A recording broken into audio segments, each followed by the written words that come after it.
The Secret of Success. In every chapter of this book, mention is made of the money-making secret that has made fortunes for the exceedingly wealthy men whom I have carefully analyzed over a long period of years.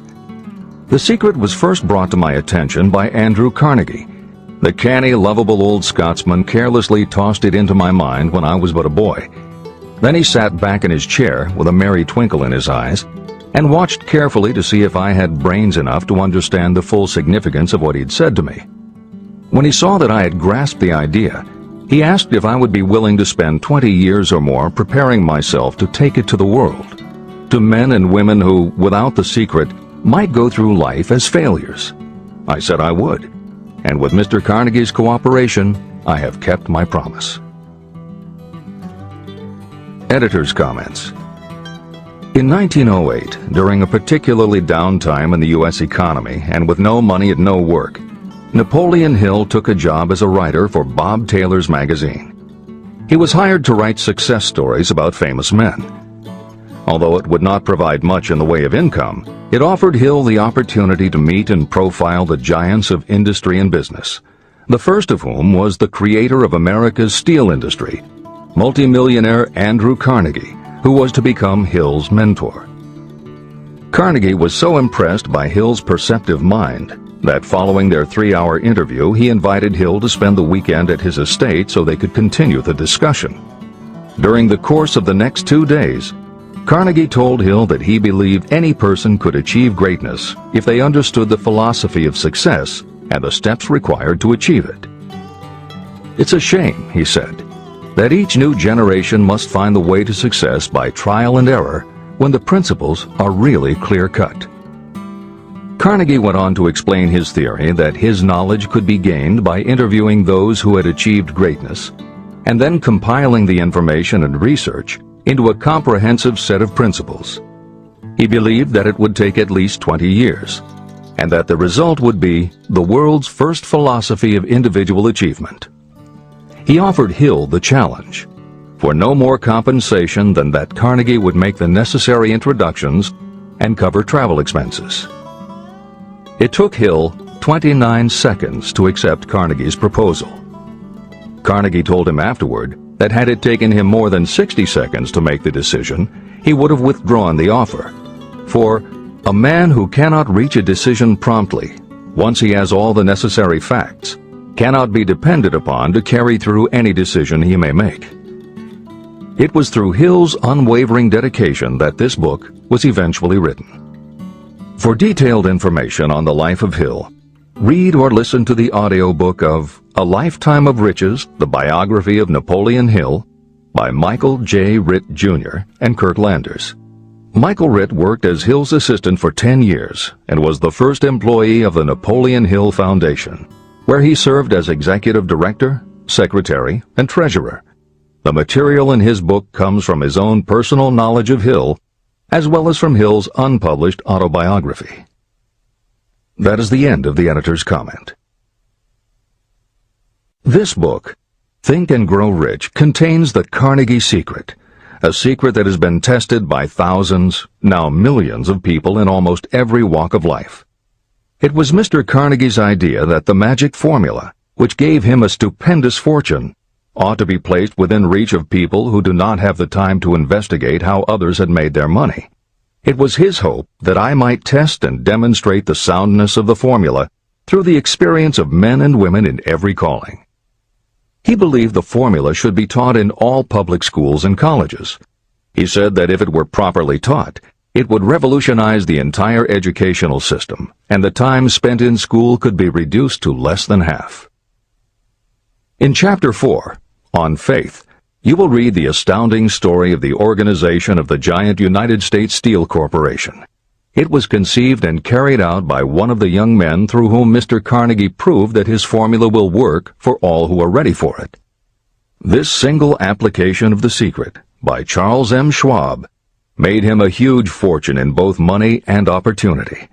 Roughly speaking, this particular application of the formula was worth $600 million. These facts give you a fair idea of what reading this book may bring to you, provided you know what it is that you want. Editor's comment. According to one method of calculation, through inflation alone, it would take approximately $20 in 2001 to buy what $1 would have bought in 1901. However, to find the contemporary equivalent value of $600 million is not simply a matter of multiplying by the increase in the cost of living. Although there are other factors and variables in calculating buying power, even by conservative estimates, the $600 million would translate into at least $12 billion at the beginning of the 21st century. That's the end of the editor's comment. The secret was passed on to thousands of men and women who have used it for their personal benefit. Some have made fortunes with it. Others have used it successfully in creating harmony in their homes. A clergyman used it so effectively that it brought him an income of upwards of $75,000 a year, approximately $1.5 million in contemporary terms. Arthur Nash, a Cincinnati tailor, used his near-bankrupt business as a guinea pig on which to test the formula. The business came to life and made a fortune for its owners. The experiment was so unique that newspapers and magazines gave it millions of dollars worth of publicity. The secret was passed on to Stuart Austin Weir of Dallas, Texas. He was ready for it, so ready that he gave up his profession and studied law. Did he succeed? You'll read the answer in Chapter 6, Specialized Knowledge. While I was the advertising manager of the LaSalle Extension University, I had the privilege of seeing J.G. Chaplin, president of the university, use the formula so effectively that he made LaSalle one of the great extension schools of this country. The secret is mentioned no fewer than 100 times throughout this book. It has not been directly named, for it seems to work more successfully when it is merely left in sight, where those who are ready and searching for it may pick it up. That is why Andrew Carnegie passed it to me without giving me its specific name. If you are ready to put it to use, you will recognize this secret at least once in every chapter, but you will not find an explanation of how you will know if you are ready. That would deprive you of much of the benefit you will receive when you make the discovery in your own way. If you have ever been discouraged, if you have had difficulties that took the very soul out of you, if you have tried and failed, if you were ever handicapped by illness or physical affliction, the story of my own son's discovery and use of the Carnegie formula may prove to be the oasis in the desert of lost hope for which you have been searching. This secret was extensively used by President Woodrow Wilson during the World War, and by President Roosevelt during the Second World War. It was passed on to every soldier in the training received before going to the front. President Wilson told me it was a powerful factor in raising the funds needed for the war. A peculiar thing about this secret is that those who acquire and use it find themselves literally swept on to success. However, as is often pointed out in this book, there is no such thing as something for nothing. The secret cannot be had without paying a price, although the price is far less than its value. Another peculiarity is that the secret cannot be given away, and it cannot be purchased for money. Unless you are intentionally searching for the secret, you cannot have it at any price. That is because the secret comes in two parts, and in order for you to get it, one of those parts must already be in your possession. The secret will work for anyone who is ready for it. Education has nothing to do with it. Long before I was born, the secret had found its way into the possession of Thomas A. Edison, and he used it so intelligently that he became the world's leading inventor, although he had only 3 months of schooling. The secret was passed on to Edwin C. Barnes, a business associate of Mr. Edison's. He used it so effectively that he accumulated a great fortune and retired from active business while still a young man. You will find his story at the beginning of the next chapter. It should convince you that riches are not beyond your reach, and that no matter where you are in life, you can still be what you wish to be. Money, fame, recognition, and happiness can be had by you if you are ready and determined to have these blessings. How do I know these things? You should have the answer before you finish this book. You may find it in the very first chapter, or on the last page. While I was doing the research that I had undertaken at Andrew Carnegie's request, I analyzed hundreds of well-known men. Many of them attributed the accumulation of their vast fortunes to the Carnegie secret. Among these men were Henry Ford. Founder of the Ford Automobile Company, Ford started with no money and little education, yet became one of the most successful self-made businessmen in American history. William Wrigley, Jr., a traveling salesman who found that his customers liked the chewing gum he gave away as a premium better than the goods he sold, so he started his own company. John Wanamaker. Known as the Merchant Prince, he created the world's first department store and was hailed for his innovations in marketing, customer service, and employee benefits. James J. Hill. Known as the Empire Builder, he built the transcontinental Great Northern Railway, encouraged homesteading in the West, then established shipping routes linking America to Asia. George S. Parker. A school teacher who grew tired of fixing his students' pens, he created a new design, founded the Parker Pen Company, and turned a simple idea into a fortune. E. M. Statler. The son of a poor pastor, he started as a bellboy and worked his way up until he was able to start his own chain of Statler hotels, famous for their luxury and service with a smile. Henry L. Doherty. Started at age 12 as an office boy for Columbia Gas, he went on to acquire 53 utilities companies and patented 140 innovations for natural gas and oil production. Cyrus H.K. Curtis. Starting with a small agricultural weekly, Curtis turned it into Ladies' Home Journal, created Saturday Evening Post, then assembled one of the largest newspaper empires. George Eastman. Inventor and founder of the Eastman Kodak Company, he created many of the innovations that popularized photography and transformed the motion picture industry. Charles M. Schwab. The right-hand man of Andrew Carnegie, he was president of Carnegie Steel Company, brokered the deal that formed U.S. Steel, and went on to found Bethlehem Steel. Theodore Roosevelt. 26th President of the United States from 1901 to 1909. John W. Davis. A lawyer and political leader, Davis was Solicitor General under President Woodrow Wilson and later appointed Ambassador to Great Britain. Elbert Hubbard. Philosopher, publisher of the Fra magazine, and founder of the Roy Crofters Artists Colony, Hubbard was also the author of many bestsellers including A Message to Garcia.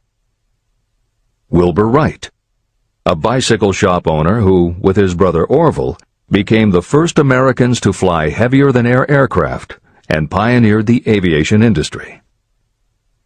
William Jennings Bryan. Newspaper publisher, presidential nominee, Secretary of State under President William McKinley, but perhaps best known as the lawyer who defended creationism at the Scopes monkey trial. Dr. David Starr Jordan. Educator, scientist, author of over 50 books, he was the nation's youngest university president at Indiana University and became the first president of Stanford University. J. Ogden Armour. Inherited his family's meatpacking business, turned it into a conglomerate with more than 3,000 products, was an owner of the Chicago Cubs, and a director of National City Bank and American International Corporation. Arthur Brisbane.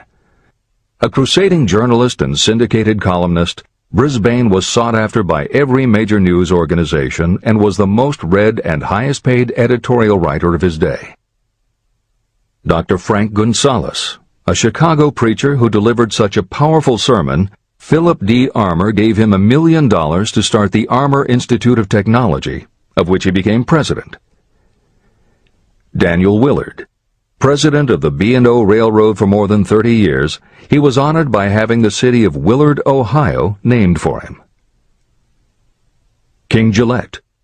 A traveling salesman and born tinkerer, Gillette was trying to shave on a moving train when he came up with the idea of the safety razor, which became the foundation of a corporate giant. Ralph A. Weeks. President of International Correspondence Schools, Weeks helped finance Napoleon Hill's Intra-Wall Institute, established to educate and rehabilitate prison inmates. Judge Daniel T. Wright, instructor at Georgetown Law School, where Napoleon Hill was studying when Bob Taylor's magazine gave him the assignment to write a profile of Andrew Carnegie. John D. Rockefeller. With $1,000 in savings plus another $1,000 borrowed from his father, he started a kerosene company which he grew into the giant Standard Oil and one of the world's greatest fortunes. Thomas A. Edison. Inventor and entrepreneur, he perfected the electric light bulb, the phonograph, the motion picture camera, and owned the rights to more than 1,000 patented inventions. Frank A. Vanderlip. A poor boy who became a journalist, social reformer, and self-made millionaire, he was president of the National City Bank, now Citibank, and Assistant Secretary of the Treasury. F. W. Woolworth. A clerk in a general store, he pioneered the idea of fixed-price selling and self-service and forever changed retail selling with a chain of Woolworth 5 and 10 cent stores. Colonel Robert A. Dollar. Starting with a small schooner bought to haul lumber down the West Coast, he built the Dollar Steamship Company, the largest fleet of luxury liners sailing under the U.S. flag. Edward A. Filene. Founder of the Boston-based stores, he devised revolutionary methods of distribution and merchandising and became famous for the first bargain basement department. Edwin C. Barnes. The only man Thomas Edison ever had as a partner, Barnes took Edison's failing dictaphone and sold it so successfully it became a fixture in offices and made him a multimillionaire. Arthur Nash. A Cincinnati tailor who used his bankrupt business as a guinea pig for the Carnegie Secret and was so successful the newspapers made him famous as Golden Rule Nash. Clarence Darrow. Famed as a lawyer, public speaker, and defender of the underdog, Darrow is best known as the lawyer who defended teaching the theory of evolution at the Scopes monkey trial. Woodrow Wilson. 28th President of the United States of America from 1913 to 1921. William Howard Taft. 27th President of the United States of America from 1909 to 1913. Luther Burbank. World-renowned horticulturalist who introduced over 800 varieties of new plants in his effort to improve the quality of plants and thereby increase the world's food supply. Edward W. Buck. Although he had only 6 years' schooling, by the age of 20 he was editor of Ladies' Home Journal, which he helped to build into the world's most widely circulated magazine. Frank A. Munsey.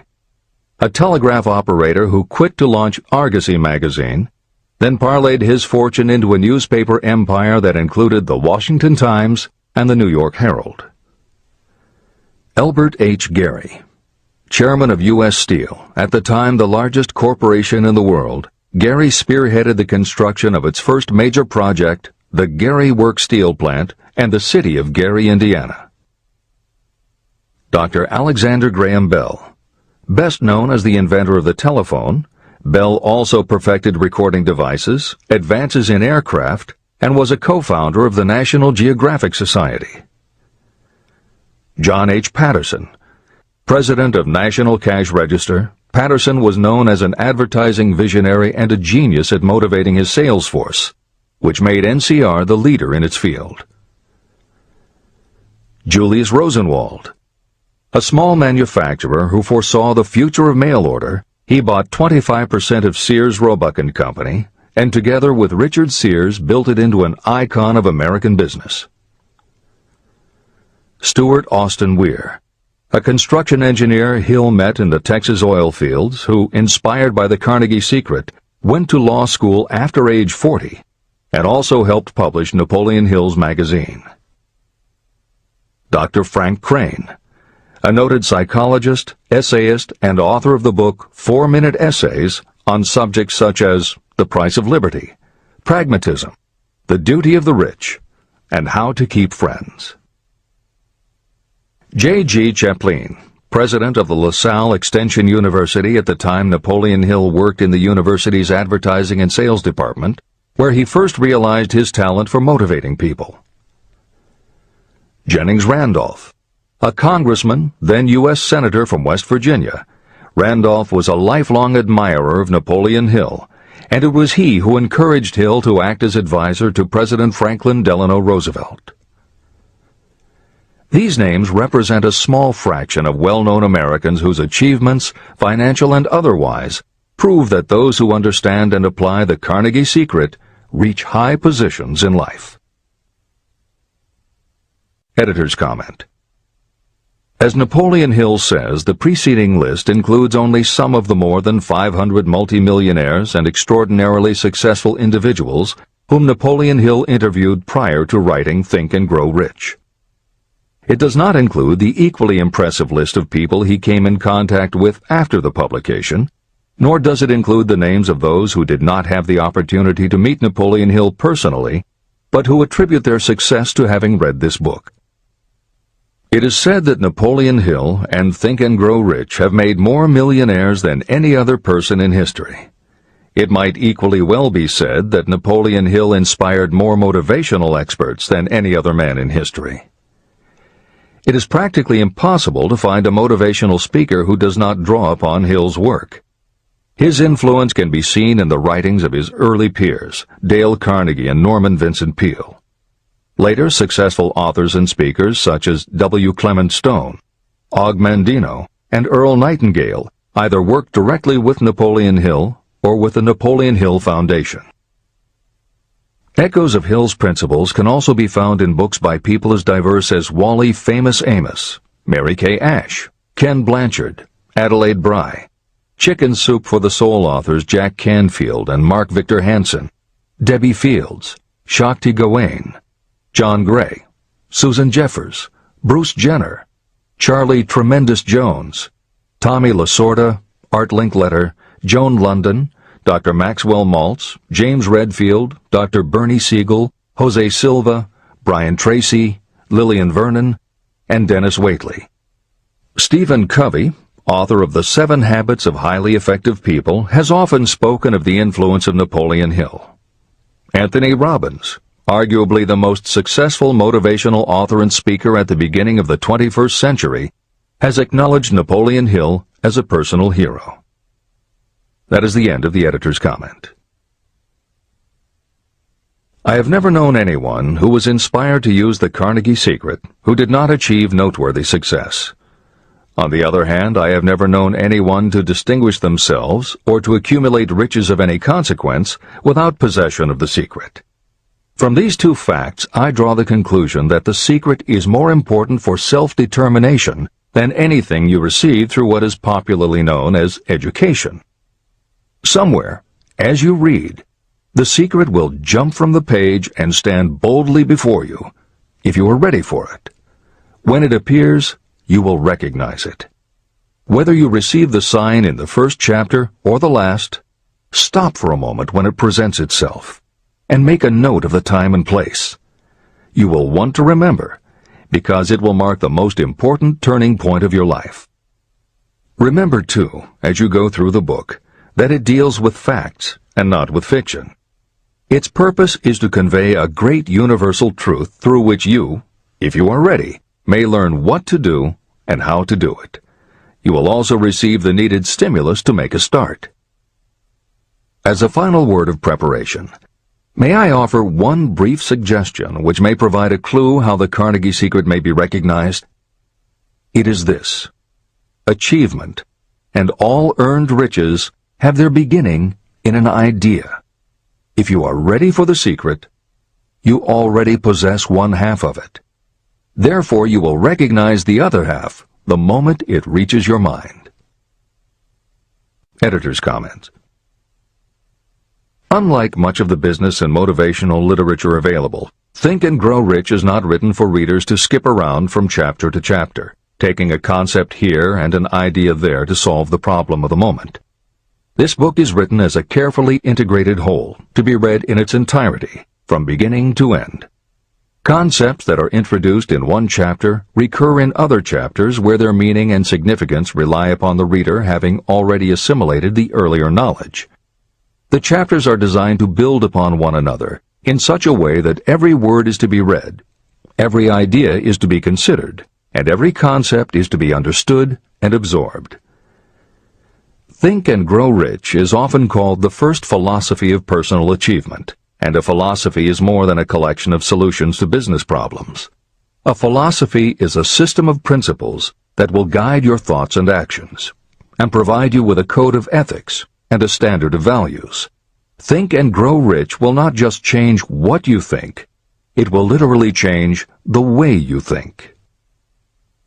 In preparing this new and updated edition, every aspect of Think and Grow Rich has been analyzed to ensure its relevance to the current business climate. In those instances where material might be considered dated or out of step with contemporary practices, the original text has been updated or augmented with relevant new material. A hallmark of the original edition of Think and Grow Rich is that in every chapter Napoleon Hill cites real-life examples based on his own first-hand knowledge of America's most successful self-made multimillionaires. In this edition, every one of Hill's stories has been retained, and the editors have added contemporary examples and modern parallels which clearly demonstrate that Hill's principles are as up-to-date as today and still guiding those who succeed. In addition to contemporary examples, where the editors felt it would be of interest to the reader, we have included marginal notes that provide relevant information about recent developments. Where applicable, we have also suggested books or other materials that complement various aspects of Napoleon Hill's philosophy. On a more technical note, the editors have approached the written text as we would that of a living author. When we encountered what modern grammarians would consider run-on sentences, outdated punctuation, or other matters of form, we opted for contemporary usage. Those readers familiar with earlier editions will note that the chapter numbers have been changed in this edition. Originally, Think and Grow Rich began with an unnumbered chapter, a word from the author. In this edition, that text appears as Chapter 1, and is renamed The Secret of Success. The chapters that follow are renumbered sequentially and proceed in their original order. The chapter that was previously titled The Mystery of Sex Transmutation has been retitled Sexuality, Charisma and Creativity, and the text has been restructured and annotated to reflect the role of women in contemporary society. All editorial commentary is clearly set off in a font and style that is different from the original text. This is the end of the editor's comments.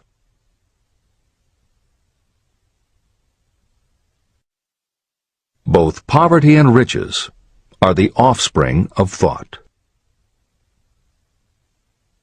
Chapter 2.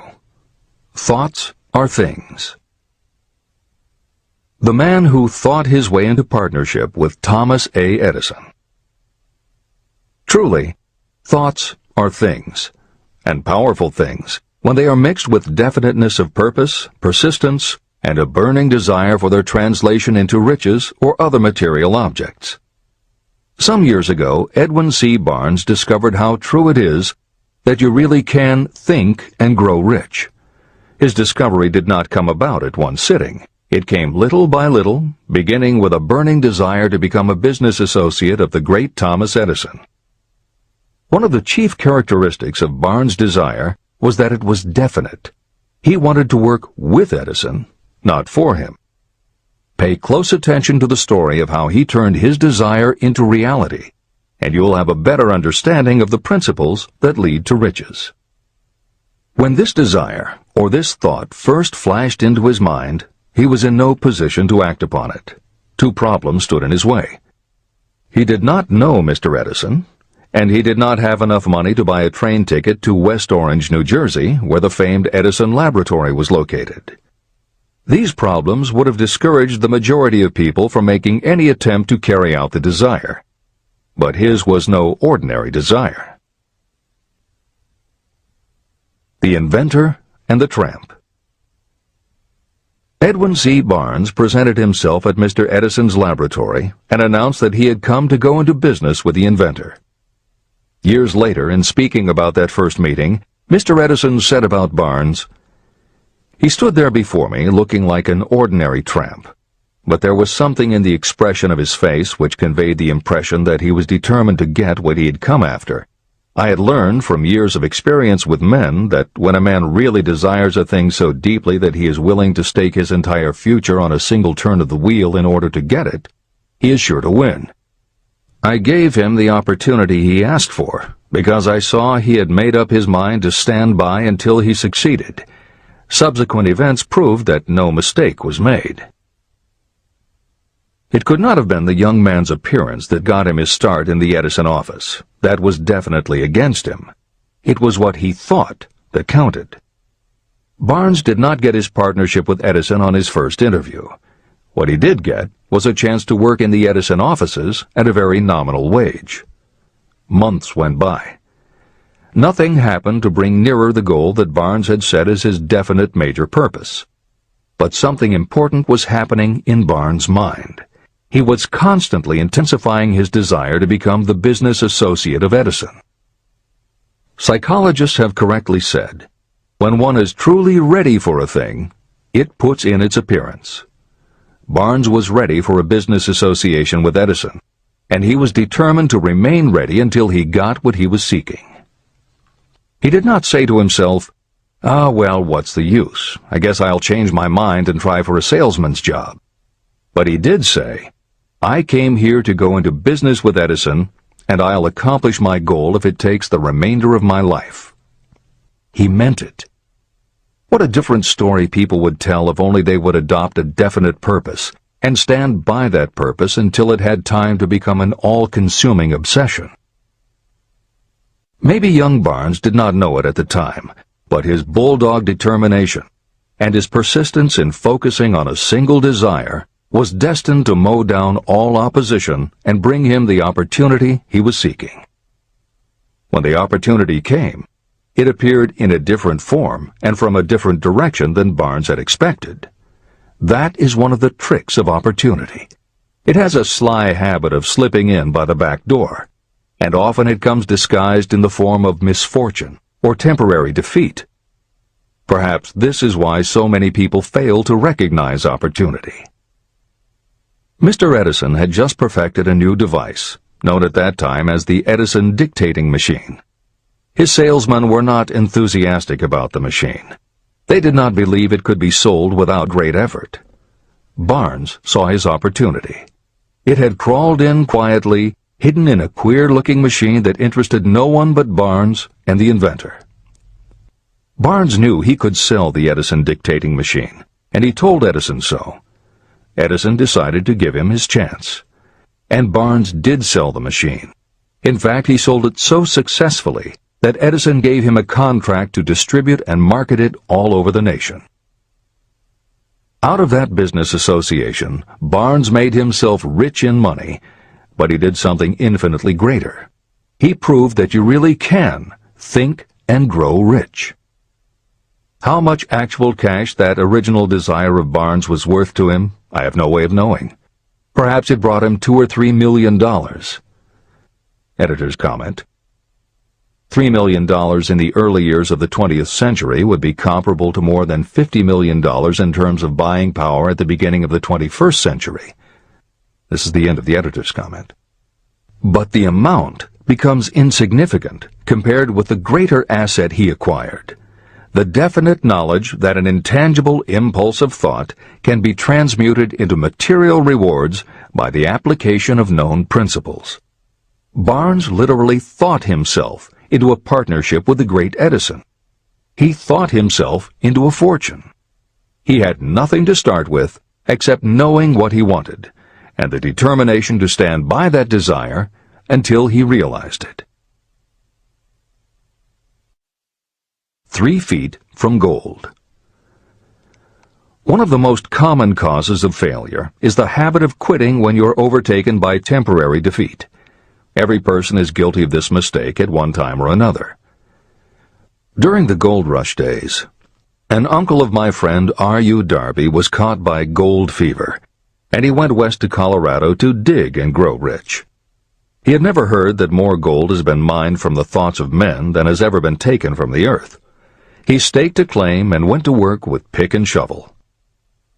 After weeks of labor, he was rewarded by the discovery of the shining ore. He needed machinery to bring the ore to the surface. Quietly, he covered up the mine and returned to his home in Williamsburg, Maryland. He told his relatives and a few neighbors about the strike. They got together the money for the machinery and had it shipped. R.U. Darby decided to join his uncle, and they went back to work the mine. The first car of ore was mined and shipped to a smelter. The returns proved they had one of the richest mines in Colorado. A few more cars of that ore would clear their debts. Then would come the big killing in profits. Down went the drills. Up went the hopes of Darby and Uncle. Then something happened. The vein of gold ore disappeared.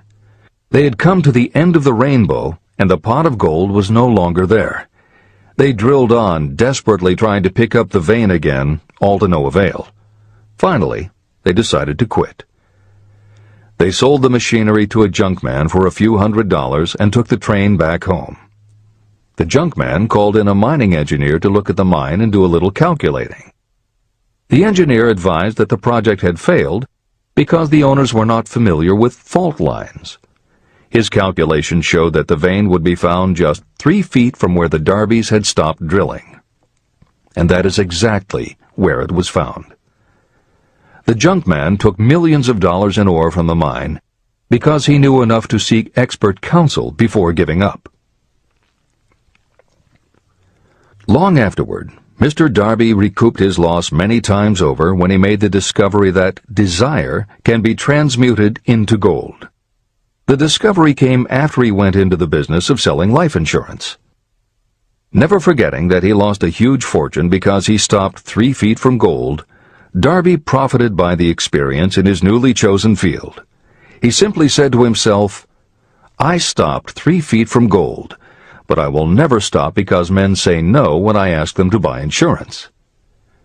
Darby became one of a small group of men who sell over $1 million in life insurance annually. He owed his stickability to the lesson he learned from his quitability in the gold mining business. Before success comes in anyone's life, that person is sure to meet with much temporary defeat, and perhaps some failure. When defeat overtakes a person, the easiest and most logical thing to do is to quit. That is exactly what the majority of people do. More than 500 of the most successful people this country has ever known told me their greatest success came just one step beyond the point at which defeat had overtaken them. Failure is a trickster with a keen sense of irony and cunning. It takes great delight in tripping you just when success is almost within reach. Editor's comments. Napoleon Hill's creed, "Every failure brings with it the seed of an equivalent success," was the inspiration for entrepreneur and motivational speaker Wayne Allen Root to write his book, The Joy of Failure.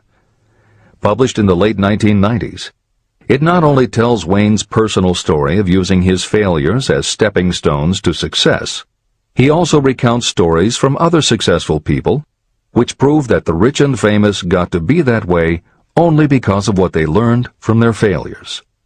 People such as Jack Welch, the hugely successful CEO of General Electric, who early in his career failed dramatically when a plastics plant for which he was responsible blew up.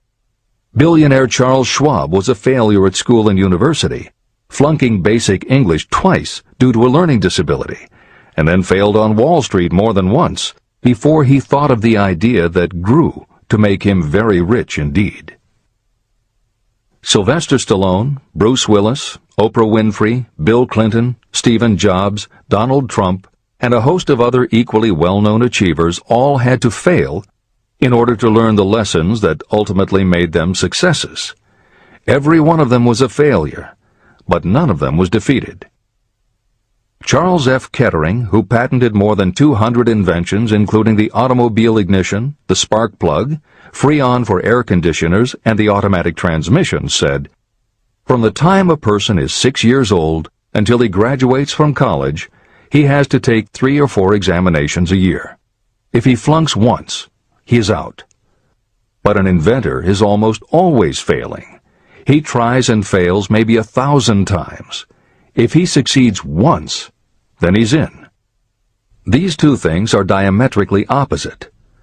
We often say that the biggest job we have is to teach a newly hired employee how to fail intelligently. We have to train him to experiment over and over and to keep on trying and failing until he learns what will work. Failures are just practice shots. This is the end of the editor's comment. A 50-cent lesson in persistence. Shortly after Mr. Darby received his degree from the University of Hard Knocks, he witnessed something that proved to him that no does not necessarily mean no. One afternoon, he was helping his uncle grind wheat in an old-fashioned mill. The uncle operated a large farm on which a number of sharecropper farmers lived. Quietly, the door was opened, and a small child, the daughter of a tenant, walked in and took her place near the door. The uncle looked up, saw the child, and barked at her roughly, "What do you want?" Meekly, the child replied, "My mom says to send her 50 cents. "I'll not do it," the uncle retorted. "Now you run on home." But she did not move. The uncle went ahead with his work, not noticing that she did not leave. When he looked up again and saw her still standing there, he said, "I told you to go on home. Now go, or I'll take a switch to you." But she did not budge. The uncle dropped a sack of grain he was about to pour into the mill hopper and started toward the child. Darby held his breath. He knew his uncle had a fierce temper. When the uncle reached the spot where the child was standing, she quickly stepped forward one step, looked up into his eyes, and screamed at the top of her voice, "My mom's got to have that 50 cents!" The uncle stopped, looked at her for a minute, put his hand in his pocket, took out $50, and gave it to her. The child took the money and slowly backed toward the door, never taking her eyes off the man whom she had just conquered. After she had gone, the uncle sat down on a box and looked out the window into space for more than 10 minutes. He was pondering, with awe, over the whipping he had just taken. Mr. Darby, too, was doing some thinking. This was the first time in all his experience that he had seen a child deliberately master an adult. How did she do it? What happened to his uncle that caused him to lose his fierceness and become as docile as a lamb? What strange power did this child use that made her master of the situation? These questions flashed into Darby's mind, but he did not find the answer until years later, when he told me the story. Strangely, the story of this unusual experience was told to me in the old mill on the very spot where the uncle took his whipping. As we stood there in that musty old mill, Mr. Darby repeated the story and finished by asking, "What can you make of it? What strange power did that child use that so completely whipped my uncle?" The answer to his question will be found in the principles described in this book. The answer is full and complete. It contains enough details and instructions for you to understand and apply the same force that the little child accidentally stumbled upon. Keep your mind alert, and you will learn exactly what strange power came to the rescue of the child. You may catch a glimpse of the power in this chapter, or it may flash into your mind in some later chapter. If you stay alert to the possibility, somewhere you will find the idea that will quicken your receptive powers and place at your command this same irresistible power. It may come in the form of a single idea, or it may come as a complete plan or a purpose. It may even cause you to go back over your past experiences of failure or defeat, and in doing so, it may bring to the surface some lesson by which you can regain all that you lost through defeat. After I had explained to Mr. Darby the power unwittingly used by the little child, He mentally retraced his 30 years as a life insurance salesman. As he did so, it became clear to him that his success was due, in no small degree, to the lesson he had learned from the child.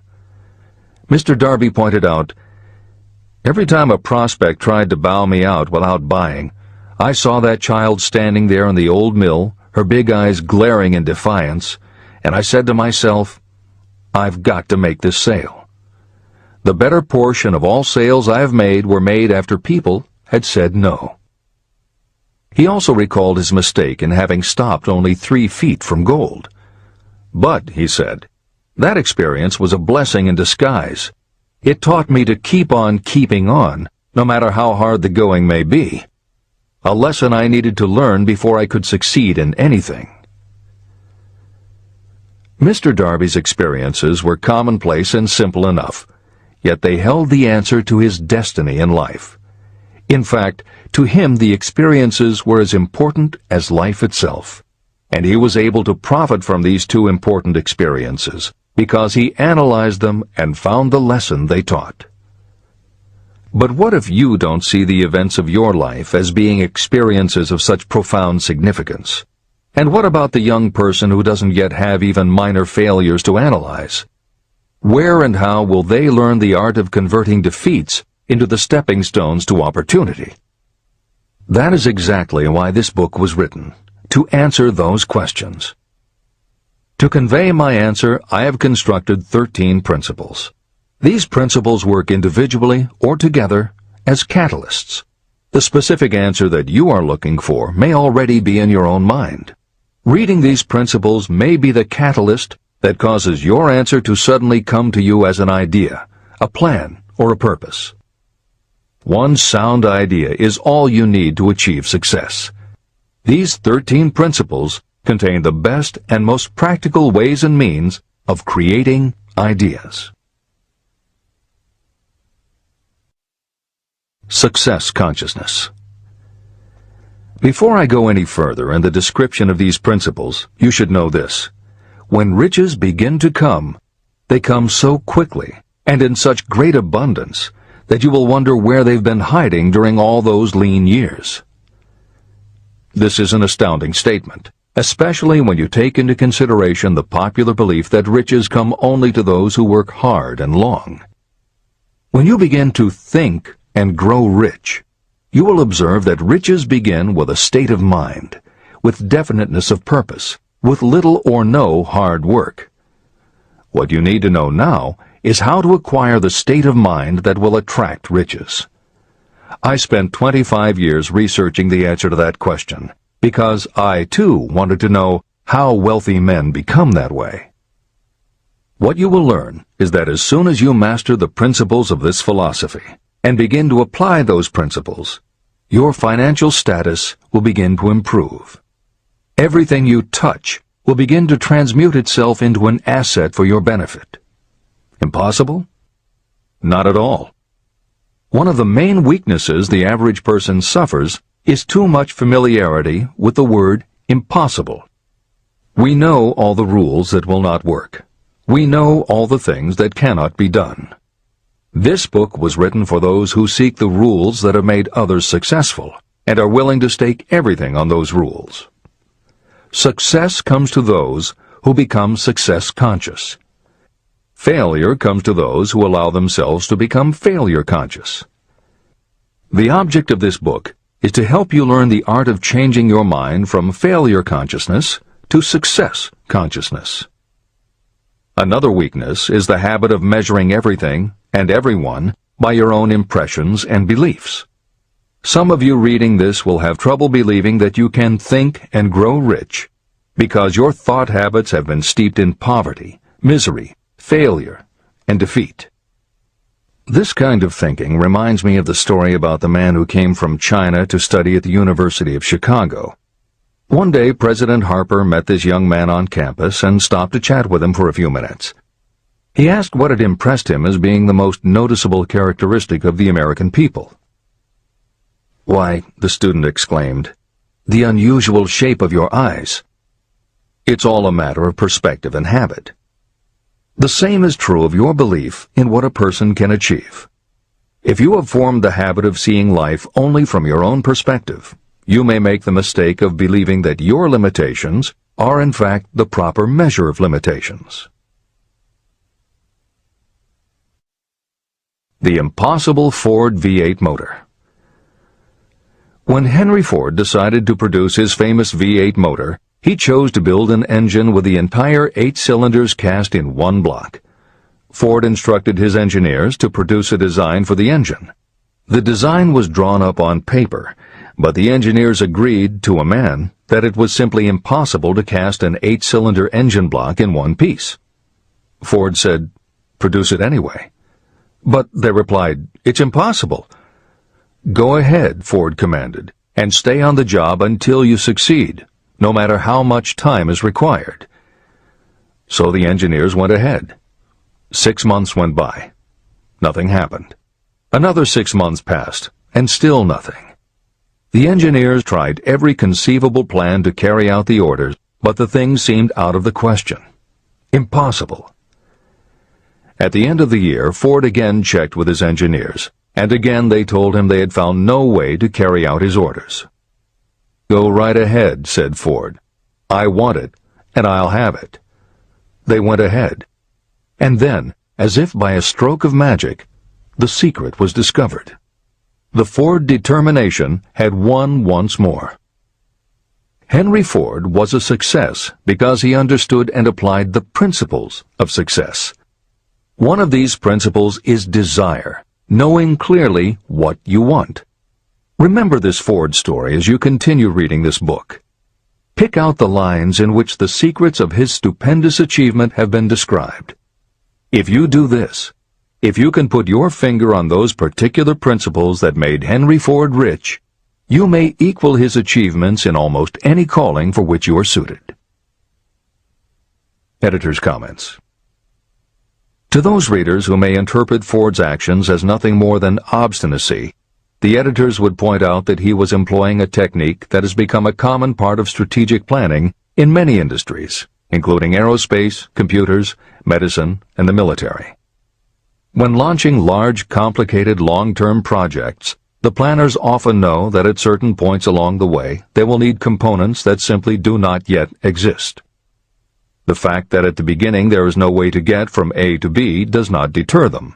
There are many parts of the project they can get started on now, and they just assume that by the time they get to the point where they will need a technology or a device, they will have solved the problem of making it, and they have been proven right time and again. Stated simply, the technique is to clearly know what you want to accomplish, have faith in your ability to do it, and persist until you have accomplished your goal. This is the end of the editor's comments. Why you are the master of your fate. When the famed English poet William Henley wrote the prophetic lines, "I am the master of my fate, I am the captain of my soul," he should have informed us that the reason we are the masters of our fate, the captains of our souls, is that we have the power to control our thoughts. He should have told us that it is because in some way our brains become magnetized with the dominating thoughts that we hold in our minds.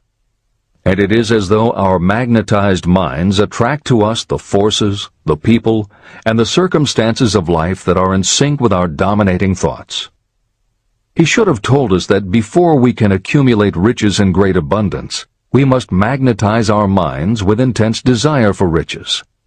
That we must become money-conscious until the desire for money drives us to create definite plans for acquiring it. But being a poet, Henley contented himself by stating a great truth in poetic form, leaving those who followed him to interpret the philosophical meaning of his lines. Little by little, the truth has unfolded itself, until I have come to know with certainty that the principles described in this book hold the secret of mastery over our economic fate. Principles that can change your destiny. We are now ready to examine the first of these principles, and as we do, I ask you to maintain a spirit of open-mindedness. Remember as you read that these principles are not my invention, nor are they the invention of any one person. These principles have worked for literally millions of people. You, too, can put them to work for you and your own enduring benefit. You will find it easy, not hard to do. Some years ago, I delivered the commencement address at Salem College in Salem, West Virginia. I emphasized with so much intensity the need to have a burning desire that one of the members of the graduating class became completely convinced and made it a cornerstone of his own philosophy. That young man became a congressman and an important factor in President Franklin D. Roosevelt's administration. He wrote me a letter in which he so clearly stated his opinion of the principle of desire outlined in the next chapter that I have chosen to publish his letter as an introduction to that chapter. It gives you an idea of the rewards to come. My dear Napoleon, my service as a member of Congress having given me an insight into the problems of men and women, I am writing to offer a suggestion which may become helpful to thousands of worthy people. In 1922, you delivered the commencement address at Salem College when I was a member of the graduating class. In that address, you planted in my mind an idea which has been responsible for the opportunity I now have to serve the people of my state, and will be responsible, in a very large measure, for whatever success I may have in the future. I recall, as though it were yesterday, the marvelous description you gave of the method by which Henry Ford, with but little schooling, without a dollar, with no influential friends, rose to great heights. I made up my mind then, even before you had finished your speech, that I would make a place for myself, no matter how many difficulties I had to surmount. Thousands of young people will finish their schooling this year and within the next few years. Every one of them will be seeking just such a message of practical encouragement as the one I received from you. They will want to know where to turn, what to do to get started in life. You can tell them, because you have helped to solve the problems of so many, many people. There are thousands of people in America today who would like to know how they can convert ideas into money. People who must start from scratch, without finances, and recoup their losses. If anyone can help them, you can. If you publish the book, I would like to own the first copy that comes from the press, personally autographed by you. With best wishes, believe me, cordially yours, Jennings Randolph. Since that time in 1922, I watched Jennings Randolph rise to become one of the nation's leading airline executives, a great inspirational speaker, and a United States Senator from West Virginia. 35 years after I made that speech, it was my pleasure to return to Salem College in 1957 and deliver the baccalaureate sermon. At that time, I received an honorary Doctor of Literature degree from Salem College. Editor's comments. As you begin the next chapter, the editors would like to reinforce the earlier statement that what you are reading is not just a collection of theories out of which you can cherry-pick what you like. The 13 principles of success were proven by the real-life experiences of the long list of famous successful people cited earlier by Napoleon Hill. His techniques are also practiced and endorsed by the contemporary experts and authors whom the editors mentioned, following Hill's list. More than 60 million people have purchased copies of the book that you are now holding in your hands. If this book has proven to be that successful, surely you owe it to yourself to give it every chance to work for you too. Read it. Don't question it. Do it. If you don't, if you think that you know better than Napoleon Hill, if you decide to pick and choose the parts that you will believe or follow, then, if you don't succeed, you will never know if your failure lies with this book or with you. This is the end of the editor's comments. Whatever the mind of man can conceive and believe, it can achieve. Chapter 3. Desire, the starting point of all achievement. The first step toward riches. When Edwin C. Barnes climbed down from the freight train in West Orange, New Jersey, he may have resembled a tramp, but his thoughts were those of a king. As he made his way from the railroad tracks to Thomas A. Edison's office, his mind was at work. He saw himself standing in Edison's presence. He heard himself asking Mr. Edison for an opportunity to carry out the one consuming obsession of his life, a burning desire to become the business associate of the great inventor. Barnes' desire was not a hope. It was not a wish. It was a pulsating desire which transcended everything else. It was definite. A few years later, Edwin C. Barnes again stood before Edison in the same office where he first met the inventor. This time, his desire had been translated into reality. He was in business with Edison. The dominating dream of his life had become a reality. Barnes succeeded because he chose a definite goal, placed all his energy, all his willpower, all his effort. He put everything he had into achieving that goal. 5 years passed before the chance he had been seeking made its appearance. To everyone except himself, he appeared to be just another cog in the Edison business wheel. But in Edwin Barnes' own mind, he was the partner of Edison every minute from the very day that he first went to work there. It is a remarkable illustration of the power of a definite desire. Barnes won his goal because he wanted to be a business associate of Mr. Edison's more than he wanted anything else. He created a plan by which to attain that purpose, and he burned all bridges behind him. He stood by his desire until it became the dominating obsession of his life, and finally, a fact. When he went to West Orange, he did not say to himself, "I will try to induce Edison to give me a job of some sort." He said, "I will see Edison and put him on notice that I have come to go into business with him." He did not say, "I will keep my eyes open for another opportunity in case I fail to get what I want in the Edison organization." He said, "There is one thing in this world that I am determined to have, and that is a business association with Thomas A. Edison. I will burn all bridges behind me and stake my entire future on my ability to get what I want." He left himself no possible way of retreat. He had to win or perish. That is all there is to the Barnes story of success. Allow yourself no retreat. A long while ago, a great warrior faced a situation in which he had to make a decision that ensured his success on the battlefield. He was about to send his armies against a powerful foe whose men outnumbered his. He loaded his soldiers into boats, sailed to the enemy's country, and unloaded the soldiers and equipment. Then he gave the order to burn the ships that had carried them. Addressing his men before the first battle, he said, "You see the boats going up in smoke. That means we cannot leave these shores alive unless we win. We now have no choice. We win or we perish." They won. Every person who wins in any undertaking must be willing to burn his ships and cut all sources of retreat. That is the only way you can be sure of maintaining the state of mind known as a burning desire to win.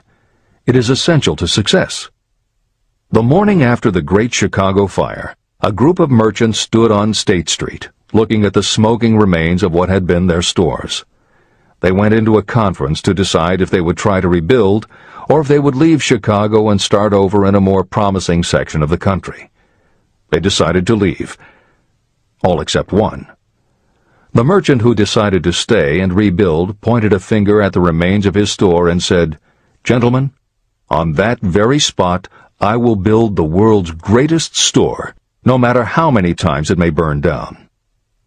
That was in 1871. The store was built. It still stands there today. The Marshall Field's department store is a towering monument to the power of that state of mind known as a burning desire. The easy thing would have been for Marshall Field to do exactly what his fellow merchants did. When the going was hard and the future looked dismal, they pulled up and went where the going seemed easier.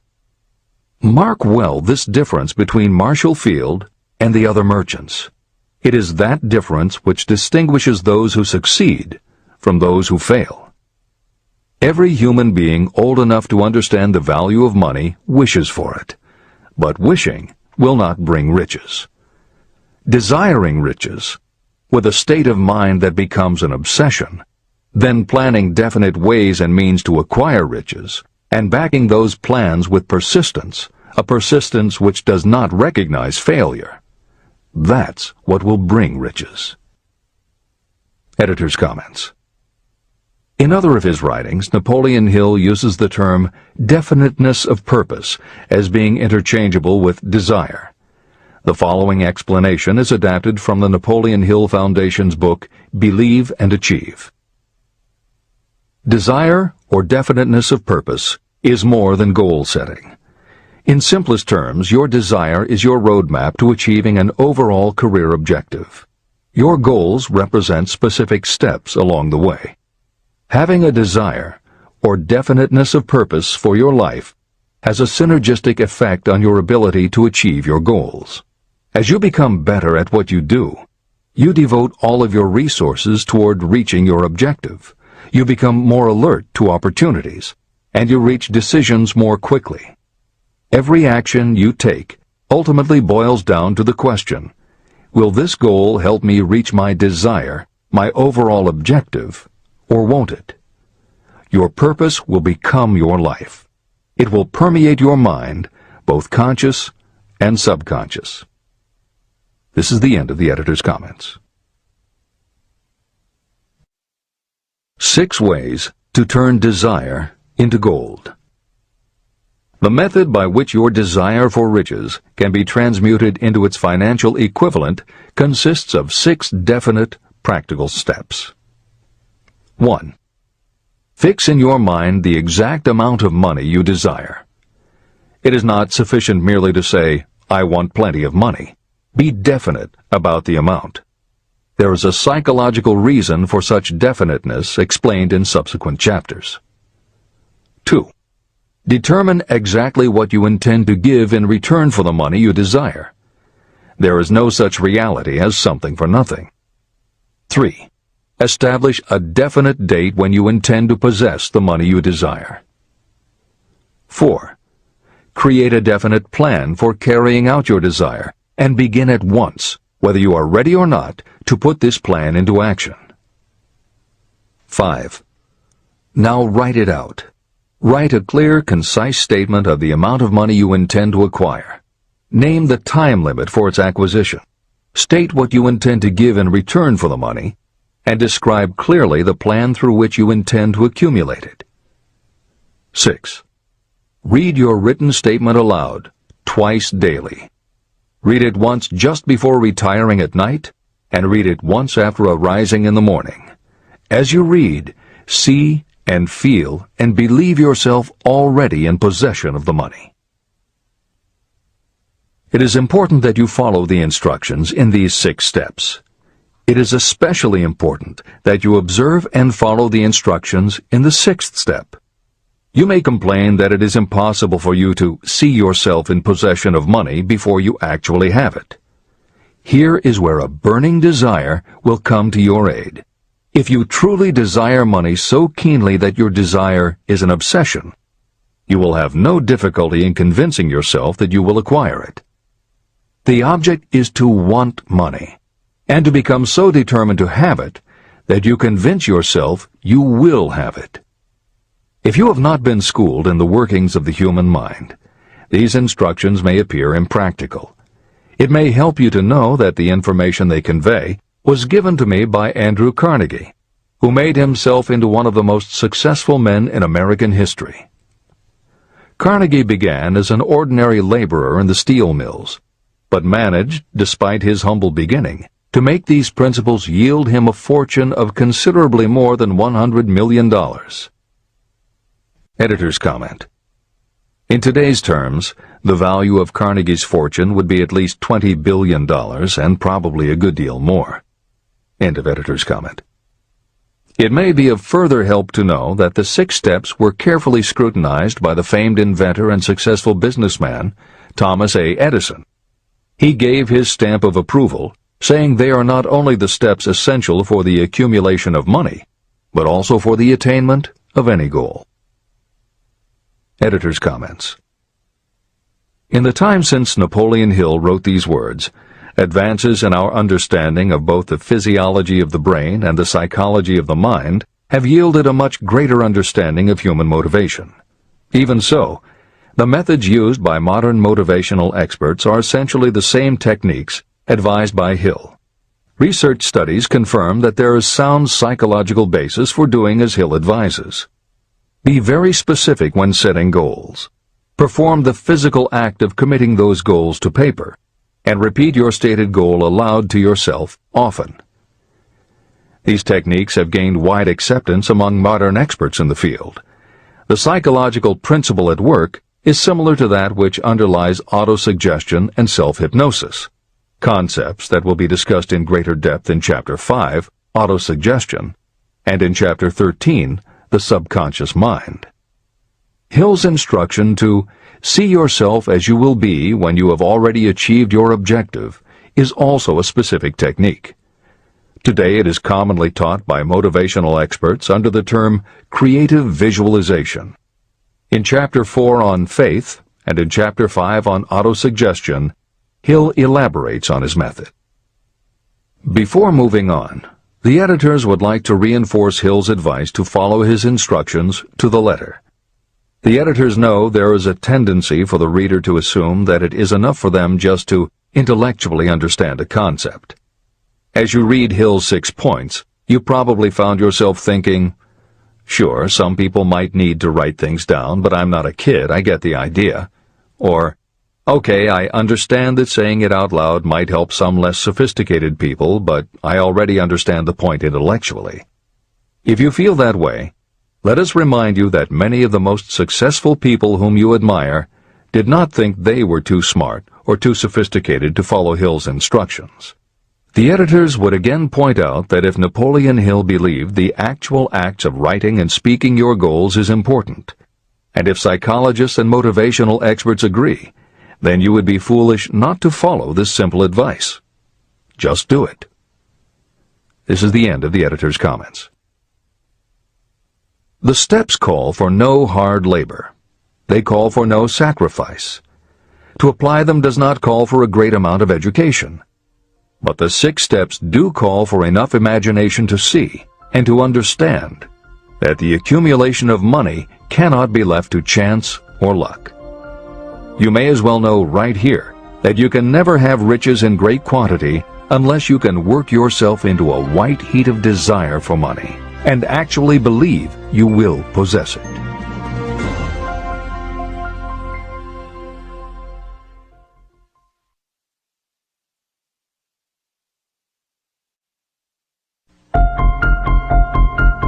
The power of great dreams. If you are in this race for riches, you should be encouraged by the following truth. The world in which we live is demanding new ideas, new ways of doing things, new leaders, new inventions, and new methods, styles, versions, and variations of everything all the time. Behind all this demand for new and better things, there is one quality that you must possess to win, and that is definiteness of purpose, the knowledge of what you want, and a burning desire to possess it. If you truly desire riches, remember that the real leaders of the world have always been people who harnessed and put into practical use the intangible, unseen forces of opportunity. Leaders are the people who convert those opportunities into cities, skyscrapers, factories, transportation, entertainment, and every form of convenience that makes things easier, faster, better, or just make life more pleasant. In planning to acquire your share of the riches, don't let anyone put you down for being a dreamer. To win the big stakes in this changing world, you must catch the spirit of the great pioneers, whose dreams have given to civilization all that it has of value. It is that spirit which serves as the lifeblood of our own country, your opportunity and mine to develop and market our talents. A burning desire to be and to do is the starting point from which the dreamer must take off. Dreams are not born of indifference, laziness, or lack of ambition. If the thing you wish to do is right, and you believe in it, go ahead and do it. Never mind what they say if you meet with temporary defeat. They do not know that every failure brings with it the seed of an equivalent success. Marconi dreamed of a system for sending sound from one place to another without the use of wires. It may interest you to know that Marconi's friends had him taken into custody and examined in a psychiatric hospital when he announced he had discovered a principle by which he could send messages through the air. Evidence that he did not dream in vain may be found in every radio and television set, cellular phone, communication satellite, and every other wireless device in the world. Fortunately, the dreamers of today fare better. Today, your world is filled with an abundance of opportunity that the dreamers of the past never knew. If you doubt this is true, if you are feeling crushed because of a recent failure, you are about to learn how your failure can be your most valuable asset. Almost everyone who succeeds in life gets off to a bad start and passes through many heartbreaking struggles before they arrive. The turning point in the lives of those who succeed usually comes at the moment of some crisis through which they are introduced to their other selves. Editor's comments. Napoleon Hill's concept of the other self is mentioned elsewhere in Think and Grow Rich, but he does not comment on it extensively. The following elaboration is taken from his later writings.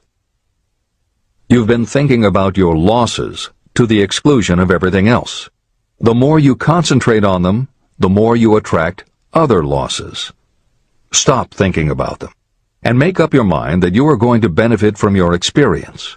Whatever personal obstacles you face, you must start getting to know that side of your personality that knows no obstacles, that recognizes no defeats. Cultivate a friendship with the other you, so no matter what you're doing, you are allied with someone who shares your goals. All the philosophy and advice about persuading others will be much more useful to you if you practice it yourself. This is the end of the editor's comment. Sidney Porter discovered the genius that slept within his brain only after he had met with great misfortune. He was found guilty of embezzlement and confined to a prison cell in Columbus, Ohio, and it was there that he became acquainted with his other self. He began to write short stories. Then, while locked in his cell, he began to sell those stories to magazines under the pen name O. Henry. Through the use of his imagination, he discovered himself to be a great author instead of a miserable criminal and outcast. By the time he was released from prison, O. Henry was the most popular short story writer in the country. Editor's comments. More recently, in another prison, another kind of writer met his other self, and country music gained one of its most talented songwriters and biggest stars. As a kid, Merle Haggard's family home was a converted boxcar in Bakersfield, California. After his father died when Merle was 9, more often than not, home for young Merle was a series of juvenile detention centers. At 16, he quit school, and for the next 4 years the only mark Merle Haggard made in the world was a rap sheet for stolen cars, burglaries, and bogus checks. By the age of 20, he was serving time in San Quentin and gaining a reputation as a hard-case con. Then he met his other self. Inspired by a concert Johnny Cash played for the inmates, plus conversations with men on death row and the time he spent in solitary confinement, Haggard learned that he had another self, and that self had something to say through his music. When he got out of solitary, Haggard asked for the hardest job the prison had to offer. He enrolled in night school courses at the prison, straightened himself out, and won his parole after 2.5 years. He went back to Bakersfield and dug ditches during the day so he could polish his songwriting and performing at night. Within 3 years, he had a recording contract. Within 5 years, he had his first top 10 hit, and has since gone on to become one of the most influential voices in modern country music. This is the end of the editor's comments. Thomas Edison dreamed of a lamp that could be operated by electricity, and he began where he stood to put his dream into action. He failed more than 10,000 times. Despite his failures, he stood by that dream until finally he was driven to the discovery of the genius that slept within his brain. Editor's comments. Dean Kamen got to know his other self very early in life. While he was a teenager, Kamen started his own company, building and selling control systems for automated sound and light shows. He was still in high school when he got the contract to automate the Times Square New Year's Eve ball. Though he went on to attend university, he never bothered to graduate because he was too busy working on something he called auto-syringe, the first wearable infusion pump for administering drug therapies. His invention was hailed as a medical landmark, as were many of his other breakthroughs, which include a revolutionary kidney dialysis machine, an insulin pump for diabetics, an improved stent used for heart patients, and more than 150 other devices he has patented. One day, seeing the difficulty a man in a wheelchair was having getting up a curb, Kamen set his mind to creating a device that would liberate people confined to wheelchairs. The result is the iBot, a revolutionary wheel device that uses computers and a system of stabilizing gyroscopes that imitate the working of the human body. It not only goes over curbs, but it will even go up and down stairs, travel over almost any kind of rough ground, and will allow the user to raise themselves eye to eye with a standing person. And it does it all without the user having to get out of the device or needing anyone's assistance. In 2001, Kamen hit the front pages when he introduced the Segway, a one-person people mover based on his iBot technology. It's a two-wheel scooter-like device that zips and zooms forward, backward, left, right, and comes to a stop without the rider doing anything more than barely shifting his or her body. It is so sensitive that it is almost as though it obeys the user's thoughts. The Segway may be a world-changing invention, with possible applications for work and travel that stagger the imagination. As this is being written, the Segway is already being used to navigate large warehouses and is being tested by police departments and postal employees.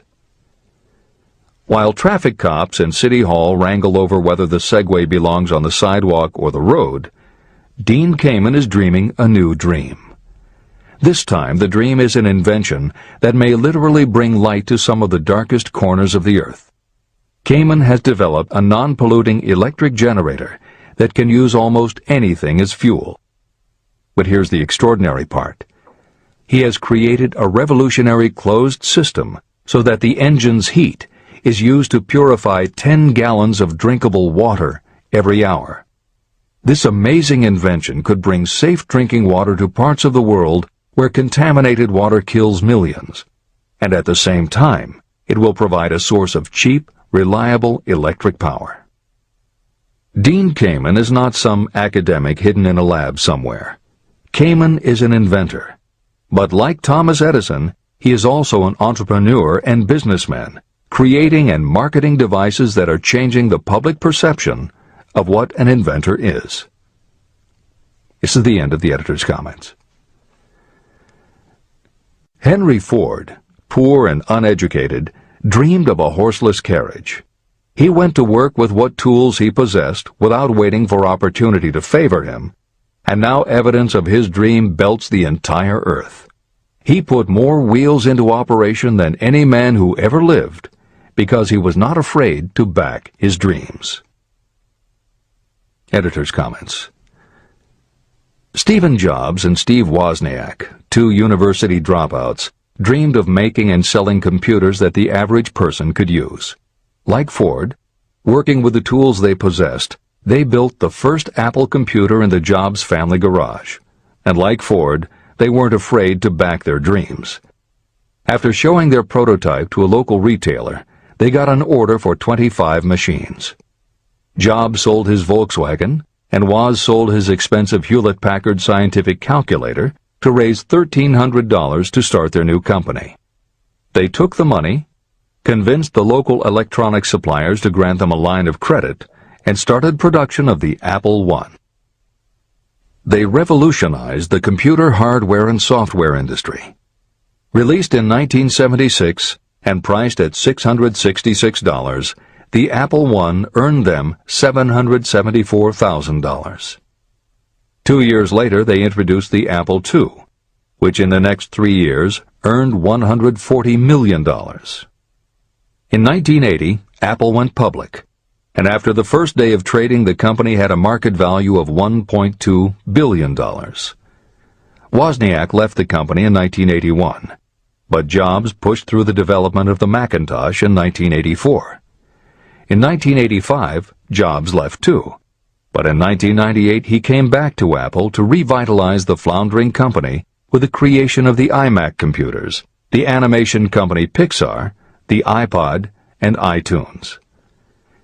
In presenting stories of contemporary successes, the editors have followed Hill's style of using real people to illustrate the principles of success. But Napoleon Hill was granted a rare privilege. Unlike anyone before or after, he had the opportunity to personally meet the most powerful and successful people and learn firsthand the dreams that inspired them, the obstacles that confronted them, and how they found the courage within themselves to overcome their failures. Hill met many of the inventors and the empire builders who laid the foundations of 20th century American industry while they were still news, not history. Then for more than 25 years, he studied the habits and learned the secrets of the next generations who built on the foundations, forged new industries, devised new systems, and dreamed new dreams. It was only because Hill was given such unprecedented access over such a long period that he was able to compare, contrast, analyze, and then formulate a philosophy of achievement based on the real stories of real people who had used these techniques to create their success. Think and Grow Rich revolutionized self-help writing, and to this day is the standard against which all motivational literature is measured. Its success also helped create the market for the thousands of business biographies that tell in detail how the dreams were born, plans were made, frustrations were faced, and triumphs achieved in every sector of modern business. And because this wealth of information is now available, with little more than the click of a mouse, you can read, hear, or watch today's greatest entrepreneurs and most successful CEOs confirming in their own words the basic truth behind every one of the principles Napoleon Hill explains in this book. The products or services they sell may be different, but the story of their success is the same. Dreams, followed by failures, followed by lessons learned, then success. For every Henry Ford, Thomas Edison, or O. Henry that Napoleon Hill cites to make a point, today there is a Steve Jobs, Dean Kamen, or Merle Haggard, proving that Hill's points are still valid. This is the end of the editor's comments. There is a difference between wishing for a thing and being ready to receive it. No one is ready for a thing until they believe they can acquire it. The state of mind must be belief, not mere hope or wish. Open-mindedness is essential for belief. Closed minds do not inspire faith, courage, and belief. Remember, no more effort is required to aim high in life, to demand abundance and prosperity, than is required to accept misery and poverty. A great poet has correctly stated this universal truth through these lines. I bargained with life for a penny, and life would pay no more. However, I begged at evening when I counted my scanty store. For life is a just employer. He gives you what you ask. But once you have set the wages, why, you must bear the task. I worked for a menial's hire, only to learn dismayed that any wage I had asked of life, life would have willingly paid. Desire outwits Mother Nature. As a fitting climax to this chapter, I wish to introduce one of the most unusual persons I have ever known. I first saw him a few minutes after he was born. He came into the world without any physical sign of ears. When pressed for an opinion, the doctor concluded that the child might be deaf and mute for life. I challenged that doctor's opinion. I had the right to do so. I was the child's father. I, too, reached a decision. But I expressed my opinion silently, in the secrecy of my own heart. In my own mind, I knew that my son would hear and speak. How? I was sure there must be a way, and I knew I would find it. I thought of the words of the immortal Emerson. The whole course of things goes to teach us faith. We need only obey. There is guidance for each of us, and by lowly listening, we shall hear the right word. The right word? Desire. More than anything else, I desired that my son should not be deaf and unable to speak. From that desire, I never receded, not for a second. What could I do about it?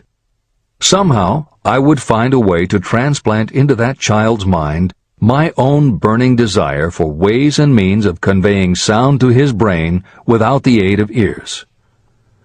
As soon as the child was old enough to cooperate, I would fill his mind so completely with a burning desire to hear that nature would, by methods of her own, translate it into physical reality. All this thinking took place in my own mind, but I spoke of it to no one. Every day I renewed the pledge I had made to myself that my son should not be deaf. As he grew older and began to take notice of things around him, we observed that he had a slight degree of hearing.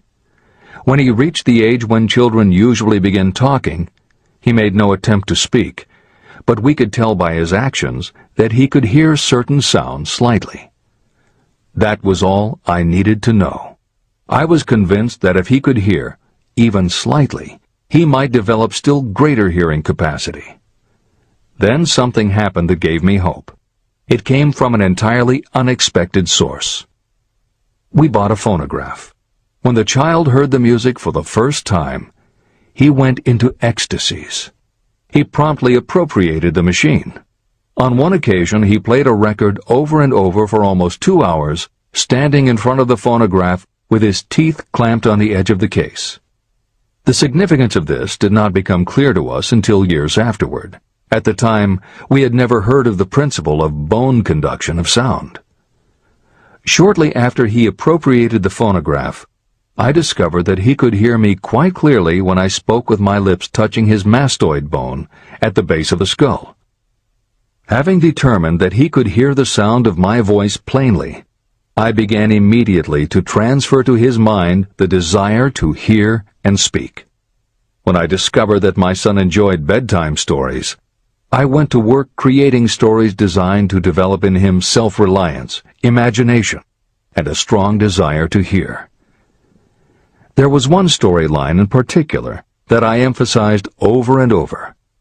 Every time I told it, I gave it some new and dramatic coloring. These stories were designed to plant in his mind the thought that his affliction was not a liability, but an asset of great value. As a result of my studies and personal experience, I firmly believe that every adversity brings with it the seed of an equivalent advantage.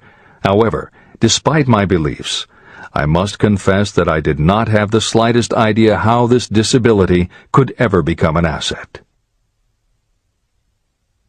He won a new world with 6 cents.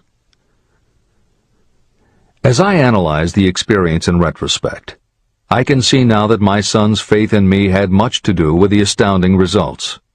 He did not question anything I told him. I sold him on the idea that he had a distinct advantage over his older brother, and that this advantage would reflect itself in many ways.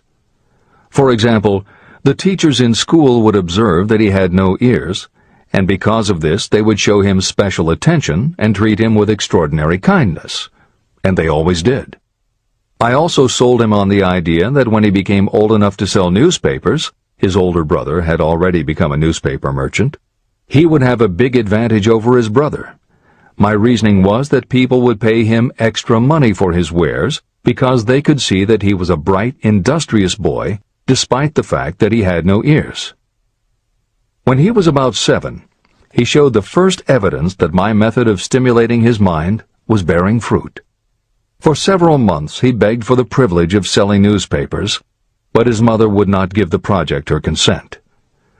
Finally, he took matters in his own hands. One afternoon, when he was left at home with the staff, he climbed through the kitchen window, shinnied to the ground, and set out on his own. He borrowed 6 cents in capital from the neighborhood shoemaker and invested it in papers, which he sold out. He took his earnings, reinvested in more newspapers, and kept repeating until late in the evening. After balancing his accounts and paying back the 6 cents he had borrowed from his banker, he had a net profit of 42 cents. When we got home that night, we found him in bed asleep with the money tightly clenched in his hand. His mother opened his hand, removed the coins, and cried. Of all things, to me it seemed she was crying over her son's first victory. My reaction was the reverse. I laughed, for I knew that my endeavor to plant in my son's mind an attitude of faith in himself had been successful. His mother saw in his first business venture a little deaf boy who had gone out in the streets and risked his life to earn money. I saw a brave, ambitious, self-reliant little businessman whose stock in himself had been increased 100%. He had gone into business on his own initiative and had won. I was not only pleased, I was impressed. He had clearly demonstrated the first signs of a resourcefulness that would go with him all through life. The little deaf boy went through grade school, high school, and college without being able to hear his teachers, except when they shouted loudly at close range. He did not go to a school for the deaf, and we did not use sign language. We were determined that he should live like any other boy who could hear and speak. We stood by that decision, although it cost us many heated debates with school officials.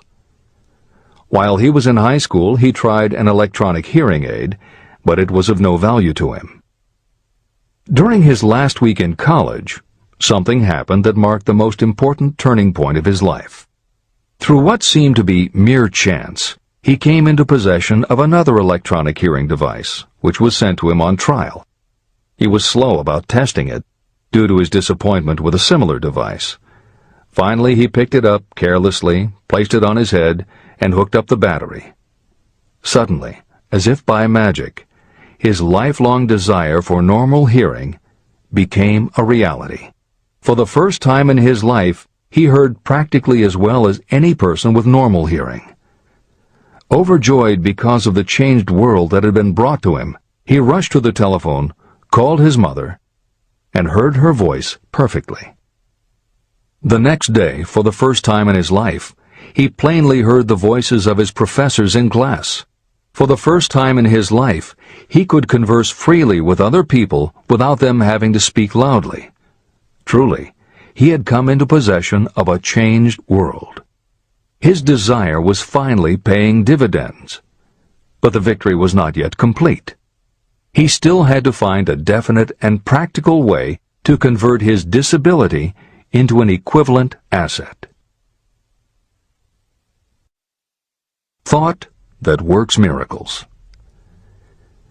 Intoxicated with the joy of his newly discovered world of sound, he wrote a letter to the manufacturer of the hearing aid, enthusiastically describing his experience.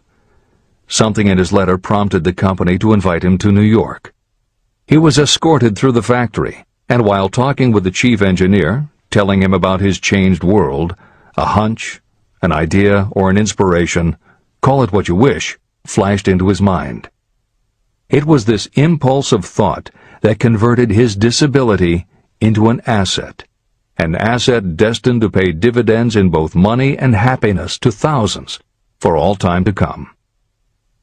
The sum and substance of that impulse was this.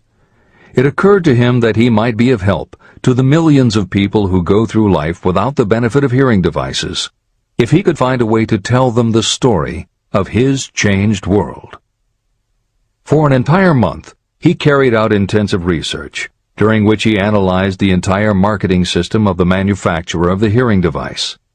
Then he created a plan for reaching out to other hearing-impaired people all over the world, to share with them his newly discovered changed world. When this was done, he put in writing a 2-year plan based upon his findings.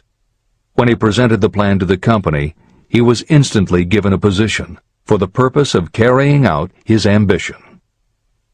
Little did he dream when he went to work that he was destined to bring hope and practical relief to thousands of people who, without his help, would have been limited forever by deafness.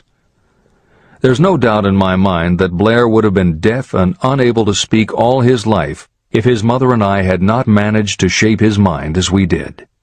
When I planted in his mind the desire to hear and talk and live as other people, there went with that impulse some strange influence that caused nature to become bridge builder and span the gulf of silence between his brain and the outer world.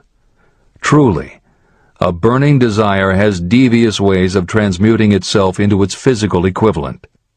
Blair desired normal hearing. Now he has it. He was born with a condition that in those days might easily have sent a person with a less defined desire to the street with a bundle of pencils and a tin cup. The little white lie I planted in his mind when he was a child, by leading him to believe his impaired hearing would become a great asset, has justified itself.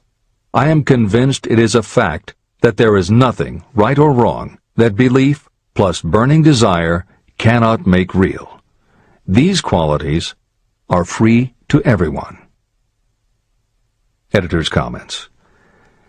As Napoleon Hill was finishing this chapter on desire, it was reported that the famed opera singer Madame Schumann-Heink had died. A passage in her obituary struck Hill as being so appropriate to the subject of this chapter that he was moved to comment as follows. End of editor's comment. One short paragraph in the newspaper story about the famed opera singer Madame Schumann-Heink gives the clue to this unusual woman's stupendous success. I quote the paragraph because the clue it contains is none other than desire. Early in her career, Madame Schumann-Heink visited the director of the Vienna Court Opera to have him test her voice. But he did not test it. After taking one look at the awkward and poorly dressed girl, he exclaimed, none too gently, "With such a face, and with no personality at all, how can you ever expect to succeed in opera? My good child, give up the idea. Buy a sewing machine and go to work. You can never be a singer." Never is a long time. The director of the Vienna Court Opera may have known much about the technique of singing, but he knew little about the power of desire when it assumes the proportion of an obsession. If he had known more of that power, he would not have made the mistake of condemning genius without giving it an opportunity. Editor's comments. Although few readers of this edition will be familiar with Madame Schumann-Heink, every reader knows a half-dozen similar stories. It is true for every generation and every kind of music. At some time, even the biggest stars were failures. At some time, someone told them they weren't good enough. But every one of those times that they failed, their desire was bigger than their failure. That is why you know their stories. And it's also why you've never heard about the thousands of other performers who were also told they weren't good enough. The ones you've never heard of are the ones whose desire wasn't big enough. They are the ones who believed that failure was defeat. This is the end of the editor's comment. Several years ago, one of my business associates became ill. He became worse as time went on, and finally was taken to the hospital for an operation. The doctor warned me that there was little, if any, chance of my ever seeing him alive again. But that was the doctor's opinion. It was not the opinion of the patient. Just before he was wheeled away, he whispered to me, "Do not be disturbed, Chief. I will be out of here in a few days." The attending nurse looked at me with pity. But the patient did come through safely. After it was all over, his physician said, nothing but his own desire to live saved him. He never would have pulled through if he had not refused to accept the possibility of death. Editor's comments. By the 1980s, the phenomenon that Napoleon Hill wrote about in the preceding paragraph was embraced by a growing segment of the population. Among the adherents were numerous medical professionals who incorporated the concept under the term the body-mind connection. And by the turn of the 21st century, the belief that the mind can manifest physical changes in the body had become a part of mainstream medical practice. In Chapter 5, Autosuggestion, you will find further comment on the medical aspects of having a burning desire. This is the end of the editor's comment. I believe in the power of desire backed by faith in yourself, because I have seen this power lift people from lowly beginnings to places of power and wealth. I have seen it rob the grave of its victims. I have seen it serve as the medium by which people staged a comeback after having been defeated in 100 different ways. And I have seen it provide my own son with a normal, happy, successful life, despite nature's having sent him into the world without ears. How can you harness and use the power of desire? The first part of the answer is in the technique at the beginning of this chapter. You will learn more about it in the next and subsequent chapters of this book. Through some strange and powerful principle, nature wraps up in the impulse of strong desire that something that recognizes no such word as impossible, and accepts no such reality as failure. There are no limitations to the mind except those we acknowledge. Chapter 4. Faith in your ability. Visualization of and belief in attainment of desire. The second step toward riches. Faith is the head chemist of the mind. When faith is blended with thought, the subconscious mind instantly picks up the vibration. The subconscious then translates it and transmits it to infinite intelligence. The emotions of faith, love, and sex are the most powerful of all the major positive emotions. When the three are blended, they have the effect of coloring thought in such a way that it instantly reaches the subconscious mind. There, it is changed into a form that induces a response from infinite intelligence. Editor's comments. In the preceding paragraph, Napoleon Hill uses two terms, faith and infinite intelligence, both of which may convey to the reader a religious connotation that Hill did not intend. The following will define the meaning of the words as Hill uses them in the following chapter. In modern usage, the word faith has become almost interchangeable with religious belief, which is not the way Hill uses the word. Faith, as it is used here, means having confidence, trust, and an absolute unwavering belief that you can do something. And in order for you to have faith in yourself as Hill means it, it has to be true on a subconscious level.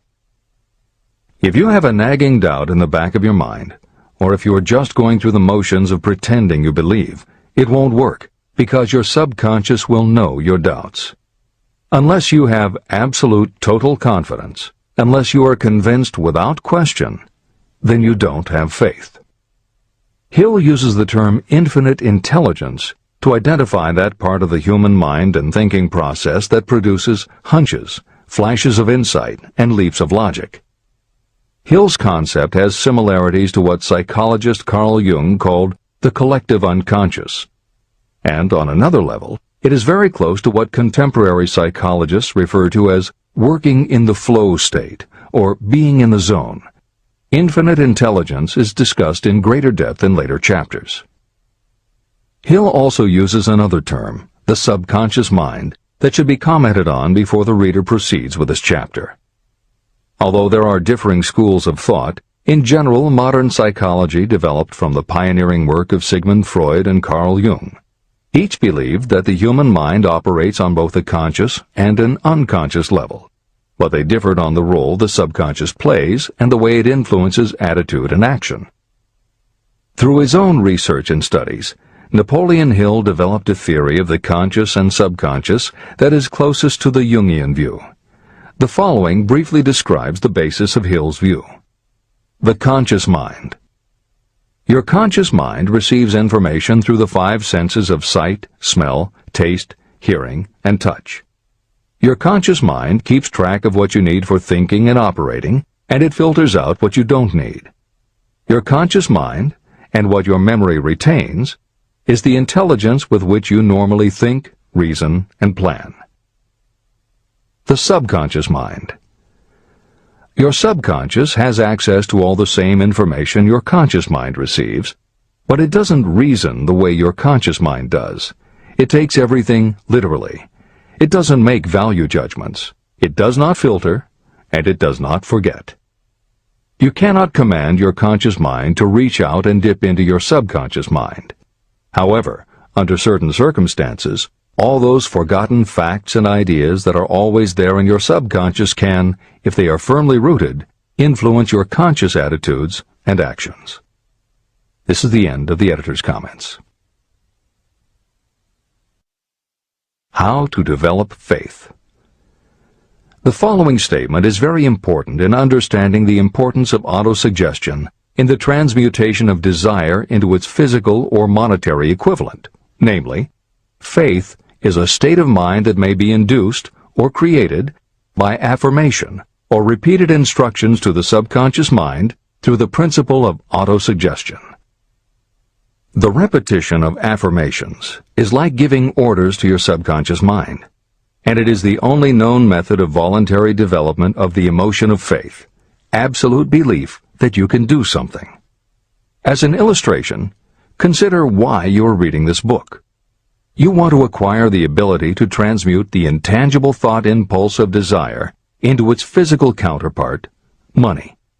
By following the instructions laid down in the later chapters on autosuggestion and the subconscious mind, you will learn techniques to convince your subconscious mind that you believe you will receive that for which you ask.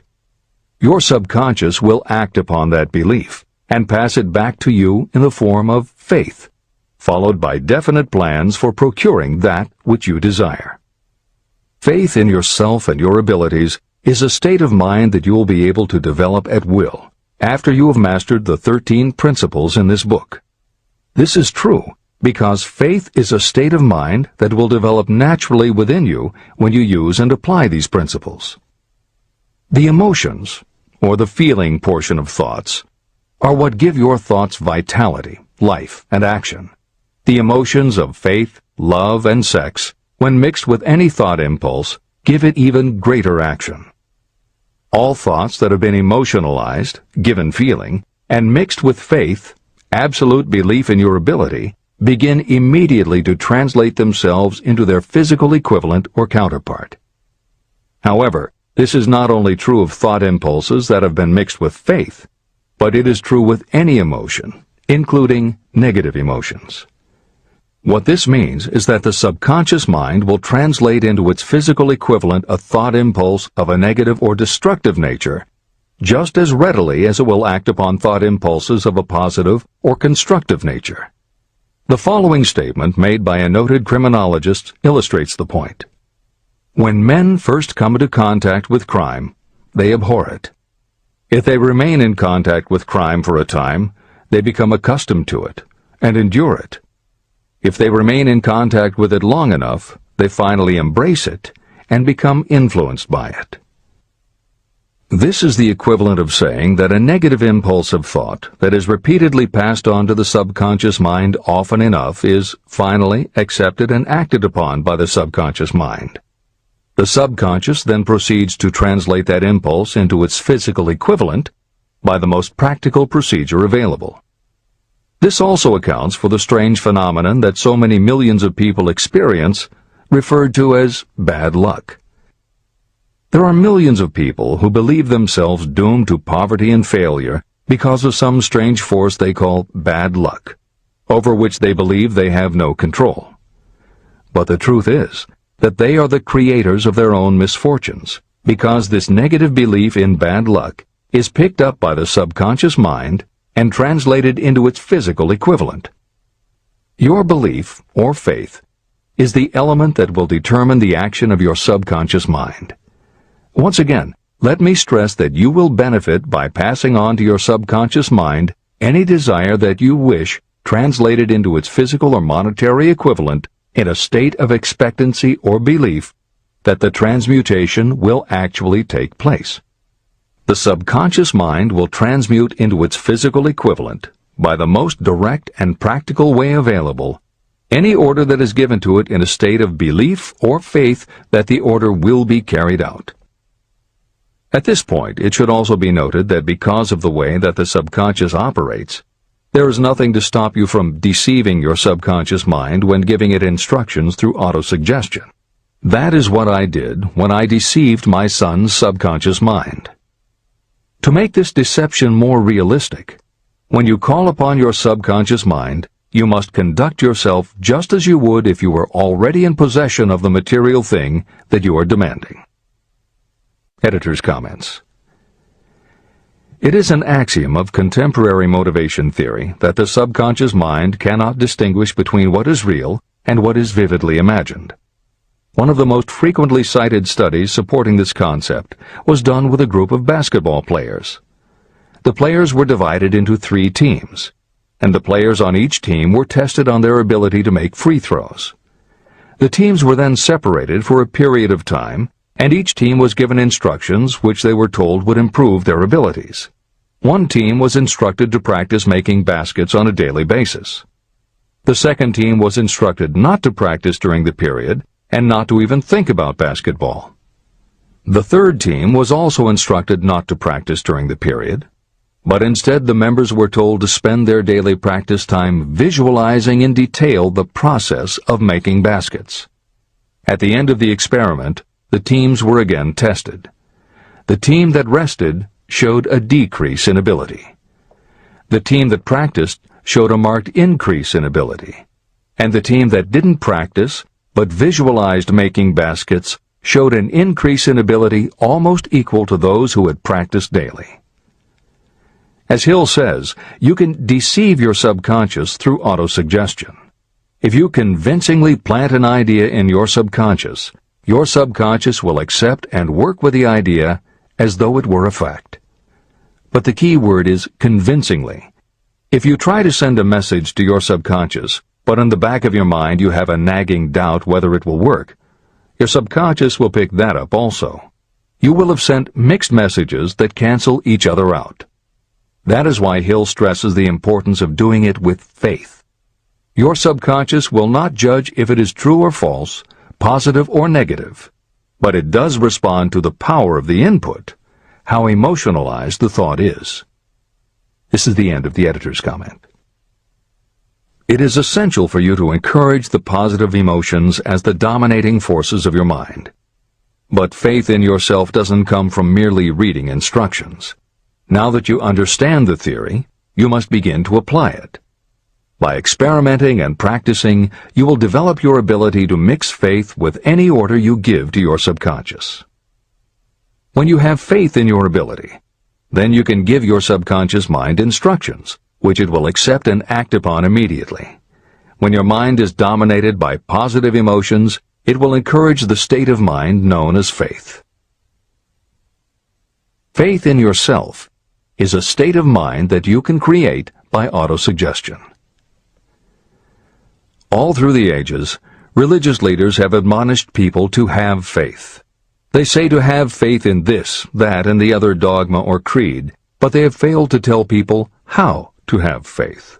They have not stated that faith is a state of mind that may be induced by self-suggestion. In language that anyone can understand, this book explains the principle through which faith in your ability to accomplish a goal may be developed where it does not already exist.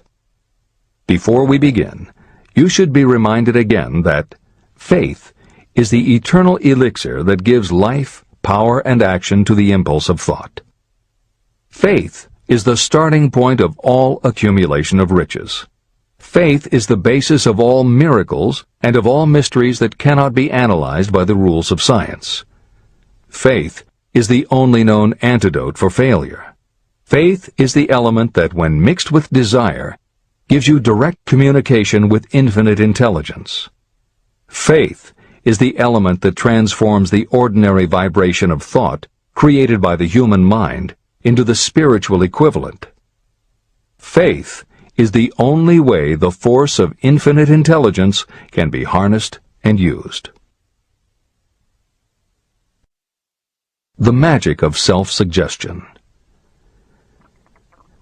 It is a fact that you will come to believe whatever you repeat to yourself, whether the statement is true or false.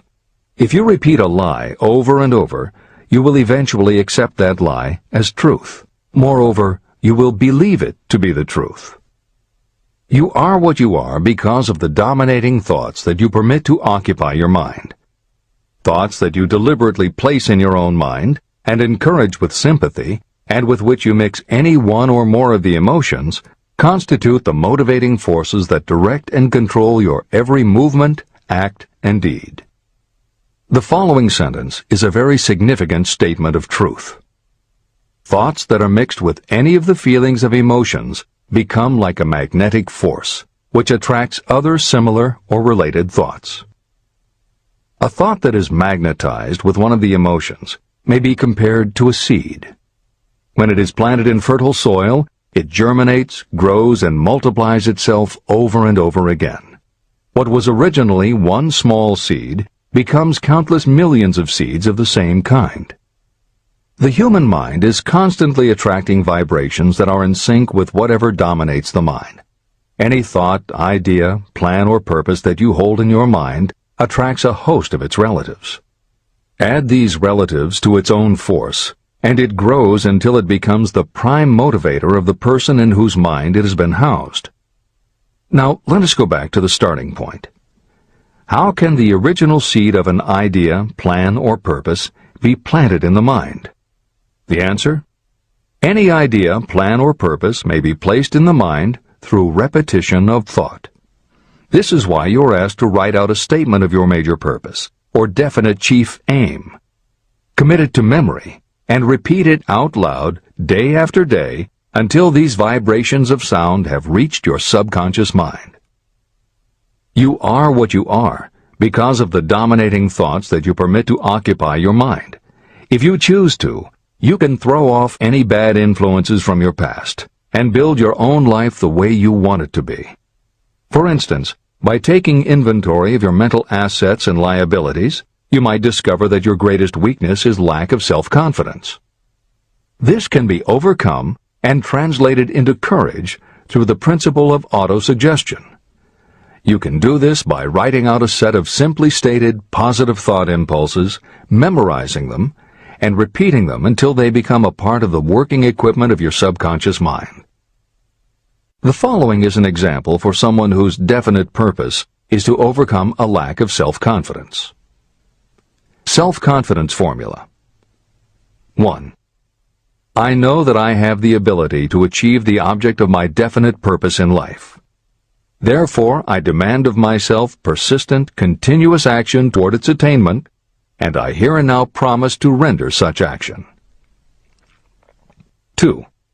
I realize the dominating thoughts of my mind will eventually reproduce themselves in outward physical action and gradually transform themselves into physical reality. Therefore, I will concentrate my thoughts for 30 minutes each day, visualizing the person I intend to become. In this way, I will create in my mind a clear mental picture. 3. I know, through the principle of autosuggestion, that any desire I persistently hold in my mind will eventually find some practical means of attaining my objective. Therefore, I will devote 10 minutes daily to demanding of myself the development of self-confidence. 4. I have clearly written down a description of my definite chief aim in life, and I will never stop trying until I have developed sufficient self-confidence for its attainment. 5. I fully realize that no wealth or position can last unless it is built upon truth and justice. Therefore, I will engage in no transaction that does not benefit all whom it affects. I will succeed by attracting to myself the forces I wish to use and the cooperation of others. I will persuade others to help me because of my willingness to help others. I will eliminate hatred, envy, jealousy, selfishness, and cynicism by developing love for all humanity. because I know that a negative attitude toward others can never bring me success.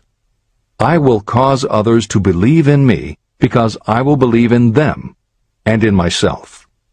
I will sign my name to this formula, commit it to memory, and repeat it aloud once a day, with full faith that it will gradually influence my thoughts and actions so that I will become a self-reliant and successful person. Behind this formula is a law of nature that psychologists call autosuggestion or self-suggestion. It is a proven technique that will work for your success if it is used constructively.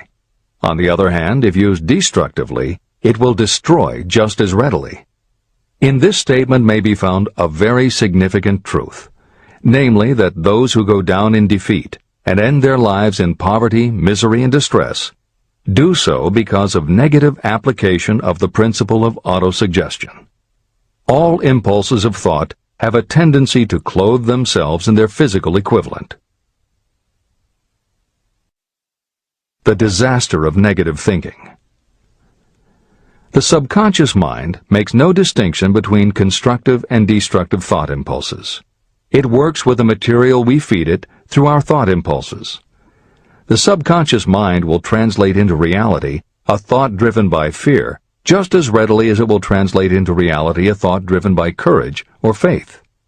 Just as electricity will turn the wheels of industry and render useful service if used constructively, it will snuff out life if wrongly used. So, too, will the law of autosuggestion lead you to peace and prosperity, or down into the valley of misery, failure, and death. It depends on your degree of understanding and application of it. If you fill your mind with fear or doubt, and if you do not believe in your ability to connect with and use the forces of infinite intelligence, then you will not be able to use those forces. The law of autosuggestion will take your lack of belief and use that doubt as a pattern by which your subconscious mind will translate it into its physical equivalent. Editor's comments. When you have faith in your ability to accomplish what you want, it not only firmly plants ideas in your subconscious, but it then works to reinforce itself. When you have faith in your abilities, part of what you must have faith in is that it is possible to tap into infinite intelligence. And because you have faith that it will work, your conscious mind won't be resistant. When your conscious doesn't resist, your subconscious mind can send creative ideas to your conscious mind more easily. Then, the more you see the power working in your life, the easier it is for you to act on faith the next time. Will it work for you? You will never know unless you relax your resistance and just have faith that it will. This is the end of the editor's comment. Like the wind that carries one ship east and another west, the law of autosuggestion will lift you up or pull you down according to the way you set your sails of thought. The law of autosuggestion, through which any person may rise to altitudes of achievement that stagger the imagination, is well described in the following verse. Observe the words that have been emphasized, and you will catch the deep meaning that the poet had in mind. If you think you are beaten, you are. If you think you dare not, you don't. If you like to win, but you think you can't, it is almost certain you won't. If you think you'll lose, you're lost. For out in the world we find, success begins with a fellow's will. It's all in the state of mind. If you think you are outclassed, you are. You've got to think high to rise. You've got to be sure of yourself before you can ever win a prize. Life's battles don't always go to the stronger or faster man, but soon or late the man who wins is the man who thinks he can. Editor's comments. As noted at the beginning of this chapter, the way in which Napoleon Hill uses the word faith is meant to have no religious connotation. However, it would be impossible for Hill to write this chapter without acknowledging the power of religious faith. Therefore, in the following two paragraphs, when Hill discusses Jesus Christ and Mahatma Gandhi as exemplifying the power of faith, he is referring to their personal faith, the absolute trust in his beliefs that Jesus exhibited, and Gandhi's total conviction and confidence in his cause. In this way, they perfectly exemplify thought impulse mixed with faith. This is the end of the editor's comment. If you wish evidence of the power of faith, study the achievements of men and women who have employed it. At the head of the list comes the Nazarene. The basis of Christianity is faith, no matter how many people may have perverted or misinterpreted the meaning of this great force. The sum and substance of the teachings and the achievements of Christ, which may have been interpreted as miracles, were nothing more nor less than faith. If there are any such phenomena as miracles, they are produced only through the state of mind known as faith. Consider Mahatma Gandhi of India, one of the most astounding examples of the possibilities of faith. Gandhi wielded more potential power than any man living in his time, and he had this power despite the fact that he had none of the orthodox tools of power, such as money, battleships, soldiers, and materials of warfare. Gandhi had no money, no home. He did not own a suit of clothes, but he did have power. How did he come by that power? He created it out of his understanding of the principle of faith and through his ability to transplant that faith into the minds of 200 million people. Gandhi accomplished the astounding feat of influencing 200 million minds to coalesce and move in unison as a single mind. What other force on earth, except faith, could do as much? How an idea built a fortune. Editor's comment. Although the following story is not exclusively about faith, and it makes no mention of autosuggestion or the subconscious mind, Napoleon Hill included it at this point in every edition of Think and Grow Rich. In fact, as Hill says, this story illustrates at least 6 of the 13 principles of success, but faith is at the center of it.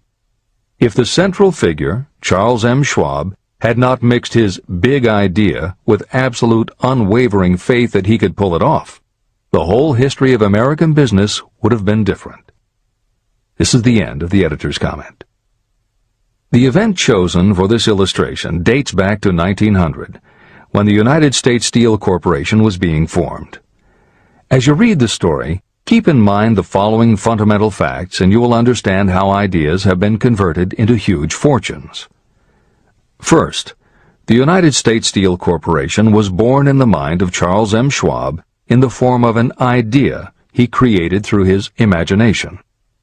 Second, he mixed faith with his idea. Third, he formulated a plan for the transformation of his idea into physical and financial reality.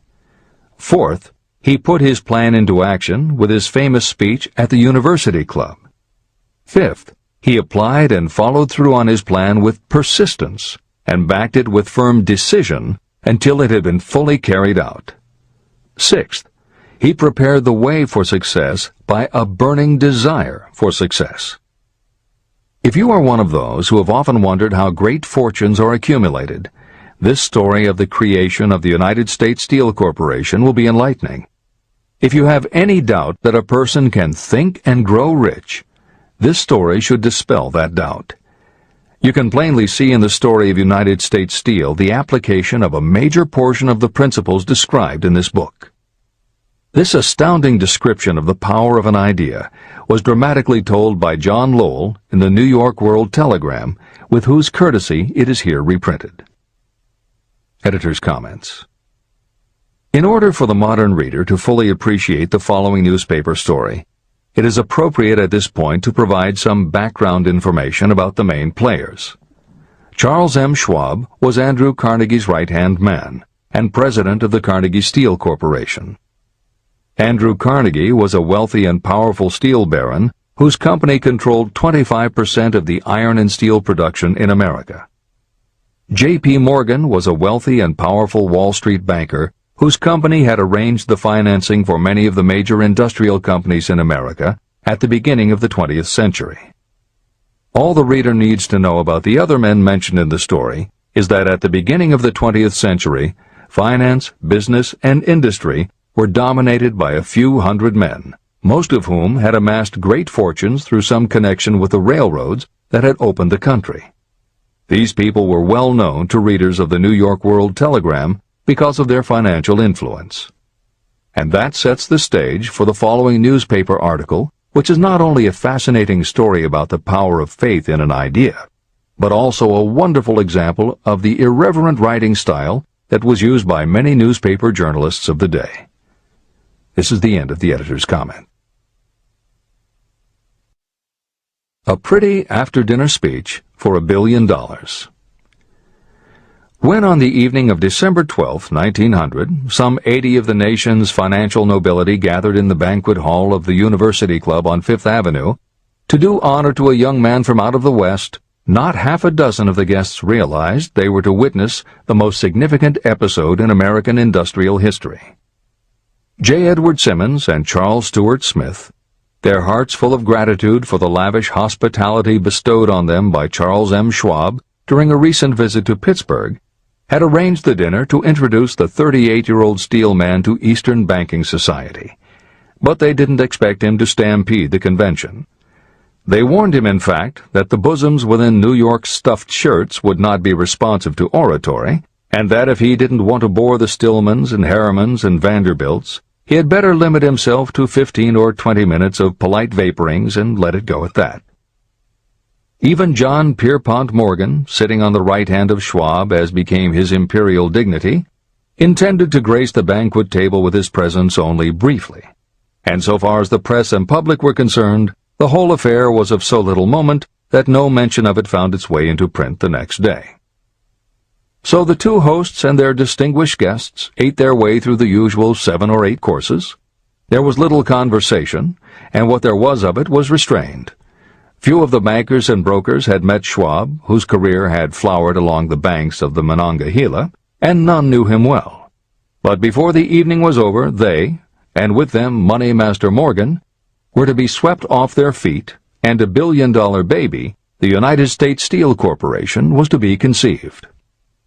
It is perhaps unfortunate for the sake of history that no record of Charlie Schwab's speech at the dinner ever was made. It is probable, however, that it was a homely speech, somewhat ungrammatical, for the niceties of language never bothered Schwab, full of epigram and threaded with wit. But aside from that, it had a galvanic force and effect upon the $5 billion of estimated capital that was represented by the diners. After it was over, and the gathering was still under its spell, although Schwab had talked for 90 minutes, Morgan led the orator to a recessed window where, dangling their legs from the high, uncomfortable seat, they talked for an hour more. The magic of the Schwab personality had been turned on full force, but what was more important and lasting was the full-fledged, clear-cut program he laid down for the aggrandizement of steel. Many other men had tried to interest Morgan in slapping together a steel trust after the pattern of the biscuit, wire and hoop, sugar, rubber, whiskey, oil, or chewing gum combinations. Editor's comments. The Random House College Dictionary defines a trust as an illegal combination of industrial or commercial companies in which the stock is controlled by a central board of trustees, thus making it possible to control prices and destroy competition. Many of America's new industrial companies had grown so quickly that they were not yet profitable. They were saddled with huge debt incurred in raising the capital to finance their rapid expansion, and at the same time they were faced with having to cut costs and slash prices or go out of business. The answer for many was to join up with others in related industries to form what were called trusts or combinations. Although trusts were illegal since the passage of the Sherman Antitrust Act in 1890, companies still tried to find ways to monopolize their industries, and if their efforts weren't technically trusts, they were something very close. The one thing the large company owners who assembled these trusts needed was cash to buy up the many smaller companies they would have to own in order to effectively dominate an industry. J.P. Morgan was the banker who financed many such takeovers. This is the end of the editor's comment. John W. Gates, the gambler, had urged it, but Morgan distrusted him. The Moore boys, Bill and Jim, Chicago stock jobbers who had glued together a match trust and a cracker corporation, had urged it and failed, Elbert H. Gary, the sanctimonious country lawyer, wanted to foster it, but he wasn't big enough to be impressive. Until Schwab's eloquence took J.P. Morgan to the heights from which he could visualize the solid results of the most daring financial undertaking ever conceived, the project was regarded as a delirious dream of easy-money crackpots. The financial magnetism that began a generation ago to attract thousands of small and sometimes inefficiently managed companies into large and competition-crushing combinations had become operative in the steel world through the devices of that jovial business pirate, John W. Gates. Gates already had formed the American Steel and Wire Company out of a chain of small concerns, and together with Morgan had created the Federal Steel Company. But by the side of Andrew Carnegie's gigantic vertical trust, a trust owned and operated by 53 partners, those other combinations were picayune. They might combine to their heart's content, but the whole lot of them couldn't make a dent in the Carnegie organization, and Morgan knew it. The eccentric old Scot knew it, too.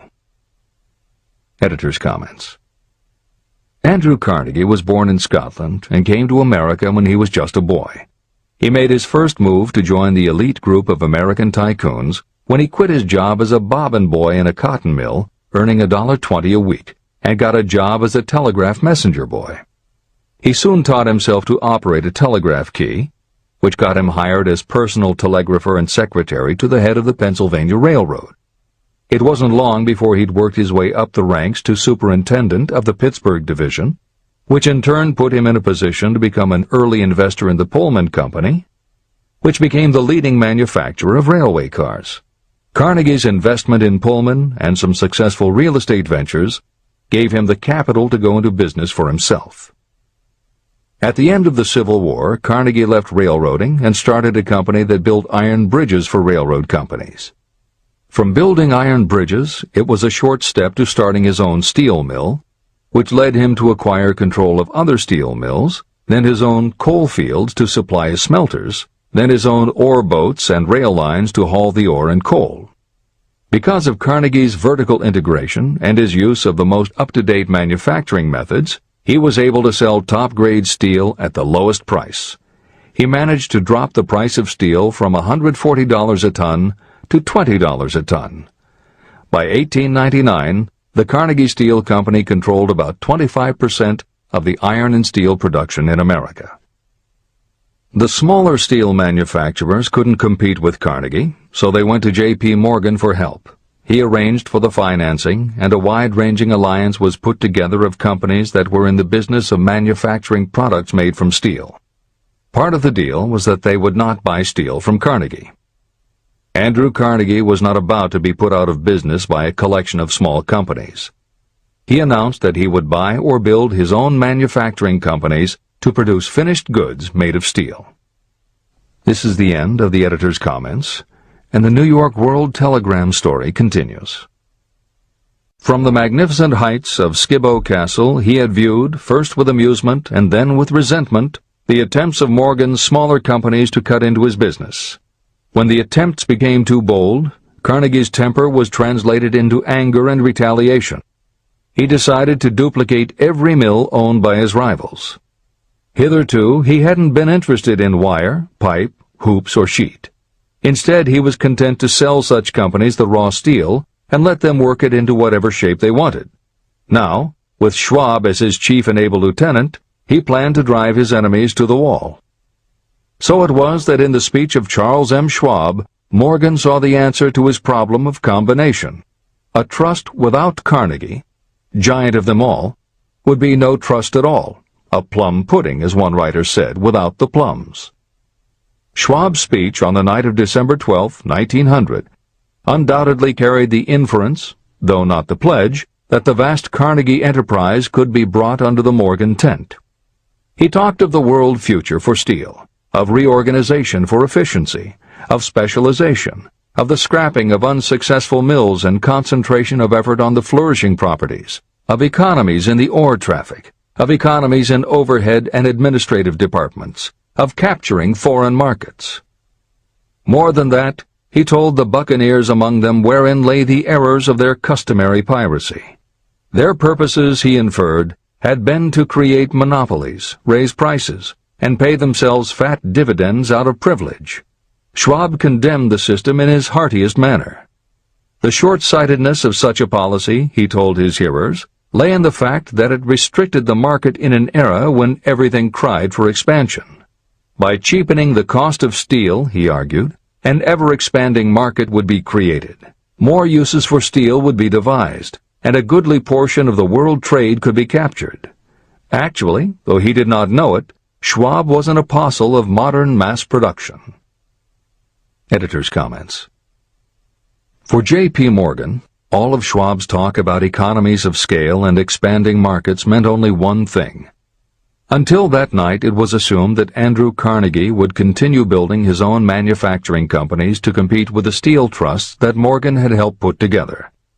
Morgan knew that for Carnegie to do so would require an enormous amount of capital, and Morgan also knew that Carnegie had always been strongly against raising money by selling stock in his company. What Schwab seemed to be implying was that rather than going to Wall Street for the money needed to fight the trusts, Carnegie might be interested in selling his business. This is the end of the editor's comment.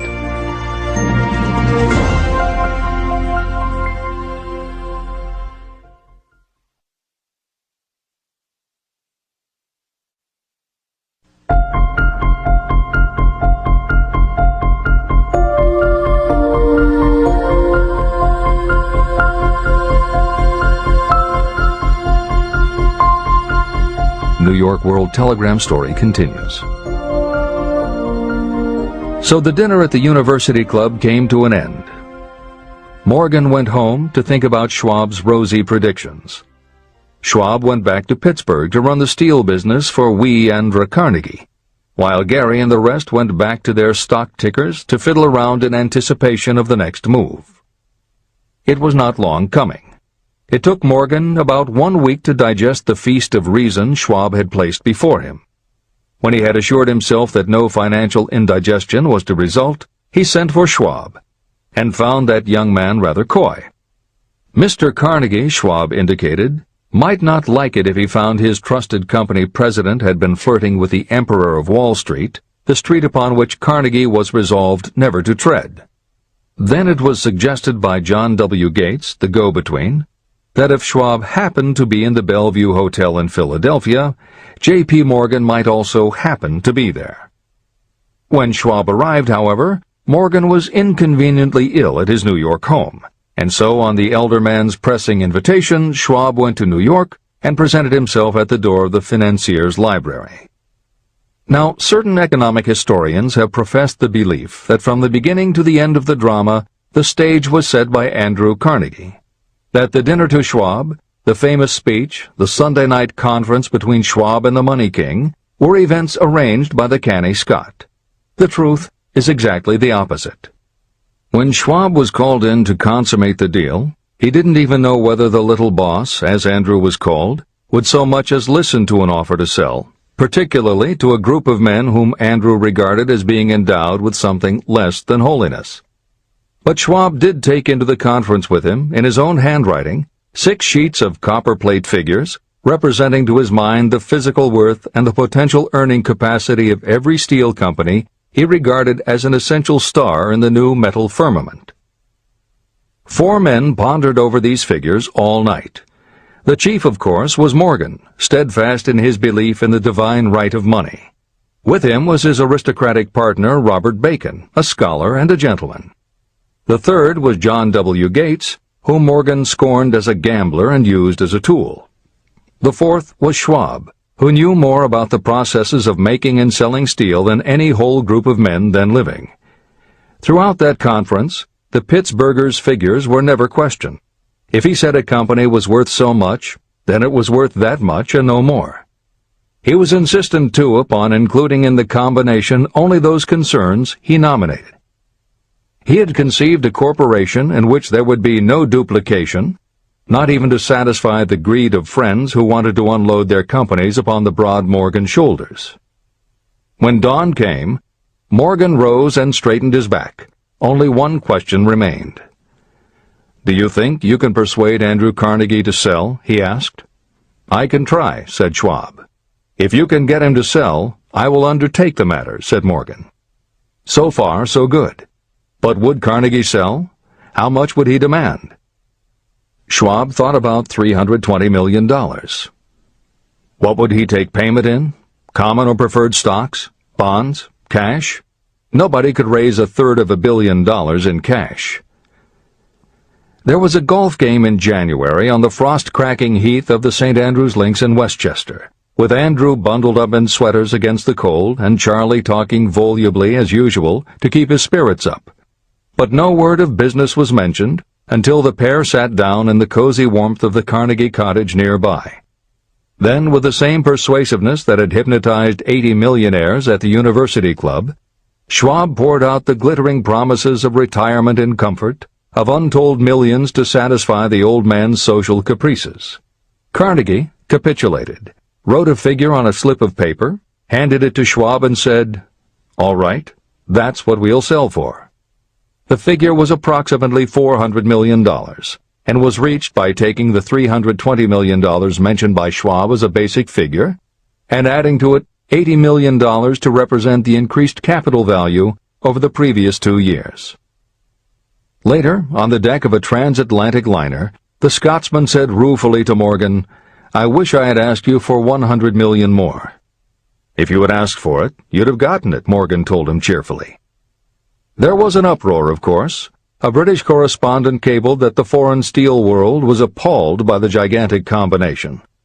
President Hadley of Yale declared that unless trusts were regulated, the country might expect an emperor in Washington within the next 25 years. But that able stock manipulator Keene went at his work of shoving the new stock at the public so vigorously that all the excess water, estimated by some at nearly $600 million, was absorbed in a twinkling. So Carnegie had his millions, and the Morgan Syndicate had $62 million for all its trouble, and all the boys, from Gates to Gary, had their millions. Editor's comment. The 38-year-old Charles M. Schwab had his reward, too. He was made president of the new corporation, United States Steel, and remained in control until 1930. When Schwab left U.S. Steel, he went on to found the mammoth Bethlehem Steel Corporation, of which he also became president. This is the end of the editor's comment. Riches begin with thought. The dramatic story of big business that you've just finished is a perfect illustration of the method by which desire can be transmuted into its physical equivalent. That giant organization was created in the mind of one man. The plan by which the organization was provided with the steel mills that gave it financial stability was created in the mind of the same man. His faith, his desire, his imagination, his persistence were the real ingredients that went into United States Steel. The steel mills and equipment acquired by the corporation, after it had been brought into legal existence, were incidental. However, careful analysis reveals that the appraised value of the properties acquired by the corporation increased in value by an estimated $600 million, approximately $12 billion today. The increase in value of the assets is attributable to the mere transaction that consolidated them under one management. In other words, Charles M. Schwab's idea, plus the faith with which he conveyed it to the minds of J.P. Morgan and the others, was marketed for a profit of approximately $600 million. Not an insignificant sum for a single idea. The United States Steel Corporation prospered and became one of the richest and most powerful corporations in America, employing thousands of people, developing new uses for steel and opening new markets, thus proving that the $600 million in profit that the Schwab idea produced was earned. Riches begin in the form of thought. The amount is limited only by the person in whose mind the thought is put into motion. Faith removes limitations. Remember this when you are ready to bargain with life for whatever it is that you ask as your price for having passed this way. Editor's comments. In the years since that article appeared in the New York World Telegram, the well-told business story has become its own genre within the publishing industry. There are best-selling books and biographies by and about the insiders who run every industry. The editors of this edition of Think and Grow Rich strongly encourage you to sample some of these books. They can be entertaining and inspirational, and in them you will be able to see examples of Hill's principles of success at work in the real world. The best of them are not only entertaining and inspirational, but they are filled with ideas and techniques you can adapt and use. There are literally too many bestsellers from which to select a best-of listing for inclusion here. Any such choice the editors might make would not necessarily be the best, but merely reflective of the interests of the person doing the choosing. However, there are 2 books the editors recommend that are not by or about a single individual or industry. These books are In Search of Excellence by Tom Peters and Breakthroughs by P.R. Nyack and John M. Ketteringham. Each of these books deals with a broad spectrum of industries, and within each industry they single out certain companies and individuals for analysis. Both were published at the beginning of the business book trend in the 1980s, but there are few books since then that better convey the importance of faith in a good idea. In Search of Excellence, chosen by a panel of experts as the most influential book of the past 20 years, was a runaway bestseller and will likely be in print for years to come. Breakthroughs may be harder to find, but it will be well worth the effort. This is the end of the editor's comments.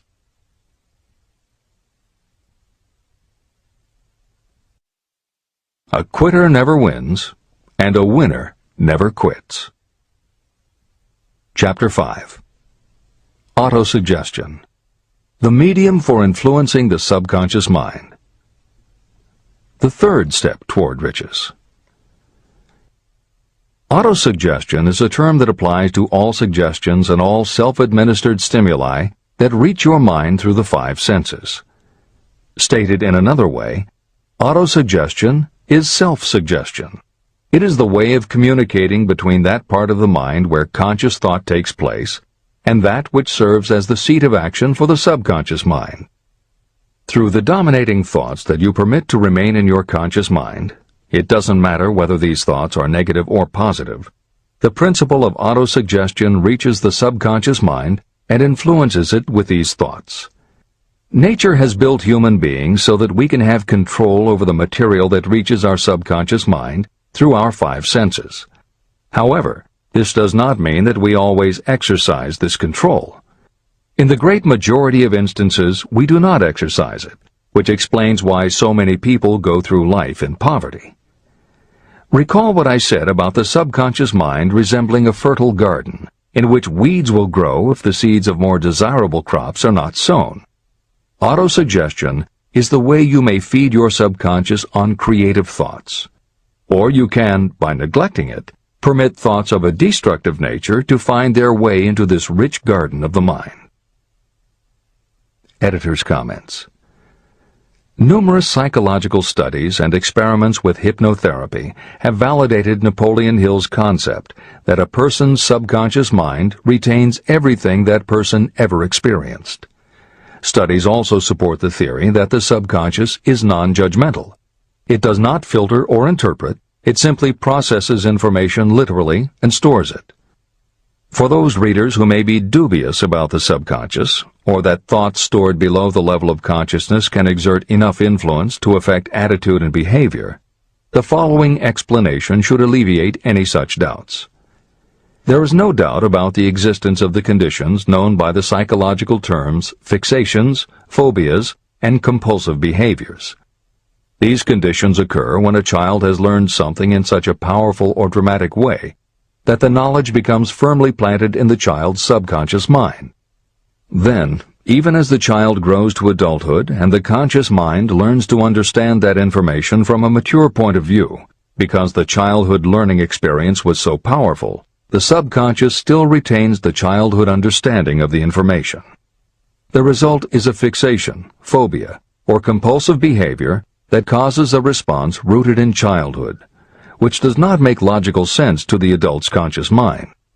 That is because it does not come from the conscious. It comes from the subconscious belief that was so emotionalized it overrides the adult's logical conscious mind. Hill's theory is based on exactly the same psychological principles. Thoughts do remain stored in the subconscious. They remain just as they were when they were input, and the more highly emotionalized the thoughts are when they are input, the more influence they exert on attitude and behavior. It is this aspect of the subconscious that will allow you to use autosuggestion as a tool with which to input the positive thoughts that will help you achieve the success you desire. This is the end of the editor's comments. See and feel money in your hands. You were instructed in the last of the 6 steps described in Chapter 3 on Desire to read aloud twice daily the written statement of your desire for money. You were also directed to see and feel yourself already in possession of the money. By following these instructions, you communicate the object of your desire directly to your subconscious mind in a spirit of absolute faith. Through repetition of this procedure, you will create thought habits that reinforce your efforts to transmute desire into its monetary equivalent. Read these steps again, very carefully, before you proceed further. 1. Fix in your mind the exact amount of money you desire. It is not sufficient merely to say, "I want plenty of money." Be definite about the amount. 2. Determine exactly what you intend to give in return for the money you desire. There is no such reality as something for nothing. 3. Establish a definite date when you intend to possess the money you desire. 4. Create a definite plan for carrying out your desire and begin at once, whether you are ready or not, to put this plan into action. 5. Now write it out. Write a clear, concise statement of the amount of money you intend to acquire, name the time limit for its acquisition, state what you intend to give in return for the money, and describe clearly the plan through which you intend to accumulate it.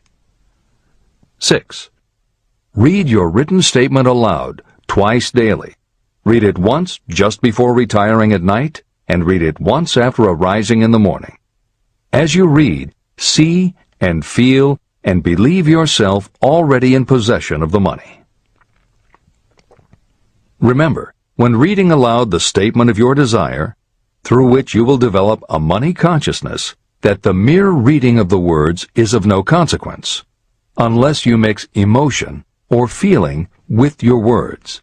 Your subconscious mind recognizes and acts only upon thoughts that have been well mixed with emotion or feeling. This is a fact of such importance as to warrant repetition in practically every chapter. The lack of understanding of this is the main reason the majority of people who try to apply the principle of autosuggestion get no desirable results. Plain, unemotional words do not influence the subconscious mind. You will get no appreciable results until you learn to reach your subconscious mind with thoughts or spoken words that have been well emotionalized with belief.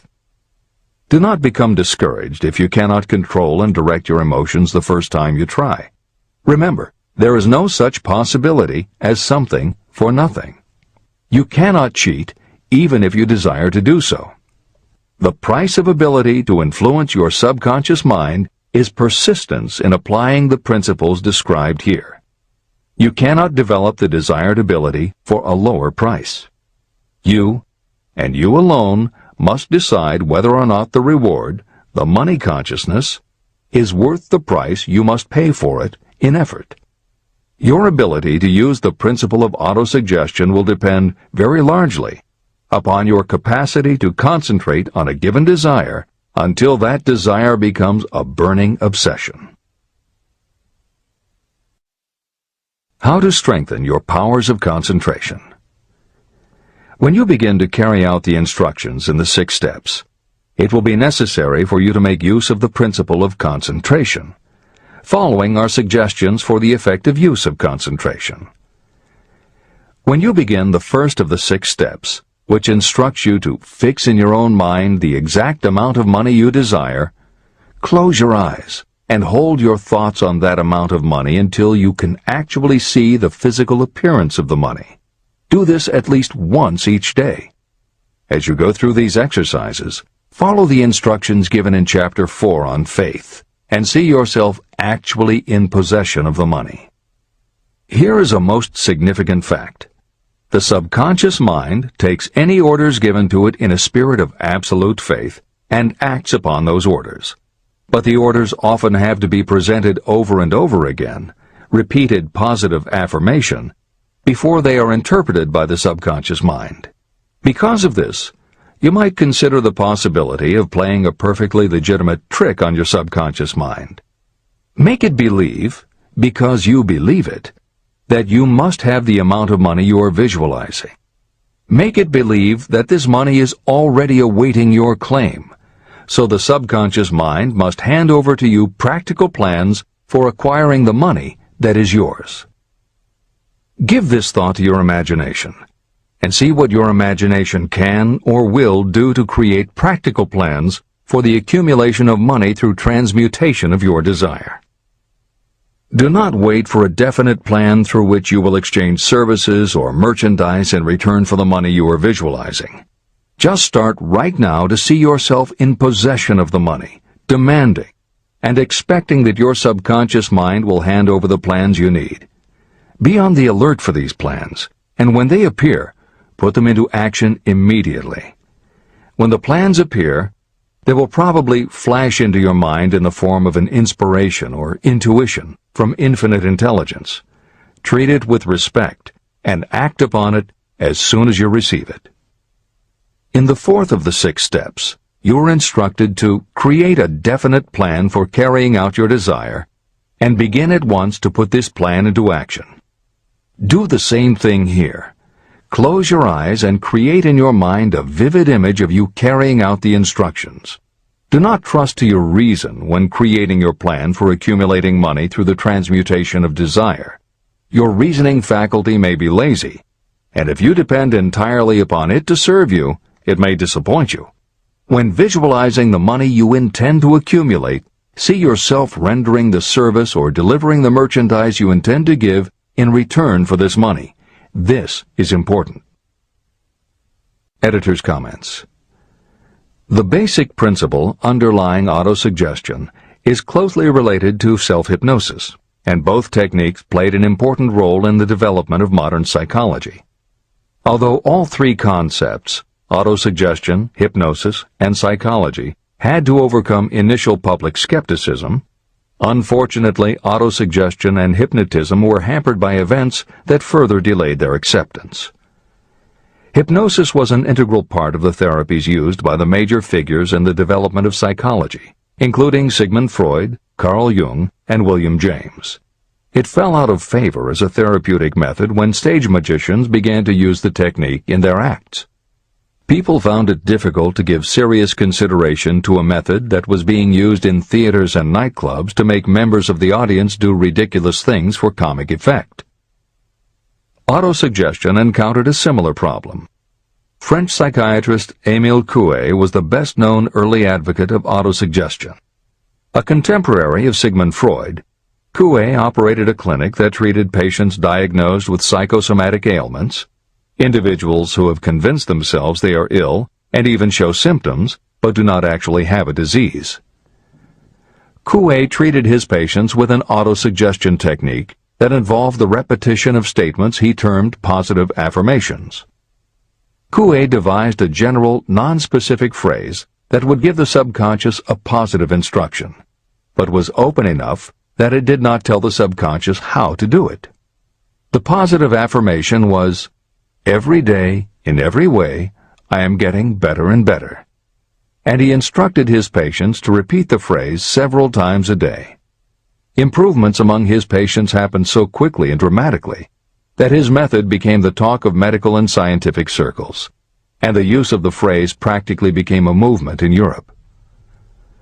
Word of the success Coué was having with his method spread to America, and he was soon booked to do a lecture tour. At one of his early speaking engagements, a cynical newspaper reporter made a joke of the technique, calling it, "Hell's bells, I'm well." The joke followed Coué wherever he spoke, and the press coverage was so negative he canceled his tour and returned to practice in Europe. Serious scientists and therapists continued to work with autosuggestion. But just as had happened when stage magicians cast doubt upon the efficacy of hypnosis, Coué's method of positive affirmation fell out of favor with the general public. It took the openness of the latter part of the 20th century before the techniques of hypnosis and autosuggestion gained general acceptance once again. Today, if you go on the internet, there are over 40,000 web links featuring positive affirmations, and numerous bestsellers have been written on the subject. Virtually every newspaper, magazine, and television news program regularly features stories on the crucial role the mind plays in personal growth and achievement. Techniques based on autosuggestion have fostered countless best-selling books, audiobooks, and video programs. And every week thousands of people attend seminars, lectures, and retreats to be inspired by motivational speakers or spiritual leaders, and to learn techniques that will help them achieve success, almost all of which are based on the basic principles Napoleon Hill advocates in this book. When Hill instructs the reader to close your eyes and hold your thoughts on that amount of money until you can actually see the physical appearance of the money, he is in fact describing the autosuggestion technique most widely taught by contemporary motivational experts. Today it is called creative visualization, and it is regularly used by some of the most successful trainers of Olympic athletes and professional sports teams. It is used by NASA in training astronauts, and medical professionals use it in a variety of ways, including teaching it to patients who need to elevate their autoimmune system. Using visualization effectively is much more than simply daydreaming about something you would like to have or a goal you would like to achieve. Visualization is a specific technique that involves the use of imagination, creativity, vivid imagery, and affirmations, all focused on creating something you wish to manifest in reality. Napoleon Hill identified the practice of visualization and wrote about it as early as 1928 in his first bestseller, Law of Success. Since then, many other psychologists, medical professionals, motivational speakers, and authors have developed systems based on the same principles. Dr. Maxwell Maltz, a noted plastic surgeon, found that often it was as important for his patients to change their inner perception of themselves as it was to change their outer appearance. Dr. Maltz's landmark bestseller, Psycho-Cybernetics, draws heavily on visualization as a way to increase self-esteem and improve a wide range of abilities. The Silva method, which is another variation on visualization, has been taught to millions of people by certified Silva trainers who hold seminars throughout the country. Jose Silva's best-selling book, The Silva Mind Control Method, has also sold many millions of copies. In 1978, 50 years after Napoleon Hill wrote about visualization in Law of Success, Shakti Gawain published the phenomenal bestseller Creative Visualization, and Adelaide Bry published Visualization, Directing the Movies of Your Mind. At about the same time, Dr. O. Carl Simonton, an oncologist, concluded that cancer patients who used visualizations in conjunction with chemotherapy treatments had a marked improvement over those who didn't. His bestseller, Getting Well Again, had a profound impact, and it was followed by books from other respected medical professionals, such as Love, Medicine, and Miracles by Dr. Bernie Siegel, and Superimmunity by Dr. Paul Purcell. Other bestsellers by Dr. John Sarno, Dr. Deepak Chopra, and Dr. Andrew Weil have made what once was referred to as alternative medicine now part of mainstream medical practice. This is the end of the editor's comments. Stimulate your subconscious mind. The instructions given previously for the steps necessary in your desire for money will now be summarized and blended with the principles covered by this chapter, as follows. 1. Go to some quiet spot, preferably in bed at night, where you will not be disturbed or interrupted. Close your eyes and repeat aloud, so that you may hear your own words, the written statement of the amount of money you intend to accumulate. Be specific about the time limit for its accumulation, and a description of the service or merchandise you intend to give in return for the money. As you carry out these instructions, see yourself already in possession of the money. For example, Suppose that you intend to accumulate $50,000 by the 1st of January, 5 years from now, and that you intend to give your personal services as a salesperson in return for the money. Your written statement of your purpose should be similar to the following.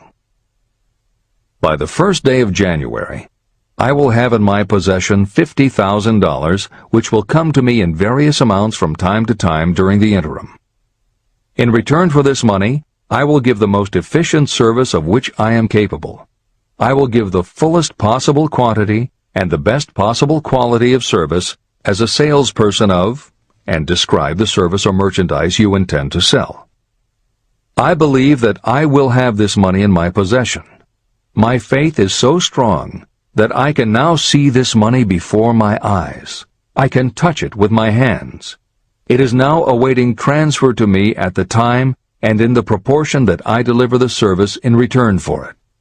I am awaiting a plan for getting this money, and I will follow that plan when it is received. 2.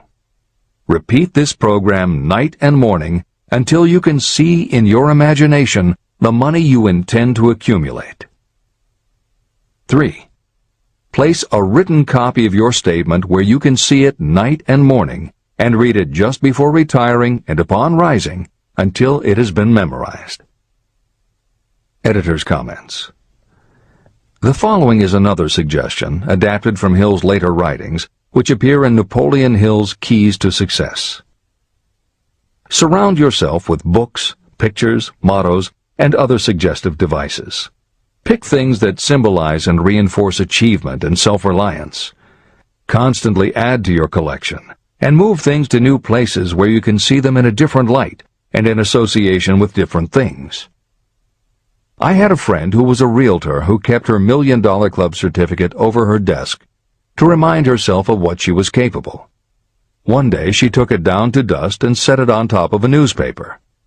When she picked it up again, she saw beneath it an article about the new football coach who had been hired at the university. Guess who bought a house she had been struggling to sell? This is the end of the editor's comments.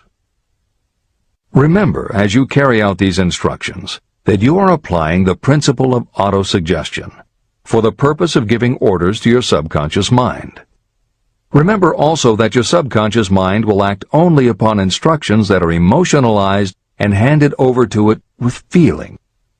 Faith is the strongest and most productive of the emotions. These instructions may at first seem abstract. Do not let this disturb you. Follow the instructions no matter how abstract or impractical they may appear to be. If you do as you have been instructed, in spirit as well as in act, the time will soon come when a whole new universe of power will unfold to you. Skepticism, in connection with all new ideas, is characteristic of all human beings. If you follow the instructions, your skepticism will soon be replaced by belief, and belief will become crystallized into absolute faith. Many philosophers have made the statement that man is the master of his own earthly destiny, but most of them have failed to say why he is the master. The reason that man may become the master of himself and of his environment is because he has the power to influence his own subconscious mind. The actual performance of transmuting desire into money is through autosuggestion. That is the principle by which you can reach and influence the subconscious mind. The other principles are simply tools with which to apply autosuggestion. Keep this thought in mind, and you will at all times be conscious of the important part the principle of autosuggestion is to play in your efforts to accumulate money through the methods described in this book.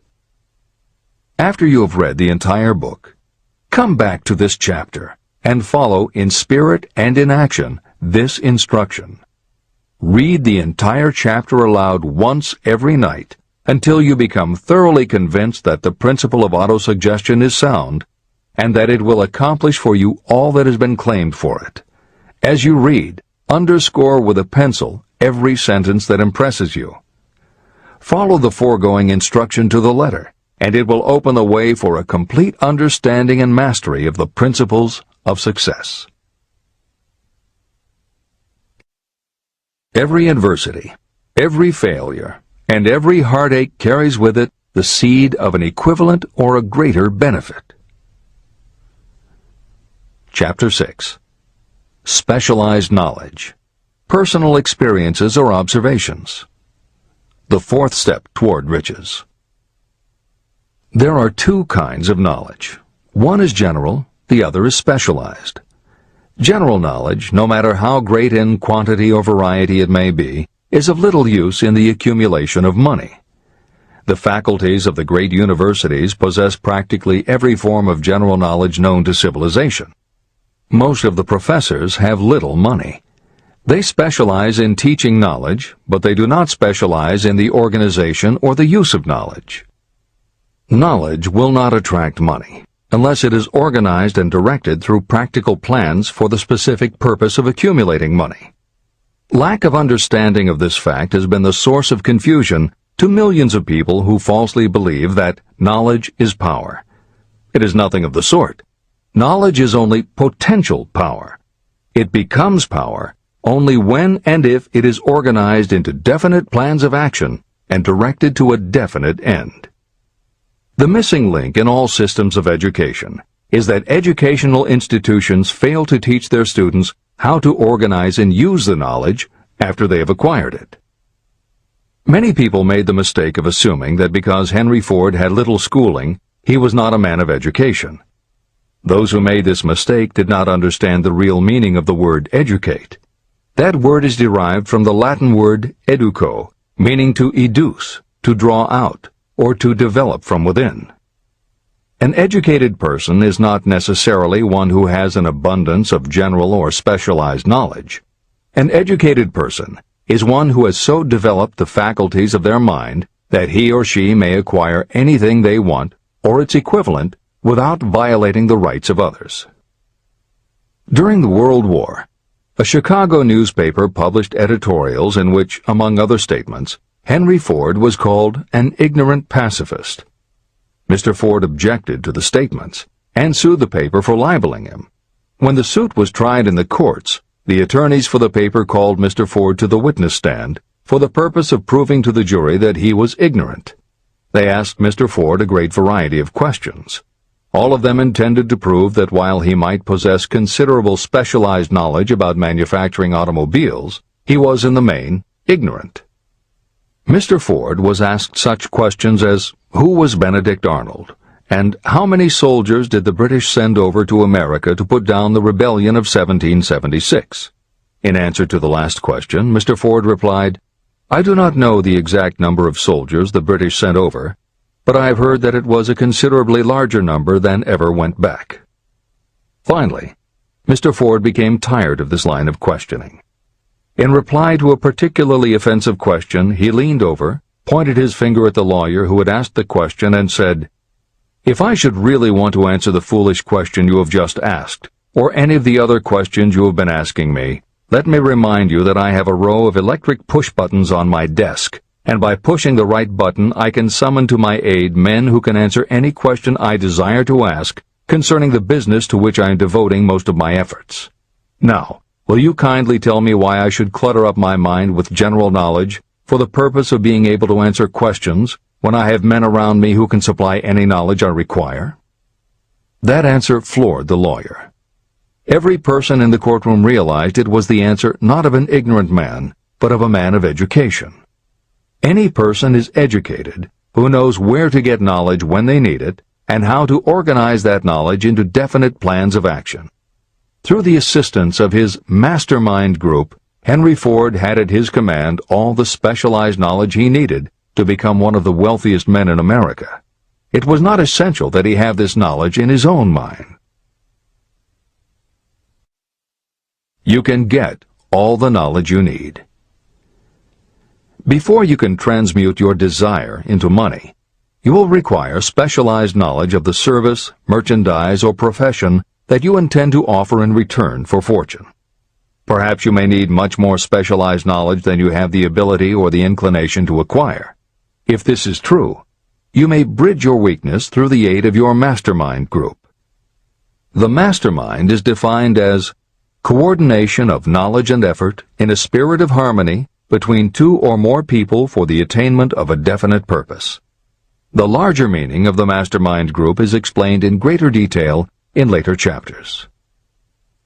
Editor's comments. After reading Hill's definition of the mastermind, many people may assume that he is describing teamwork. That would not be correct. The following explanation is adapted from the Napoleon Hill Foundation's book, Believe and Achieve. Teamwork can be achieved by any group, even one whose members have disparate interests, because all it requires is cooperation. In teamwork, people might simply be cooperating because they like the leader or out of a sense of duty. Some team members will give 100% to any team that pays them enough, but they have little concern about the objective. And sometimes there is good teamwork because different members have different agendas. A board of directors may disagree, even be unfriendly, and still run a business successfully. Musical groups are made up of notoriously self-centered people who work as a team if it will help them get ahead. Masterminds, on the other hand, are formed of individuals who have the same agenda, a deep sense of mission, and commitment to the same goal. Masterminds represent the highest order of thinking by a group of knowledgeable people, each contributing their absolute best according to their abilities, expertise, and background. If you have ever been a part of a meeting when everything just clicked and ideas built upon other ideas, with each member contributing until out of the group activity came the best possible idea or solution, that was a mastermind at work. Napoleon Hill believed that you must make the mastermind experience a regular part of your life if you really want to succeed. How to select the right people for your mastermind will be discussed further in Chapter 11, The Power of the Mastermind. This is the end of the editor's comment. The accumulation of great fortunes calls for power, and power is acquired through highly organized and intelligently directed specialized knowledge. That knowledge does not, necessarily, have to be in the possession of the person who accumulates the fortune. This should give hope and encouragement to those who want to accumulate a fortune, but don't have the necessary education to supply such specialized knowledge. People sometimes go through life suffering from inferiority complexes because they are not people of education. The person who can organize and direct a mastermind group of people who possess the knowledge needed is just as much a person of education as any other individual in the group. Thomas A. Edison had only 3 months of schooling during his entire life, but he did not lack education. Neither did he die poor. Henry Ford had less than a 6th grade schooling, but he managed to do pretty well by himself financially. Albert Einstein was working as a clerk in a patent office when he began to develop his world-altering scientific theories. Editor's comments. Had Einstein been born today, he might have been diagnosed in his early years as having attention deficit disorder. As a child, he was slow to learn to talk. As a student, he showed little promise and was expelled from at least one school. But what Einstein could do was to focus his concentration on a goal of his choice. His famous theories were the result of thought experiments that took place inside his mind. It is said that the breakthrough which led him to the theory of relativity came not from specialized knowledge of physics or mathematics, but from his ability to imagine what would happen if he were riding on a beam of starlight through space. This is the end of the editor's comments. Specialized knowledge is among the most plentiful and the cheapest forms of service that may be had.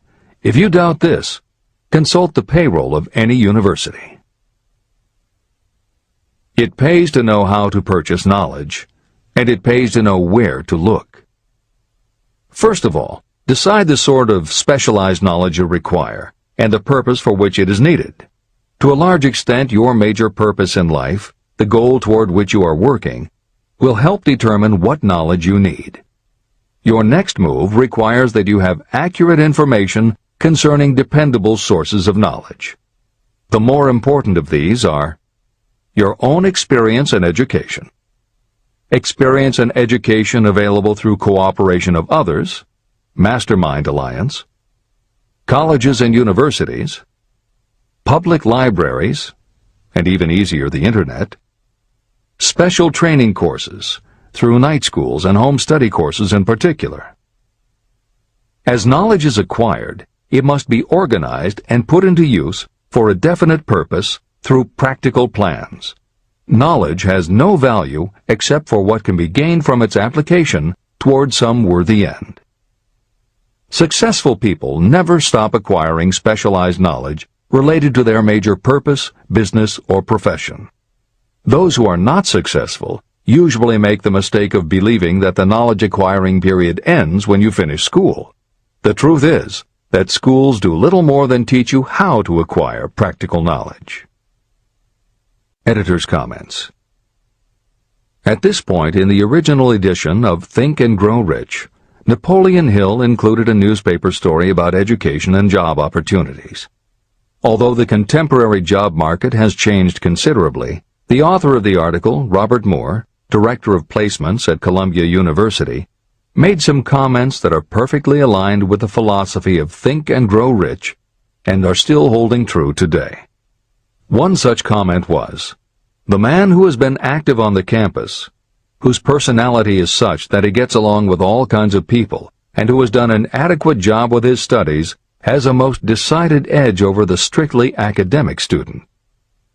One of the largest industrial companies, the leader in its field, in writing to Mr. Moore concerning prospective seniors at the college said, "We emphasize qualities of character, intelligence, and personality far more than specific educational background."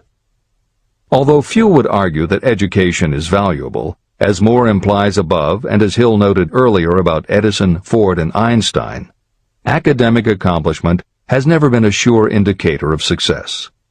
The October 27, 2003 issue of Time magazine made a similar point in their cover story about the changes being made in the SAT exam. Although the article's primary focus is on the efforts to make the SAT less biased, it also notes that recent research indicates that neither the SAT nor IQ tests have proven to be very reliable predictors of future real-world achievement. In his best-selling book, Emotional Intelligence, author Daniel Goleman has created a persuasive argument that the way in which a person handles themselves and their relationships, which he calls emotional intelligence, or EI, is a much better indicator than IQ in predicting whether a person will be successful in life. In his later books, Working with Emotional Intelligence and Primal Leadership, Goleman applies his theory to the workplace, focusing on emotional intelligence leadership techniques and comparing corporate managers' EI with their IQ to analyze which has the greatest positive effect on the financial bottom line. Daniel Goleman's theories have caused some significant changes within educational circles and among management theorists, but their greatest impact has been on individuals who have gone through life intimidated because they believe they aren't smart enough. For them, Goleman's books offer convincing evidence that although they may not have conventional education, their natural abilities and interpersonal skills can be far more important in achieving success. This is the end of the editor's comments. One of the most reliable and practical sources of knowledge available to those who need specialized schooling are night schools, extension courses, and seminars.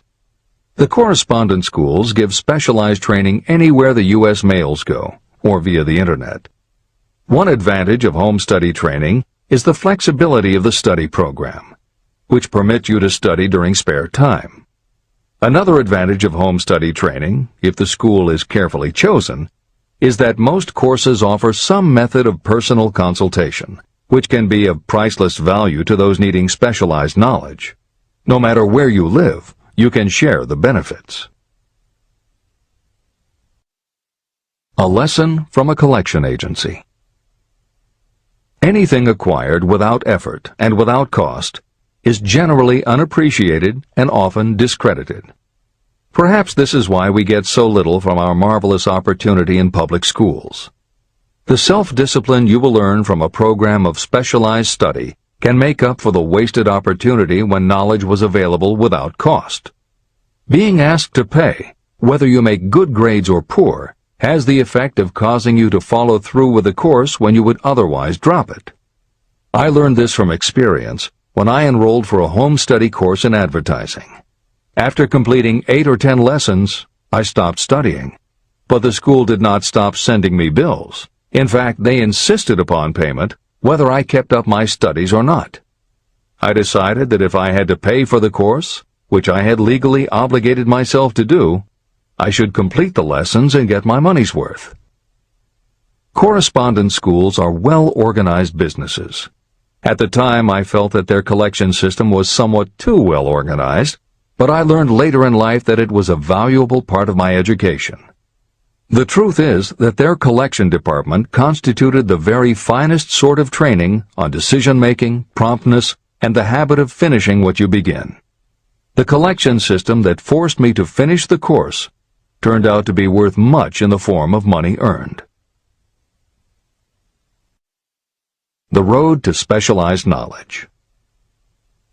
We have in this country what is said to be the greatest public school system in the world. One of the strange things about human beings is that they value only that which has a price. The free schools of America and the free public libraries do not impress people because they are free. This is the major reason why so many people find it necessary to acquire additional training after they finish school and go to work. It is also one of the major reasons why employers give greater consideration to employees who take specialized training courses. They have learned that those who have the ambition to give up a part of their spare time to studying at home have in them those qualities that make for leadership. There is one weakness in people for which there is no remedy. It is the universal weakness of lack of ambition. People who give up some of their spare time to take courses seldom remain at the bottom very long. By taking such courses, they open the way for the upward climb, remove many obstacles from their path, and attract the interest of those who have the power to help them. The home study method of training is especially suited to people who have already started working. They often find that after having left school, they still need additional specialized knowledge, but cannot spare the time to go back to school. Stuart Austin Weir was a construction engineer. He followed this line of work until the Depression hit and severely limited the construction business. He took inventory of himself and decided to change his profession to law. He went back to school and took special courses to prepare himself as a corporation lawyer. He completed his training, passed the bar examination, and quickly built a lucrative law practice as a patent attorney. Just to keep the record straight, and to anticipate the excuses of those who will say, "I couldn't go to school because I have a family to support," or "I'm too old," I will add that Mr. Weir was past 40 and married when he went back to school. Moreover, by carefully selecting highly specialized courses, Mr. Weir completed in 2 years the work that it takes the majority of law students 4 years to do. It pays to know how to purchase knowledge. A simple idea that paid off. Here's another specific example about a salesman in a grocery store who found himself suddenly unemployed. Having had some bookkeeping experience, he took a special course in accounting, familiarized himself with all the latest bookkeeping and office equipment, and went into business for himself. Starting with a grocer for whom he had formerly worked, he made contracts with more than 100 small merchants to keep their books at a very nominal monthly fee. His idea was so practical that he soon found it necessary to set up a portable accounting office in a light delivery truck. He now has a fleet of these bookkeeping offices on wheels. He employs a large staff of assistants who provide small merchants with accounting services equal to the best that money can buy at very nominal cost. Specialized knowledge plus imagination were the ingredients that went into this unique and successful business. Last year, the owner of that business paid income taxes of almost 10 times as much as was paid by the grocery store that fired him. Editor's comments. It would be impossible to write a contemporary book about success without including the story of Bill Gates. And although the connection between the world's wealthiest man and Hill's story about a man who started a mobile accounting business may not be immediately obvious, the fact is that this is a very apt place to include the story of Microsoft. Just as with the mobile accountant, the two defining characteristics of Bill Gates' success are specialized knowledge and imagination. Everyone had recognized at an early age that Bill Gates was a very bright student, but he had little interest in anything other than science and math. And when the mothers group at his school arranged for the students to learn about computing, that became his passion. By the time he was 13, he taught himself computer programming. And throughout high school and his years at university, his life revolved around computer clubs and odd jobs working for companies that had something to do with computers. Although at various times he toyed with the idea of a career in science or law, it is probably fair to say that while he was still in school, Bill Gates knew, in general terms, what his burning desire in life would be. He paid little attention to general knowledge, but devoted himself to assembling the specialized knowledge he would need to achieve his definite major purpose. Gates' burning desire heated up the day his friend and fellow computer club member Paul Allen bought a copy of the January 1975 issue of Popular Electronics.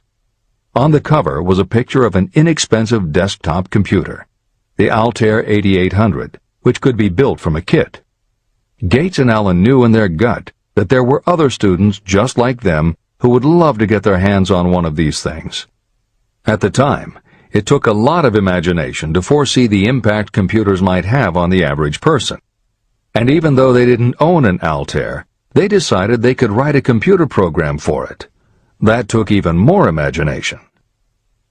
They contacted Ed Roberts, the founder of the company that made the Altair, and pitched their idea.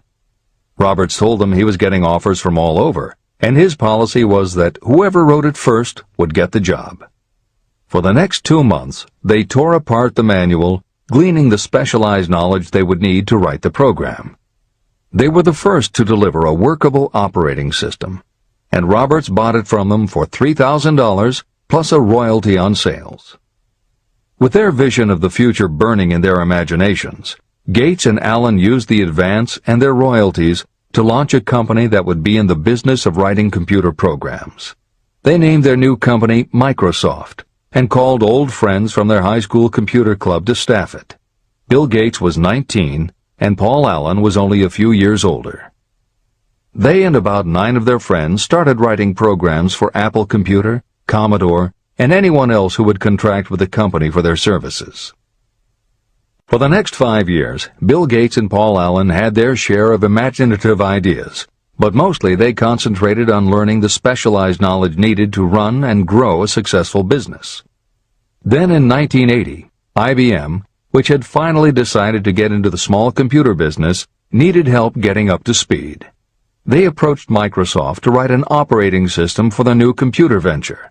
Once again, specialized knowledge and imagination were the qualities that guided Bill Gates.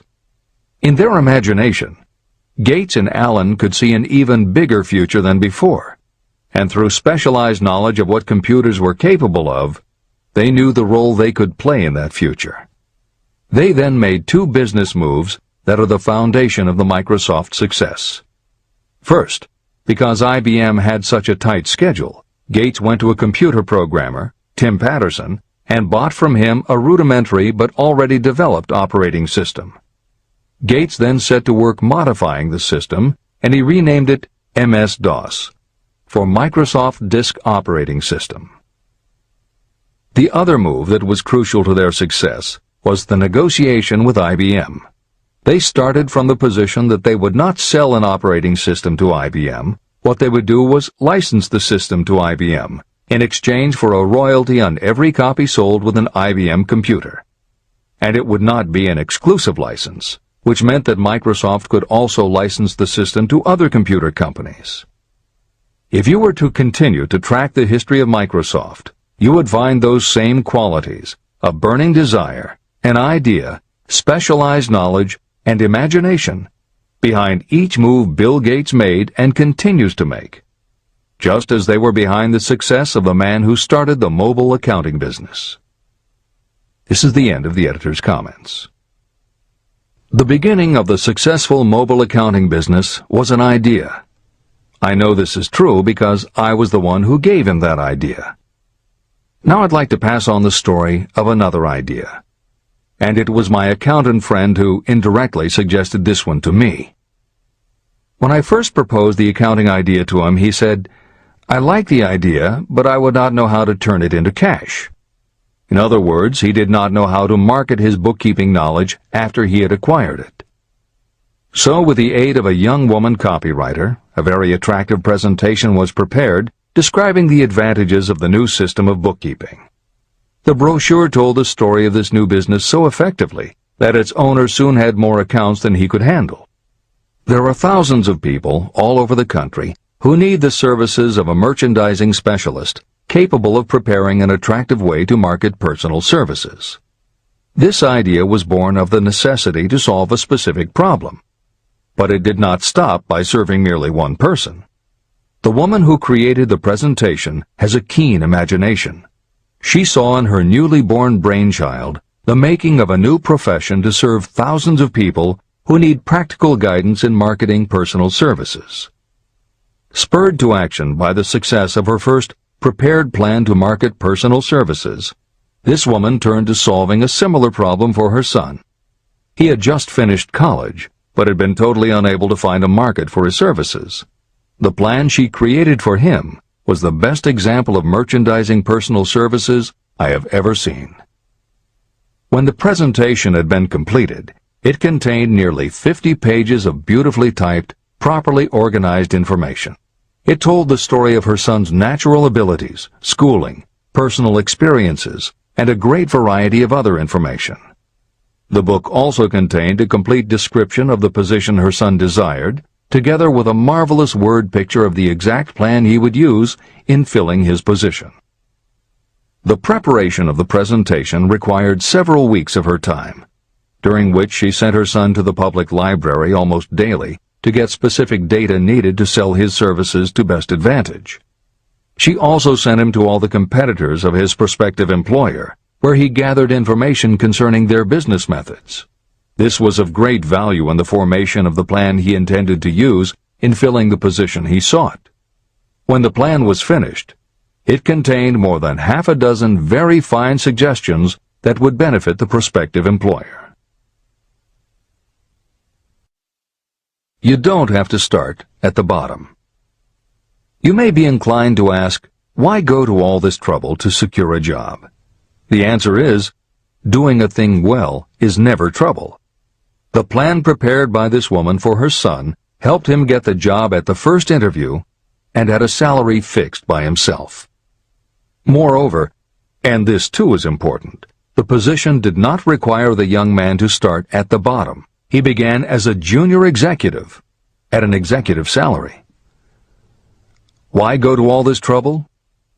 Well, for one thing, this young man's planned presentation saved him no less than 10 years of working his way up. The idea of starting at the bottom and working your way up may appear to be sound, but the major objection to it is this. Too many of those who begin at the bottom never manage to lift their heads high enough to be seen by those who count. And the outlook from the bottom is not very bright or encouraging. It has a tendency to kill off ambition. You get into a rut, and you accept your fate because you form the habit of daily routine. Often this habit finally becomes so strong you don't even try to throw it off. And that is another reason why it pays to start 1 or 2 steps above the bottom. By so doing, you will form the habit of looking around, of observing how others get ahead, of seeing opportunity, and of embracing it without hesitation. A splendid example of what I mean is Dan Halpin. During his college days, he was manager of the famous 1930 championship Notre Dame football team, when it was under the direction of the late Newt Rockne. Halpin finished college at a very unfavorable time. The Depression had made jobs scarce. So after a fling at investment banking and motion pictures, he took the first job with a potential future he could find. It was selling electrical hearing aids on a commission basis. Anyone could start in that sort of job, and Halpin knew it, but it was enough to open the door of opportunity to him. For almost 2 years he worked at the job, but it didn't satisfy him.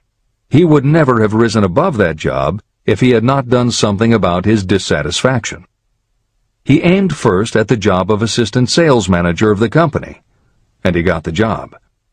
That single step upward placed him high enough above the crowd for him to see still greater opportunity. Also, it placed him where opportunity could see him. In his new position, he did so well selling hearing aids that A.M. Andrews, chairman of the board of the Dictograph Products Company, a competitor of the company for which Halpin worked, asked to meet with him. Mr. Andrews wanted to know something about that man Dan Halpin, who was taking big sales away from the long-established Dictograph Company. When the interview was over, Halpin was the new sales manager in charge of the Acousticon division of Dictograph. Then, to test young Halpin's mettle, Mr. Andrews went away to Florida for 3 months, leaving him to sink or swim in his new job. He did not sink. Newt Rockney's spirit of all the world loves a winner and has no time for a loser inspired him to put so much into his job that he was elected vice president of the company. Vice president was a job that most would be proud to earn through 10 years of loyal effort, but Halpin turned the trick in little more than 6 months. One of the major points I'm trying to emphasize through this entire philosophy is that we rise to high positions or remain at the bottom because of conditions we can control, but only if we desire to control them. I am also trying to emphasize another point, that both success and failure are largely the results of habit. I have not the slightest doubt that Dan Halpin's close association with the greatest football coach America ever knew planted in his mind the same kind of desire to excel that made the Notre Dame football team world famous. Truly, there's something to the idea that hero worship is helpful, provided you worship a winner. My belief in the theory that business associations are vital factors, both in failure and in success, was clearly demonstrated when my son Blair was negotiating with Dan Halpin for a position. Mr. Halpin offered him a beginning salary of about 1/2 what he could have gotten from a rival company. I brought parental pressure to bear, and encouraged Blair to accept the job with Mr. Halpin. I believe that close association with people who refuse to compromise with circumstances is an asset that can never be measured in terms of money. The bottom is a monotonous, dreary, unprofitable place for any person. That is why I have taken the time to describe how lowly beginnings can be overcome by proper planning. Make your ideas pay off through specialized knowledge. The woman who prepared the personal service sales plan for her son now receives requests from all parts of the country, from others who want to market their personal services for more money. But don't think that all her plan consists of is clever salesmanship to help her clients get more money for the same services they formerly sold for less. She looks after the interests of the purchaser as well as the seller of personal services. She prepares her plans so that the employers receive full value for the additional money they pay. If you have the imagination and seek a more profitable outlet for your personal services, this suggestion may be the stimulus for which you have been searching. The idea could earn you an income far greater than that of the average doctor, lawyer, or engineer whose education required several years in college. Editor's comments. Mary Kay Ash was literally researching and writing down specialized knowledge when the idea for a new business was born in her imagination. Mary Kay had quit her job as a very successful sales manager in the gift business because she had become discouraged by seeing the men she had trained earning more and being promoted ahead of her. She decided to write an advice book for career women, but as she assembled the knowledge women would need to get ahead, she realized she was writing a business plan for the kind of business she would like to run. She took her life savings of $5,000, went out and found a skincare cream she liked, acquired the rights to it, and began to contact her friends and friends of friends to see if they would like to be beauty consultants for her new company. But what she was offering wasn't just a chance to sell skincare products. It was a very imaginative combination of philosophy and opportunity that gave women the chance to achieve both personal satisfaction and financial success. The company showed a modest profit in its first year, and continued to grow each year until, by the beginning of the 21st century, there were over 1 million independent beauty consultants in 30 countries with wholesale sales of more than $1.5 billion. 3 times Mary Kay Cosmetics was named as one of the 100 best companies to work for in America, and Lifetime Television Network named Mary Kay the businesswoman of the century. She became one of the most in-demand motivational speakers and the best-selling author of 3 books. Neil Balter also started his company based on specialized knowledge and imagination. He got his specialized knowledge from his job as a carpenter's apprentice. His imagination came into play the day he was hired by a customer who wanted to clear up a messy closet by having shelves installed. Now that kind of job must have been offered to thousands of carpenters, but not one of them had the imagination to see in it what Neil Balter saw. When he finished the work, Balter didn't just see nicely fitted shelves. He saw that he had created a solution for a problem that was common to every household in America. He took the money he earned from the job and started his own business, California Closet Company, which specialized in shelves and fittings designed to attractively organize closet space for maximum efficiency. But Balter's imagination didn't stop once he had his own business up and running. Now he could imagine an even bigger operation. So he went out to find new specialized knowledge about operating and franchising a business. Neil Balter had licensed more than 100 California closet franchises when Williams-Sonoma offered to buy the company for $12 million. Lillian Vernon's specialized knowledge was in an area that many women had, but they didn't have the imagination she had. To quote from her autobiography, An Eye for Winners, handbags. I knew about those. Why not sell them? And belts to match. Didn't every teenage girl strolling along the street anywhere in the United States sport a handbag and belt? And my handbags would offer something special. Each one would be personalized with initials. I knew with absolute certainty that teenagers would go for items that made them feel unique. She believed enough in her idea that she spent $495 to take a small ad in 17 magazine. The ad brought in $32,000 in orders. That was when Lillian Vernon started to gather other specialized knowledge about renting space, manufacturing products, warehousing, and shipping, all of which she'd need to grow her idea of bags and belts into a direct response business featuring a whole array of distinctively monogrammed items. Within a few years, she needed more specialized knowledge about product photography, layout, printing, and direct mail, as she imagined having her own catalog. She started by mailing a 16-page black-and-white catalog to 125,000 customers who had bought products from her in the past. At the beginning of the 21st century, Lillian Vernon was still picking the merchandise and overseeing the design of her catalogs, many of which now run well over 100 full-color pages, are mailed to millions of people many times each year, and generate approximately $250 million in annual sales. There is another story about gathering specialized knowledge that is so good we will use it to conclude this editorial comment. It actually comes from the Napoleon Hill archives, and although he did not include it in Think and Grow Rich, he often used it as an example in his lectures and seminars. There was a young man who started out working for the railroad in 1893 as a machinist at 5 cents an hour. He was always taking courses and learning what he could about steam engines, and by 1905 he had worked his way up through the ranks until he was superintendent of motive power for Chicago Great Western in Olwine, Iowa. Then he did something that must have made his friends think he had taken leave of his senses. He was attending the Chicago Automobile Show when a red and white locomobile caught his attention. He put up his life savings of $700 and convinced a friend to co-sign a loan for $4,300 so he could buy the car.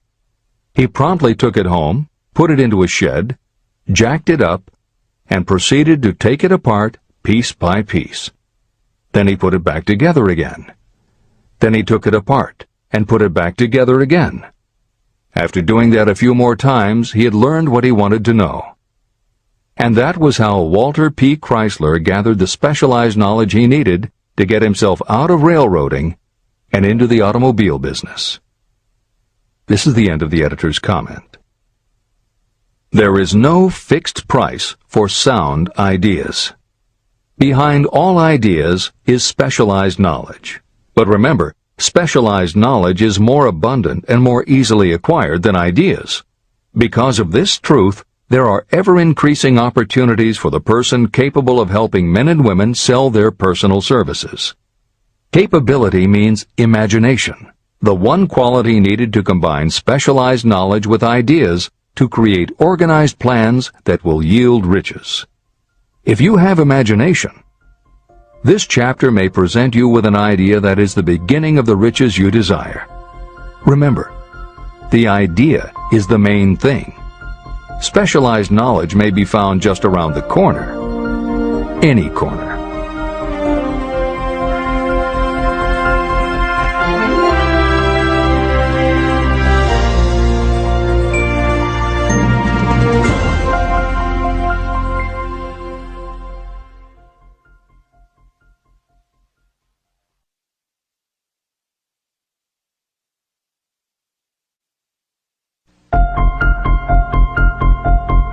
Happiness is found in doing, not merely in possessing. Chapter 7. Imagination, the workshop of the mind. The fifth step toward riches. The imagination is literally the workshop where all plans are created. It is where the impulse, the desire, is given shape, form, and action through the aid of the imaginative faculty of the mind. It has been said that we can create anything that we can imagine. Through the aid of imagination, we have discovered and harnessed more of nature's forces during the past 50 years than during the entire history of the human race previous to that time. And even with all we have accomplished, we have come nowhere near the limit of what we are capable. Our only limitation, within reason, lies in the development and use of our imagination. The human imagination offers so much possibility. It is as though we have merely discovered that we have an imagination and have just started to use it in a very elementary way. Two forms of imagination. The imaginative faculty functions in two forms. One is known as synthetic imagination, and the other as creative imagination. Editor's comments. In modern usage, the word synthetic has taken on a negative connotation, implying that something is artificial, not the real thing. Today the word synthesized, which is defined as something made up from component parts, would better describe what Hill had in mind, and has been substituted here accordingly. This is the end of the editor's comment. Synthesized imagination. Through this faculty, you arrange old concepts, ideas, or plans into new combinations. Synthesized imagination does not create anything. It merely works with the material of experience, education, and observation with which it is fed. It is the faculty used by most inventors, with the exception of those geniuses who draw upon the creative imagination when they cannot solve problems through synthesized imagination. Creative imagination. Through the faculty of creative imagination, the finite human mind has direct communication with infinite intelligence, the faculty through which hunches and inspirations are received. It is by this faculty that all basic or new ideas are handed over to mankind. It is through this faculty that we pick up vibes from other people, and in that way one individual may tune in or communicate with the subconscious minds of others. This concept is explained in greater detail later. The creative imagination works automatically, but only when your conscious mind is motivated, energized, and working at such a high rate that it becomes very perceptive and receptive, such as when the conscious mind is stimulated through the emotion of a strong desire. The great leaders of business, industry, and finance, and the great artists, musicians, poets, and writers became great because they developed the faculty of creative imagination. Editor's comment. At this point, it should be noted that both kinds of imagination are equally valuable to you, and they work together so seamlessly, it is often hard to tell where one ends and the other begins. For instance, when Jeff Bezos created the idea of Amazon.com, was it synthesized imagination or creative imagination? At the time, Many people were getting onto the idea of the Internet as a sales medium. From this, it could be concluded that he was drawing upon experience, education, and observation, which would mean he was using synthesized imagination. But why did he decide to sell books? Was that synthesized or creative? Did that idea come out of something in his subconscious that just felt like books were the right thing? And what about that name? Calling a bookstore Amazon didn't make sense to anyone but Bezos, but it certainly caught the public's attention. How important was the name in the store's success? Was that choice creative or synthesized? Now take it a step further. What about eBay? Amazon had already shown that you could sell a lot of goods on the Internet. When Pierre Omidyar hit on the idea of selling things on the Internet by turning it into an auction house, what part was synthesized and what part was creative? The answer is, it doesn't matter. Whether you are consciously assembling the parts of a plan, or if subconsciously the pieces fall into place and suddenly hit you in a flash of inspiration, all that matters is that you are putting your imagination to work. And the more you use it, the better both the synthesized and the creative will work for you. This is the end of the editor's comment. Desire is a thought, an impulse. It is nebulous and ephemeral. It is abstract and of no value until it has been transformed into its physical counterpart. While the synthesized imagination is the one that will be used most frequently in the process of transforming desire into money, there will be circumstances and situations that demand the use of the creative imagination as well. Both the synthesized and the creative imagination become more alert and receptive with use. And though your imaginative faculty may have become weak through lack of use, you can revive it. Just as any muscle or organ of the body develops the more it is used, your imagination also becomes more receptive in direct response to the amount that you use it. Use your synthesized imagination. First, let us focus attention on the development of the synthesized imagination. This is the faculty that you will use more often in converting desire into money. Transformation of the intangible impulse of desire into the tangible reality of money calls for the use of a plan or plans. To make plans, you must use your imagination. Mainly, this will require you to use your synthesized imagination as you draw upon your experience, your education, and your observations. Editor's comment. The following is adapted from Hill's later writing and appears in Napoleon Hill's Keys to Success. An excellent example of synthesized imagination is Edison's invention of the light bulb. He began with one recognized fact that other people had discovered. A wire could be heated by electricity until it produced light. The problem was that the intense heat quickly burned the wire out, and the light never lasted more than a few minutes. Edison failed more than 10,000 times in his attempt to control this heat. When he found the method, it was by applying another common fact that had simply eluded everyone else. He realized that charcoal is produced by setting wood on fire, covering it with soil, and allowing the fires to smolder. The soil permits only enough air to reach the fire to keep it burning without blazing, and that way the wood isn't burned up. When Edison recognized this fact, his imagination immediately associated it with the idea of heating the wire. He placed the wire inside a bottle, pumped out most of the air, and produced the first incandescent light. It burned for 8.5 hours. Everything that Edison used to make the electric light was widely known, but the way he synthesized the knowledge changed the world and made him a very wealthy man. W. Clement Stone called the process the R2A2 formula: recognize and relate, assimilate and apply. If you do that with everything you see, hear, think, and experience, it will give you a new way of looking at familiar things. If you do that, you can achieve what others believe is impossible.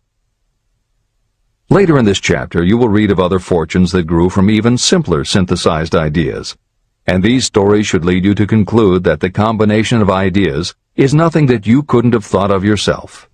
That alone should start your own imagination synthesizing ideas. However, Even though these stories will inspire you, and you will be anxious to get started, this is not yet the point for you to start making plans.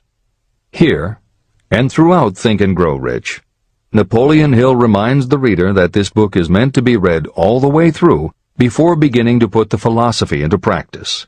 There are other ideas to be assimilated from later chapters that will influence your imagination and therefore affect the plans you may develop. This is the end of the editor's comments. Read the entire book through, then come back to this chapter and begin to put your imagination to work on the building of a plan for transforming your desire into money. Examples and instructions for creating plans are given in almost every chapter. Carry out the instructions that are best suited to your needs and put your plan in writing. The moment you complete this, you will have definitely given concrete form to your intangible desire. Now, read that sentence once more in a slightly different way. The moment I put my plan in writing, I will have definitely given concrete form to my desire. Now read it aloud and realize what you are telling yourself. Desire is only a thought. Through synthesized imagination, your experience, education, and observations will give it shape, form, and action. From the moment you follow those instructions and write out your desire and your plan, you will have actually taken the first of a series of steps that will enable you to convert the thought into its physical counterpart. Editor's comments. Synthesized imagination plays a role in every phase of a business plan. In fact, some of the most successful companies actually get started from synthesized imagination. When an entrepreneur, drawing upon his or her education, experience, and observations, takes an idea from one source and gives it a new application. That is exactly what happened with Ruth Handler. She and her husband, along with another partner, had started a small manufacturing company which had evolved into toy manufacturing. The success of their business depended on coming up with new toy ideas. Watching her young daughter at play, Ruth Handler noticed that she was fascinated with cutout books that featured teenage girl or career women paper dolls that she could cut out clothes for. She also knew that little girls loved to play dress-up in grown-up clothes. These ideas, drawn from Ruth Handler's education, experience, and observations, synthesized themselves in her imagination and came together as a new idea. Ruth Handler announced that they should make a lifelike teenage girl doll. Not a paper doll, but a real three-dimensional grown-up doll with a woman's figure, and they could also make grown-up clothes to fit it, so that girls could play dress-up with the doll.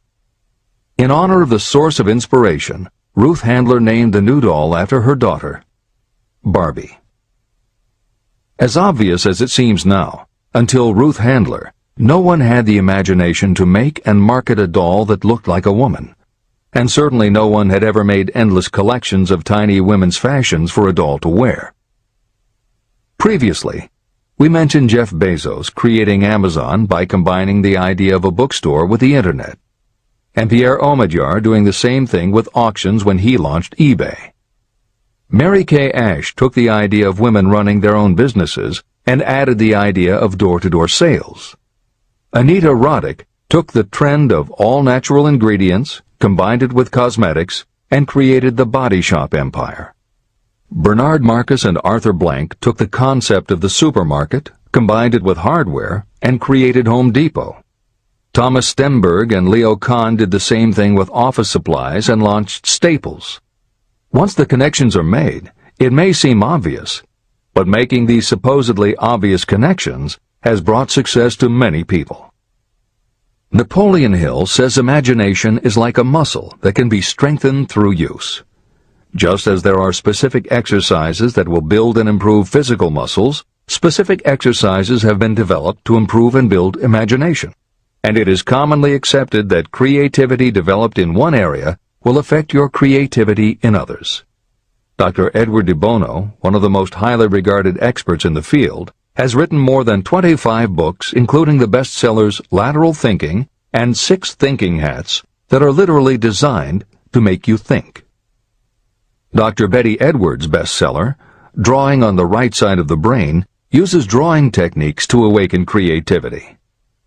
Dr. Gabrielle Rico's bestseller, Writing the Natural Way, uses a technique called clustering as a way to break writer's block. And Tony Buzan uses a similar method for opening your mind that he terms mind mapping.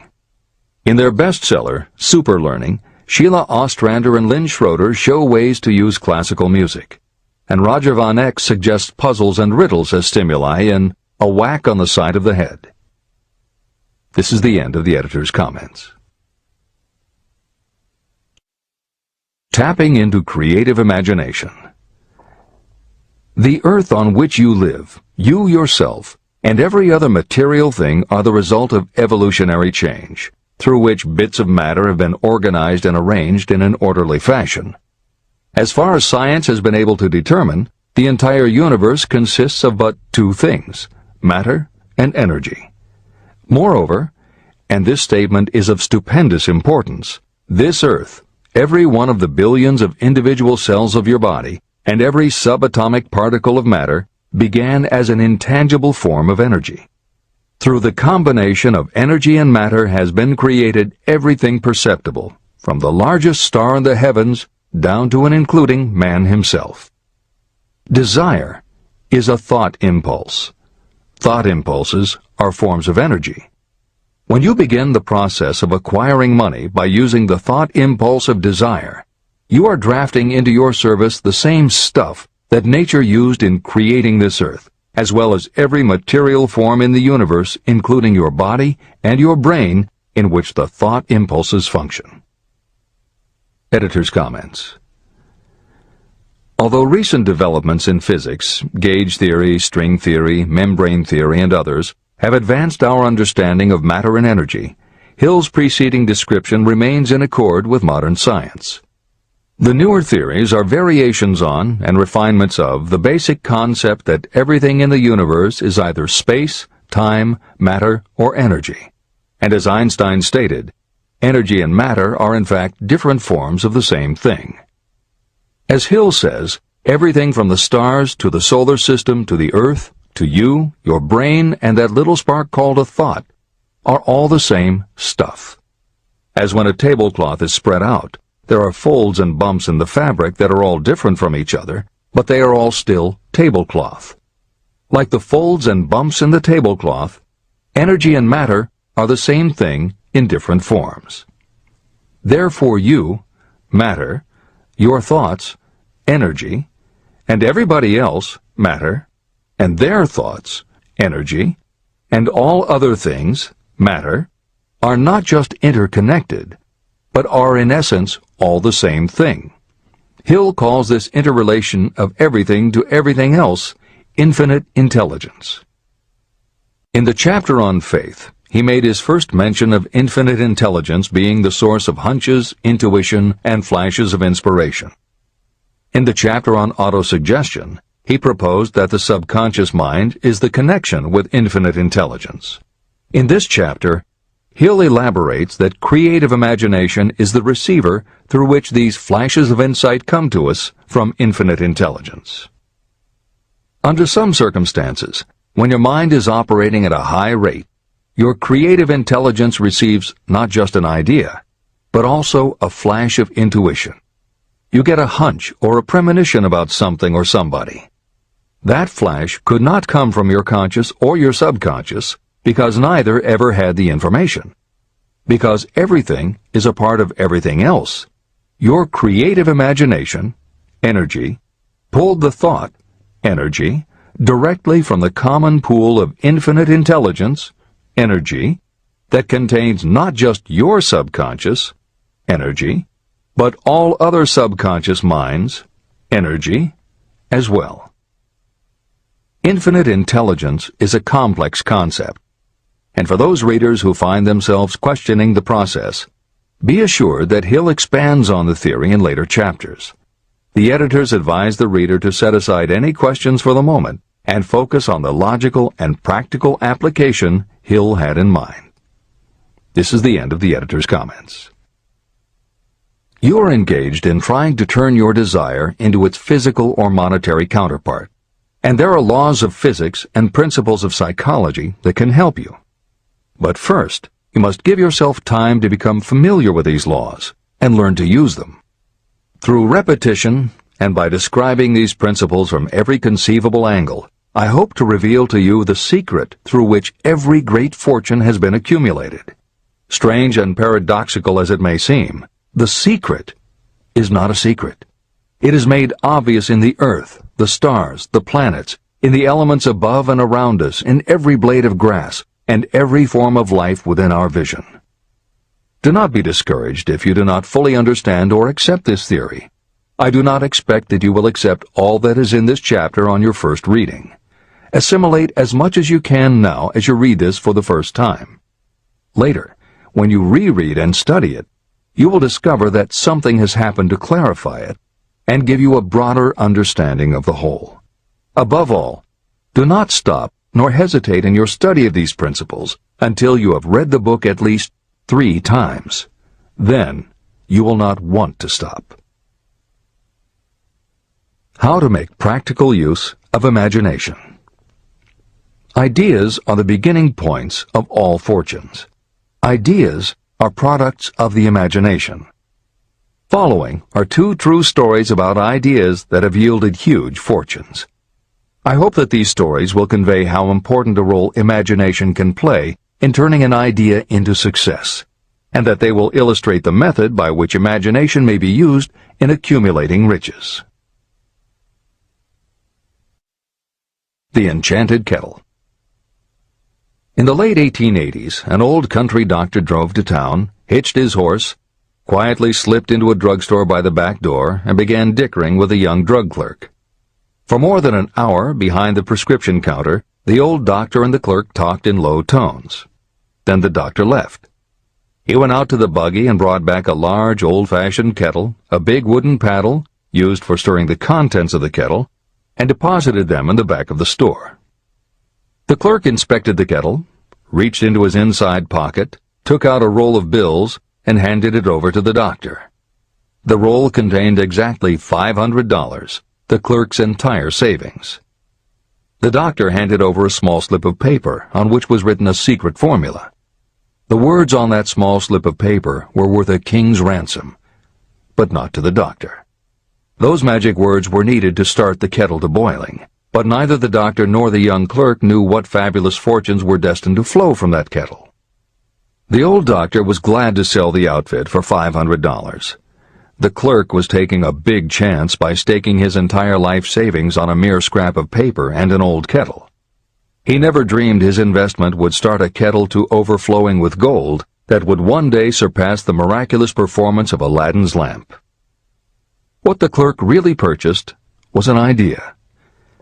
The old kettle and the wooden paddle and the secret message on a slip of paper were incidental. The miracle of that kettle only began to take place after the new owner mixed with the secret instructions an ingredient of which the doctor knew nothing. See if you can discover what it was that the young man added to the secret message, which caused the kettle to overflow with gold. Here you have a story of facts stranger than fiction, facts that began in the form of an idea. Just look at the vast fortunes of gold this idea has produced. It has paid, and still pays, huge fortunes to men and women all over the world who distribute the contents of the kettle to millions of people. The old kettle is now one of the world's largest consumers of sugar, thus providing jobs to thousands of men and women engaged in growing sugarcane and in refining and marketing sugar. The old kettle consumes annually millions of bottles and cans, providing jobs to huge numbers of workers. The old kettle gives employment to an army of clerks, stenographers, copywriters, and advertising experts throughout the nation. It has brought fame and fortune to scores of artists who have created magnificent pictures describing the product. The old kettle has converted Atlanta, which was a small southern city, into the business capital of the South, where it now benefits, directly or indirectly, every business and practically every resident of the city. The influence of this idea now benefits every civilized country in the world, pouring out a continuous stream of gold to all who touch it. Gold from the kettle built and maintains one of the most prominent colleges of the South, where thousands of young people receive the training essential for success. If the product of that old brass kettle could talk, it would tell thrilling tales in every language. Tales of love, of business, of professional men and women who are daily being stimulated by it. I am sure of at least one such tale of romance, for I was a part of it, and it all began not far from the very spot on which the drug clerk purchased the old kettle. It was there that I met my wife, and it was she who first told me of the enchanted kettle. It was the product of that kettle we were drinking when I asked her to accept me for better or worse.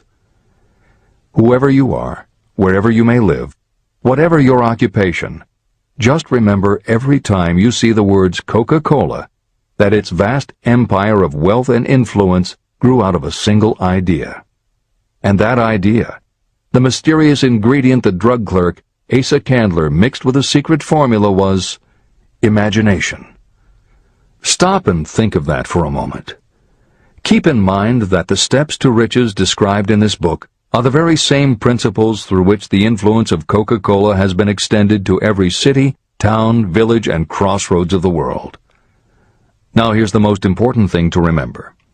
The ideas you create may have the possibility of duplicating the enormous success of this worldwide thirst killer. Editor's comments. Harlan Sanders, too, had a recipe in a magic kettle. Actually, his kettle was a pressure cooker, but neither his cooker nor his recipe of 11 herbs and spices would be mentioned here if he didn't also have imagination. Harlan Sanders owned and operated a successful motel and cafe in Corbin, Kentucky. Then, when the new interstate highway came through, it bypassed Sanders' location. In a short time, his business went broke, leaving him with little more than his recipe for fried chicken and a way to make it quickly in a pressure cooker. At 62 years of age, the Colonel, as people called him, had to find a new way to make a living. That's when the magic ingredient, imagination, came in. He decided he wasn't going to sell fried chicken anymore. Instead, he would sell his method for making it. He packed his recipe and cooker into the back of his car and hit the road to demonstrate his fried chicken to other restaurant owners. In the first 2 years, he managed to sell 5 franchises. 2 years later, he'd sold 200. 4 years later, he was up to 600 locations when he was approached by an investment group to sell his company. Recognizing that the magic wasn't just in the kettle or the recipe, the new owners asked Colonel Sanders to stay on as spokesman for the company, which he did until his death in 1980. Today, there are almost 12,000 KFC locations in more than 80 countries, with sales of nearly $10 billion a year. Debbie Fields was a 20-year-old housewife who loved to bake cookies. She had no formal education and no business experience, but she had a recipe and an imaginative idea that people would like to buy fresh, hot, soft cookies from a walk-up store. The business people and bankers she approached told her she was crazy, but she and her husband continued to pitch her idea to banker after banker until they finally wore one down enough to give Debbie Fields a loan to open a store in Palo Alto, California. By noon on her first day, she still hadn't sold a cookie, so she went out into the street and gave away samples. That did it. Her walk-in try-a-sample cookie store took off. Today, Mrs. Fields' stores are all across America. Harvard Business School uses her methods as a case study in efficiency, and Debbie Fields has become a best-selling author, an in-demand motivational speaker, and a television personality. Wally Famous Amos was a Los Angeles talent agent who copied a cookie recipe off the back of a bag of Nestle's chocolate chips. He made a few changes to personalize the recipe and started to give out his version of homemade cookies as a sort of calling card. His clients and business associates liked them so much that Wally finally decided to quit show business and open a store. He did it with a Hollywood agent's flair. He opened on Sunset Boulevard with 2,000 invitations, a red carpet, and celebrities. With the same flair, he put his picture on the bag, filled the bags with cookies, and started selling them to exclusive department stores and specialty shops. 10 years later, Famous Amos cookies were a $10 million business. Ray Kroc was over 50 and selling milkshake mixers when he heard about a hamburger stand in California, owned by Dick and Mac McDonald, that was doing great business. He packed his car and headed to San Bernardino to check it out. What he saw was a sit-down restaurant that had a limited menu featuring a good hamburger recipe, and they were serving them faster than any place he'd ever seen. Figuring that if there were more places like this, he could sell them a lot of milkshake mixers, Kroc pitched the McDonald brothers on the idea of opening some more McDonald's.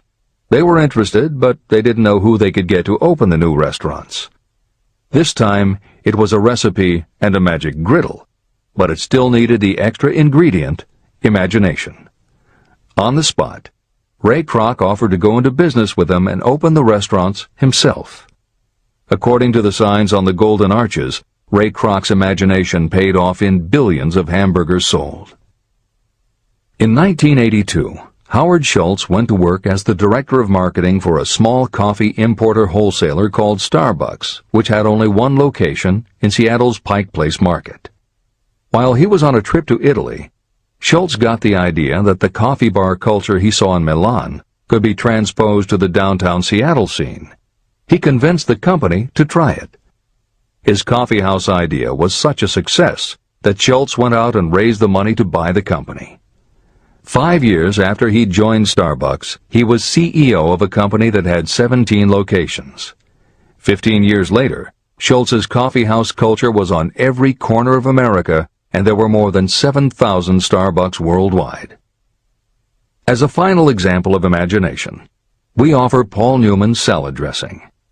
Now, it would seem that it doesn't take much imagination for a big celebrity to put his name on a product, and that's what Newman thought too. But when he and his partner, A.E. Hotchner, pitched their salad dressing idea to companies that specialize in marketing foods, nobody was interested unless they would personally put up about $1 million for the first year's operations. According to Newman and Hotchner's book, Shameless Exploitation, they found out that almost all celebrity products in the food business have been disastrous failures, and now nobody would touch them. So when it came to marketing salad dressing, even Paul Newman's big name wasn't the magic they needed. And unless they were willing to put up a ridiculous amount, money wasn't the magic either. The magic would have to be in the imaginative way that they would convince the right people to help them, and in having the perseverance to stick with it until they succeeded. And just like most everyone with an idea, they were told they were crazy to try it. They were turned down by bottling companies that wouldn't do small runs, and they were rejected by distributors who wouldn't take a chance on another celebrity product. In the end, it was one supermarket owner, Stu Leonard, who helped hook them up with the right suppliers. But even that wouldn't have been enough if Stu Leonard hadn't had enough imagination to see the possibilities and agree to put Newman's own salad dressing on the shelves in his store. 15 years later, Newman's Own Brands was a $100 million company, which gives all profits to charity. This is the end of the editor's comments. What I would do if I had $1 million. The following story proves the truth of that old saying, where there's a will, there's a way. It was told to me by that beloved educator and clergyman Frank W. Gonzalez, who began his preaching career in the Stockyards region of Chicago.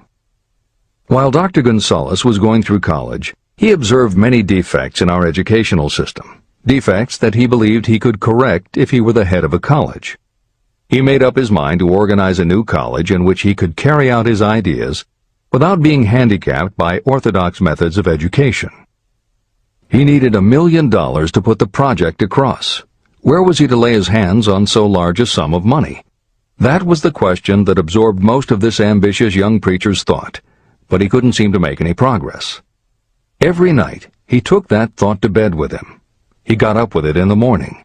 He took it with him everywhere he went. He turned it over and over in his mind until it became a consuming obsession with him. Being a philosopher as well as a preacher, Dr. Gonzalez recognized, as do all who succeed in life, that definiteness of purpose is the starting point from which one must begin. He recognized, too, that definiteness of purpose takes on life and power when backed by a burning desire to translate that purpose into its material equivalent. He knew all these great truths, yet he did not know where or how to lay his hands on $1 million. The normal thing would have been to give up and quit, saying, well, my idea's a good one, but I can't do anything with it because I can't raise the $1 million. That is exactly what the majority of people would have said, but it is not what Dr. Gonzalez said. What he said, and what he did, are so important that I will now introduce him and let him speak for himself. One Saturday afternoon, I sat in my room thinking of ways and means of raising the money to carry out my plans. For nearly 2 years I had been thinking, but I had done nothing but think. The time had come for action. I made up my mind, then and there, that I would get the necessary $1 million within a week. How? I was not concerned about that. The main thing of importance was the decision to get the money within a specified time. I want to tell you that the moment I reached a definite decision to get the money within a specified time, a strange feeling of assurance came over me, such as I had never before experienced. Something inside me seemed to say, "Why didn't you reach that decision a long time ago? The money was waiting for you all the time." I called the newspapers and announced I would preach a sermon the following morning entitled, "What I Would Do If I Had $1 Million." I went to work on the sermon immediately, but I must tell you frankly that the task was not difficult because I had been preparing that sermon for almost 2 years. Long before midnight, I had finished writing the sermon. I went to bed and slept with a feeling of confidence, for I could see myself already in possession of the $1 million. Next morning I arose early, went into the bathroom, read the sermon, then knelt on my knees and asked that my sermon might come to the attention of someone who would supply the needed money. While I was praying, I again had that feeling of assurance that the money would be forthcoming. In my excitement, I walked out without my sermon and did not discover the oversight until I was in my pulpit and about ready to begin delivering it. It was too late to go back for my notes, and what a blessing that I couldn't go back. Instead, my own subconscious mind yielded the material I needed. When I arose to begin my sermon, I closed my eyes and spoke with all my heart and soul of my dreams. I not only talked to my audience, but I fancy I talked also to God. I told what I would do with $1 million if that amount were placed in my hands. I described the plan I had in mind for organizing a great educational institution, where young people would learn to do practical things and at the same time develop their minds. When I had finished and sat down, a man slowly arose from his seat, about 3 rows from the rear, and made his way toward the pulpit. I wondered what he was going to do. He came into the pulpit, extended his hand, and said, "Reverend, I liked your sermon. I believe you can do everything you said you would if you had $1 million. To prove that I believe in you and your sermon, if you will come to my office tomorrow morning, I will give you the $1 million. My name is Philip D. Armour." Young Gonzalez went to Mr. Armour's office, and the $1 million was presented to him. With that money, he founded the Armour Institute of Technology, now known as Illinois Institute of Technology. The $1 million that launched the Armour Institute came as the result of an idea. Behind the idea was a desire that young Gonzalez had been nursing in his mind for almost 2 years. Observe this important fact. He got the money within 36 hours after he reached a definite decision in his own mind to get it and decided upon a definite plan for getting it. There was nothing new or unique about young Gonzalez vaguely thinking about $1 million and weakly hoping for it. Others have had similar thoughts. But there was something very unique and different about the decision he reached on that memorable Saturday, when he put vagueness into the background and definitely said, "I will get that money within a week." The principle through which Dr. Gonzalez got his $1 million is still alive. It is available to you. This universal law is as workable today as it was when the young preacher made use of it so successfully. Editor's comments.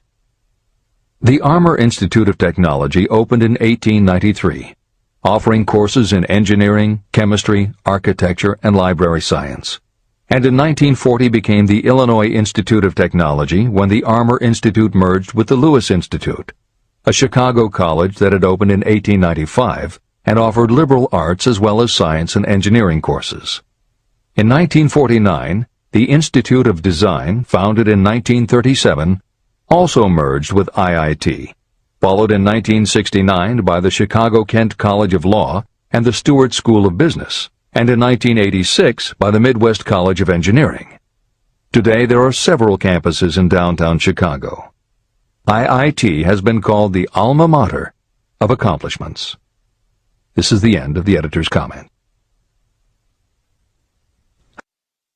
How to transmute ideas into cash. Asa Candler and Dr. Frank Gonzalez had one characteristic in common. Both knew the astounding truth that ideas can be transmuted into cash through the power of definite purpose plus definite plans. If you are one of those who believe that hard work and honesty alone will bring riches, you can forget it. It is not true. Riches, when they come in huge quantities, are never the result of hard work alone. Riches come, if they come at all, in response to definite demands based upon the application of definite principles, and not by chance or luck. Generally speaking, an idea is a thought that prompts you to action because it appeals to your imagination. All master salespeople know that ideas can be sold where merchandise cannot. Ordinary salespeople do not know this. That is why they are ordinary. A publisher of low-priced books made a discovery that has been worth much to publishers. He learned that many people buy titles and not the contents of books. By merely changing the name of one book that was not moving, his sales of that book jumped upward more than 1 million copies. The inside of the book was not changed in any way. He merely ripped off the cover and put on a new cover with a title that had box office appeal. That, as simple as it may seem, was an idea. It was imagination. Editor's comment. For those readers who think that replacing the cover of a book is just too simple, or that they couldn't do it anyway because they are not book publishers, the editors would point out that if you had had that simple idea before the publisher did, he probably would have been glad to sell you those failed books at pennies on the dollar. Then you could have been the one to change the cover, and suddenly you would have been the publisher of a bestseller. However, the idea of replacing the covers wouldn't have meant a thing if you didn't also have ideas about how to market and promote that flashy new cover. And that is Hill's point. Coca-Cola was a recipe, a creative idea. But it would have stayed just a recipe if Asa Candler hadn't also had other creative ideas to market it and the faith in himself to carry through on those ideas. Spence Silver was a chemist working for 3M when, by accident, he created a glue that wasn't very sticky. Needless to say, 3M was not much interested in glue that didn't stick, and Silver's invention was shelved as a failure. But Silver liked his glue, so for 5 years he kept demonstrating it to anyone who would listen. Nobody did, until Arthur Fry, who worked in the tape division at 3M, found that when he was at choir practice, he kept losing his place in the hymnal because the pieces of paper he used to mark his place slipped down or fell out of the book. A little of Silver's not very sticky glue on the slips of paper, and they stayed where he wanted them, then peeled off easily when he was done. That was the eureka moment. They had just invented the world's best bookmark, Post-its. But that's not the end of the story, or the end of the imaginative ideas that were needed to make Post-its happen. Fry would also need perseverance. First, he had to convince the engineers to solve production problems, and to do it, he knocked a hole in his basement wall so he could install a prototype of the production equipment. He stuck with it, and finally, 2 years later, 3M gave the project to their marketing department. The marketing experts put together ads and brochures selling this sticky notepad idea and rolled it out in a 4-city test. The results were a disaster. Nobody got it, so nobody bought it. Who would pay money for scratch paper?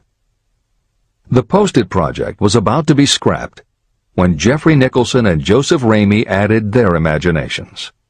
Like Silver and Fry, Nicholson and Ramey had faith in the idea because they saw how people in their office fell in love with these little sticky pieces of paper once they started working with them.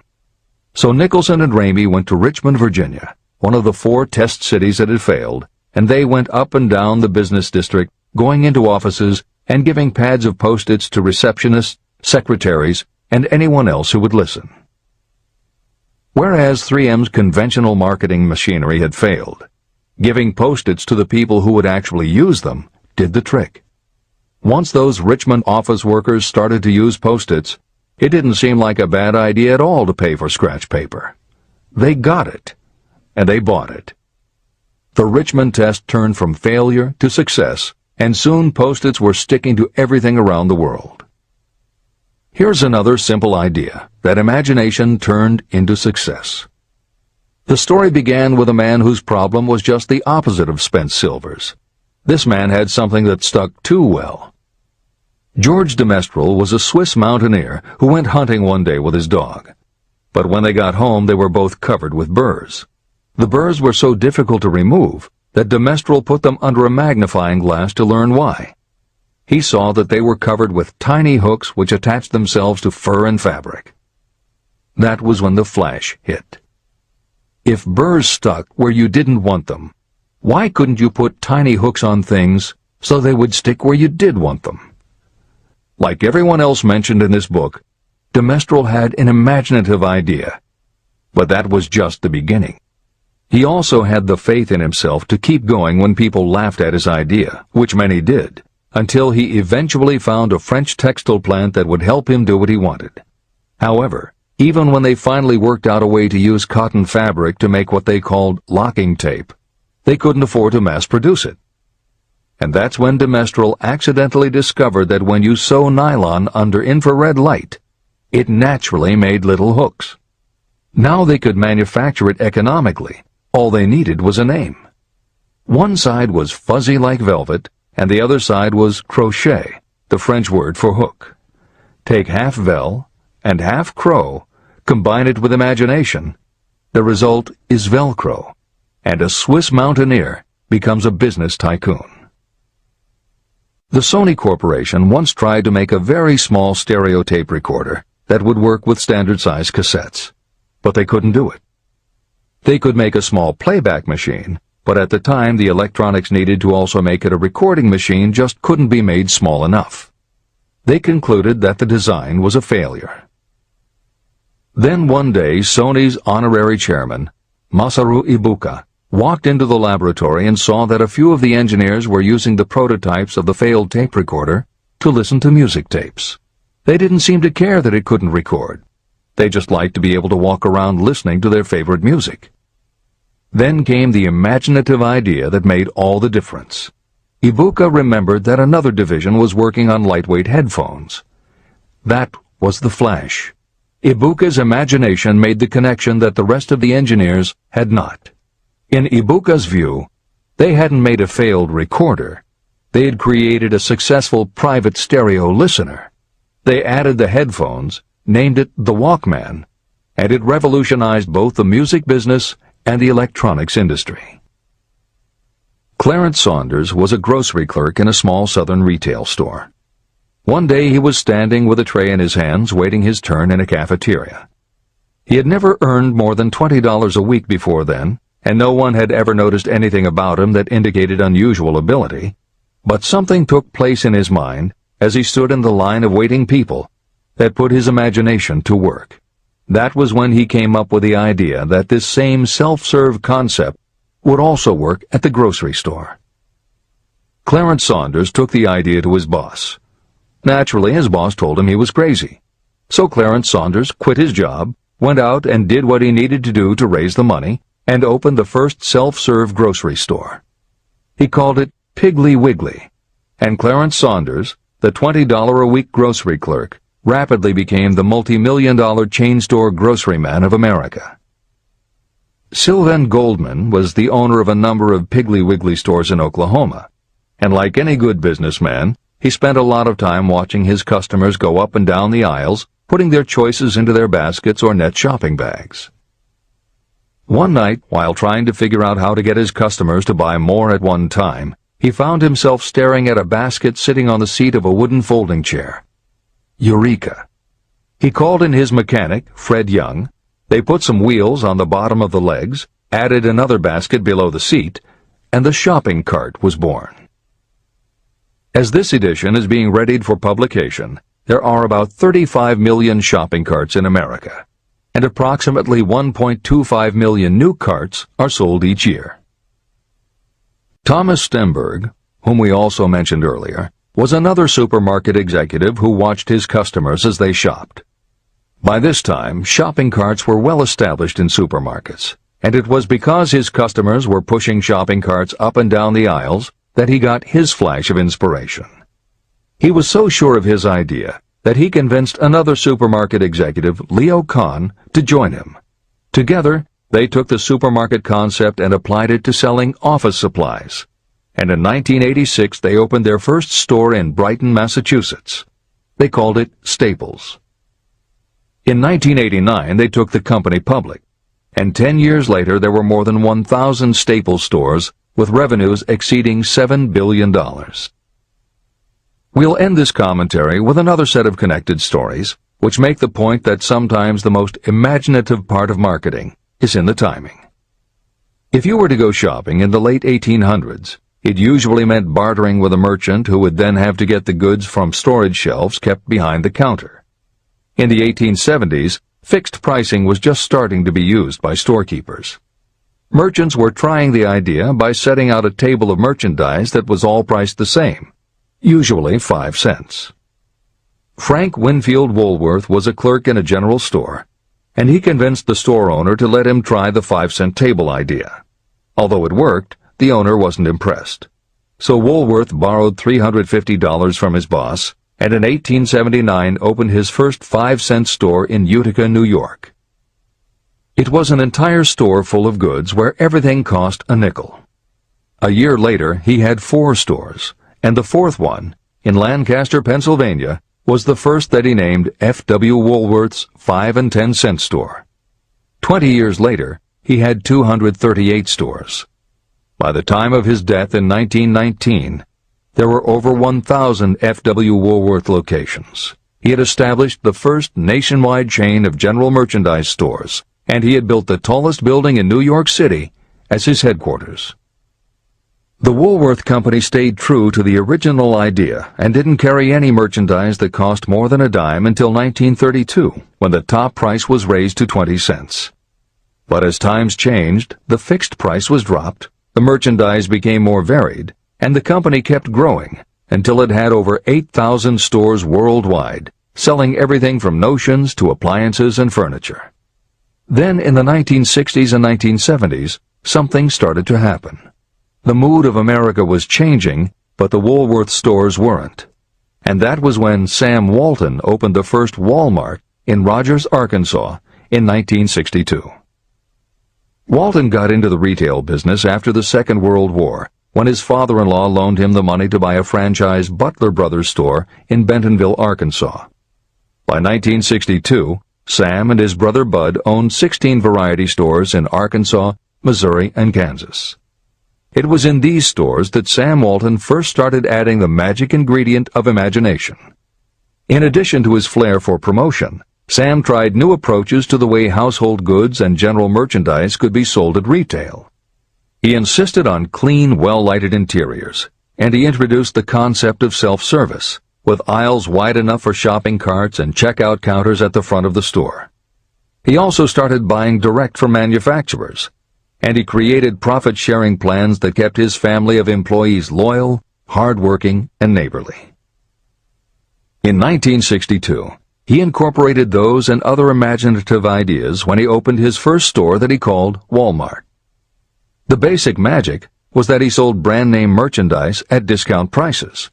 But there was also magic in the way he kept a friendly hometown feel to his store, even though it was what is now called a big box store. Sam Walton's Walmart store was a success, so he just kept building and opening more of them.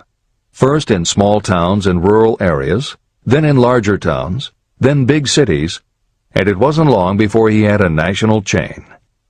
By 1992, when Sam Walton died, there were more than 1,700 Walmart stores. It was the biggest retailer in the country, it employed more than 600,000 people, and Sam Walton was the richest man in America. In 2003, the stores numbered more than 3,200 in the U.S. and more than 1,100 in foreign countries. The company employed more than 1,300,000 people worldwide and served more than 1 million customers a week. Along the way, Woolworths and other older retailers such as Kresge's tried to get on the bandwagon with their Woolco and Kmart stores, but they couldn't seem to get it right. They had given up their old five-and-dime identity to become higher-priced general retailers, and when Walmart came along and redefined that part of the market, the others seemed to have run out of the kind of imagination they'd had in the beginning.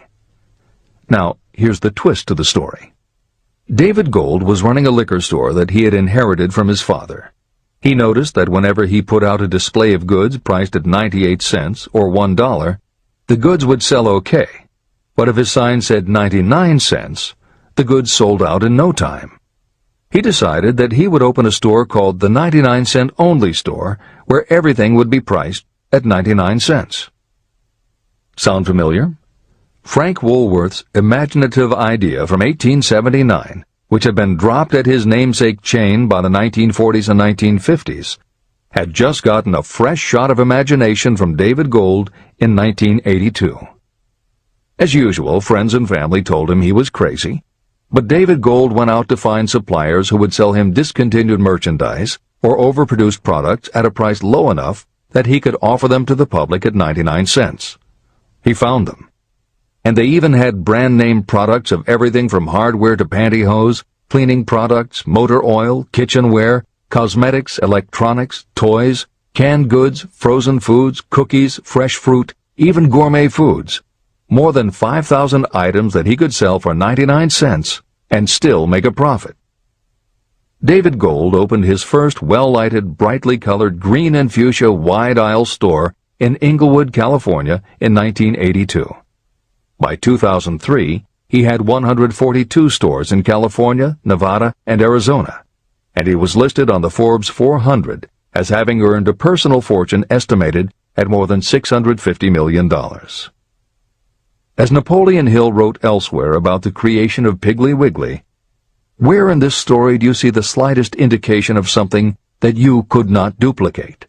The plan, which made millions of dollars for its originator, was a very simple idea that anyone could have adopted, yet considerable imagination was required to put the idea to work in a practical sort of way. The more simple and easily adapted an idea is, the greater is its value, as no one is looking for ideas that are involved with great detail or are in any way complicated. This is the end of the editor's comments. There is no standard price on ideas. The creator of ideas sets his or her own price, and if they are smart, they get it. The story of practically every great fortune starts with the day when a creator of ideas and a seller of ideas got together and worked in harmony. Carnegie surrounded himself with men who could do what he could not do, men who created ideas and men who put ideas into operation, and that was what made him and the others fabulously rich. Millions of people go through life hoping for favorable breaks. Perhaps a favorable break can get you an opportunity, but the safest plan is not to depend upon luck. It was a favorable break that gave me the biggest opportunity of my life, but more than 20 years of determined effort had to be devoted to that opportunity before it became an asset. The break consisted of my good fortune in meeting and gaining the cooperation of Andrew Carnegie. On that occasion, Carnegie planted in my mind the idea of organizing the principles of achievement into a philosophy of success. Millions of people have profited by the discoveries made in the years of research, and fortunes have been accumulated through the application of the philosophy. The beginning was simple. It was an idea that anyone might have developed. The favorable break came through Carnegie. But what about the determination, definiteness of purpose, and the desire to attain the goal, and the persistent effort of all those years of research? It was no ordinary desire that survived disappointment, discouragement, temporary defeat, criticism, and the constant reminding that I was wasting my time. It was a burning desire, an obsession. When the idea was first planted in my mind by Mr. Carnegie, it was coaxed, nursed, and enticed to remain alive. Gradually, the idea became a giant under its own power, and it coaxed, nursed, and drove me. Ideas are like that. First you give life and action and guidance to ideas. Then they take on a power of their own and sweep aside all opposition. Ideas are intangible forces. but they have more power than the physical brains that give birth to them. They have the power to live on after the brain that creates them has returned to dust.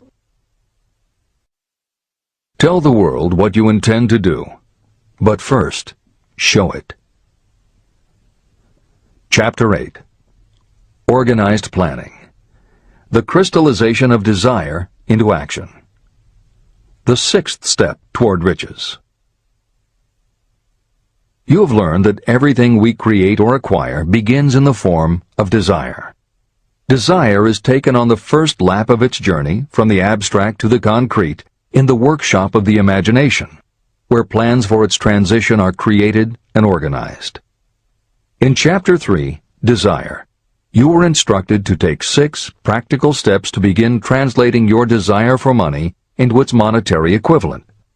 One of the steps you must take is the formation of a definite, practical plan or plans through which this transformation may be made. Following are the basic instructions for making practical plans. Ally yourself with a group of as many people as you may need for the creation and carrying out of your plan or plans for the accumulation of money, making use of the mastermind principle. Compliance with this instruction is absolutely essential. Do not neglect it. Editor's comment: the Mastermind Alliance is built of 2 or more minds working actively together in perfect harmony toward a common goal. This concept was introduced in Chapter 6, Specialized Knowledge, and is described in more detail in Chapter 11, The Power of the Mastermind. This is the end of the editor's comment. Before forming your Mastermind Alliance, decide what advantages and benefits you may offer the individual members of your group in return for their cooperation. No one will work indefinitely without some form of compensation. No intelligent person should request or expect another to work without adequate compensation, although this may not always be in the form of money.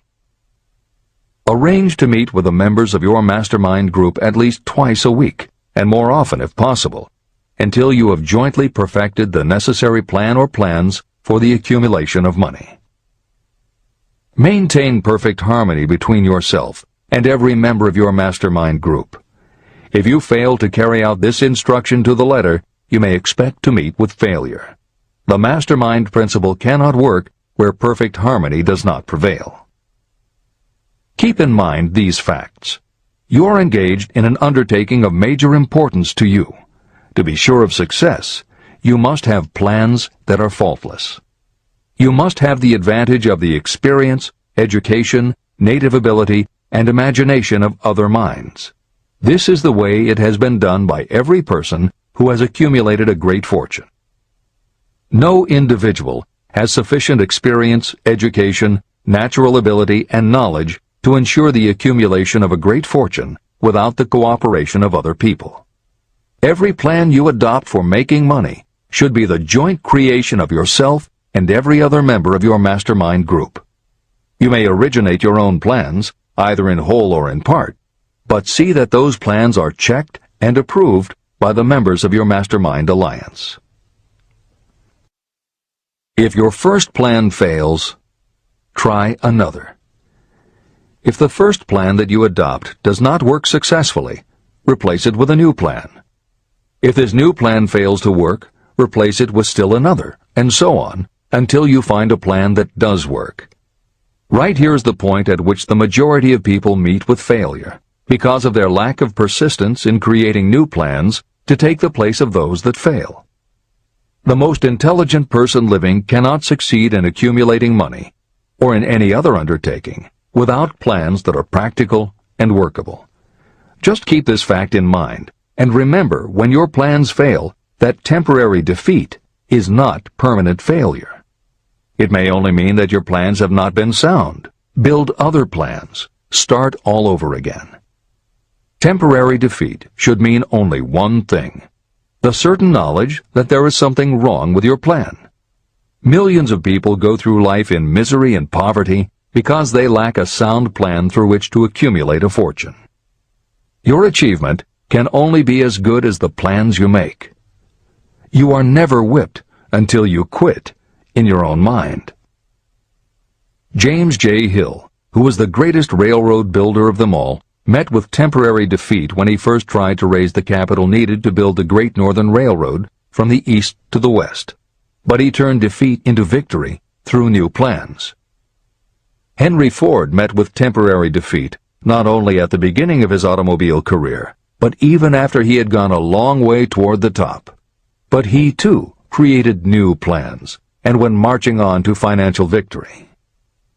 We see people who have accumulated great fortunes, but we often recognize only their triumph, and we overlook the temporary defeats that they had to surmount before arriving.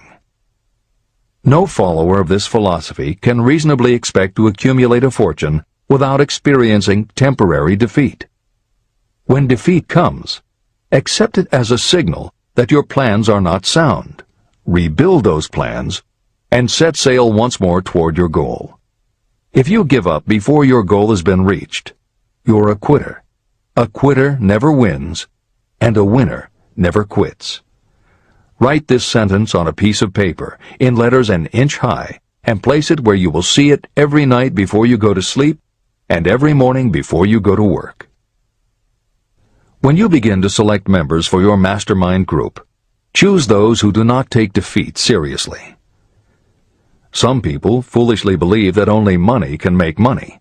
This is not true. Desire, transmuted into its monetary equivalent through the principles in this book, is the way money is made.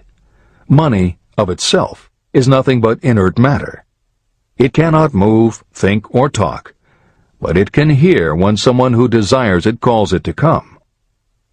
Intelligent planning is essential for success in any undertaking designed to accumulate riches.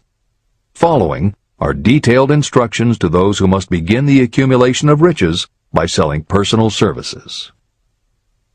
It should encourage you to know that practically all the great fortunes began either from selling personal services or from the sale of ideas. When you think about it, what else except ideas and personal services can you give in return for riches if you don't have products or property? Leaders and followers. Broadly speaking, there are two types of people in the world. One type is known as leaders, and the other as followers. Decide at the outset whether you intend to become a leader in your chosen calling or remain a follower. The difference in compensation is vast.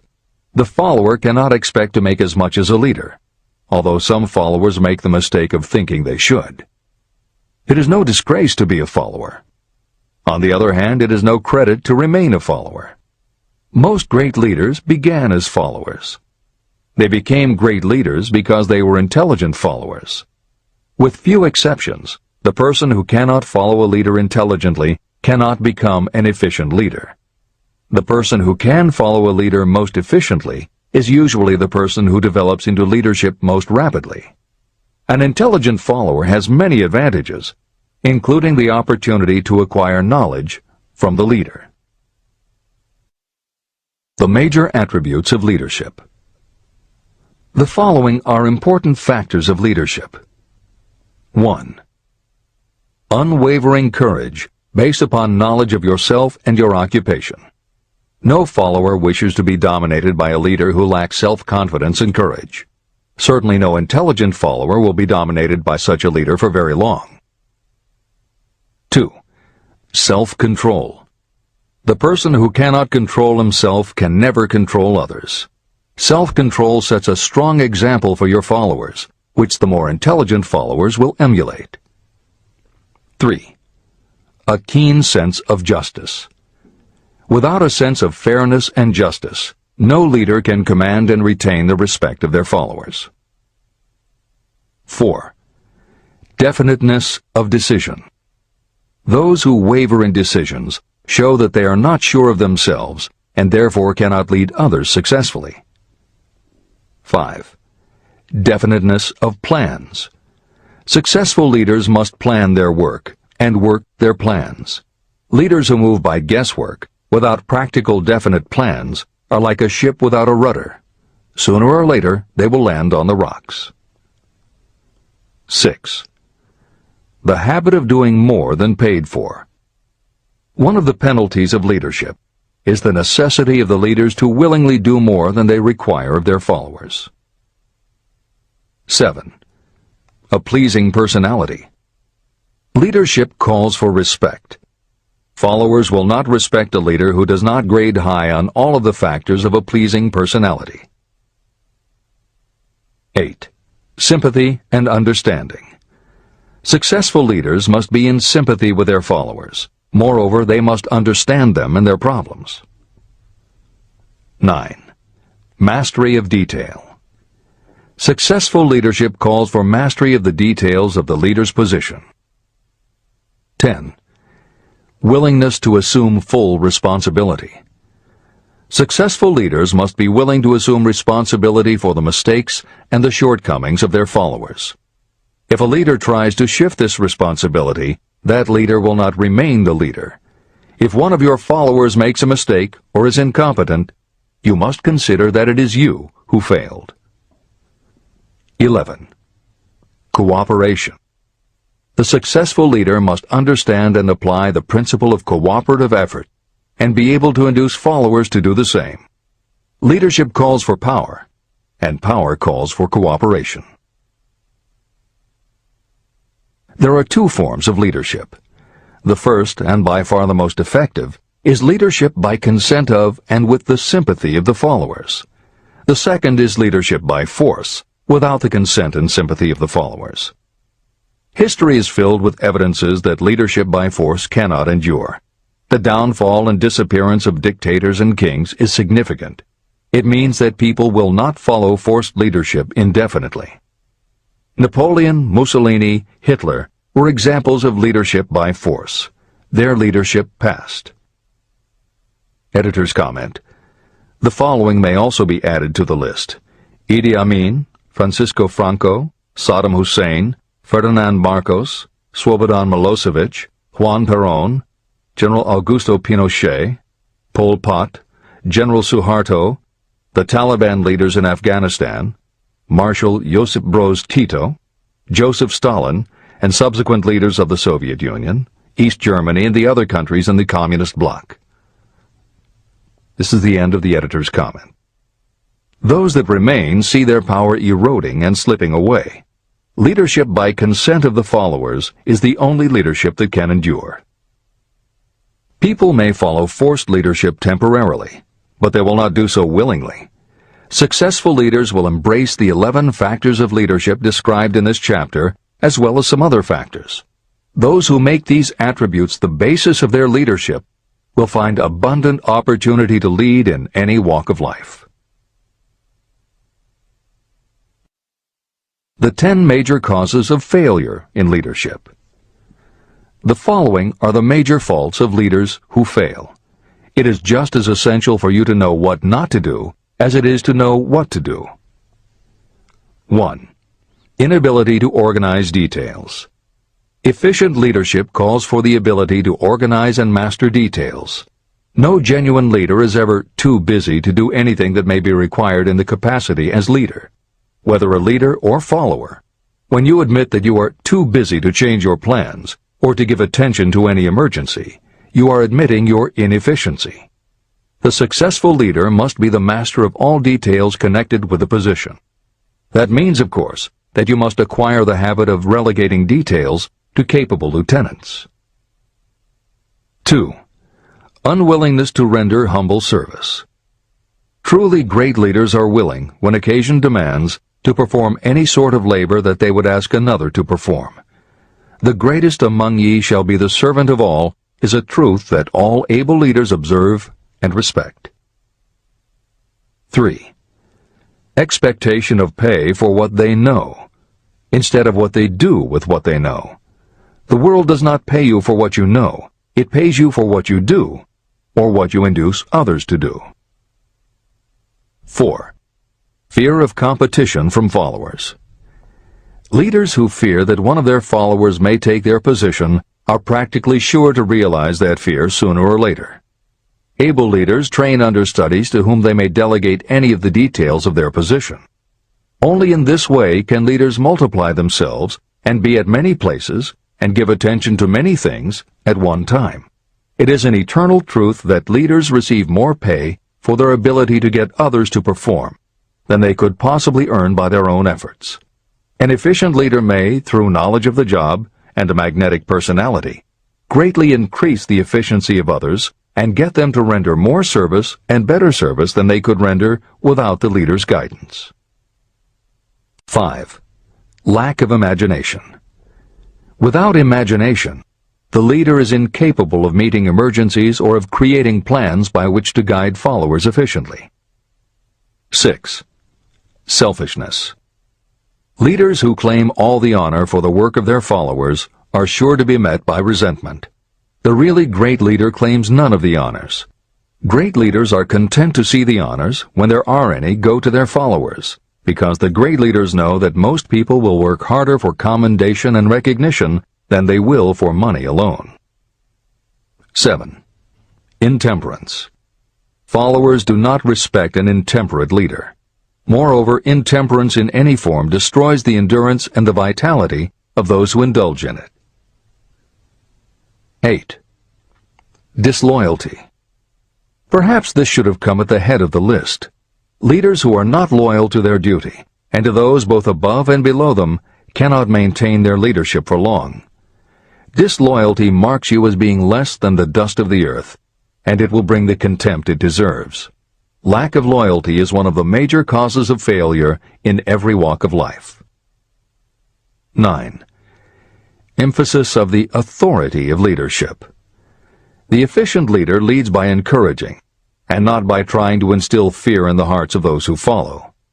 Leaders who try to impress their followers with their authority come within the category of leadership through force. If you are a real leader, you will have no need to advertise that fact. It is apparent in your conduct, by your sympathy, understanding, fairness, and a demonstration that you know your job. 10. Emphasis of title. Competent leaders require no title to give them the respect of their followers. Leaders who make too much of their titles generally have little else to emphasize. The doors to the office of the real leader are open to all and free from formality or ostentation. These are among the most common causes of failure in leadership. Any one of these faults is sufficient to cause failure. Study the list carefully if you aspire to leadership, and make sure that you are free of these faults. Editor's comment. Warren Bennis, a professor who teaches management and organization, said, "A manager is someone who does things right. A leader is someone who does the right thing." Admiral Grace Hopper was the ranking female Navy officer when she was interviewed for 60 Minutes. She said, "You manage things. You lead people." This is the end of the editor's comment.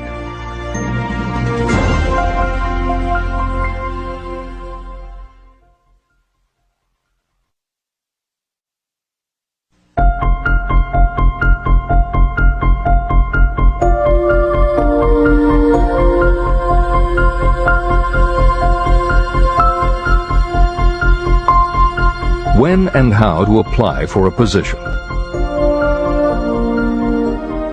The information described here is the net result of many years of experience, during which thousands of men and women were helped to market their services effectively.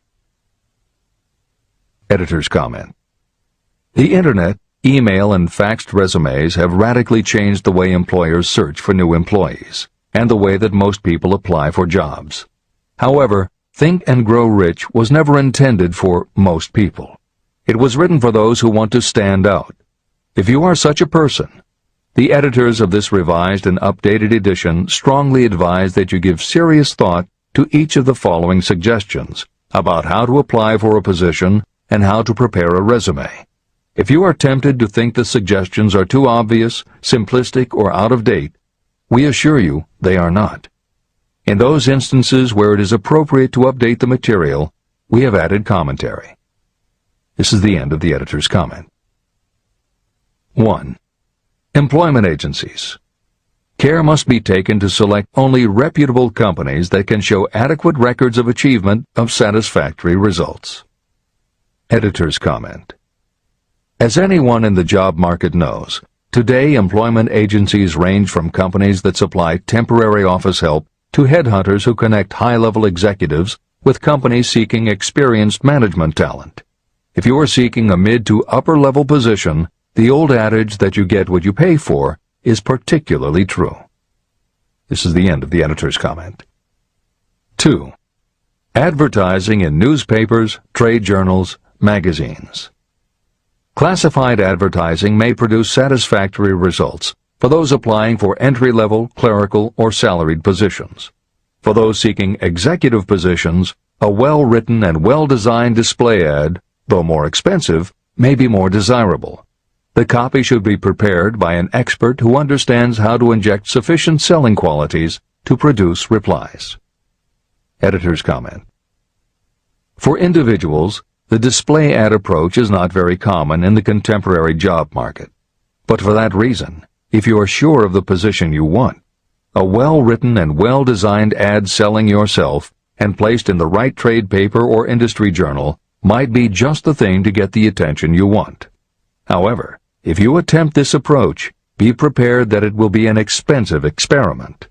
In effect, you will have gone into the advertising business, and it is a rule of thumb in advertising that a single ad rarely sells anything. It usually requires multiple exposures before the buyer, the potential employer, is motivated to hire, a product, you. This is the end of the editor's comment. 3.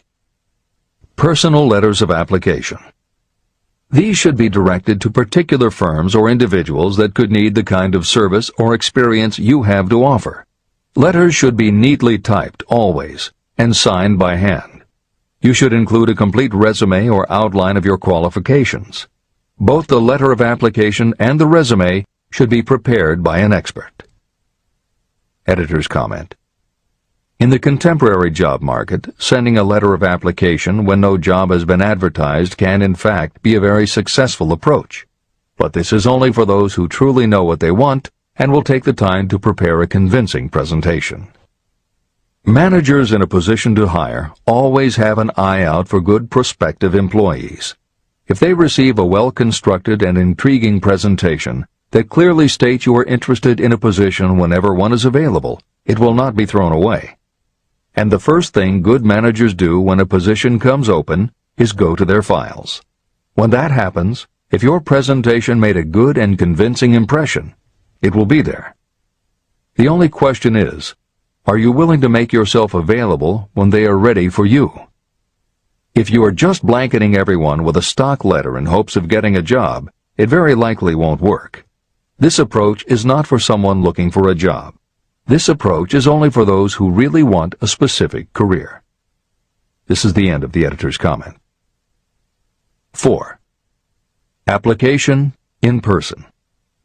In some instances, it may be more effective if the applicant personally offers his or her services to prospective employers, in which event a complete written statement of qualifications for the position should be presented, as prospective employers will often wish to discuss your record with associates.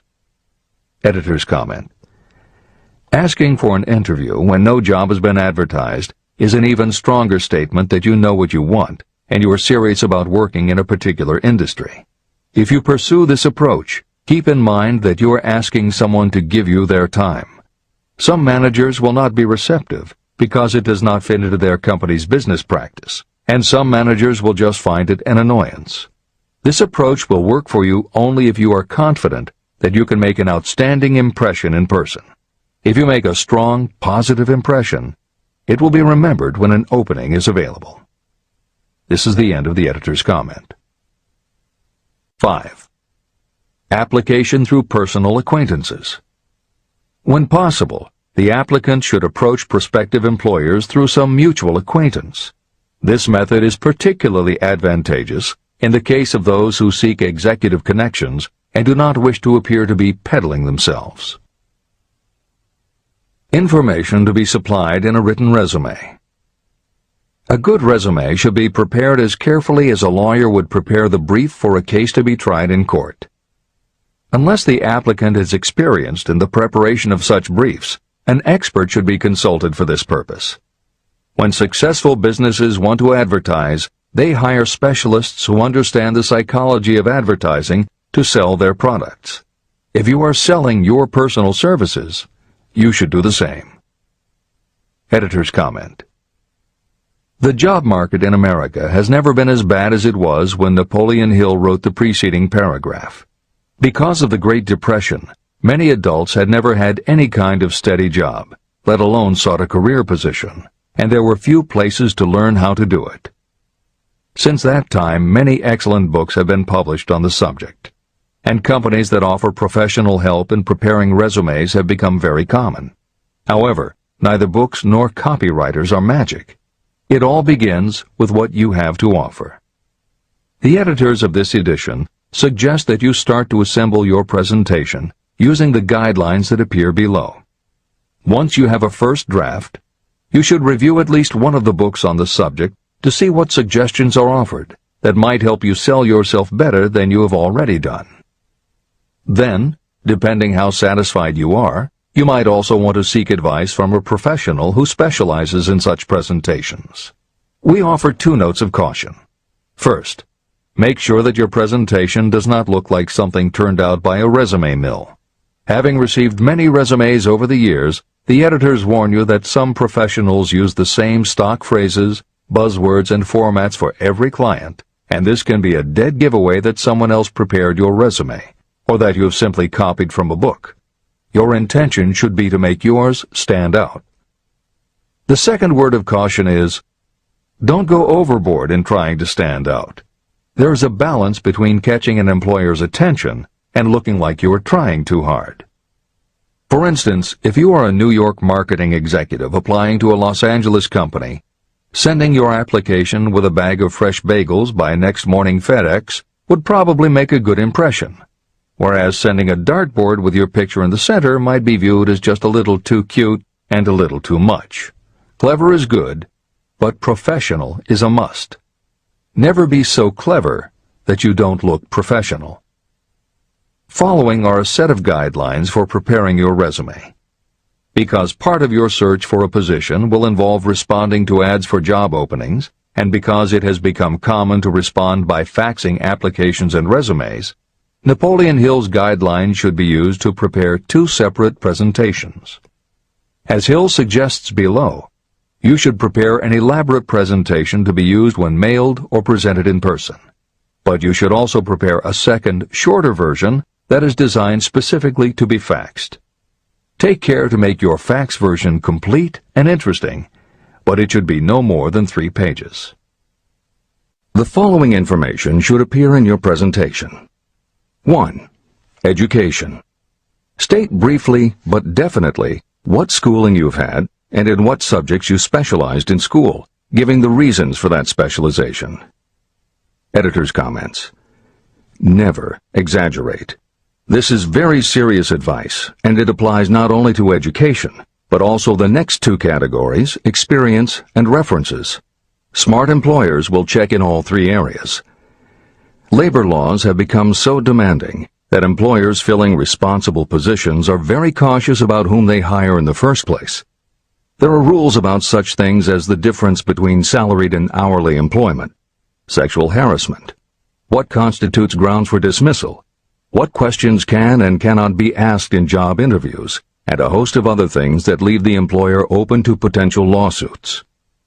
Consequently, smart employers, the kind you want to work for, will check your education, experience, and references. Also, bear in mind, you are providing information that will follow you for the rest of your career. If you keep up with the news, you know that in recent times even executives headed for the top have been dismissed. Military men have resigned in disgrace. Politicians have been removed from office, and professors have been forced to resign, all because someone looked into their background and found that they had exaggerated their qualifications. This is the end of the editor's comments. 2. Experience. If you have had experience in connection with positions similar to the one you seek, describe it fully. Give the names and addresses of former employers.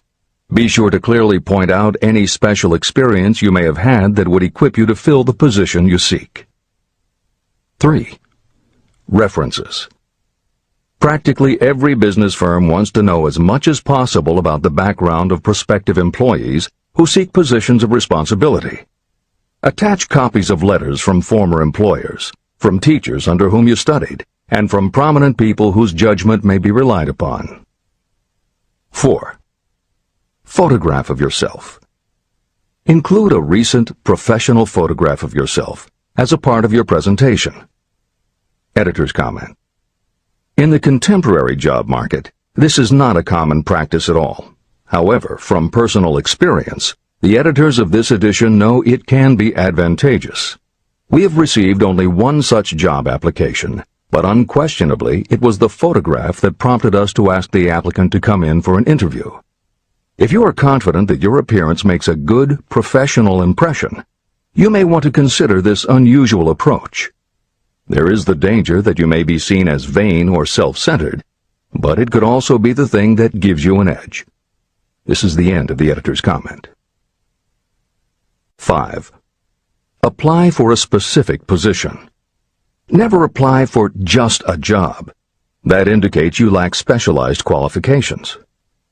6. State your qualifications for the particular position for which you apply. Give full details why you believe you are qualified for the particular position you seek. This is the most important detail of your application. It will determine, more than anything else, what consideration you receive. 7. Offer to go to work on probation. This may appear to be a radical suggestion, but experience has proved that it seldom fails to win at least a trial. If you are sure of your qualifications, a trial is all you need. Incidentally, such an offer indicates that you have confidence in your ability to fill the position you seek. It is most convincing. Make it clear that your offer is based on your confidence in your ability to fill the position, your confidence in your prospective employer's decision to employ you after the trial period, and your determination to have the position. Editor's comments. As you will learn in Chapter 10, when you read the story of Napoleon Hill's application to Rufus Ayers, Hill gives this advice based on his personal experience. Unfortunately, this is one of those instances where times may have changed so much that the approach is rarely applicable. In today's environment, modern labor laws and business practice may prevent an employer from taking you up on your offer. However, today many companies do have internship programs that allow an employer to test drive employees to see how well they might fit in. This is the end of the editor's comment. 8. Knowledge of your prospective employer's business. Before applying for a position, do sufficient research to familiarize yourself thoroughly with that business and indicate the knowledge you have acquired in this field. This will be impressive because it indicates that you have imagination and a real interest in the position you seek. Editor's comment. When you do this, and you certainly should, bear in mind that you will be talking with people who really know the business. Even by researching extensively, at best you will only know about their business. If you try to appear too knowledgeable or familiar, it may backfire and reveal that you have only a superficial view of the business. Unless you are already working in the particular industry and have insights based on experience, do not be presumptuous. Use your knowledge to indicate that you have taken the time to educate yourself and that you really are interested, but don't try to tell a prospective employer how you would run the business. This is the end of the editor's comment. Remember that it is not the lawyer who knows the most law, but the one who best prepares his case who wins. If your case is properly prepared and presented, your victory will have been more than half won at the outset. Do not be afraid of making your presentation too long. Employers are just as much interested in purchasing the services of well-qualified applicants as you are in securing employment. In fact, the success of most successful employers is due to their ability to select well-qualified lieutenants. They want all the information available. Editor's comment. As noted above, when faxing a resume, it should be no more than 3 pages and should state that you will be pleased to provide a more detailed resume if required. This is the end of the editor's comment. Remember another thing. Neatness in the preparation of your resume and application will indicate that you are a painstaking person. Successful salespeople groom themselves with care. They understand that first impressions are lasting. Your presentation is your sales rep. Give it a good suit of clothes, so it will stand out in bold contrast to anything else your prospective employer ever saw. If the position you seek is worth having, it is worth going after with care. More important, if you sell yourself in a manner that shows off your individuality, you probably will receive more money from the very start than you would if you applied for employment in the usual conventional way. When your resume package has been completed, you should prepare individual and personalized copies for each company or person to whom it will be presented. This personal touch is sure to command attention. Have it neatly typed, proofread, printed, and properly bound on the finest paper you can obtain. Your photograph should be mounted and included on one of the pages. Prepare a separate binding with the proper company name inserted if it is to be shown to more than one company. If you seek employment through an employment agency, have the agent use copies of your presentation in marketing your services. This will help to gain preference for you, both with the agent and the prospective employers. I've helped to prepare presentations for clients that were so striking and out of the ordinary that they resulted in the employment of the applicant without a personal interview. If you want similar results, follow the instructions to the letter, improving upon them however your imagination suggests. Editor's comments. Today, every office supply store offers a wide variety of paper stock, folders, binders, and presentation materials that can be put together in a way that is both unique and professional looking. With all of those possibilities available, if you simply present standard sheets of paper stapled in the corner, the response will very likely be standard too. If you apply a little creativity, you should have no trouble preparing a presentation that is tailored to the company to which you are applying, appropriate for the position you seek, and reflective of your personality and style. This is the end of the editor's comments. How to get the exact position you desire. Everyone enjoys doing the kind of work for which he or she is best suited. An artist loves to work with paints, a craftsman with his or her hands, a writer loves to write. Those with less definite talents have their preferences for certain fields of business and industry. If America does anything well, it offers a full range of occupations. 1. Decide exactly what kind of a job you want.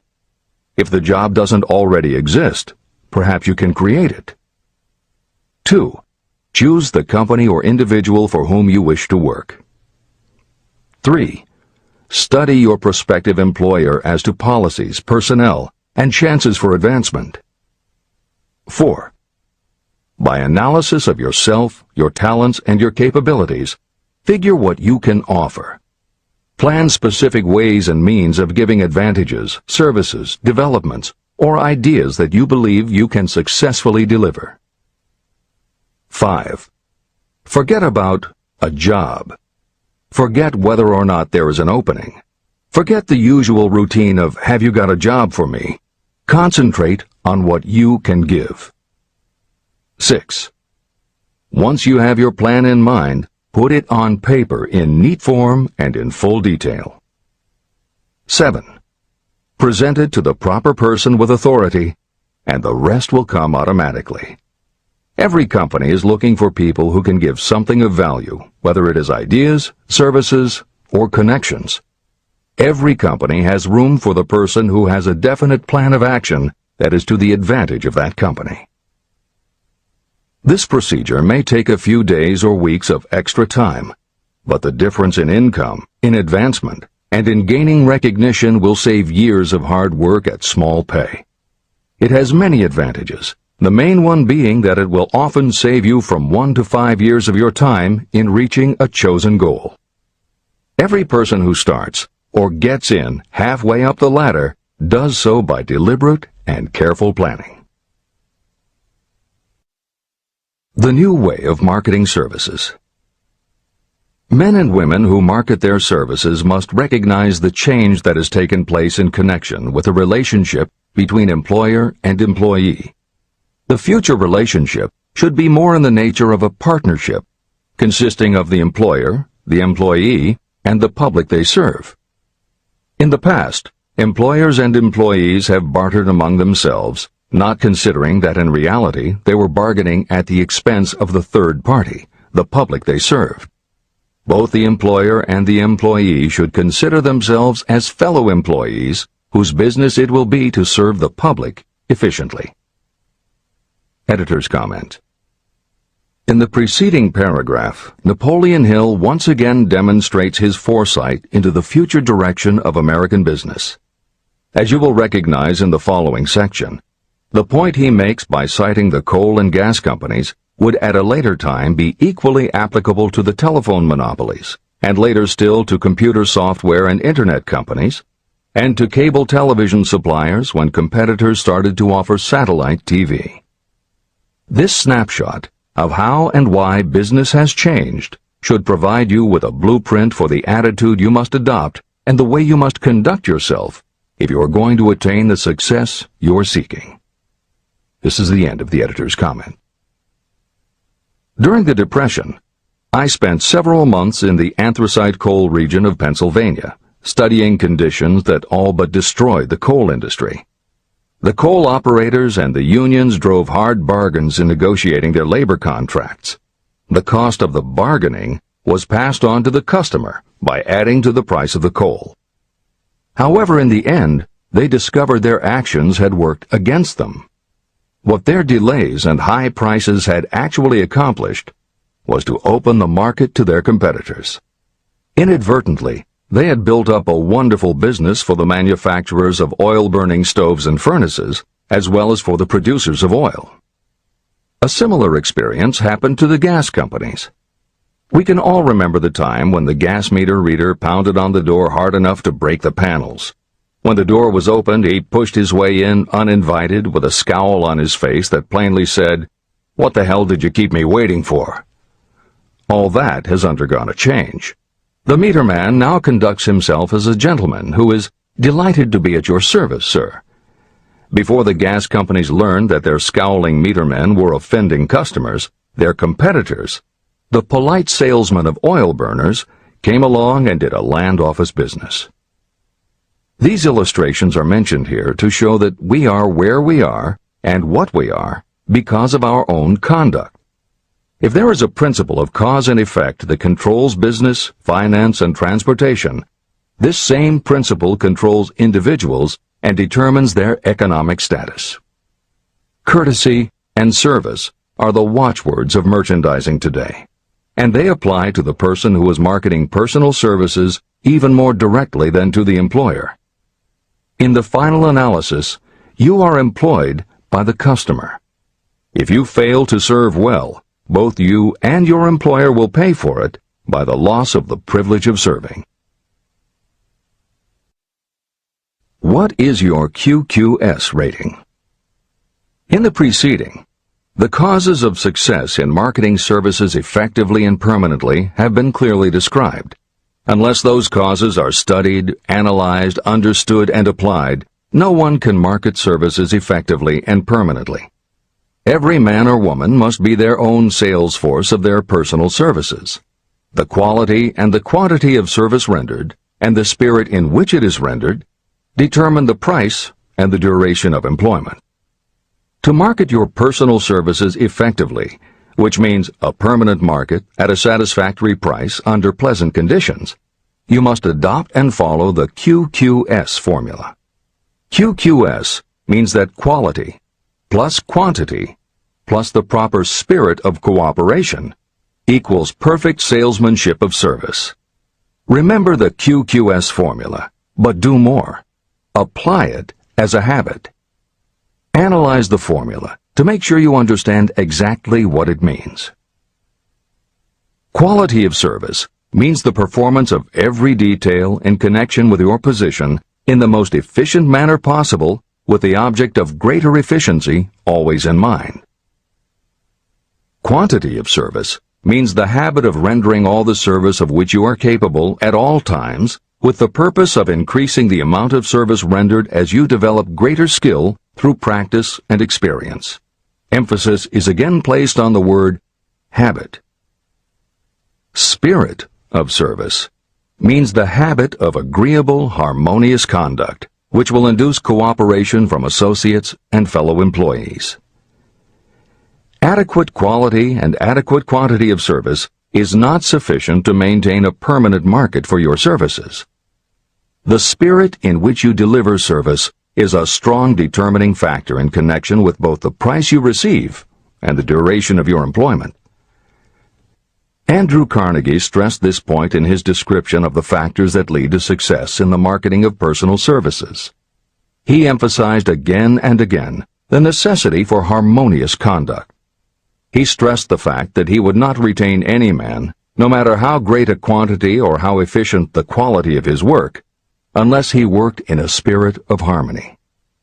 Mr. Carnegie insisted upon his people working with each other in an agreeable manner. To prove that he placed a high value on this quality, he helped many who met his standards to become very wealthy. Those who did not conform had to make room for others who did. The importance of a pleasing personality has been stressed because it is so important in rendering service in the proper spirit. If you have a personality that pleases, and you render service in a spirit of harmony, these assets often make up for what you may lack in both the quality and the quantity of service you render. Nothing, however, can be successfully substituted for pleasing conduct. The capital value of your services. The person whose income is derived entirely from the sale of personal services is a merchant, just like the person who sells hard goods, and such a person is subject to exactly the same rules of conduct as the merchant who sells merchandise. I emphasize this because many people who live by the sale of personal services make the mistake of considering themselves free from the rules of conduct and the responsibilities attached to those who are engaged in marketing commodities. The day of the go-getter has been supplanted by the go-giver. The actual capitalized value of your brainpower may be determined by the amount of income you can produce by marketing your services.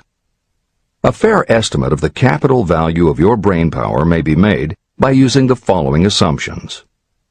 Money, the amount of capital, can be borrowed from a bank at a certain rate of interest. Money is worth no more than brains, and it is often worth much less. Therefore, if your brainpower is as valuable as money, in effect, you should be lending your brainpower, your amount of capital, at least at the same rate that banks charge to lend money. This means that what you earn in a year, your income, is comparable to what a bank earns from a loan in a year, the interest they charge.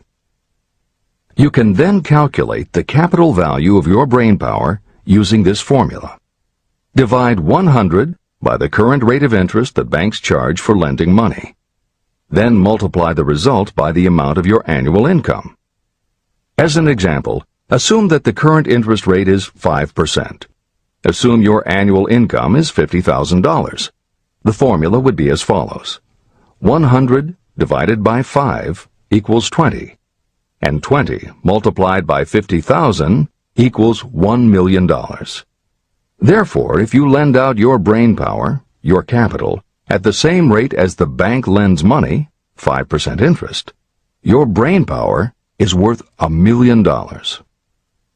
Competent brains, if effectively marketed, represent a much more desirable form of capital than the money that is required to conduct a business dealing in commodities. This is true because brains are a form of capital that cannot be permanently depreciated by economic depressions, nor can this form of capital be stolen or spent. Moreover, the money that is essential for the conduct of business is as worthless as a sand dune until it has been mixed with efficient brains. The 31 major causes of failure.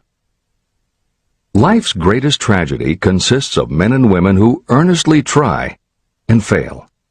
The tragedy lies in the overwhelmingly large majority of people who fail as compared with the few who succeed. I have had the privilege of analyzing several thousand men and women, 98% of whom were classed as failures. My analysis proved that there are 13 major principles through which people accumulate fortunes. Each of the 13 principles of success has its own chapter in this book, and there are 31 major reasons for failure. The 31 causes of failure are listed below. As you go through the list, measure yourself point by point. It will help you to discover how many of these causes of failure stand between you and success. 1. Unfavorable hereditary background. There is little, if anything, that can be done for people who are born with a deficiency in brain power. This is the only one of the 31 causes of failure that may not be easily corrected by any individual. My philosophy can offer only one method of bridging this weakness, through the aid of the mastermind. 2. Lack of a well-defined purpose in life. There is no hope of success for the person who does not have a central purpose or definite goal at which to aim. 98 out of every 100 of those whom I have analyzed had no such aim. Perhaps this was the major cause of their failure. 3. Lack of ambition to aim above mediocrity. I can offer no hope for those who are so indifferent they do not want to get ahead in life and are not willing to pay the price. 4. Insufficient education. This is a handicap that may be overcome with comparative ease. Experience has proven that the best educated people are often those who are self-made or self-educated. It takes more than a college degree to make you a person of education. Any person who is educated has learned to get whatever they want in life without violating the rights of others. Education consists not so much of knowledge, but of knowledge effectively and persistently applied. You are paid not merely for what you know, but for what you do with what you know. 5. Lack of self-discipline. Discipline comes through self-control. This means that you must control all negative qualities. Before you can control conditions, you must first control yourself. Self-mastery is the hardest job you will ever tackle. If you do not conquer yourself, you will be conquered by yourself. By stepping in front of a mirror, you may see both your best friend and your greatest enemy. 6. Ill health. No person may enjoy outstanding success without good health. Many of the causes of ill health are subject to mastery and control. These, in the main, are overeating of foods not conducive to health, wrong habits of thought or negative thinking, wrong use of and overindulgence in sex, lack of proper physical exercise, an inadequate supply of fresh air due to improper breathing. 7. Unfavorable environmental influences during childhood. As the twig is bent, so shall the tree grow. Most people who have criminal tendencies acquire them as the result of bad environment and improper associates during their childhood or youth. Procrastination. This is one of the most common causes of failure. Procrastination stands within the shadow of every human being, waiting its opportunity to spoil your chances of success. Most of us go through life as failures because we are waiting for the time to be right to start doing something worthwhile. Do not wait. The time will never be just right. Start where you stand, work with whatever tools you have at your command, and you will acquire better tools as you go along. 9. Lack of persistence. Most of us are good starters, but poor finishers of everything we begin. People are prone to give up at the first signs of defeat. There is no substitute for persistence. The person who makes persistence his or her watchword discovers that failure finally becomes tired and makes its departure. Failure cannot cope with persistence. 10. Negative personality. There is no hope of success for the person who repels people through a negative personality. Success comes through the application of power, and power is attained through the cooperative efforts of other people. A negative personality will not induce cooperation. 11. Lack of control of sexual urges.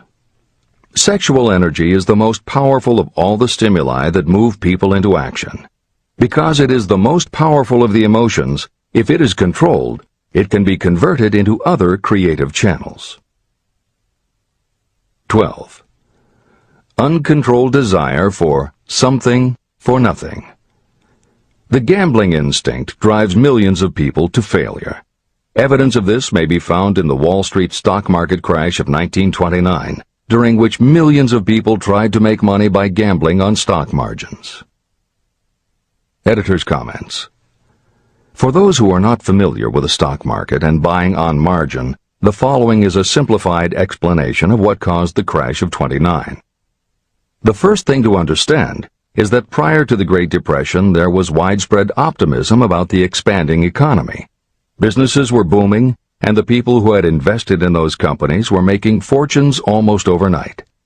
When the average person saw how much money was being made, they wanted to get in on it, and there was a way for them to do it. Even average people who didn't have enough ready cash to buy stocks could do so because brokers allowed customers to purchase stocks on margin by making what amounted to a down payment.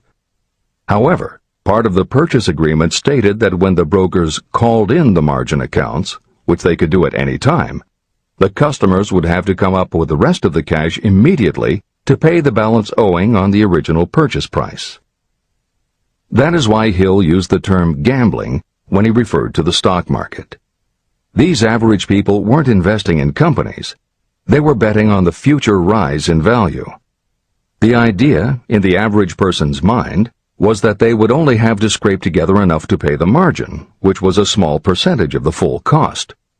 Then when the price of the stock went up, they would sell, which would give them more than enough money to pay the broker the balance owing on the purchase price, and they could pocket the difference. This worked fine as long as stock prices continued to rise, but when the stock market crashed, the stockbrokers called in the margins, and the people who had bought at prices they really couldn't afford suddenly found that they had to come up with the cash.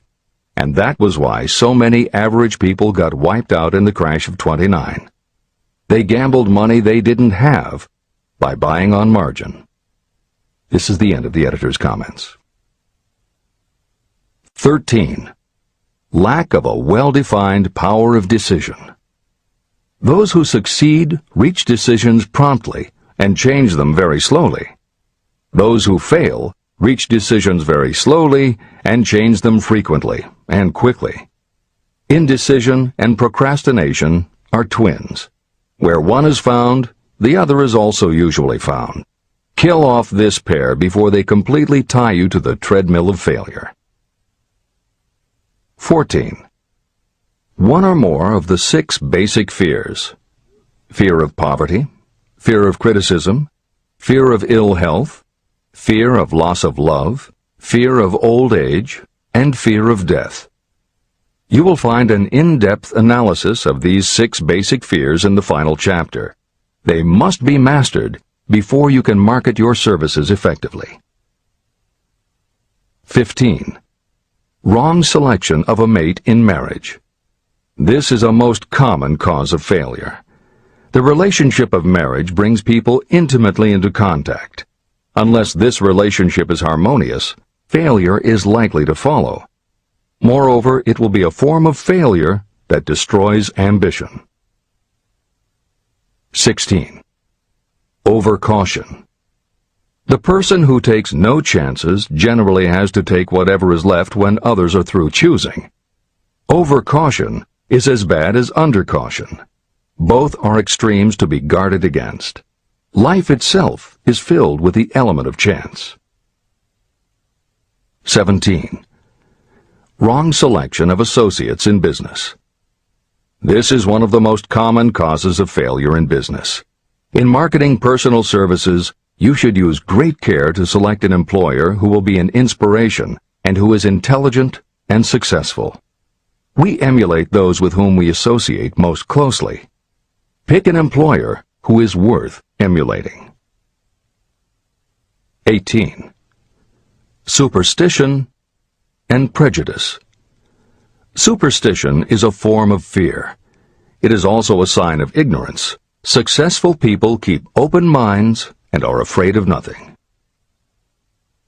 19. Wrong selection of a vocation.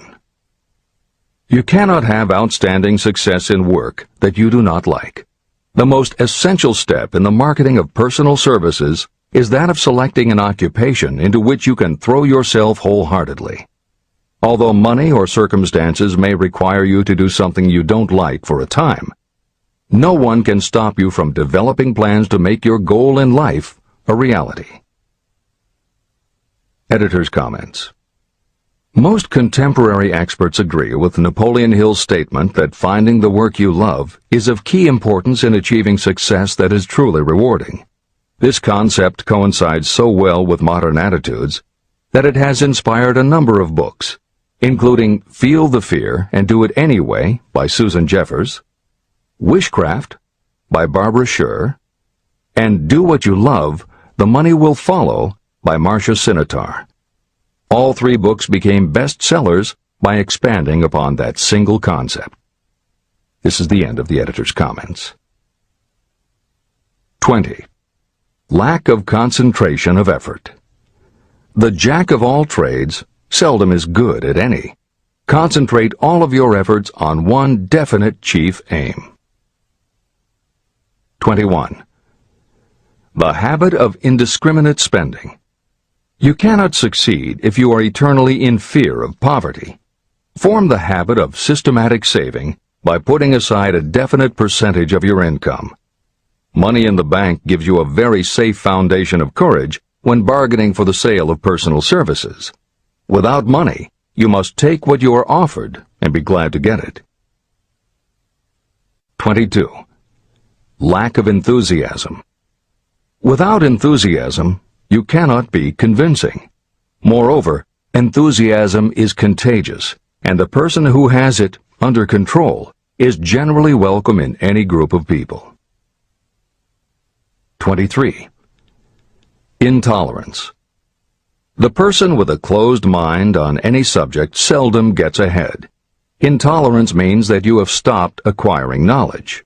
The most damaging forms of intolerance are those connected with religious, racial, and political differences of opinion. 24. Intemperance. The most damaging forms of intemperance are connected with overeating, alcohol, drugs, and sexual activities. Overindulgence in any of these can be fatal to success. 25. Inability to cooperate with others. More people lose their positions and their big opportunities in life because of this fault than for all other reasons combined. It is a fault that no well-informed business person or leader will tolerate. 26. Possession of power that was not acquired through self-effort. Sons and daughters of wealthy parents, and others who inherit money that they did not earn. Power in the hands of one who did not acquire it gradually is often fatal to success. Quick riches are more dangerous than poverty. 27. Intentional dishonesty. There is no substitute for honesty. You may be temporarily dishonest because of circumstances over which you have no control, without permanent damage. But there is no hope for you if you are dishonest by choice. Sooner or later, your deeds will catch up with you, and you will pay by loss of reputation and perhaps even loss of liberty. 28. Egotism and vanity. These qualities serve as red lights that warn others to keep away. They are fatal to success. 29. Guessing instead of thinking. Most people are too indifferent or lazy to acquire facts with which to think accurately. They prefer to act on opinions created by guesswork or snap judgments. 30. Lack of capital. This is a common cause of failure among those who start out in business for the first time. You must have a sufficient reserve of capital to absorb the shock of your mistakes and to carry you over until you have established a reputation. 31. Here, name any particular cause of failure from which you have suffered that has not been included in the foregoing list. Contained in these 31 major causes of failure is the description of practically every person who tries and fails. It will be helpful if you get someone who knows you well to go over this list with you and help you to analyze yourself by each of these causes of failure. Most people cannot see themselves as others see them. You may be one who cannot. Do you know your own worth? The oldest of admonitions is, know thyself. If you market merchandise successfully, you must know the merchandise. The same is true in marketing personal services. You should know all of your weaknesses in order to bridge them or eliminate them entirely. You should know your strengths in order to call attention to them when selling your services. You can know yourself only through accurate analysis. There's a story about a young man applying for a job who was making a good impression until the manager asked him what salary he expected. He replied that he had no fixed sum in mind, lack of a definite aim. The manager then said, "We will pay you all you are worth after we try you out for a week." "I can't accept that," the applicant replied. "I'm already getting more than that where I'm now employed." It may seem funny, but it makes a serious point. Before you even begin to negotiate for a better salary in your present position or begin to seek employment elsewhere, be sure that you are worth more than you now receive. It is one thing to want money. Everyone wants more, but it is something entirely different to be worth more. Many people mistake their wants for their just dues. Your financial wants have nothing whatever to do with your worth. Your value is established entirely by your ability to render useful service or your capacity to induce others to render such service. Take inventory of yourself. Annual self-analysis is essential in the effective marketing of personal services, just like you would take an annual inventory if you were in merchandising. Moreover, your yearly analysis should show a decrease in your faults and an increase in your virtues. You go ahead, stand still, or go backward in life. Your objective should be to go ahead. Annual self-analysis will disclose whether advancement has been made and, if so, how much. It will also disclose any backward steps you may have taken. The effective marketing of personal services requires you to move forward even if the progress is slow. Your annual self-analysis should be made at the end of each year, so you can include in your New Year's resolutions any improvements that the analysis indicates should be made. Take this inventory by asking yourself the following questions, and by checking your answers with the aid of someone who will not permit you to deceive yourself. Self-analysis questionnaire. 1. Have I attained the goal that I established as my objective for this year? You should work with a definite yearly objective to be attained as a part of your major life objective. 2. Have I delivered service of the best possible quality of which I was capable, or could I have improved any part of this service? 3. Have I delivered service in the greatest possible quantity of which I was capable? 4. Has the spirit of my conduct been harmonious and cooperative at all times? 5. Have I permitted the habit of procrastination to decrease my efficiency, and if so, to what extent? 6. Have I improved my personality, and if so, in what ways? 7. Have I been persistent in following my plans through to completion? 8. Have I reached decisions promptly and definitely on all occasions? 9. Have I permitted any of the 6 basic fears to decrease my efficiency? 10. Have I been either overcautious or undercautious? 11. Has my relationship with my associates in work been pleasant or unpleasant? If it has been unpleasant, has the fault been partly or wholly mine? 12. Have I dissipated any of my energy through lack of concentration of effort? 13. Have I been open-minded and tolerant in connection with all subjects? 14. In what ways have I improved my ability to render service? 15. Have I been intemperate in any of my personal habits? 16. Have I expressed, either openly or secretly, any form of egotism? 17. Has my conduct toward my associates been such that they respect me? 18. Have my opinions and decisions been based upon guesswork or accuracy of analysis and thought? 19. Have I followed the habit of budgeting my time, my expenses, and my income, and have I been conservative in these budgets? 20. How much time have I devoted to unprofitable effort which I might have used to better advantage? 21. How may I rebudget my time and change my habits so I will be more efficient during the coming year? 22. Have I been guilty of any conduct that was not approved by my own conscience? 23. In what ways have I rendered more service and better service than I was paid to render? 24. Have I been unfair to anyone, and if so, in what way? 25. If I had been the purchaser of my own services for the year, would I be satisfied with my purchase?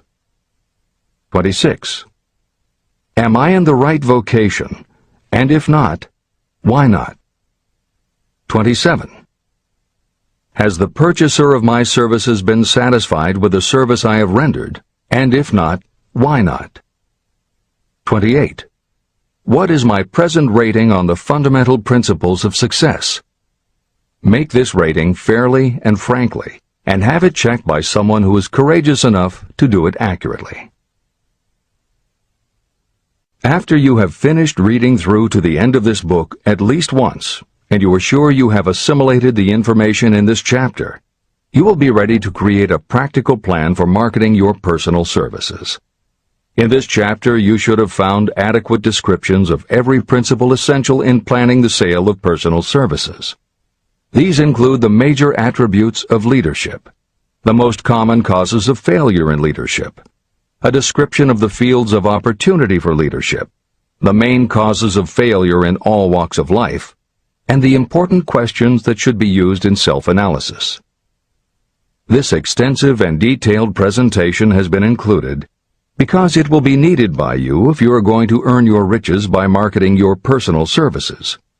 Those who have lost their fortunes and those who are just beginning to earn money have nothing but personal services to offer in return for riches. Therefore, it is essential that you have real, practical information that you'll need to market your services to best advantage. Complete assimilation and understanding of the information will help you to market your services, and it will help you to become more analytical and capable of judging people. The information will be priceless to you if you work in an executive position where you select employees. Where and how to find opportunities to accumulate riches. Now that we have analyzed the principles by which riches may be accumulated, you naturally ask, where can I find the opportunities to apply these principles? Very well. Let us take inventory and see what the United States of America offers the person seeking riches. To begin with, remember that we live in a country where every law-abiding citizen enjoys freedom of thought and freedom of deed unequaled anywhere in the world. Most of us have never taken inventory of the advantages of this freedom. We have never compared our unlimited freedom with a curtailed freedom in other countries.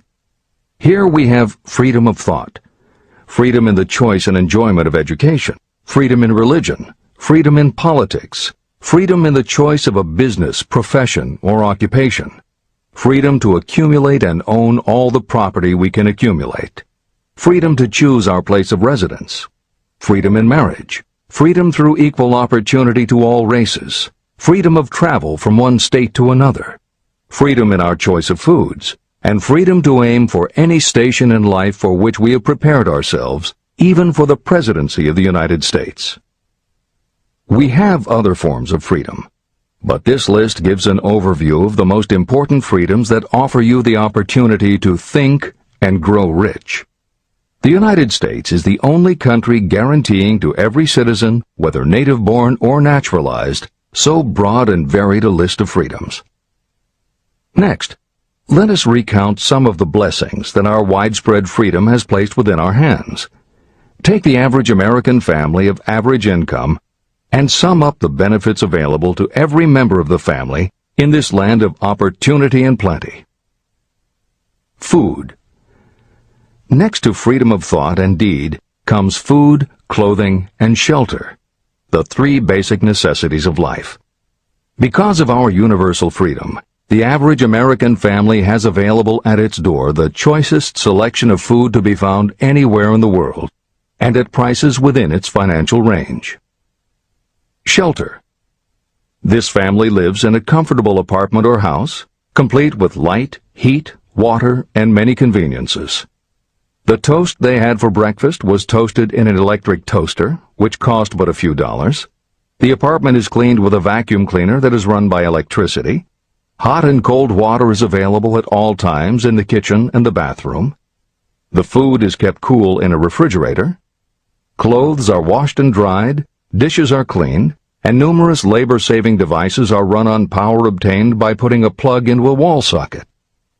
The family receives entertainment and information from all over the world 24 hours a day if they want it, by merely flipping a switch on their radio or television or computer. There are other conveniences, but the foregoing list will give a fair idea of some of the concrete evidences of the freedoms that we, of America, enjoy. Clothing.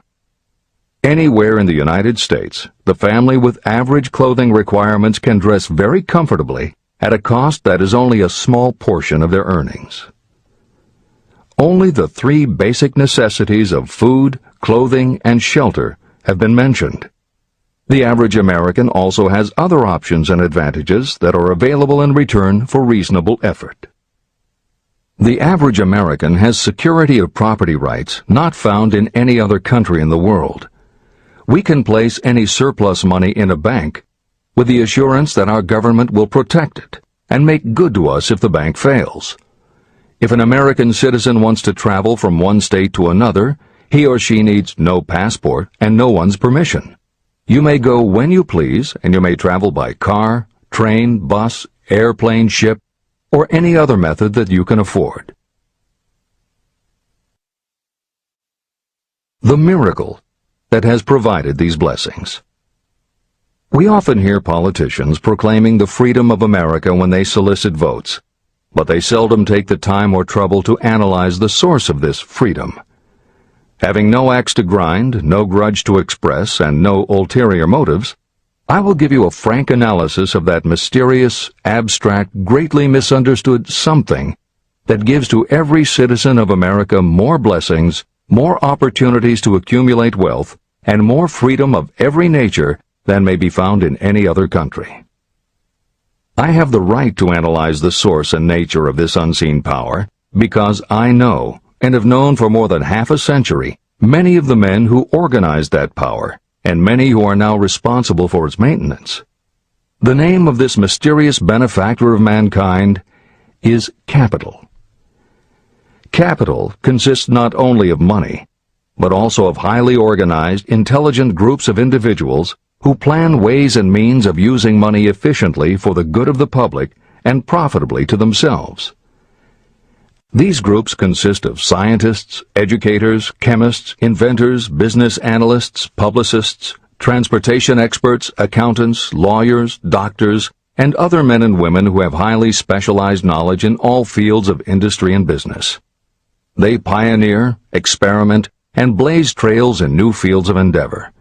They support colleges, hospitals, schools, build good roads, publish newspapers, pay most of the cost of government, and take care of the many details essential to human progress. Stated briefly, the capitalists are the brains of civilization because they supply the entire fabric of which all education, enlightenment, and human progress consist. Money without brains is always dangerous. Properly used, it is the most important essential of civilization. To give you an idea of how important organized capital is, try to imagine that it is your job to provide and prepare a simple family breakfast, but you have to do it without the aid of capital. To supply the tea, you would have to make a trip to China or India. Unless you are an excellent swimmer, you would become rather tired before making the round trip. Then, too, another problem would confront you. What would you use for money, even if you had the physical endurance to swim the ocean? To supply sugar, you would have to take another swim to the Caribbean islands, or a long walk to the sugar beet section of Utah. But even then you might come back without the sugar, because organized effort and money are necessary to produce sugar, to say nothing of what is required to refine, transport, and deliver it to the breakfast table anywhere in the United States. Eggs you could obtain easily enough from nearby farms, but you might have a very long walk to Florida or California and back before you could serve grapefruit juice. You would have another long walk to Kansas or one of the other wheat-growing states when you went after wheat bread. Dry cereal would have to be omitted from the menu because it would not be available except through the labor of a trained group of workers and suitable machinery, all of which call for capital.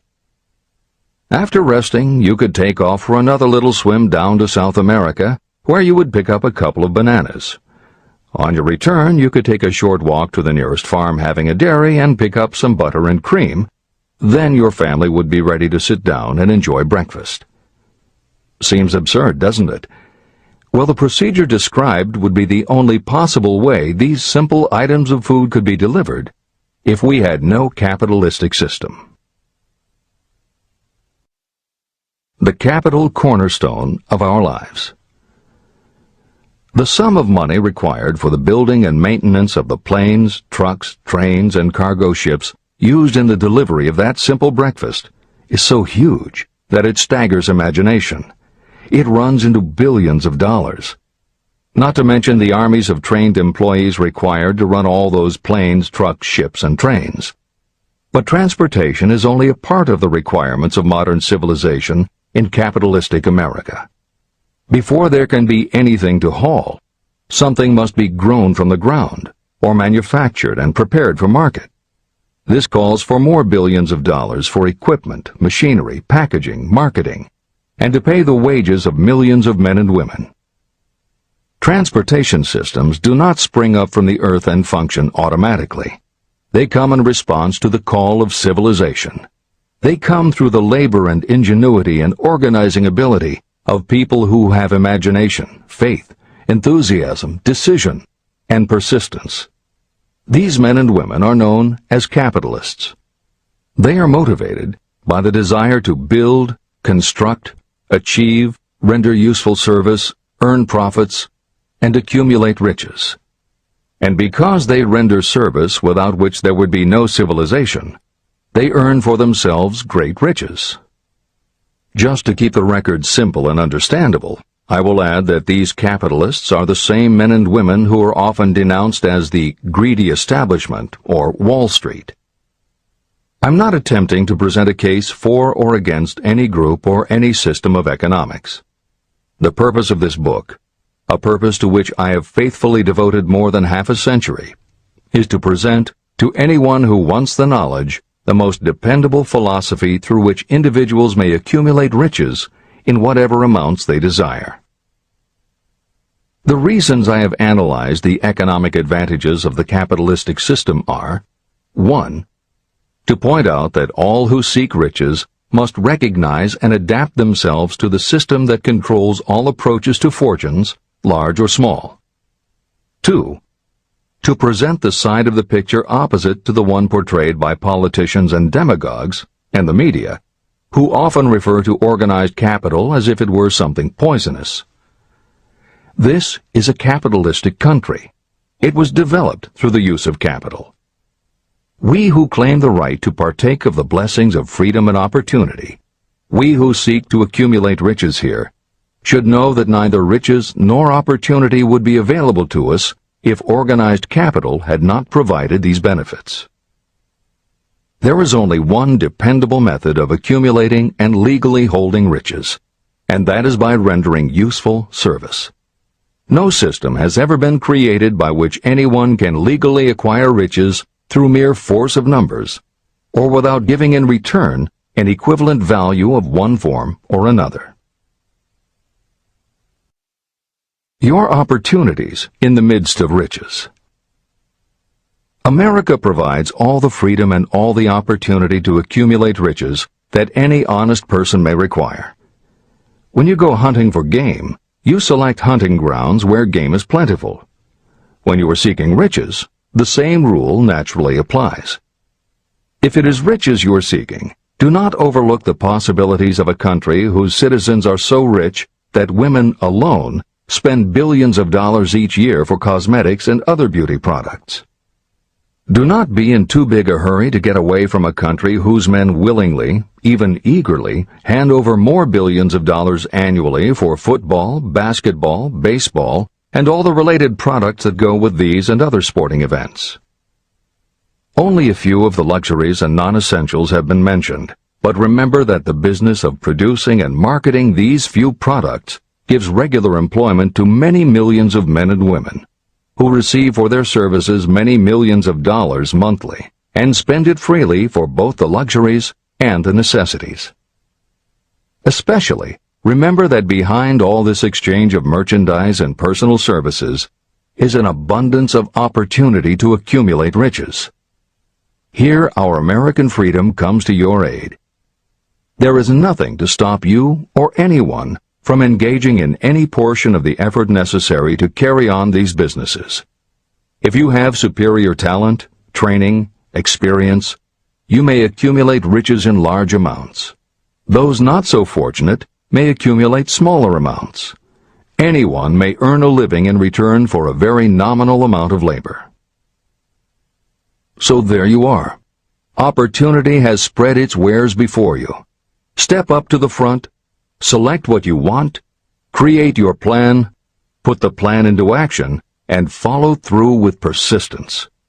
Capitalistic America will do the rest. You can depend on this much. Capitalistic America ensures every person the opportunity to render useful service and to collect riches in proportion to the value of the service. The system denies no one this right. But it does not and cannot promise something for nothing. The system itself is irrevocably controlled by the law of economics, which neither recognizes nor tolerates for long getting without giving.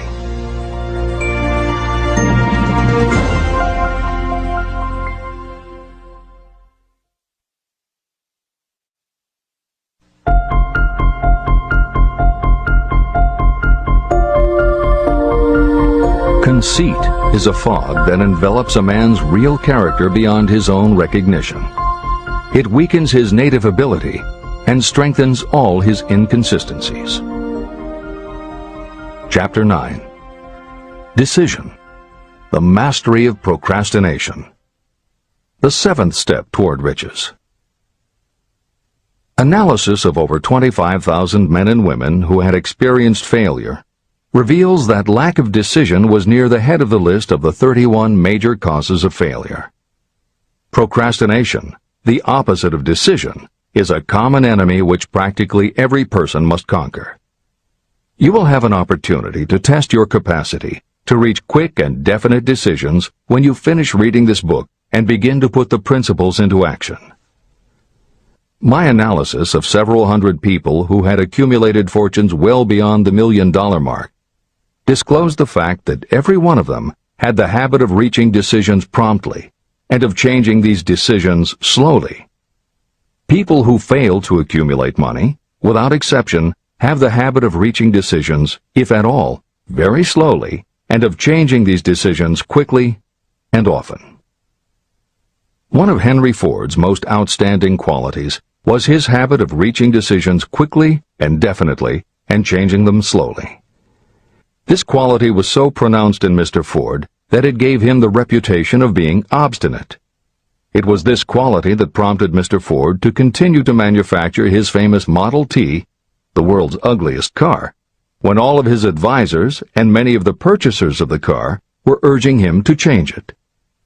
Perhaps Mr. Ford delayed too long in making the change, but the other side of the story is that Mr. Ford's firmness of decision yielded a huge fortune before the change in model became necessary. Some say that Mr. Ford's definiteness of decision was just obstinacy, but even this quality is preferable to slowness in reaching decisions and quickness in changing them. Editor's comments.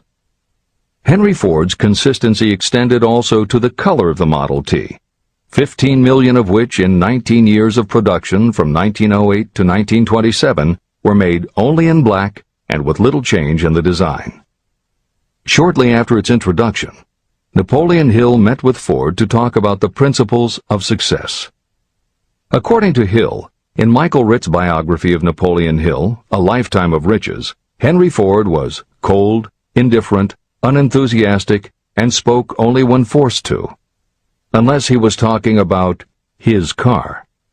Early on, few people other than Carnegie could foresee the success Ford would achieve, which Hill later attributed to Ford's self-control and concentrated effort.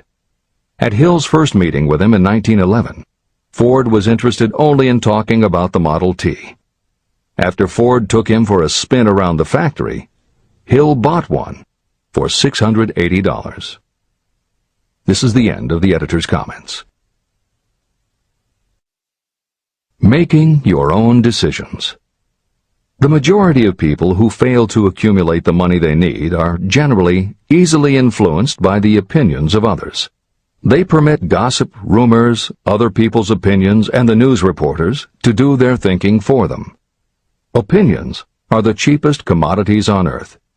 Everyone has a flock of opinions they are ready to tell anyone who will listen. If you are too influenced by other people's opinions when you reach decisions, you will not succeed in any undertaking, much less in that of transmuting your own desire into money. If you are influenced by the opinions of others, you will have no desire of your own. Keep your own counsel. Rely on yourself to reach your own decisions when you begin to put these principles into practice, and follow through on your decisions. Take no one into your confidence, except the members of your mastermind group, and be very sure that you choose for your group only those who will be in complete sympathy and harmony with your purpose. Close friends and relatives, while not meaning to do so, often handicap one through opinions. And for some reason, even friends often seem to think that ridiculing you and your plans is funny. Thousands of men and women carry inferiority complexes with them all through life because some well-meaning but ignorant person destroyed their confidence through opinions or ridicule. You have a brain and mind of your own. Use it, and reach your own decisions. If you need facts or information from others to help you reach decisions, acquire the facts or information you need quietly, without disclosing your purpose. It is characteristic of people who have a smattering of knowledge to try to give the impression that they know more than they do. Such people generally do too much talking and too little listening. Keep your eyes and ears open and your mouth closed if you wish to acquire the habit of prompt decision. Those who talk too much do little else. If you talk more than you listen, you may miss some important piece of knowledge that might have been very useful to you. By talking too much, you may also disclose your plans and purposes to people who will take great delight in defeating you because they envy you. Remember, every time you open your mouth in the presence of a person who really has knowledge, you tip your hand and show that person your exact stock of knowledge, or you tip your hand to your lack of it. The mark of genuine wisdom is modesty and silence. Keep in mind that every person is, like you, seeking the opportunity to accumulate money. If you talk about your plans too freely, You may be surprised when you learn that some other person has beat you to it by using the plans you bragged about. Let one of your first decisions be to keep a closed mouth and open ears and eyes. As a reminder to yourself, copy the following epigram in large letters and place it where you will see it daily. Tell the world what you intend to do, but first, show it. This is the equivalent of saying that deeds and not words are what count most. The value of decisions depends upon the courage required to render them. The great decisions that served as the foundation of civilization were reached by assuming great risks, which often meant the chance of death. Lincoln's decision to issue his famous Proclamation of Emancipation, which gave freedom to African Americans, was rendered with full understanding that his act would turn thousands of friends and political supporters against him. When the rulers of Athens gave Socrates the choice of disclaiming his teachings or being sentenced to death, Socrates' decision to drink the cup of poison, rather than compromise in his personal belief, was a decision of courage. It turned time ahead 1,000 years and gave to people then unborn the right to freedom of thought and of speech. 56. Who risked the gallows? The greatest decision of all time, as far as any American citizen is concerned, was reached in Philadelphia on July 4, 1776, when 56 men signed their names to a document that they well knew would bring freedom to all Americans, or leave every one of the 56 hanging from a gallows. You have heard of this famous document, the Declaration of Independence. But have you taken from it the great lesson in personal achievement it so plainly taught? We all remember the date of this momentous decision, but few of us realize what courage that decision required. We remember our history as it was taught. We remember dates and the names of the men who fought. We remember Valley Forge and Yorktown. We remember George Washington and Lord Cornwallis. But we know little of the real forces behind these names, dates, and places. We know even less of that intangible power that ensured freedom long before Washington's armies reached Yorktown. It is nothing short of tragedy that the writers of history have missed entirely even the slightest reference to the irresistible power that gave birth and freedom to the nation destined to set up new standards of independence for all the peoples of the earth. I say it is a tragedy because it is the same power that must be used by every individual who overcomes the difficulties of life and forces life to pay the price asked. Let us briefly review the events that gave birth to this power. The story begins with an incident in Boston on March 5, 1770. British soldiers were patrolling the streets, openly threatening the citizens by their presence. The colonists resented armed men marching in their midst. They began to express their resentment openly, hurling stones as well as epithets at the marching soldiers, until the commanding officer gave orders. Fix bayonets. Charge. The battle was on. It resulted in the death and injury of many. The incident aroused such resentment that the Provincial Assembly, made up of prominent colonists, called a meeting for the purpose of taking definite action. Two of the members of that assembly were John Hancock and Samuel Adams. They spoke up courageously and declared that a move must be made to eject all British soldiers from Boston. Remember this: a decision, in the minds of two men, might properly be called the beginning of the freedom that we of the United States now enjoy. Remember, too, that the decision of these two men called for faith and courage because it was dangerous.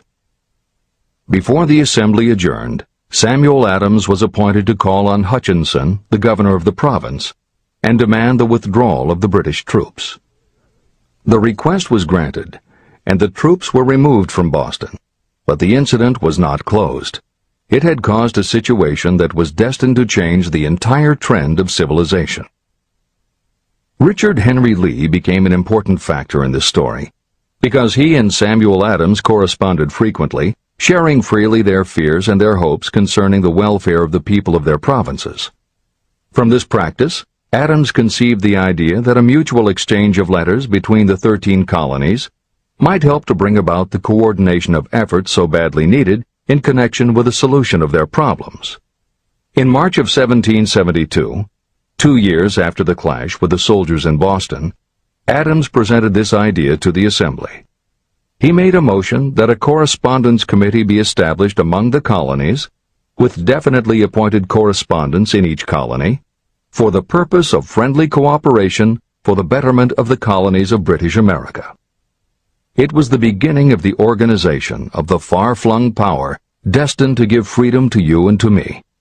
A mastermind group had already been organized. It consisted of Adams, Lee, and Hancock. The Committee of Correspondence was organized. The citizens of the colonies had been waging disorganized warfare against the British soldiers through incidents similar to the Boston riot, but nothing of benefit had been accomplished. Their individual grievances had not been consolidated under one mastermind. No group of individuals had put their hearts, minds, souls, and bodies together in one definite decision to settle their difficulty with the British once and for all, until Adams, Hancock, and Lee got together. Meanwhile, the British were not idle. They too were doing some planning and masterminding, and they had the advantage of having behind them money and organized soldiery. A decision that changed history. The Crown appointed Gage to supplant Hutchinson as the governor of Massachusetts. One of the new governor's first acts was to send a messenger to call on Samuel Adams for the purpose of endeavoring to stop his opposition by fear. You will best understand the spirit of what happened from this quotation of the conversation between Colonel Fenton, the messenger sent by Gage, and Adams. Colonel Fenton: I have been authorized by Governor Gage to assure you, Mr. Adams, that the governor has been empowered to confer upon you such benefits as would be satisfactory, an obvious endeavor to win Adams by promise of bribing him, upon the condition that you engage to cease in your opposition to the measures of the government. It is the governor's advice to you, sir, not to incur the further displeasure of His Majesty. Your conduct has been such as makes you liable to penalties of an act of Henry VIII, by which persons can be sent to England for trial for treason or misprision of treason at the discretion of a governor of a province. But by changing your political course, you will not only receive great personal advantages, but you will make your peace with the king. Samuel Adams had the choice of two decisions. He could cease his opposition and receive personal bribes, or he could continue and run the risk of being hanged. Clearly, the time had come when Adams was forced to reach, instantly, a decision that could have cost his life. Adams insisted upon Colonel Fenton's word of honor that the colonel would deliver to the governor the answer exactly as Adams would give it to him. Adams' answer: Then you may tell Governor Gage that I trust I have long since made my peace with the King of Kings. No personal consideration shall induce me to abandon the righteous cause of my country. And tell Governor Gage it is the advice of Samuel Adams to him no longer to insult the feelings of an exasperated people. When Governor Gage received Adams' caustic reply, he flew into a rage and issued a proclamation that read, I do hereby, in His Majesty's name, offer and promise His most gracious pardon to all persons who shall forthwith lay down their arms and return to the duties of peaceable subjects, excepting only from the benefit of such pardon Samuel Adams and John Hancock, whose offenses are of too flagitious a nature to admit of any other consideration but that of condign punishment. Adams and Hancock were on the spot. The threat of the irate governor forced the two men to reach another decision, equally as dangerous. They hurriedly called a secret meeting of their staunchest followers. After the meeting had been called to order, Adams locked the door, placed the key in his pocket, and informed all present that it was imperative that a Congress of the colonists be organized, and that no man should leave the room until the decision for such a Congress had been reached. Great excitement followed.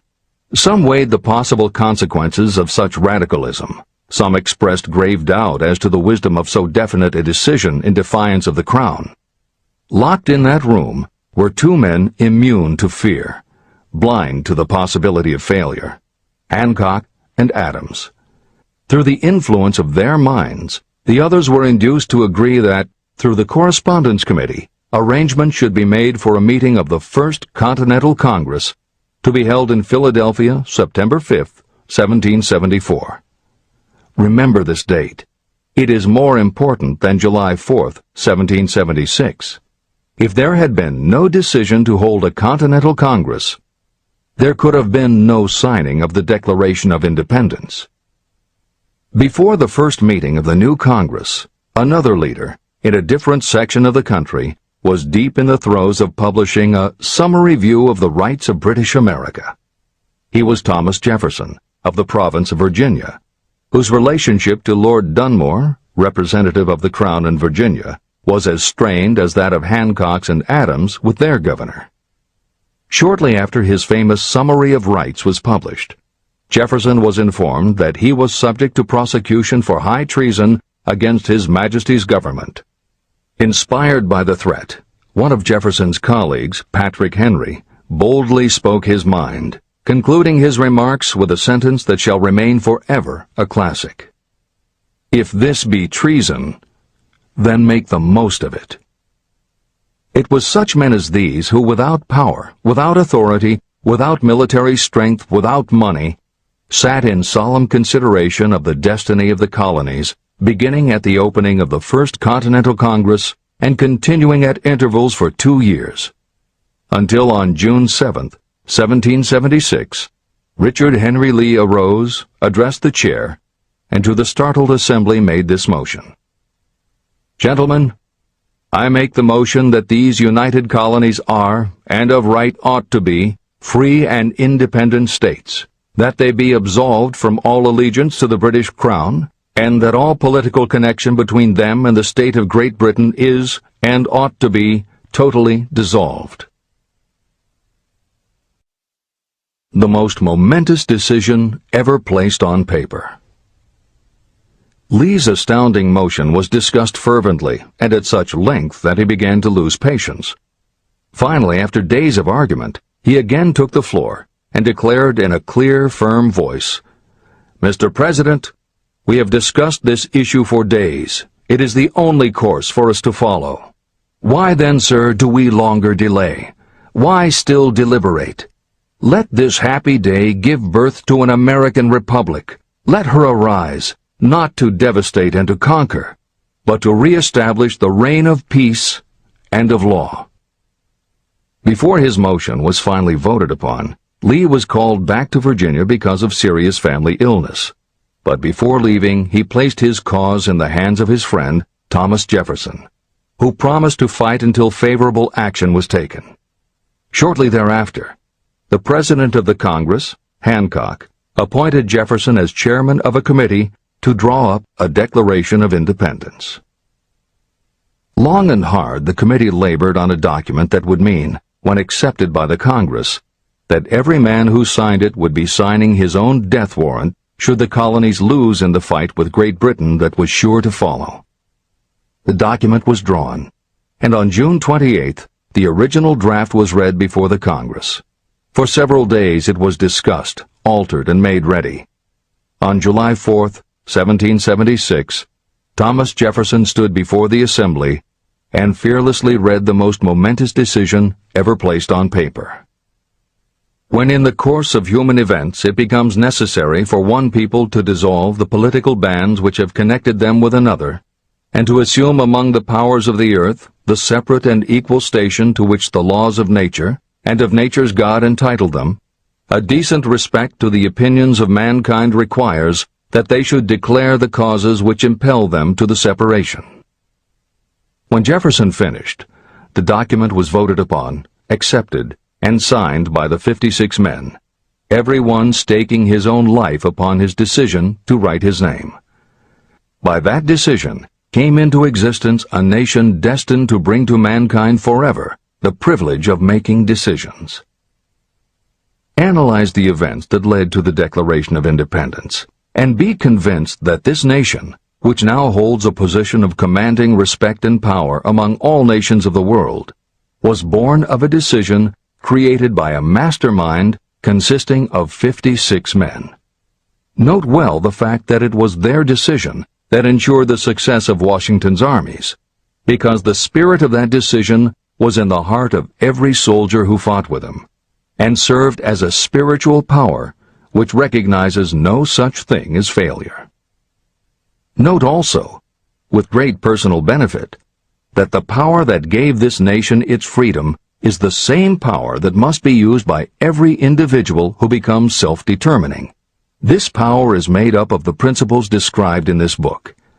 It will not be difficult to detect in the story of the Declaration of Independence at least 6 of these principles: desire, decision, faith, persistence, the mastermind, and organized planning. Know what you want, and you will generally get it. Throughout this philosophy, you will find the suggestion that thought, backed by strong desire, will transmute itself into its physical equivalent. The story of the founding of America and the story of the organization of the United States Steel Corporation are perfect examples of the method by which thought makes this astounding transformation. In your search for the secret of the method, do not look for a miracle, because you will not find it. You will find only the eternal laws of nature. These laws are available to every person who has the faith and the courage to use them. They may be used to bring freedom to a nation or to accumulate riches. Those who reach decisions promptly and definitely know what they want and generally get it. The leaders in every walk of life decide quickly and firmly. That is the major reason why they are leaders. The world has a habit of making room for the people whose words and actions show that they know where they are going. Indecision is a habit that usually begins when a person is young. It becomes more and more of a habit as the youth goes through grade school, high school, and even through college without definiteness of purpose. The habit of indecision goes with the student into the occupation he or she chooses. Generally, a young person just out of school seeks any job that can be found. Young people take the first job they can find because they have fallen into the habit of indecision. The vast majority of people working today are in the positions they hold because they lack the definiteness of decision to plan a definite position and the knowledge of how to choose an employer. Definiteness of decision always requires courage, sometimes very great courage. The 56 men who signed the Declaration of Independence staked their lives on the decision to affix their signatures to that document. The person who reaches a definite decision to go after a specific job and make life pay the price he or she asks does not stake his or her life on that decision. They stake their economic freedom. Financial independence, riches, and desirable business positions are not within reach of the person who neglects or refuses to expect, plan, and demand these things. The person who desires riches in the same spirit that Samuel Adams desired freedom for the colonies is sure to accumulate wealth. No man achieves great success who is unwilling to make personal sacrifices. Chapter 10. Persistence. The sustained effort necessary to induce faith. The 8th step toward riches. Persistence is an essential factor in the procedure of transmuting desire into its monetary equivalent. The basis of persistence is the power of will. Willpower and desire, when properly combined, make an irresistible pair. Those who accumulate great fortunes are sometimes called cold-blooded or ruthless. Frequently, it is simply because their critics simply don't understand that what they have is a strong desire backed up by willpower, which they mix with persistence. It is the combination that ensures the attainment of their objectives. The majority of people are ready to throw their aims and purposes overboard and give up at the first sign of opposition or misfortune. A few carry on despite all opposition until they attain their goal.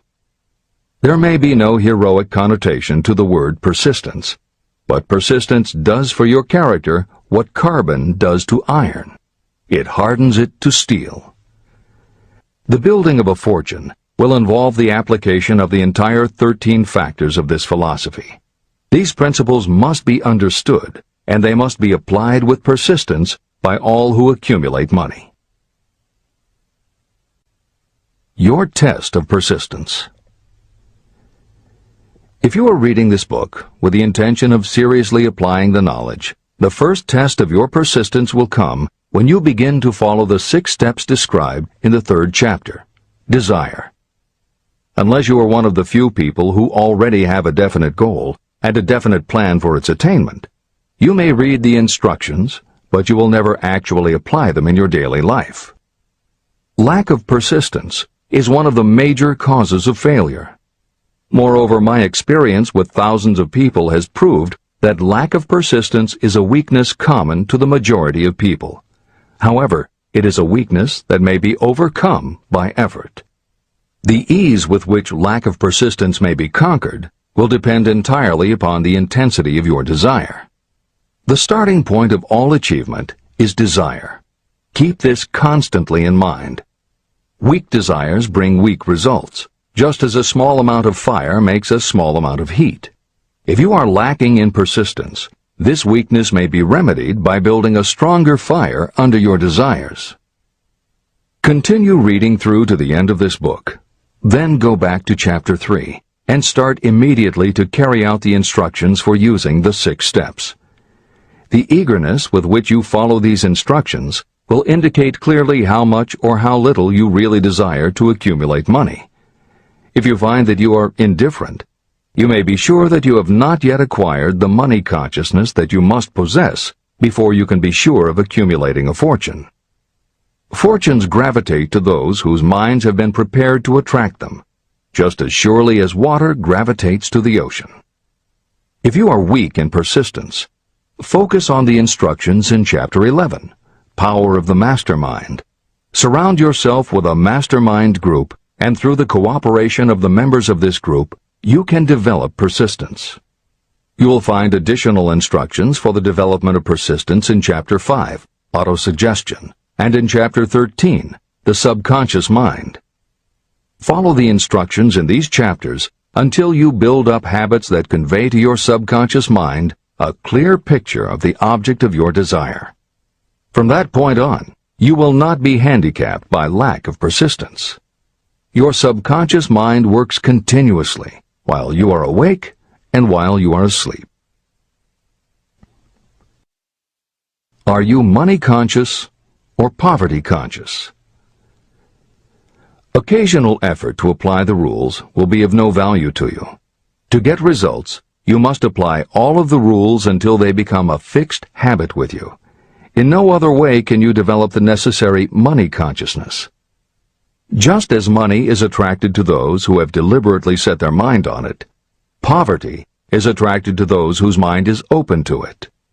And although money consciousness must be developed intentionally, poverty consciousness develops without conscious application of habits favorable to it. Poverty consciousness will seize the mind that is not occupied with money consciousness. If you understand the point of the preceding paragraph, you will understand the importance of persistence in the accumulation of a fortune. Without persistence, you will be defeated even before you start. With persistence, you will win. If you have ever had a nightmare, you will realize the value of persistence. You are lying in bed, half awake, with a feeling that you are about to smother. You are unable to turn over or to move a muscle. You realize that you must begin to regain control over your muscles.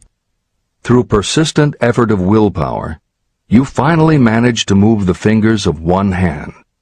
By continuing to move your fingers, you extend your control to the muscles of one arm until you can lift it. Then you gain control of the other arm. You finally gain control over the muscles of one leg, and then extend it to the other leg.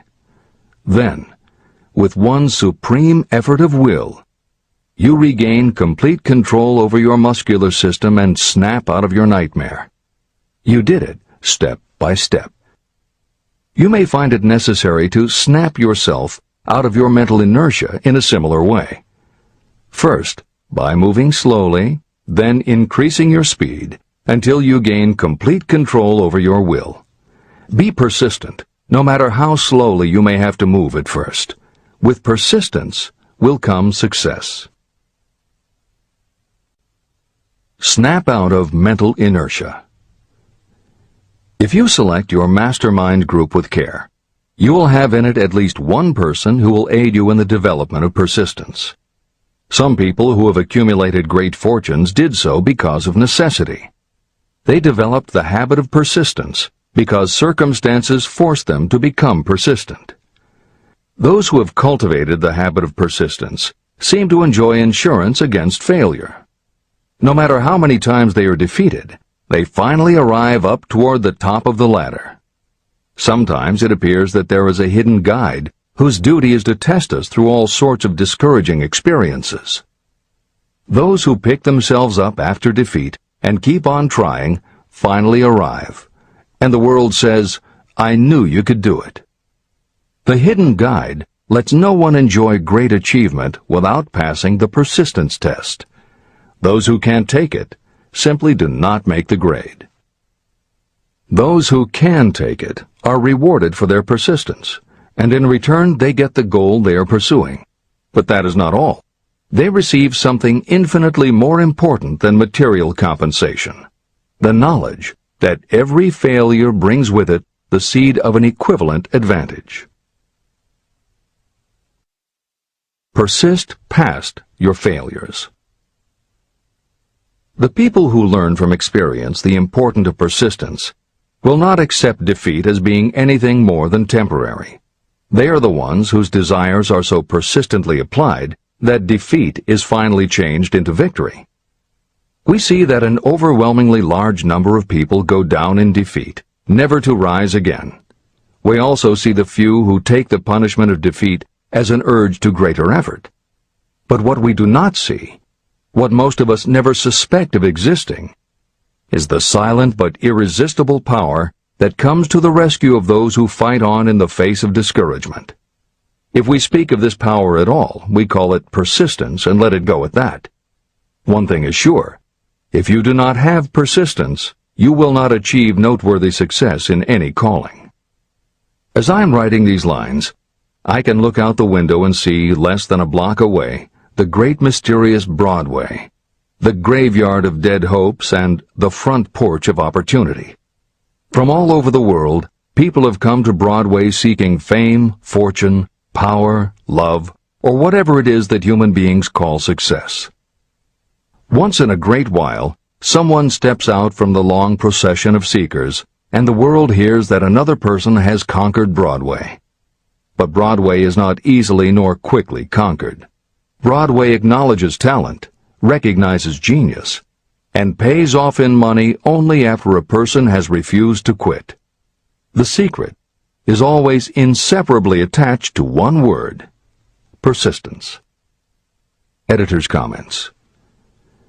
Today we think of making it on Broadway in terms of the theater, but here Napoleon Hill uses Broadway as a metaphor for the New York arts, publishing, and entertainment industries in general. In the original edition of Think and Grow Rich, Hill used this introduction to tell of Fannie Hurst, one of the best-selling authors of the day, who pounded the streets of New York for 4 years and received 36 rejection slips from one publisher alone before her persistence paid off and she finally got published. Although Napoleon Hill chose Fannie Hurst to illustrate his point about overcoming poverty and adversity, he knew all about both from personal experience. Hill's own story is one of very humble beginnings and devastating failures that would have defeated most people. It was only through his extraordinary persistence that the original edition of the book you hold in your hands was published. And for that reason, the editors of this edition have included this brief biography of Napoleon Hill. The following is adapted from A Lifetime of Riches, the biography of Napoleon Hill, written by Michael J. Ritt, Jr. and Kirk Landers, and also draws upon Napoleon Hill's first bestseller, his 4-volume masterwork, Law of Success. In it, Hill told of the 7 turning points in his own life, and those excerpts told in his words are told in the first person. Born into poverty in the backwoods of Virginia, young Nap, as he was called, was the local gun-toting troublemaker. He would probably have ended up a criminal had his widowed father not met and married Martha Ramey Banner. Nap's new stepmother set out to change the family's mountain ways, and she started by trading Napoleon a typewriter for his six-shooter pistol. She told him, "If you become as good with a typewriter as you are with that gun, you may become rich and famous and known throughout the world." Her faith and encouragement turned young Nap around, and by the age of 15, he was submitting stories to the local newspapers and doing everything he could to get himself out of his meager circumstance. After completing high school and 1 year at a business college, he wrote an audacious letter to Rufus Ayers, one of the most powerful men in the coal industry. Hill wrote to apply for a job, but he said that he didn't want a salary. In fact, he said he would pay Ayers. Hill proposed that Ayers could charge him whatever he wanted on a monthly basis, but if at the end of 3 months Hill had proved his worth, he then would expect Ayers to pay him a salary of the same monthly amount. Ayers admired Hill's style and hired him, with pay. First turning point. After finishing a course at a business college, I took a job as stenographer and bookkeeper. As a result of having practiced the habit of performing more work and better work than that for which I was paid, I advanced rapidly until I was assuming responsibilities and receiving a salary far out of proportion to my age. Hill also proved to be so trustworthy and honest that Ayers promoted him to replace the manager, making this 19-year-old the youngest manager of a mine and in charge of 350 men. Then fate reached out and gave me a gentle nudge. My employer lost his fortune, and I lost my position. This was my first real defeat, and even though it came about as a result of causes beyond my control, I didn't learn a lesson from it until many years later. Second turning point. My next position was that of sales manager for a large lumber manufacturer in the South. My advancement was rapid, and I did so well that my employer took me into partnership with him. We began to make money, and I began to see myself on top of the world again. Like a stroke of lightning out of a clear sky, the 1907 panic swept down, and overnight it rendered me an enduring service by destroying our business and relieving me of every dollar that I had. Editor's comment. The panic Hill refers to began in the summer of 1907, when a number of banks and stock brokerages declared bankruptcy. Word spread to the general public, and it created a run on the banks as depositors lined up to demand that they be given the money they had on deposit. Banks called in loans to meet the demand for cash, but those borrowers couldn't find buyers for their goods or property, so they couldn't pay back their loans. When the banks couldn't get back the money they had loaned, they repossessed the homes or businesses that the borrowers had put up as collateral. Businesses were closed, farmers were evicted from their land, jobs were lost, so even more banks were forced to close, and it just kept getting worse. America was caught in a downward spiral that was reversed only when the major Wall Street bankers and financial executives, who were themselves in danger of losing their businesses, stepped in to shore up troubled banks. It was in large part because of the bank panic of 1907 that legislation was enacted in 1913 to create the Federal Reserve System. This is the end of the editor's comments. Third turning point.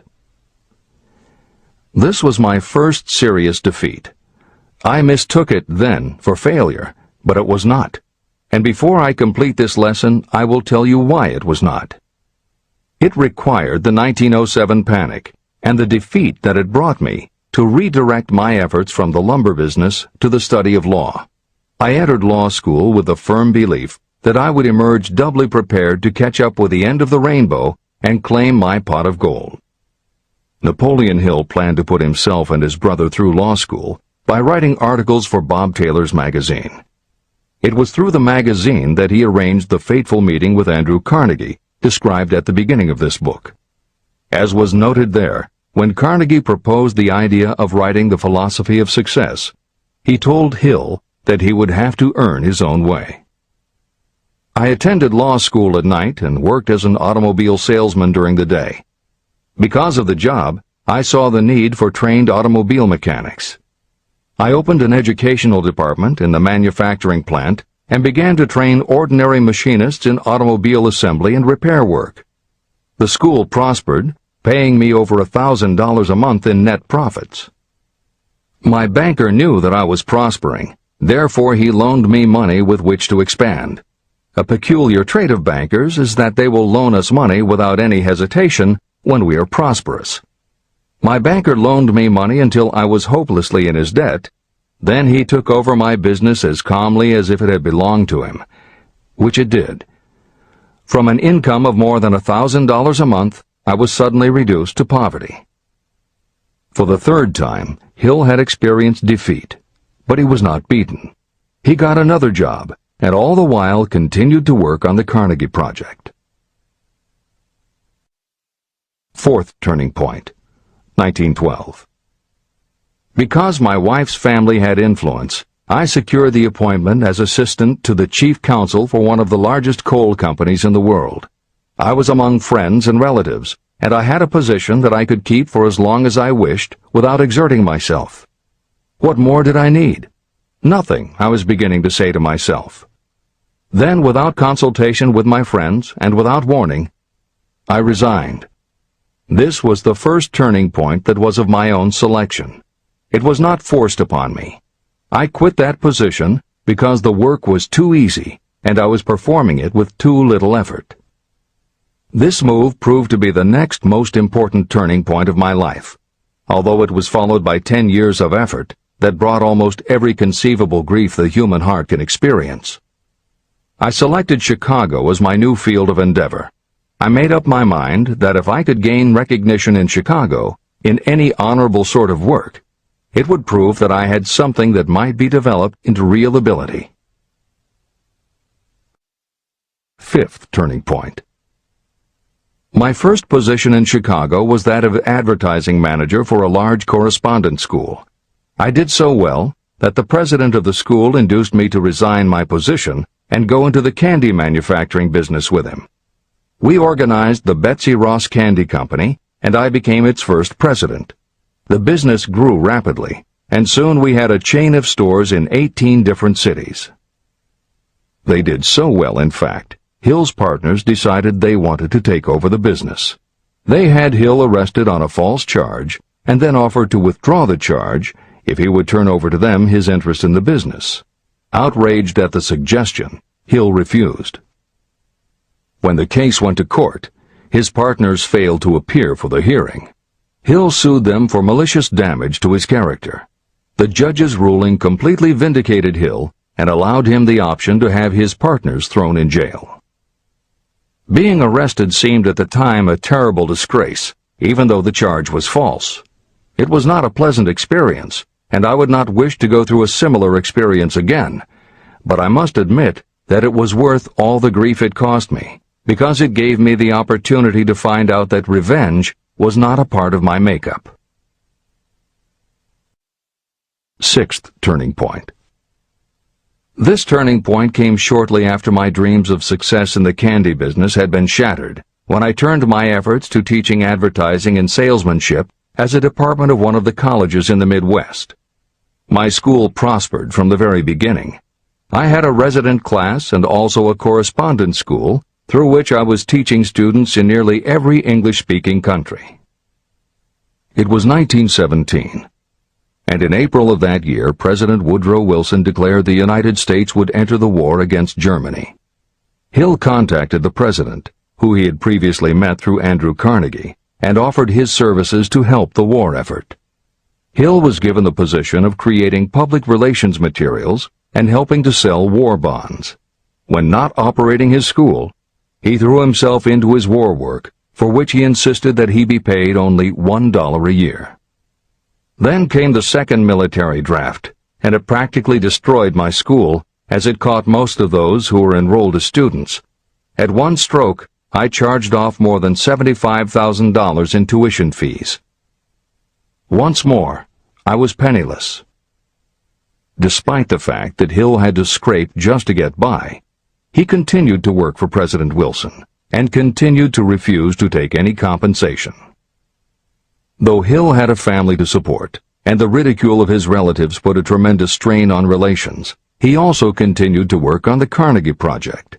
Hill later said, "Believe me, there were times when between the needling of my relatives and the hardships I endured, it was not easy to maintain a positive mental attitude and persevere. Sometimes in barren hotel rooms, I almost believed my family was right. The thing that kept me going was my conviction that one day I would not only successfully complete my work, but also be proud of myself when it was finished." Seventh turning point. To describe the seventh of the turning points in my life, I must go back to November 11th, 1918. Armistice Day, the end of the World War. The war had left me without a penny, as I have already said, but I was happy to know that the slaughter had ceased and reason was about to reclaim civilization. The time had come for another turning point. I sat down at my typewriter, and to my astonishment, my hands began to play a tune on the keyboard. I had never written so rapidly or so easily before. I did not plan or think about what I was writing. I just wrote whatever came into my mind. What Hill wrote was a long essay in which he described a new idealism based on the golden rule that he thought could emerge from the war. He declared that he would help spread the word, and promised that somehow he was going to find the money to launch a new magazine to be called Hill's Golden Rule. He took his essay to George Williams, a Chicago printer he had met while working at the White House, and by early January of 1919, Hill's Golden Rule magazine was on the newsstands. The first issue was 48 pages. In the beginning, with no money to pay anyone else, Hill wrote and edited every word himself, changing his writing style for each article as well as using a variety of pen names. Additional staff was hired later, which soon led to problems on the inside and on the outside, and Williams attempted to buy out Hill's share of the business. But when Hill realized that one stipulation of the buyout prevented him from any involvement in a competing publication, in October of 1920, he simply left. By April of 1921, he had raised the money for a new publication, Napoleon Hill's magazine, the foundation of which was again the Golden Rule. But it also expanded into presenting many of the principles of success that would become the basis of Hill's later books. The magazine's acceptance and success also led to Hill's success as a speaker and motivator, which led to even greater success for the magazine. At the same time, Napoleon Hill was working with one of the inmates of a penitentiary to develop a correspondence course, which he took to the prisons to encourage prisoner rehabilitation. Most everything Hill did during this time was successful, and the success of the prison program was significant. But the greed of two members of the board of directors, one of whom was the prison chaplain, eventually led in 1923 to the demise of not only the educational rehabilitation programs, but also the magazine and numerous other successful offshoot ventures. The bleak irony, as Michael Ritt notes in A Lifetime of Riches, was that few enterprises in the 1920s could have been more idealistic or humanitarian in concept. Yet in seeking to stir goodness in men's souls, these enterprises had stirred mean-spirited men to a bloodlust that destroyed everything. Without his magazine, Hill went back to teaching and lecturing, which led to an introduction to a crusading newspaper publisher, Don Mellett, who offered to help Hill publish the results of his work on the Carnegie Project. At this same time, Mellett learned that Prohibition gangsters were selling narcotics and bootleg liquor to school children in Canton, and members of the local police force were being bribed to do nothing about it. Mellett was outraged and wrote an expose in his Canton Daily News, while Hill contacted the governor to implement a state investigation of the corrupt police department. A week before Hill and Mellett were to finalize the financing for the publication of Hill's book, Don Mellett was ambushed outside his home and assassinated by a gangster and a renegade cop. They tried to kill Hill, too, but through pure luck he escaped and fled to the Smoky Mountains, where he remained holed up in a backwoods shack for most of a year. Destitute and in fear for his life, he lapsed into a state of deep depression. Then, in one extraordinary night of self-analysis, he willed himself out of his depression and resolved to finish the challenge Carnegie had posed almost 20 years earlier. Hill went to Philadelphia, convinced a publisher to put up the money, then worked night and day for almost 4 months to finish the manuscript. In March of 1928, Hill published the results of his efforts, a multi-volume masterwork entitled Law of Success. No one had ever seen anything like it. It was a phenomenon, a runaway bestseller. A little over a year later, while Hill was finally enjoying the fruits of his long labors, the stock market crash of '29 hit. The bottom fell out of everything, including the market for books. Though he never gave up on his vision, like the rest of America, Hill struggled through the Depression. He lectured, he wrote, and he taught in every way he could, but it was very hard to preach personal achievement to a country that had lost faith in itself. Napoleon Hill made it his personal mission to turn the tide by creating a variety of self-help programs, but it became disappointingly apparent that it was going to take more than one man to do it. When Franklin Delano Roosevelt was elected president, he reached out to Hill. Though Napoleon Hill was an avowed capitalist, he believed enough in the ultimate goal of FDR's policies that he committed himself to helping the new administration. Throughout the Depression years, he became a close confidant of the president's, helping to guide Roosevelt in his efforts to revitalize America. It is said that it was Hill who gave FDR the famous line, "We have nothing to fear but fear itself." And though Hill was dead broke, just as he had done for President Wilson, he refused to accept more than $1 a year for his efforts. In 1937, as America was finally beginning to see glimmerings of hope that the Great Depression might end, Hill convinced his publisher that America now needed a book to help shake off the mental and emotional stigma of those terrible times. He was right. They released Think and Grow Rich to such resounding success that it sold well over 1 million copies even before the Depression ended. At this writing, it has sold more than 60 million copies worldwide, and to this day it still sells more than 1 million copies a year in its various editions. Take your own persistence inventory. Persistence is a state of mind. Therefore, it can be cultivated. Like all states of mind, persistence is based upon definite causes, among them these. Definiteness of purpose.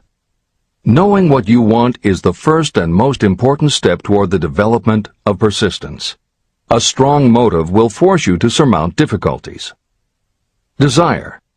It is comparatively easy to acquire and maintain persistence in pursuing the object of intense desire. Self-reliance. Belief in your ability to carry out a plan encourages you to follow the plan through with persistence. Self-reliance can be developed through the principle described in Chapter 5, Autosuggestion. Definiteness of plans. Organized plans, even ones that may be weak or impractical, encourage persistence. Accurate knowledge. Knowing that your plans are sound, based upon experience or observation, encourages persistence. Guessing, instead of knowing, destroys persistence. Cooperation. Sympathy, understanding, and cooperation with others tend to develop persistence. Willpower. The habit of concentrating your thoughts on making plans to attain your definite purpose leads to persistence. Habit. Persistence is the direct result of habit. The mind absorbs and becomes a part of the daily experiences upon which it feeds. Fear, the worst of all enemies, can be overcome by forcing yourself to perform and repeat acts of courage. Everyone who has seen active service in war knows this. Take inventory of yourself and determine what you are lacking in this essential quality of persistence. Measure yourself point by point and see how many of the previous 8 factors of persistence you lack. The analysis may lead to discoveries that will give you a new understanding of yourself and what you need to get ahead. The following is a list of the real enemies that stand between you and achievement. These are not only the symptoms indicating weakness of persistence, but also the deeply seated subconscious causes of this weakness. Study the list carefully, and face yourself squarely if you really wish to know who you are and what you are capable of doing. These are the weaknesses that must be mastered by anyone who really wants to accumulate riches. 1. Failure to recognize and to define clearly exactly what you want. 2. Procrastination, with or without cause, usually backed up with a long list of alibis and excuses. 3. Lack of interest in acquiring specialized knowledge. 4. Indecision, and the habit of passing the buck instead of facing issues squarely, also backed by alibis and excuses. 5. The habit of relying upon excuses instead of making definite plans to solve your problems. 6. Self-satisfaction. There is little remedy for this, and no hope for those who suffer from it. 7. Indifference, usually reflected in your readiness to compromise rather than meet opposition and fight it. 8. The habit of blaming others for your mistakes and accepting circumstances as being unavoidable. 9. Weakness of desire because you neglected to choose motives that will push you to take action. 10.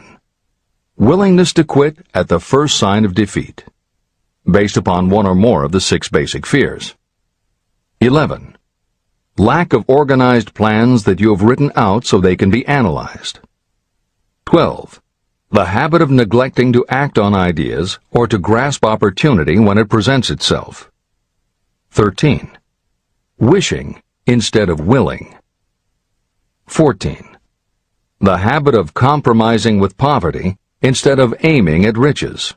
A general lack of ambition to be, to do, or to own. 15. Searching for all the shortcuts to riches, trying to get without giving a fair equivalent, usually reflected in the habit of gambling or trying to drive unfair bargains. 16. Fear of criticism, resulting in failure to create plans and put them into action because of what other people might think, do, or say. This is one of your most dangerous enemies, because it often exists in your subconscious mind, and you may not even know it is there. See the 6 basic fears in the last chapter. If you fear criticism. Following is an examination of the symptoms of the fear of criticism. The majority of people permit relatives, friends, and the public at large to influence them so that they cannot live their own lives because they fear criticism. Many people make mistakes in marriage, but stay married, then go through life miserable and unhappy because they fear criticism. Anyone who has submitted to this form of fear knows the irreparable damage it does by destroying one's ambition and the desire to achieve. Millions of people neglect to go back and get an education after having left school because they fear criticism. Countless numbers of men and women permit relatives to wreck their lives in the name of family duty because they fear criticism. Duty does not require you to submit to the destruction of your personal ambitions and the right to live your own life in your own way. People refuse to take chances in business because they fear the criticism that may follow if they fail. The fear of criticism in such cases is stronger than the desire for success. Too many people refuse to set high goals for themselves because they fear the criticism of relatives and friends who may say, "Don't aim so high, people will think you're crazy."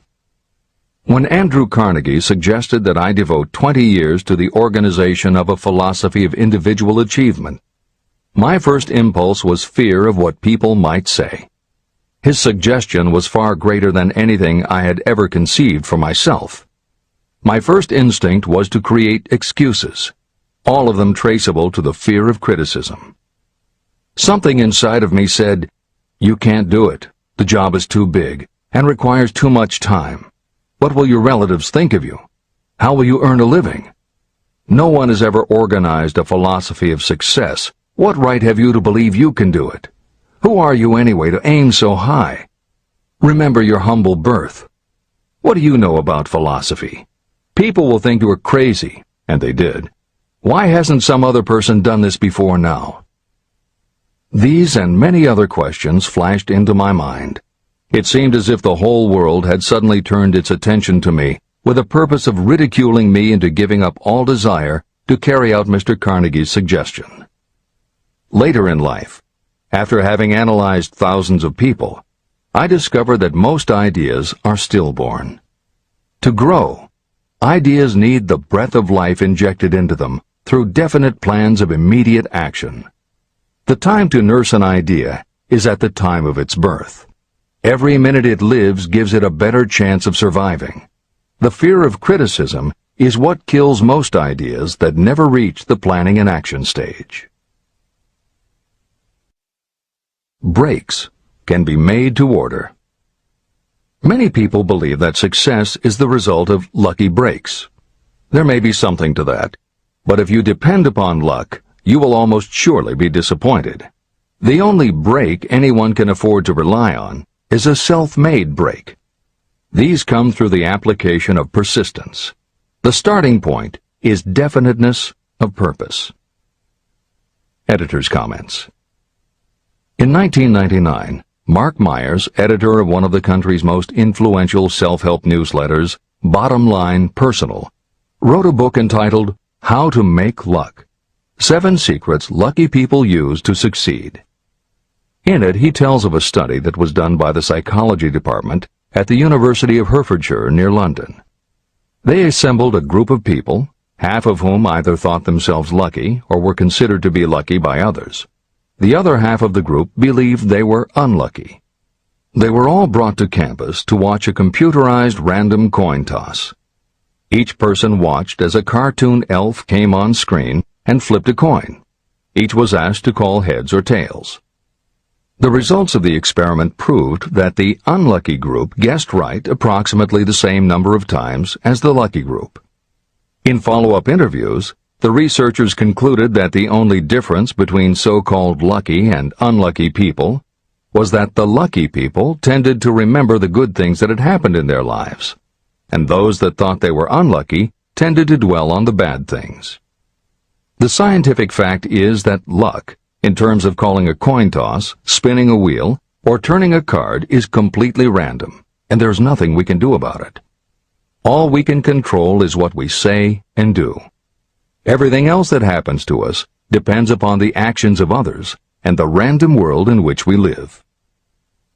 Then why do some people seem to be so lucky and get all the lucky breaks? Myers says it is because, unlike luck, lucky breaks are something you can control, and lucky people, whether they know it or not, have taken specific steps to make their good luck. You can influence lucky breaks in 2 ways. You have to intentionally put yourself in luck's way, and you must make people want to help you because they believe that you deserve their help. Once you have let the world know you are ready for a break, luck is largely a matter of being introduced to opportunities by people who open doors for us. Myers calls these people gatekeepers. Gatekeepers offer help not only out of goodwill, but also because they hope you will help them in return when you are in a position to do so. People who are lucky make it a point to impress their gatekeepers so that they will be the first to come to mind when opportunities arise. Your gatekeepers must believe that you deserve a break, and that it is worth it to them to give you one. One of the best ways to do that is simply to behave and act lucky. If you act like a loser, people think you are a loser. If you perceive yourself as lucky, it will be easier for others to see you that way.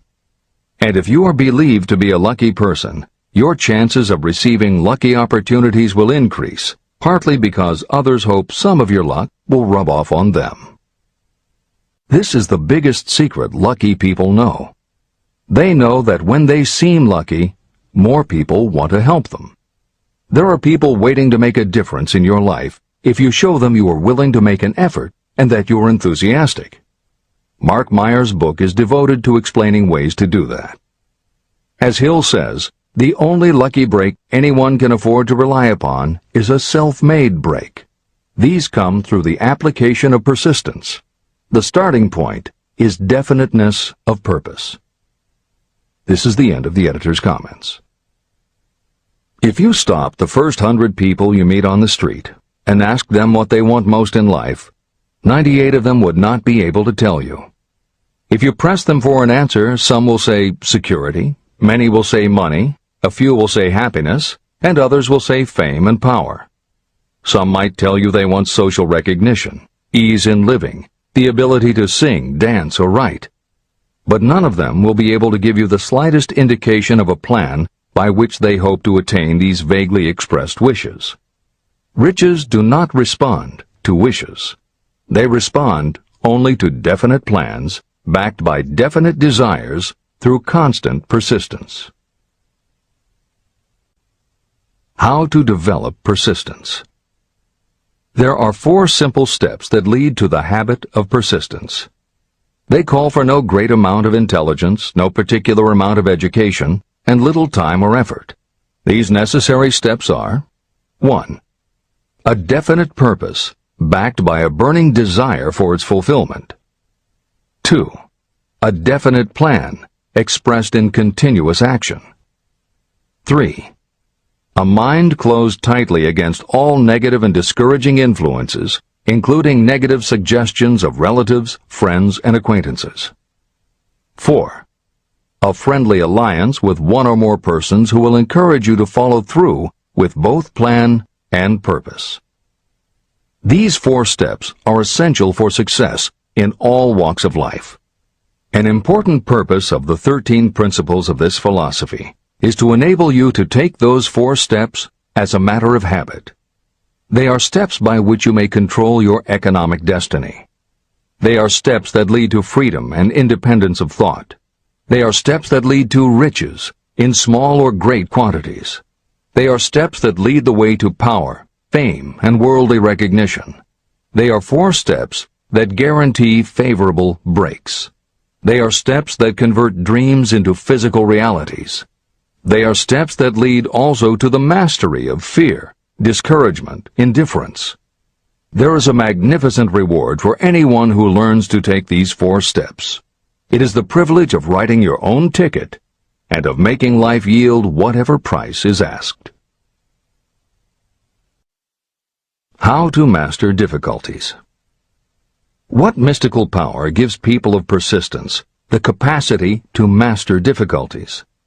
Does the quality of persistence set up in your mind some form of spiritual, mental, or chemical activity that gives you access to supernatural forces? Does infinite intelligence throw itself on the side of the person who still fights on when the whole world seems to be against them? These and many other similar questions were in my mind as I watched Henry Ford start from scratch and build an industrial empire with little more than persistence. Or Thomas A. Edison, who, with less than 3 months of schooling, became the world's leading inventor.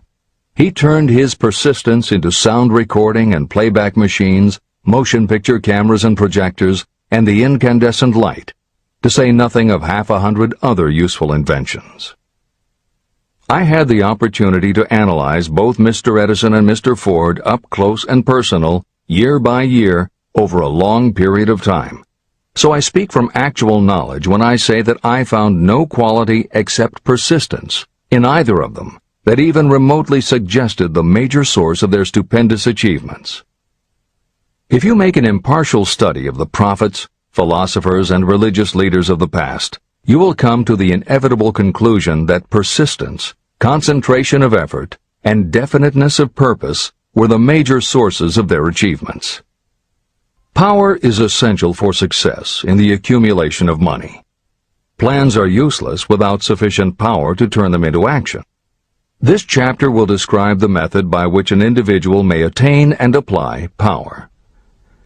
Power may be defined as organized and intelligently directed knowledge. Power, as the term is used here, refers to organized effort, sufficient to enable an individual to transmute desire into its monetary equivalent. Organized effort is produced through the coordination of effort of 2 or more people who work toward a definite end in a spirit of harmony. Power is required to accumulate money. Power is necessary to keep the money after it has been accumulated. How can power be acquired? If power is organized knowledge, let us examine the sources of knowledge. Infinite intelligence. This source of knowledge may be accessed with the aid of creative imagination through the subconscious mind, as described in the previous chapters on faith, autosuggestion, and imagination, and as will be elaborated on in Chapter 13, the subconscious mind, and Chapter 14, the brain. Accumulated experience. The accumulated experience of humanity may be found in any well-equipped public library. An important part of this accumulated experience is taught in public schools and colleges, where it has been classified and organized. Editor's comment.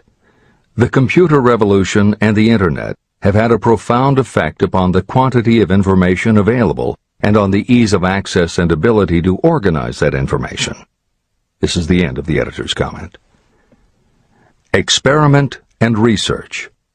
In the field of science, and in practically every other walk of life, people are gathering, classifying, and organizing new facts daily. This is the source to which you must turn when knowledge is not available through accumulated experience. Here, too, the creative imagination must often be used. Editor's comment.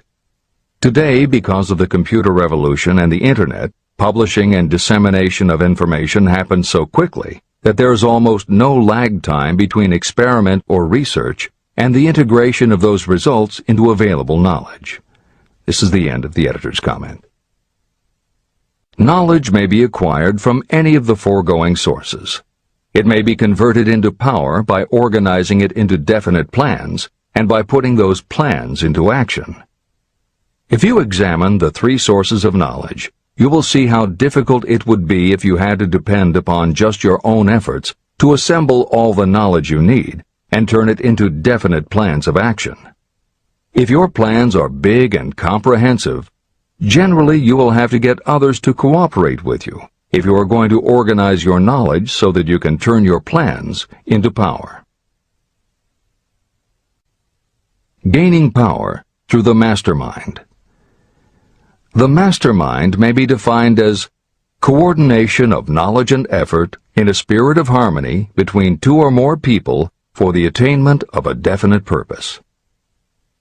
No individual may have great power without utilizing the mastermind. In Chapter 8, Organized Planning, I commented on how to create plans for translating desire into its monetary equivalent. If you carry out these instructions with persistence and intelligence, and use discrimination in choosing your mastermind group, your objective will have been halfway reached even before you begin to recognize it. Editor's comments. In the following section, Hill describes the two kinds of power that an individual can access by assembling a mastermind alliance and working with that group. The first kind of power that he mentions is economic power, which needs no comment from the editors. However, to describe the second kind of power, for want of a better term, Hill uses the term psychic. Because this word has taken on connotations that Hill never intended, this concept deserves clarification before you read on. As is obvious throughout this book, Napoleon Hill was a very practical man. His use of the word psychic in this chapter has nothing to do with seances, fortune-telling, magic, or any other aspect of the paranormal. The word psychic is defined as of or pertaining to the human mind, and Hill uses the term to describe something pertaining to the mind that everyone reading this book has experienced. It is that feeling you get when you are working together with other people. Everyone is very focused on the same goal, and it is going so well that you seem to be in tune with each other. When that happens, you not only work well with the others, but your own work and ideas also seem to be operating on a higher and better plane than usual.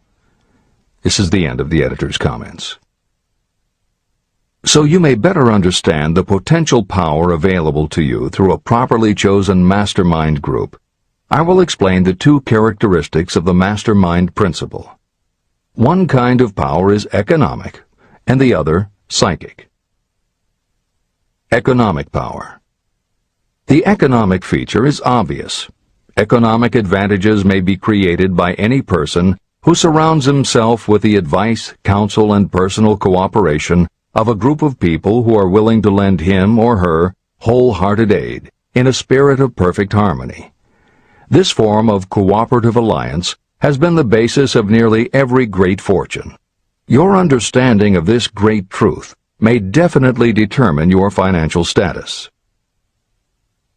Psychic power. What I refer to as the psychic phase of the mastermind principle is a little more difficult to comprehend.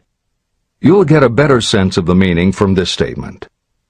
No two minds ever come together without creating a third, invisible, intangible force, which may be likened to a third mind. The human mind is a form of energy.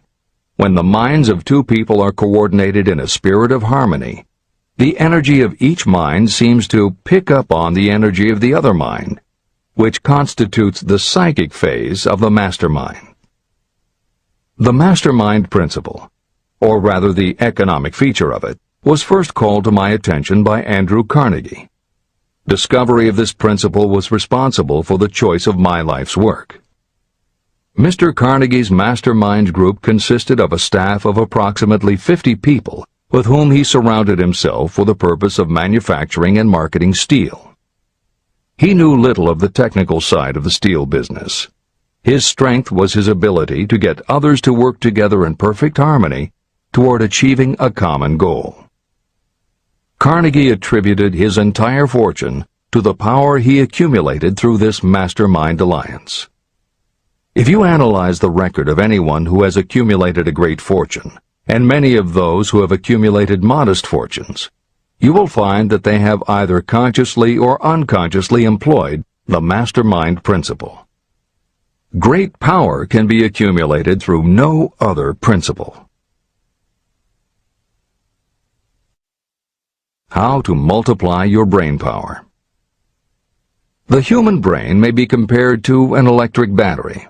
It is a fact that a group of batteries will provide more energy than a single battery. It is also a fact that the amount of energy provided by each individual battery depends upon the number and capacity of the cells it contains.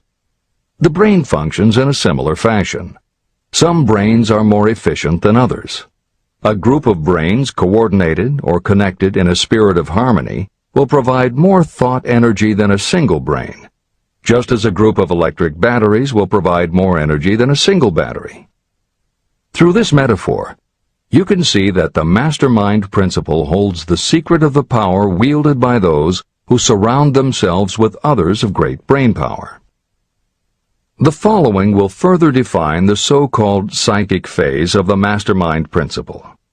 When a group of individual minds are coordinated and function in harmony, the increased energy created through that alliance becomes available to every individual mind in the group. Henry Ford began his business career under the handicap of poverty, illiteracy, and ignorance. Within the inconceivably short period of 10 years, Mr. Ford mastered these three handicaps, and within 25 years, he made himself one of the richest men in America. How did he do it? Here is an important clue. Mr. Ford's most rapid strides became noticeable from the time he became a personal friend of the famed inventor Thomas A. Edison. In the story of Ford's success, this is just the first indication of what the influence of one mind upon another can accomplish. Follow his story further, and you will have even more evidence that power may be produced through friendly alliance of minds. It is a fact that Mr. Ford's most outstanding achievements became even more pronounced later, after he formed the acquaintances of Harvey Firestone, John Burroughs, and Luther Burbank, each a man of great mental capacity. People take on the nature and the habits and the power of thought of those with whom they associate in a spirit of sympathy and harmony. Through his association with Edison, Burbank, Burroughs, and Firestone, Mr. Ford added to his own brain power the intelligence, experience, knowledge, and spiritual forces of these four men. Henry Ford used the mastermind principle in exactly the way it is described in this book. This principle is available to you. I have already mentioned Mahatma Gandhi. Let me review the method by which he attained his stupendous power. It may be explained in a few words. He came by power through inducing over 200 million people to coordinate with mind and body in a spirit of harmony for a definite purpose. In brief, Gandhi accomplished a miracle. For it is a miracle when 200 million people can be induced, not forced, to cooperate in a spirit of harmony. If you doubt that this is a miracle, try to get even 2 people to cooperate in a spirit of harmony for any length of time. Every person who manages a business knows how difficult it is to get employees to work together in a spirit even remotely resembling harmony. Editor's comments. The first step in putting together your mastermind alliance is to clearly know your desire. Your desire will tell you what you need. It could be a small group, just 2 or 3 people, as was the case with Stephen Jobs and Steve Wozniak when they formed Apple, Bill Gates and Paul Allen launching Microsoft, or Steven Spielberg, Jeffrey Katzenberg, and David Geffen creating DreamWorks SKG. Or it could be a large group, such as the Mastermind Alliance of 30 regional directors of Century 21 Real Estate, which founder Arthur Bartlett firmly believes was essential to the company's success. Napoleon Hill suggests that in most cases it should be a dozen people or less, and generally the smaller the better. Choosing the people means finding those who not only share your vision, but who will also share their ideas, information, and contacts with you. They will let you use the full strength of their experience, training, and knowledge as if it were your own, and they will do it in a spirit of perfect harmony. The question that immediately comes to every reader's mind is, where do I find people who will help me to that degree? Napoleon Hill cannot answer that question for you, but he does tell you what to look for. Where you look is up to you. And if you really do have the desire to succeed, you will start looking and you won't give up until you find the right people.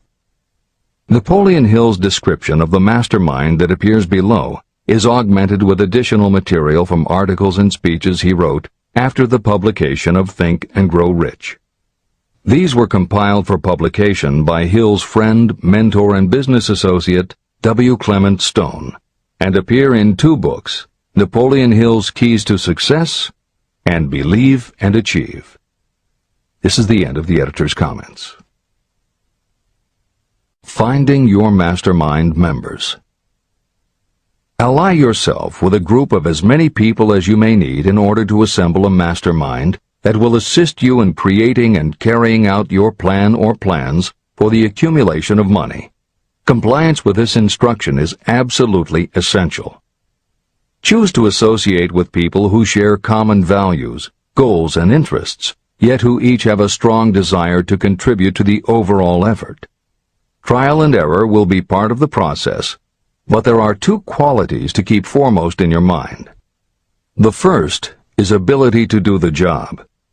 Do not select people for your alliance merely because you know them and like them. Such people are valuable to you because they improve the quality of your life, but they are not necessarily suited to a mastermind alliance. Your best friend may not be the most knowledgeable marketing professional, but perhaps he or she can introduce you to someone who is. The second quality is the ability to work in a spirit of harmony with others. There must be a complete meeting of minds without any reservations. Personal ambition must be subordinate to the achievement of the purpose of the alliance. This includes your own. You must also insist upon confidentiality. Some people can give away an idea simply because they love to talk. You don't need them in your group. Attune yourself to every member of the group. Try to imagine how you would react in a given situation if you were in his or her shoes. Pay attention to body language. Sometimes facial expressions and movements say far more about what a person feels than the words that come out of his or her mouth. Be sensitive to what is not being said. Sometimes what is left out is far more important than what is included. Don't try to force the group along too quickly. Allow for those who want to test ideas by playing devil's advocate. Compensating your mastermind. Before forming your mastermind alliance, decide what advantages and benefits you may offer the individual members of your group in return for their cooperation. No one will work indefinitely without some form of compensation. No intelligent person should request or expect another to work without adequate compensation. Wealth will obviously have the most appeal to your members. Be fair and generous in your offer. Recognition and self-expression may be just as important as money to some of your members. Remember that in such partnerships, the principle of going the extra mile, doing more and better than paid for, is especially important.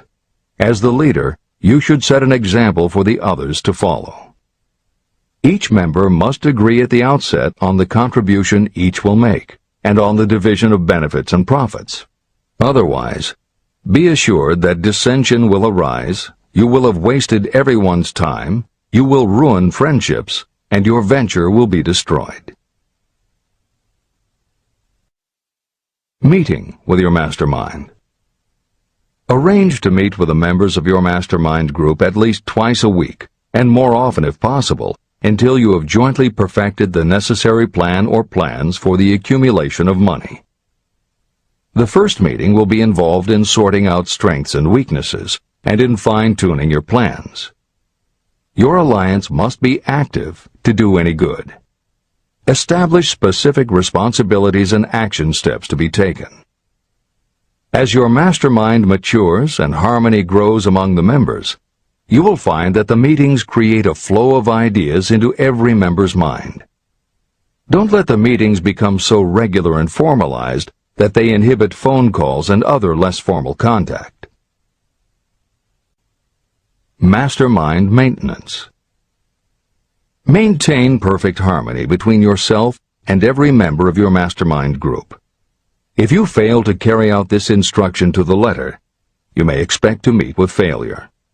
The mastermind principle cannot work where perfect harmony does not prevail. Create a non-threatening environment. Explore all ideas with equal interest and concern for the originator's feelings. Everyone must deal with everyone else on a completely ethical basis.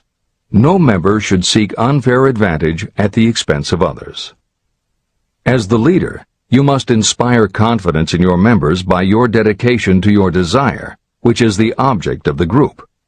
The members must know with certainty that you are reliable, trustworthy, and loyal. When you are finally ready to present the results of your efforts to investors, buyers, or the public, you may face your greatest leadership challenge in maintaining the harmony of your mastermind. The group's efforts will now be judged by outsiders, and facing judgment takes courage and persistence. The courage of separate individuals is nothing compared with that of a united team. The more you are able to maintain harmony, the greater the power, and the greater the power, the more resistance you can overcome. Marriage and the mastermind. A mastermind alliance with the person you love most deeply is of untold importance. If you are married and have not built your relationship on the same principles of harmony that are crucial to any alliance, you may have some reselling to do with your spouse. Set aside time each day to talk about what you want to achieve and how you are going about it. Rely on your definiteness of purpose to build your persuasive abilities, to convince your partner of the benefits of the work you are doing. It is very unlikely that your work will not affect your husband or wife in some significant way, and you absolutely must not drag your partner unwillingly into any adventure. Build your mastermind alliance into your marriage from the start, and it will steady and support you through the darkest moments. In fact, your whole family should be incorporated into your alliance. Lack of harmony at home can easily spill over elsewhere. A united family is a great team. the mastermind, and infinite intelligence. The list of sources from which you can get power is headed by infinite intelligence. When two or more people coordinate in a spirit of harmony and work toward a definite objective, they place themselves in position to absorb power directly from that great universal storehouse that I refer to as infinite intelligence. This is the greatest of all sources of power. It is the source to which geniuses and great leaders turn, whether they may be conscious of the fact or not. In Chapter 13, The Subconscious Mind, and Chapter 14, The Brain, the methods for accessing infinite intelligence will be described in greater detail. This is not a course on religion. Neither the principle of infinite intelligence nor any other principle in this book should be interpreted as interfering with, endorsing, or rejecting any person's religious beliefs. This book is confined exclusively to instructing the reader how to transmute the definite purpose of desire for money into its monetary equivalent. Read, and really think about what you are reading. Soon the entire subject will unfold, and you will see it in perspective. At this point, you are only seeing the detail of the individual chapters. Editor's comments. This chapter would not be complete without commenting on a mastermind that came into being almost 15 years after the first publication of Think and Grow Rich. Napoleon Hill's own mastermind alliance with multimillionaire businessman and philanthropist W. Clement Stone. On May 2, 1951, at the age of 67, Napoleon Hill and his wife Annie Lou agreed it was time for Napoleon to think about retiring. They decided to begin by cutting back on his speaking engagements after he completed the lectures that were already on his calendar, including one he was scheduled to give a few weeks later in Chicago. Unbeknownst to them, at that event W. Clement Stone had prearranged to sit at the head table next to Napoleon Hill. Like Hill, Stone had been born into poverty. At the age of 6, he started selling newspapers to help pay the rent, and by 13, he owned his own stand. By 16, he was selling insurance, and by 20, he'd managed to scrape together $100, which he used to start his own insurance agency. Stone was a consummate salesman and motivator, and his company was growing very nicely. Then in 1938, he read Think and Grow Rich, and was so inspired by it that he bought a copy for every one of his employees, and continued to do so for each new person who joined his company. Over the years, this amounted to thousands of copies. When Stone was introduced to Hill, he told him about all the copies he had purchased of Think and Grow Rich, and said that he firmly believed it was Hill's book that had transformed his sales force and turned his company from modest to extraordinary success.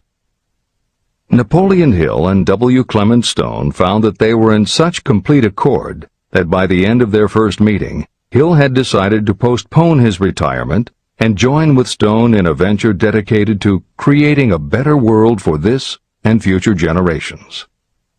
Within a year, they launched Napoleon Hill Associates.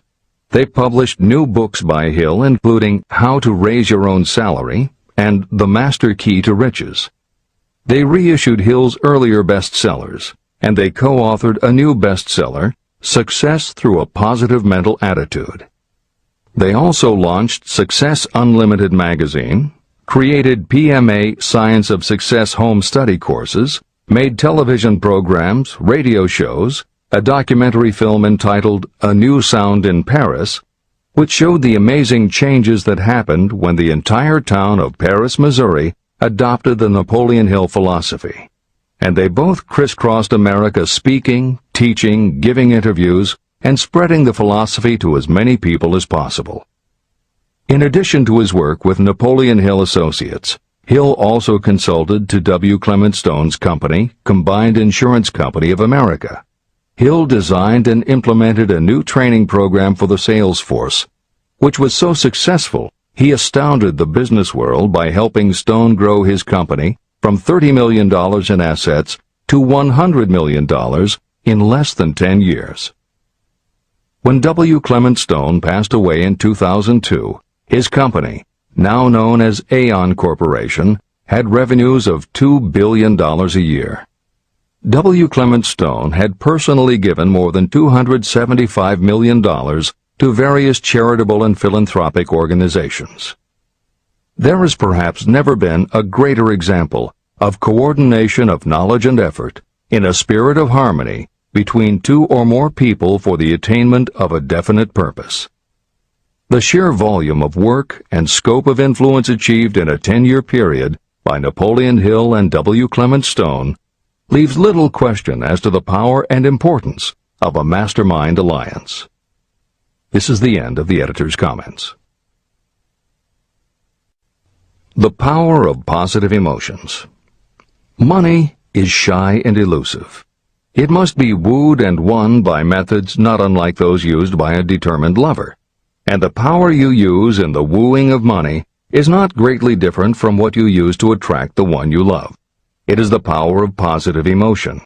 That power, when successfully used in the pursuit of money, must be mixed with faith. It must be mixed with desire. It must be mixed with persistence. It must be applied through a plan, and that plan must be set into action. When money comes in large quantities, it flows to the one who accumulates it as easily as water flows downhill. There exists a great unseen stream of power, which may be compared to a river that flows in two directions. One side flows in one direction, carrying all who get into that side of the stream onward and upward to wealth. The other side flows in the opposite direction, carrying all who are unfortunate enough to get into it and can't pull themselves out downward to misery and poverty. Everyone who has accumulated a great fortune has recognized the existence of this stream of life. It consists of one's thinking process. Positive emotions form the side of the stream that carries you to fortune. Negative emotions form the side that carries you down to poverty. This is a point of great importance to the person who is following this book with the object of accumulating a fortune. If you are caught in the side of the stream of power that leads to poverty, this book will serve as an oar by which you may propel yourself over into the other side of the stream. But it can serve you only through application and use. Merely reading and passing judgment on it, either one way or another, will be of no benefit to you. Poverty and riches can change places, but when riches take the place of poverty, the change only happens through well-conceived and carefully executed plans. The same is not true of poverty. Poverty needs no plan. It needs no one to help it because it is bold and ruthless.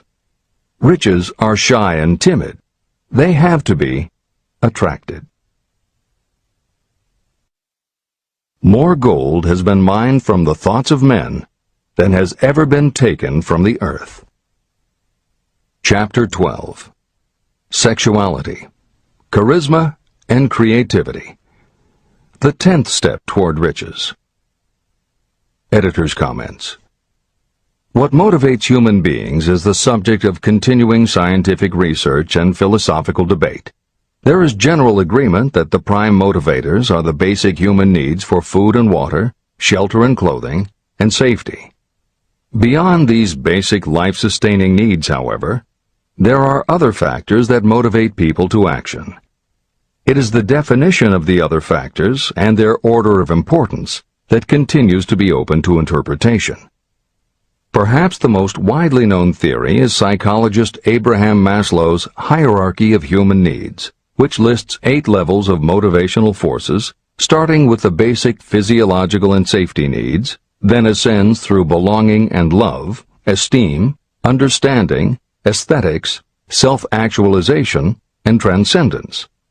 Other psychologists and sociologists have defined and arranged the categories differently, but in almost all cases there is agreement that after the primary life-sustaining needs are met, sex and love are the next most important motivating forces. Napoleon Hill also compiled a hierarchy of what he referred to as mind stimuli. Like Maslow and other researchers, Hill identified sex and love as the most powerful non-life-sustaining factors in human motivation. but his focus was not on sex and love as they pertain to procreation.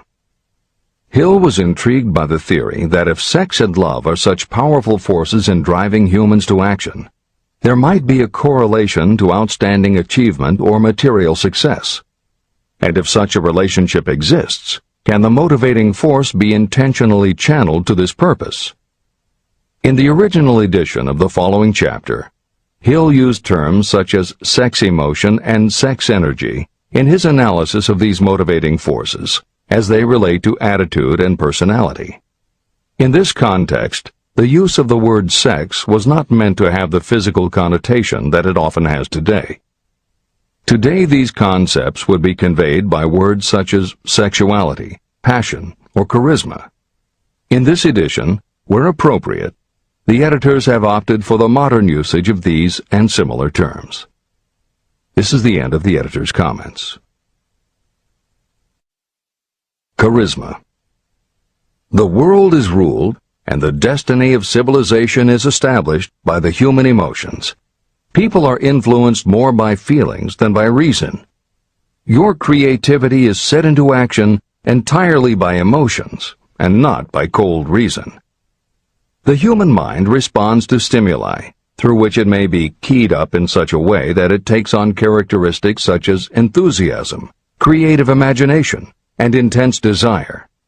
The stimuli to which the mind responds most freely are 1. The desire for sexual expression, 2.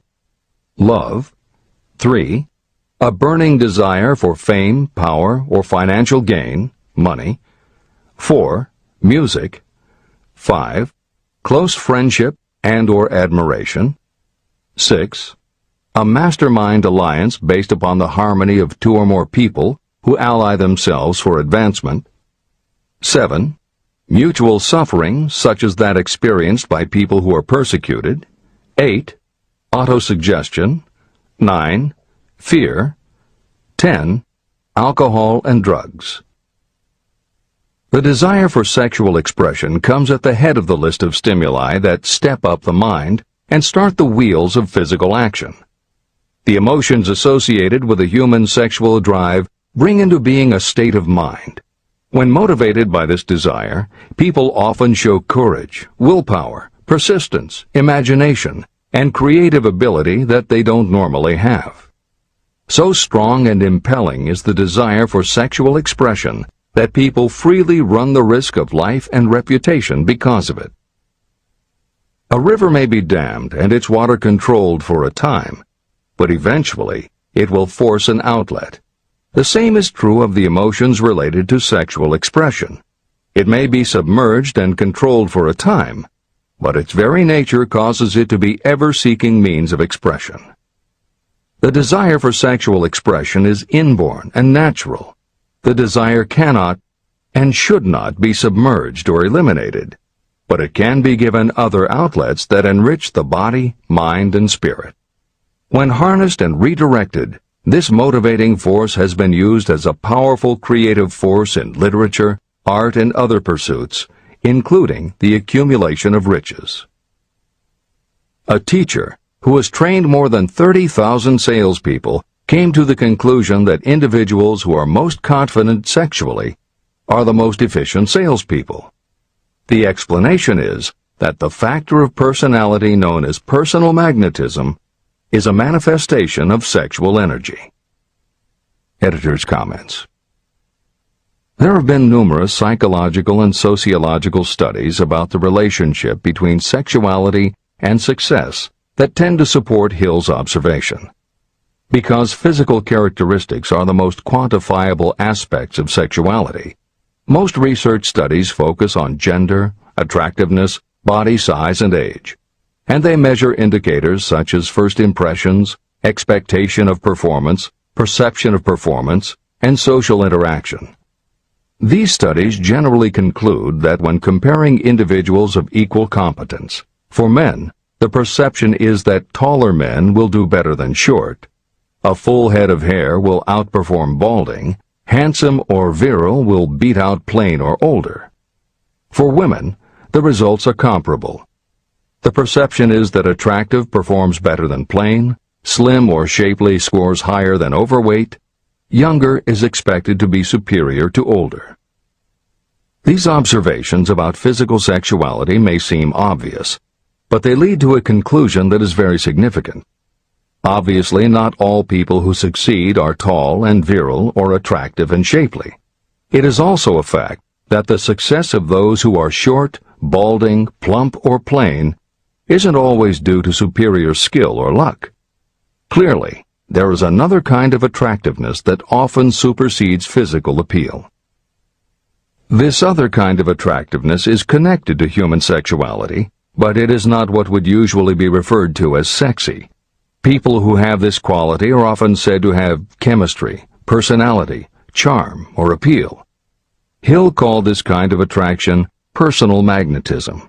Today, the more common term is charisma. This is the end of the editor's comments. When employing salespeople, a good sales manager looks for personal magnetism or charisma as the first requirement.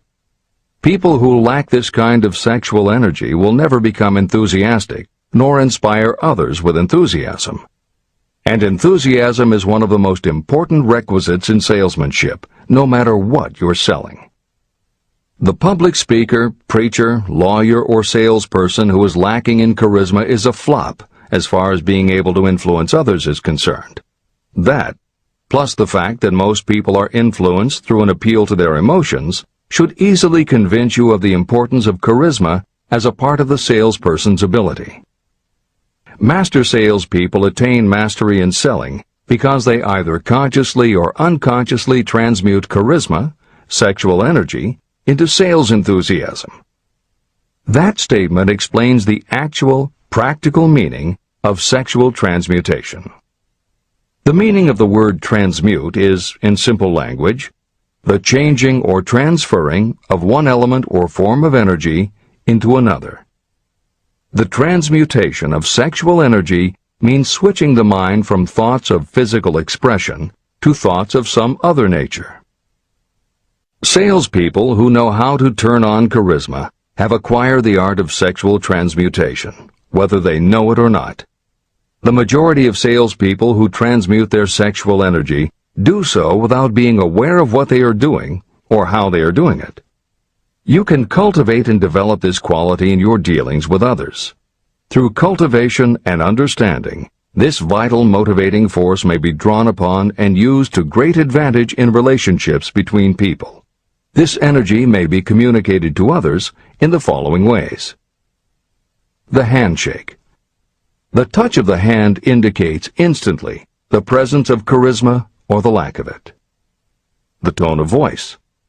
Charisma, or sexual energy, is the factor with which the voice may be colored or made musical and charming. Posture and carriage of the body. People with charisma move briskly and with grace and ease. The vibrations of thought. People with charisma project sexuality through their personality in a way that influences those around them. Clothing and style.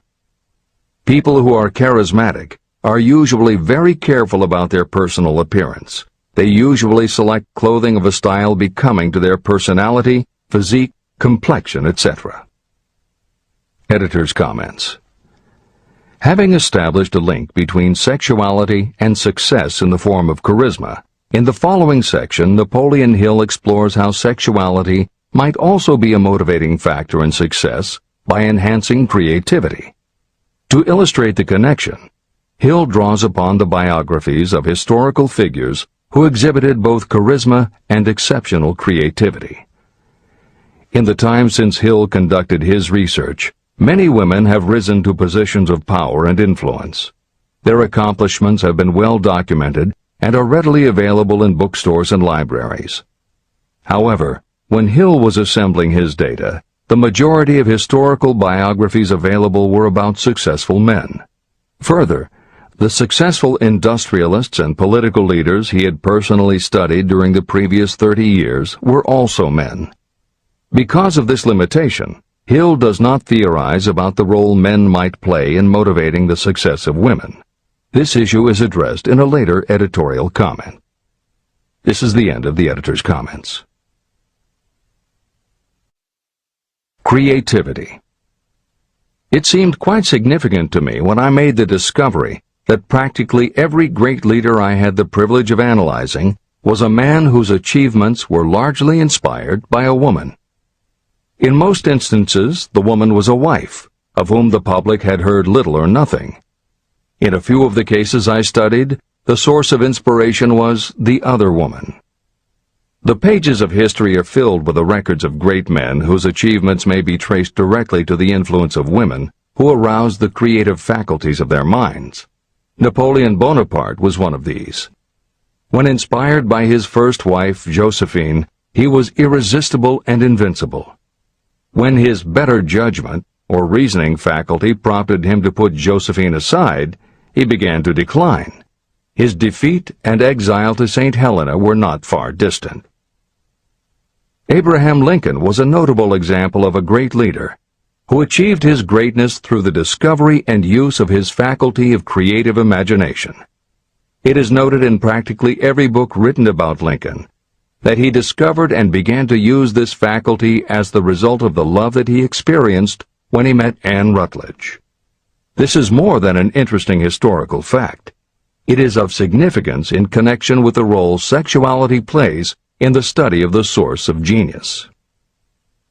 Following is a list of famous men of outstanding achievement: George Washington, Napoleon Bonaparte, William Shakespeare, Abraham Lincoln, Ralph Waldo Emerson, Robert Burns, Thomas Jefferson, Elbert Hubbard, Elbert H. Gary, Woodrow Wilson, John H. Patterson, Andrew Jackson, Enrico Caruso. Wherever there was evidence available in connection with the lives of these men of achievement, it indicated most convincingly that each possessed a highly developed sexual nature. An analysis of the information taken from biographies and historical writings leads to the following conclusions. 1. Those of greatest achievement have a highly developed sexual nature, but have learned the art of transmutation of sexual energy. 2.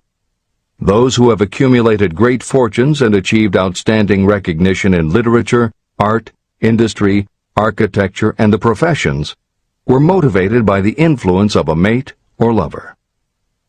When driven by these emotions, people become gifted with a superpower for action. If you understand this, you will also understand that sexual transmutation contains the secret of creative ability. Editor's comments. As noted previously, although Hill's analysis focused on men, today there is a wide range of biographies about women who have succeeded in every aspect of life, including business, politics, religion, sports, entertainment, and the arts. Bearing in mind that biographical information is always subjective, the reader can now find ample material from which to draw a conclusion as to whether Hill's theory about sexuality as a motivating force is equally evident in women. Napoleon Hill had to do an in-depth analysis of biographies in searching for indications that the subject's sexuality had a correlation to their success. Today, we just turn on the television, and we're inundated with intimate details about both men and women suggesting that the best and the brightest are apparently also the sexiest. Although scandals aren't usually cited as scientific proof, the exposés of some of the biggest entertainment and sports stars, high-profile CEOs of major companies, numerous politicians, and even a few presidents, all make at least a common-sense case for Hill's theory about the correlation between sexuality and success. This is the end of the editor's comments. Obviously, this does not mean that everyone who is highly sexed is a genius.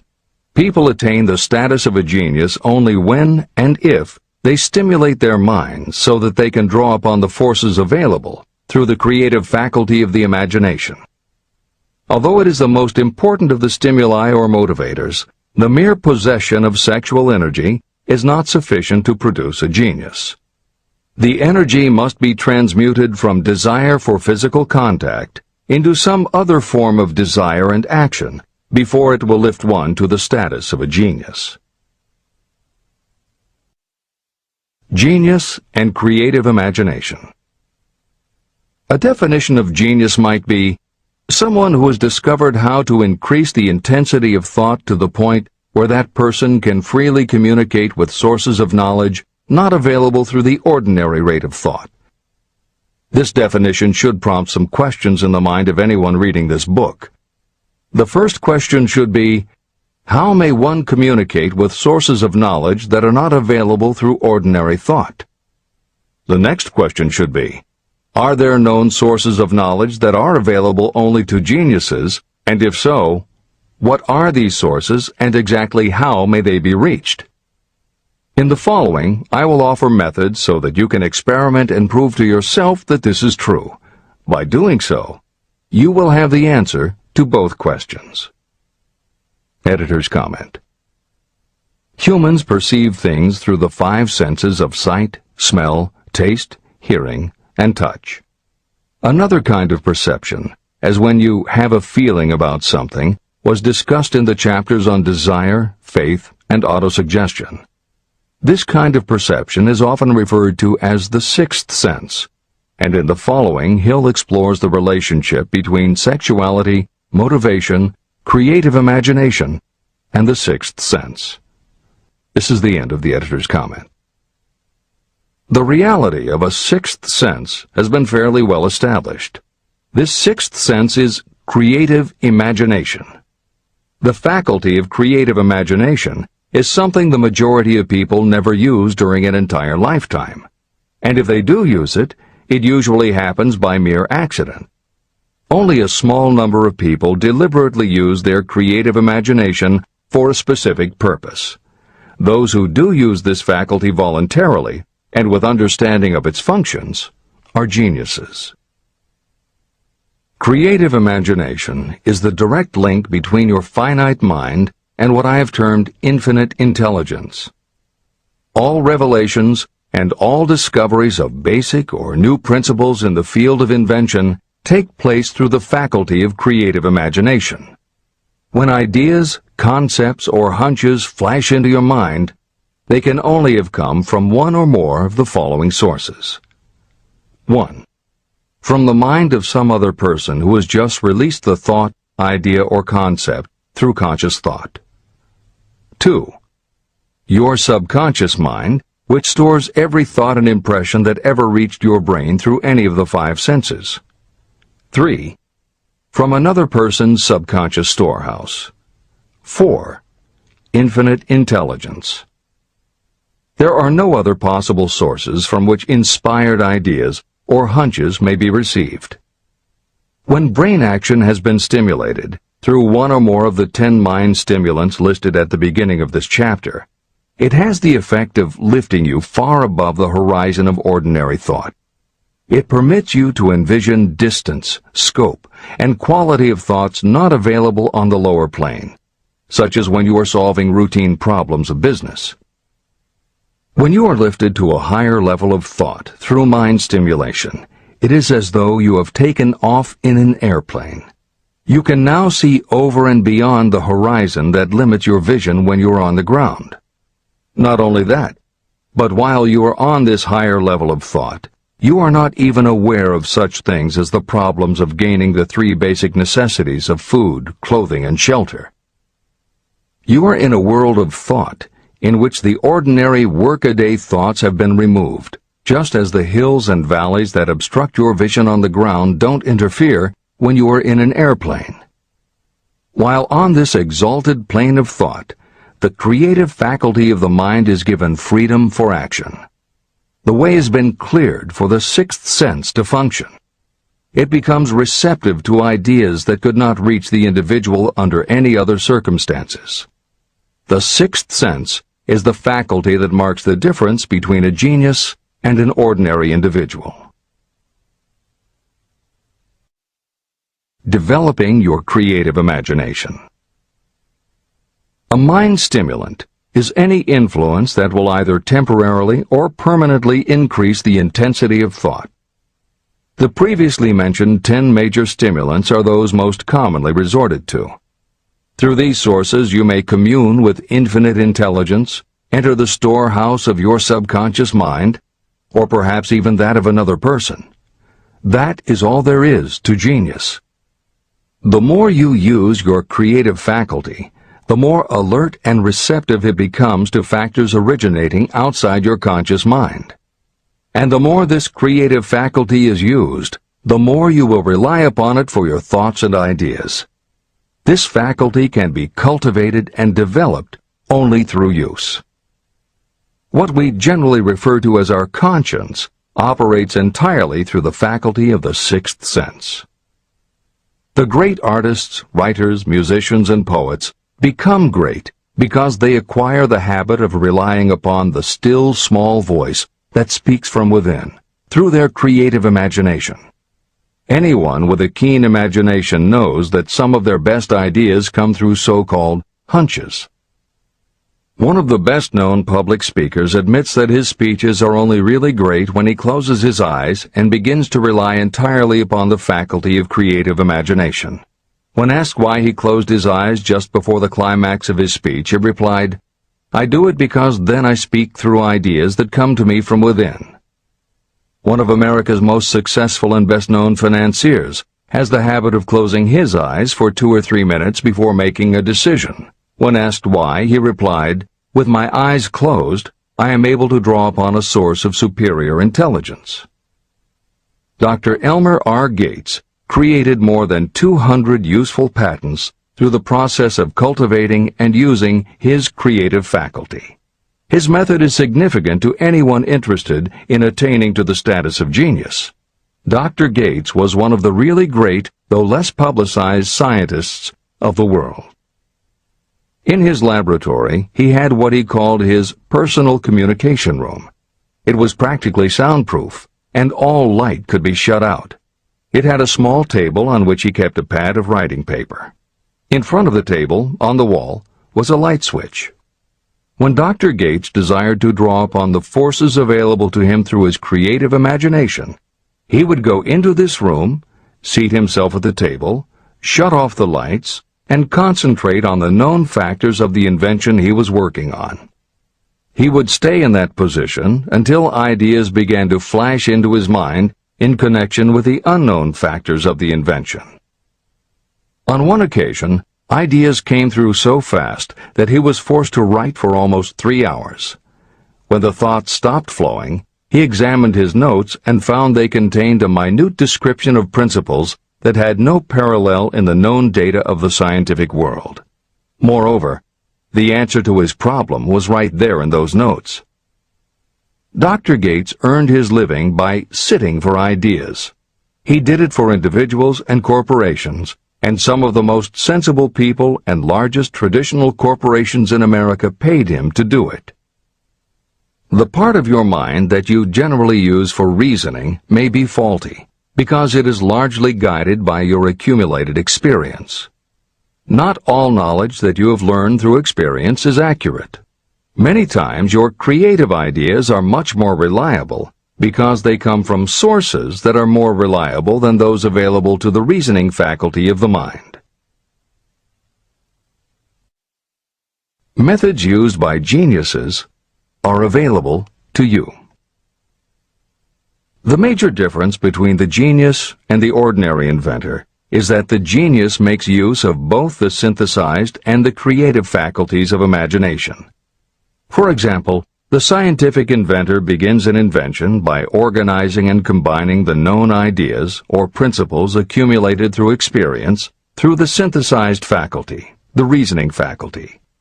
If the inventor finds this accumulated knowledge is insufficient, the scientist then draws upon the sources of knowledge available through the creative faculty. The method by which the inventor does this varies with the individual, but this is the essence of the procedure. 1. The inventor stimulates his or her mind so that it functions on a higher-than-average plane through one or more of the mind stimulants. 2. The inventor then concentrates on the known factors, the finished part of the invention, and creates in his or her mind a perfect picture of the unknown factors, the unfinished part of the invention. The inventor holds this picture in mind until it has been taken over by the subconscious, then relaxes by clearing his or her mind of all thought and waits for the answer to flash into mind. Sometimes the results are both definite and immediate. At other times the results are negative, depending on the state of development of the sixth sense or creative faculty. Thomas Edison tried out more than 10,000 different combinations of ideas through the synthetic faculty of his imagination before he tuned in through the creative faculty and got the answer that perfected the incandescent light bulb. His experience was similar when he produced the phonograph. Editor's comments. Synchronicity, precognition, intuition, flashes of insight, hunches, gut feelings, symbolic dreams. These are all aspects of the phenomenon Napoleon Hill was describing in his two correlated terms, creative imagination and infinite intelligence. And the fact that Hill made a serious study of this function of the mind puts him in exceptional company. The fathers of modern psychology, Sigmund Freud and Carl Jung, recognized and tried to explain this sixth sense. Jung's concept of the collective unconscious, which is the very basis of Jungian psychology, is in many ways identical to Hill's concept of infinite intelligence. Scientists from Archimedes to Newton to Einstein to the team of Watson and Crick, who determined the structure of DNA, all conceded that intuition was instrumental in their discoveries. Duke University created a department for the sole purpose of studying these phenomena under scientific conditions. Many scientists admit to using personalized techniques similar to Hill's method for accessing intuition and creativity. These include Friedrich Kekule, who discovered the molecular structure of benzene through a dream symbol; physiologist Otto Loewi, who had a hunch followed by a dream that won him the Nobel Prize in Medicine; and as mentioned above, James Watson's breakthrough in the structure of DNA. Mozart, Shelley, Coleridge, Huxley, Descartes, Robert Louis Stevenson all claimed intuition played a role in their creations. William Blake learned the secret to a copper engraving process from a dream. British Prime Minister Winston Churchill firmly believed a premonition saved him from being killed by a bomb during the Blitz of London. As was noted earlier, psychiatry, clinical hypnosis, and affirmations all had to overcome considerable skepticism before they were accepted. That is also true of those phenomena Hill terms infinite intelligence. However, in the 1970s and 80s, the public's interest was piqued by well-researched books such as The Intuitive Edge by Philip Goldberg, Creative Dreaming by Patricia Garfield, and The Right Brain Experience by Mary Lee Zdenek. Though these anomalies of the mind still defy laboratory proof, contemporary researchers continue to publish tantalizing results. This is the end of the editorial comments. Nature has equipped the human brain and mind with internal stimulants that safely trigger the mind to tune in to fine and rare thoughts. No satisfactory substitute for nature's stimulants has ever been found. However, history is not lacking in examples of people who rose to the status of genius as the result of using artificial mind stimulants. Edgar Allan Poe wrote The Raven while under the influence of alcohol, dreaming dreams no mortal ever dared to dream before. Samuel Taylor Coleridge wrote Kubla Khan during an opium-induced dream, and Robert Burns wrote best when intoxicated. For auld lang syne, my dear, we'll take a cup of kindness yet for auld lang syne. It is true that these and others who are known as geniuses relied upon artificial mind stimulation. But a more important lesson to remember is how many of these people destroyed themselves through the use of those stimulants. Editor's comments. In more contemporary terms, Hill's point about the dangers of artificial mind stimulants was never better made than it was in the television series Behind the Music, which began running on VH1 in the late 1990s. The series was meant to chronicle the lives of rock stars and celebrate their hits. but after viewing 2 or 3 of the shows, they all began to look the same. Young singer and band have a hit record, make millions of dollars, plunge into the sex, drugs, and rock and roll lifestyle, everyone gets addicted, and they blow all of the money. By the end of the show, at least one band member overdoses, the band breaks up, the singer hits the skids, meets someone who inspires him or her to go into rehab, the ex-star makes an anti-drug TV spot and professes newfound faith and family values while announcing a comeback tour. Although the shows played like a bad parody of themselves, the fact that the stories were so similar, that so many talented singers and songwriters who depended on drugs ended up burning out, should be telling you something, especially if you don't just want to succeed, but want to keep and enjoy your success. This is the end of the editor's comments. Every intelligent person knows that stimulation in excess through alcohol or drugs is a destructive form of intemperance. For some, overindulgence in sexual expression may become just as destructive. A sexually obsessed person is not essentially different from a person addicted to drugs or alcohol. Both have lost control over their faculties of reason and willpower. Human sexuality is a mighty urge to action, but its forces are like a cyclone, almost impossible to completely control. When an individual is driven solely by emotions related to sexuality, that person may be capable of great achievement, but their actions are often disorganized and destructive. It is true that a person may pursue financial or business success by harnessing the driving force of sexual energy without self-control. But history is filled with evidence that such people likely have certain traits of character that rob them of the ability to either hold or enjoy their fortunes. Ignorance of this potential pitfall has cost thousands of people their happiness, even though they possessed riches. From my analysis of over 25,000 people, I found that those who succeed in an outstanding way often do not hit their stride until they are beyond the age of 40 or 50. This fact was so astounding that it prompted me to go into the study of its cause most carefully. My investigation disclosed that the major reason why many people do not succeed early in life is their tendency to dissipate their energies through overindulgence. The majority of people never learn that sexual energy has possibilities other than physical expression. And many of those who make this discovery only do so after having wasted many years during the time when their sexual energy was at its height. Most people come to the realization by accident, and many don't even know they have tapped into this power. They may recognize that their power of achievement has increased, but they have no idea what caused the change. They are just vaguely aware that nature begins to harmonize the emotions of love and sex, so that they may draw upon these great forces and apply them as stimuli to action. The importance of love. Love, romance, and sex are all emotions capable of driving people to heights of superachievement.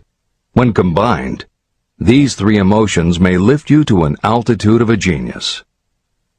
Every person who has been moved by genuine love knows that it leaves enduring traces upon the human heart. The effect of love endures, because love is spiritual in nature. Those who cannot be stimulated to great heights of achievement by love are hopeless. They are dead, though they may seem to live. If you believe you are unfortunate because you have loved and lost, you are wrong. One who is loved truly can never lose entirely. Love is whimsical and temperamental. It comes when it pleases and goes away without warning. Accept and enjoy it while it remains, but spend no time worrying about its departure. Worry will never bring it back. Dismiss the thought that love only comes once. Love may come and go times without number, but there are no 2 love experiences that affect you in just the same way. There may be one love experience that leaves a deeper imprint on the heart than all the others. But all love experiences are beneficial except to the person who becomes resentful and cynical when love makes its departure. Even the memories of love can lift you and stimulate your mind. Go back into your yesterdays at times and bathe your mind in the beautiful memories of past love. It will soften your worries and give you a source of escape from the unpleasant realities of life.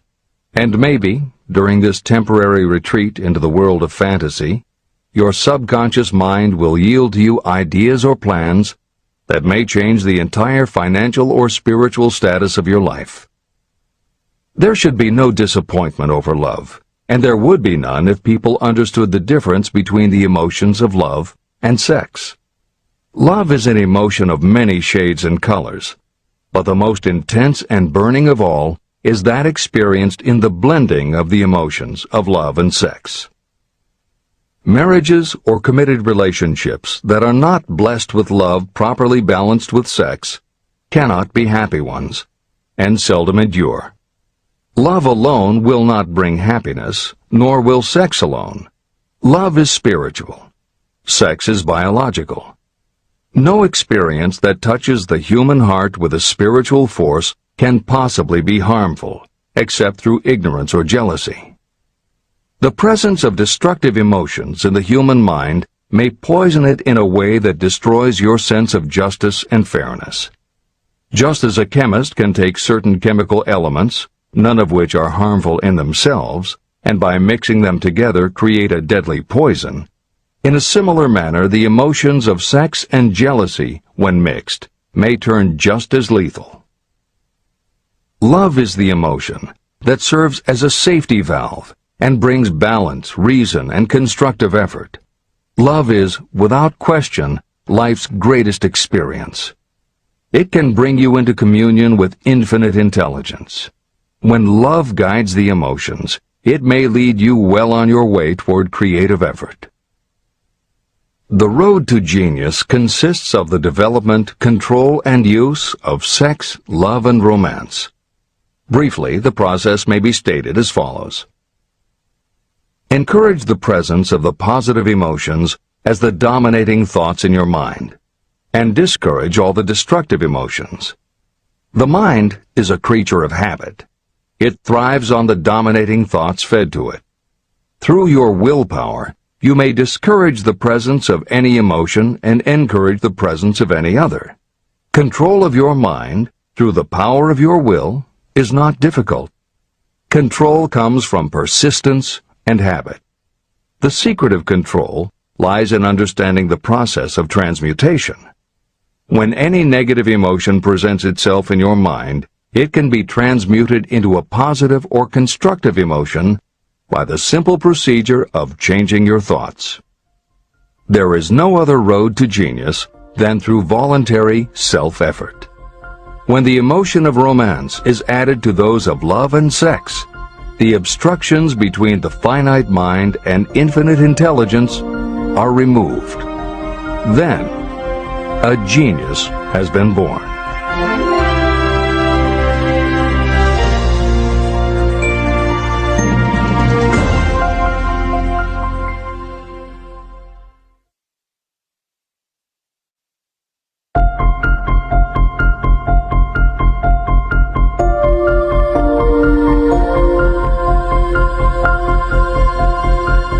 Success requires no explanations.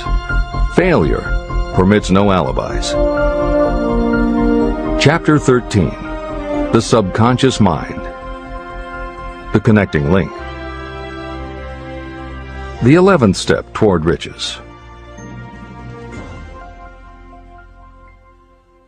The subconscious mind consists of a field of consciousness, in which every impulsive thought that reaches the conscious mind, through any of the five senses, is classified and recorded. The subconscious receives and files sense impressions or thoughts regardless of their nature.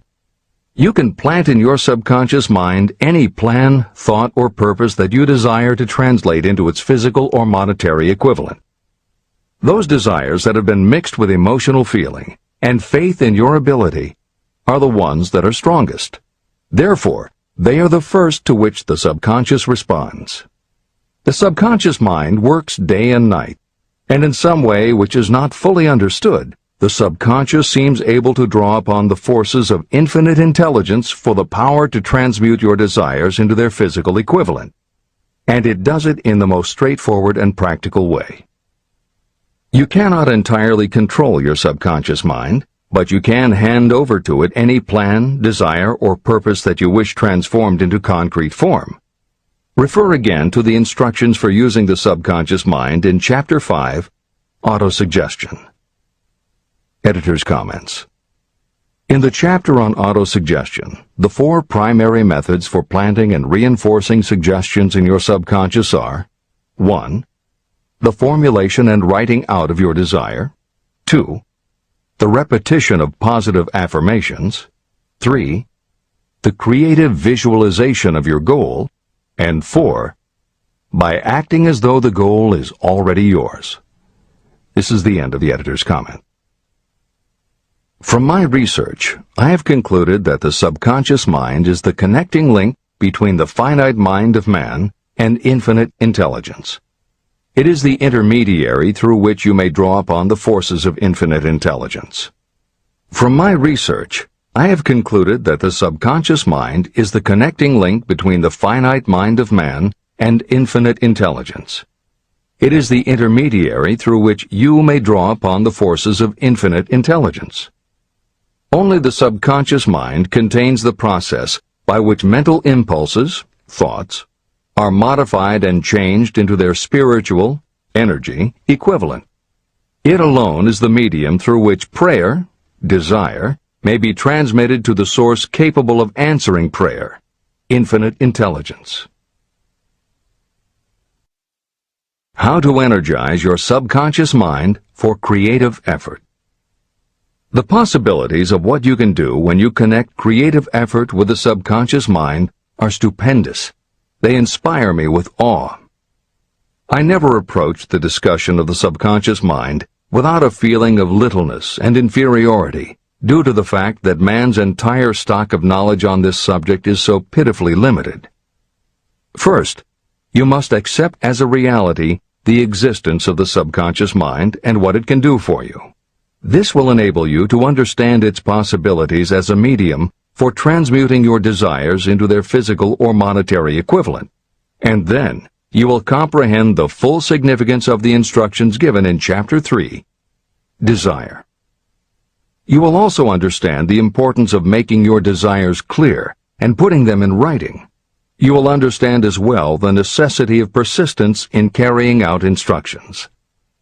The 13 principles that are the basis of this book are the stimuli with which you acquire the ability to reach and to influence your subconscious mind. Do not become discouraged if you cannot do this on your first attempt. Remember that the subconscious mind can be directed only through habit. You have not yet had time to master faith. Be patient. Be persistent. Editor's comments. There are 2 aspects to Hill's theory of the subconscious mind. There are 2 aspects to Hill's theory of the subconscious mind. One is the concept of the subconscious as the storehouse of all information and thoughts that you have ever experienced. The second is the concept of the subconscious as the gateway to infinite intelligence. In this chapter, Hill focuses primarily on the subconscious as a storehouse. Expanding on the editorial comment about the subconscious mind that appears in the chapter on autosuggestion, proof that the subconscious is a storehouse of information is confirmed in the use of hypnotherapy by psychiatrists. Through hypnosis, psychiatrists are able to help patients open the door to their subconscious so that they can retrieve information about traumatic situations that have been filtered out or repressed by the conscious mind. Further proof is in the use of hypnosis by law enforcement officials to recapture information such as license plate numbers and other details that the conscious mind of a witness has filtered out. Although results vary from person to person, there is no doubt that the subconscious has access to information that the conscious mind does not. This storehouse aspect of the subconscious is what accounts for some ideas that come to us through creative imagination. In some instances, bits of information and ideas that our conscious mind has forgotten will connect with each other on a subconscious level to create a new idea, and that idea will be received by our creative intelligence, which presents it to us as a flash of inspiration. You can't completely control this process, but you can condition yourself to come up with more and better ideas. It is a fact that a traumatic experience, the result of which creates a strongly planted idea, can influence the way a person thinks and acts. If that is true, then by intentionally using all of your efforts to powerfully plant an idea in your subconscious, you should be able to create what would amount to a good traumatic experience that will influence the way you think and act in a positive way. This is exactly how you develop what Hill calls a money consciousness. If you do everything within your power to strongly, firmly, and with complete faith and conviction plant the idea that you will be successful and achieve your desire, your subconscious will accept and store that idea. If you have planted the idea so strongly that it is the dominant idea in your subconscious, it will influence all of the other ideas and information stored there. When you have given your subconscious this specific direction that it did not have before, it will begin to put together pieces of information, and through your creative intelligence, you will find that you are coming up with more and better plans and ideas to accomplish your goal. But as Hill says, you can do this only through faith and habit. You must write out the affirmation of your goal, and you must repeat it aloud every day with absolute faith and conviction that you can achieve it. You must vividly and creatively visualize yourself achieving your goal, and you must do it every day. You must conduct yourself with the attitude that says you can accomplish your goal, and that you deserve the help of those who can help you to accomplish your goal. And you must conduct yourself in that way every day. If you seriously commit yourself to doing these things, it will change the way you think and act. Your subconscious will do everything it can to transmute your desire into reality, and other people will want to do what they can to help you succeed. This is the end of the editor's comments.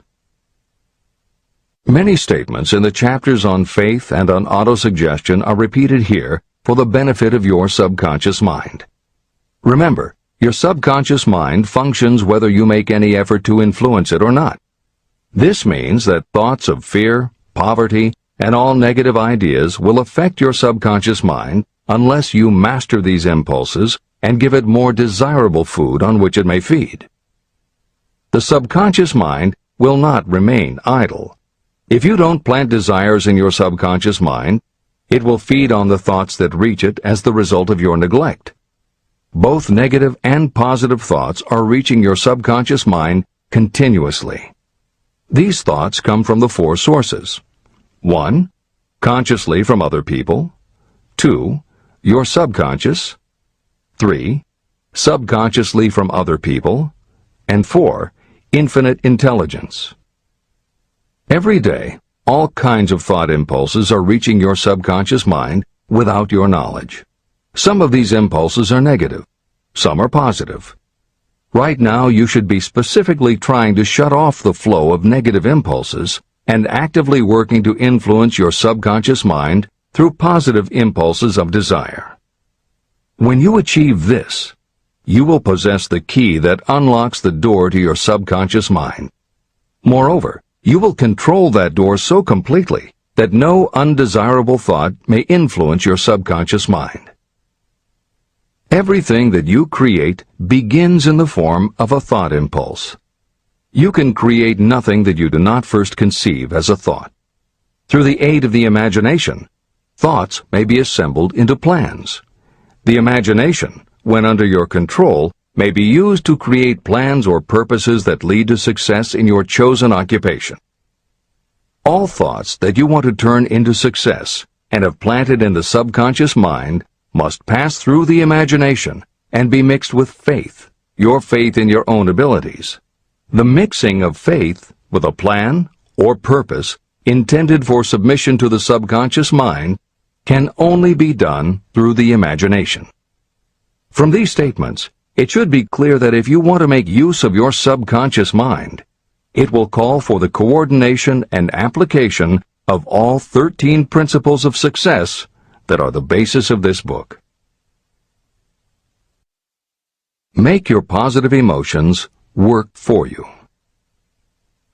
The subconscious mind is more susceptible to influence by thought mixed with feeling or emotion than it is by thoughts originating solely in the reasoning portion of the mind. In fact, there is much evidence to support the theory that only emotionalized thoughts have any real influence on the subconscious mind. It is a fact that emotions or feelings rule the majority of people. If it is true that the subconscious mind responds better and faster to thoughts that are well mixed with emotion, it is essential to become familiar with the more important of the emotions. There are 7 major positive emotions and 7 major negative emotions. The negatives get into your thoughts naturally and go directly to your subconscious without any help from you. The positive emotions must be injected by you through the principle of autosuggestion into the thought impulse that you wish to pass on to your subconscious mind. These emotions or feeling impulses may be likened to yeast in a loaf of bread. They are the action element which transforms thought impulses from the passive to the active state. That is why thought impulses that have been well mixed with emotion are acted upon more readily than thought impulses originating in cold reason. Editor's comments. W. Clement Stone, Napoleon Hill's friend, mentor, and business partner, arranged for the publication of many of Napoleon Hill's later writings. The following is adapted from material that appears in 2 of these books, Napoleon Hill's Keys to Success and Believe and Achieve. Enthusiasm is a positive mental attitude, an internal impelling force of intense emotion, a power compelling creation or expression. Being enthusiastic is an impelling external expression of action. When you act enthusiastically, you accentuate the power of suggestion and autosuggestion. The sales manager, public speaker, minister, lawyer, teacher, or executive who acts enthusiastic by speaking in an enthusiastic, sincere manner develops genuine enthusiasm. If you act enthusiastic, your emotions will follow. By filling your conscious mind with enthusiasm, you also impress upon your subconscious mind that your burning obsession and your plan for obtaining it are certain things. Then, if your conscious enthusiasm dims, your subconscious will be there, full of images of your success, to help you stoke your conscious fires of enthusiasm once again. This is the end of the editor's comments. You are preparing yourself to influence and control the inner audience of your subconscious mind in order to hand over to it the desire for money, which you wish transmuted into its physical, monetary equivalent. It is essential, therefore, that you understand the method of approach to this inner audience. You must speak its language. It understands best the language of emotion or feeling. Following are the 7 major positive emotions and the 7 major negative emotions. I am listing them here so that you may draw upon the positives and avoid the negatives when giving instructions to your subconscious mind. The 7 major positive emotions. The emotion of desire, the emotion of faith, the emotion of love, the emotion of sex, the emotion of enthusiasm, the emotion of romance, the emotion of hope. There are other positive emotions, but these are the 7 most powerful and the ones most commonly used in creative effort. Master these 7 emotions. They can be mastered only by use, and the other positive emotions will be at your command when you need them. Remember that you are studying a book that is intended to help you develop a money consciousness by filling your mind with positive emotions. The 7 major negative emotions to be avoided. The emotion of fear, the emotion of jealousy, the emotion of hatred, the emotion of revenge, the emotion of greed, the emotion of superstition, the emotion of anger.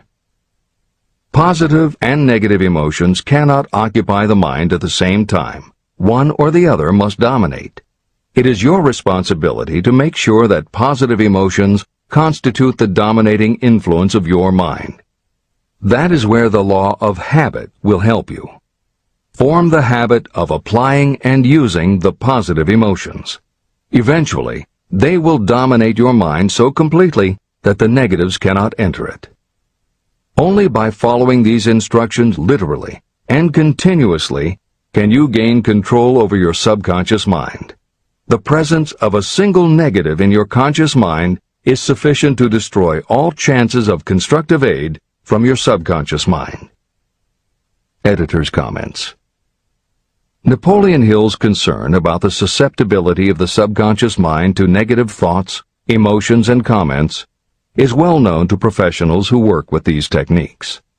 In clinical hypnotherapy, there is an axiom referred to as the law of reversed effect, which states that whenever there is a conflict between imagination and willpower, the imagination wins.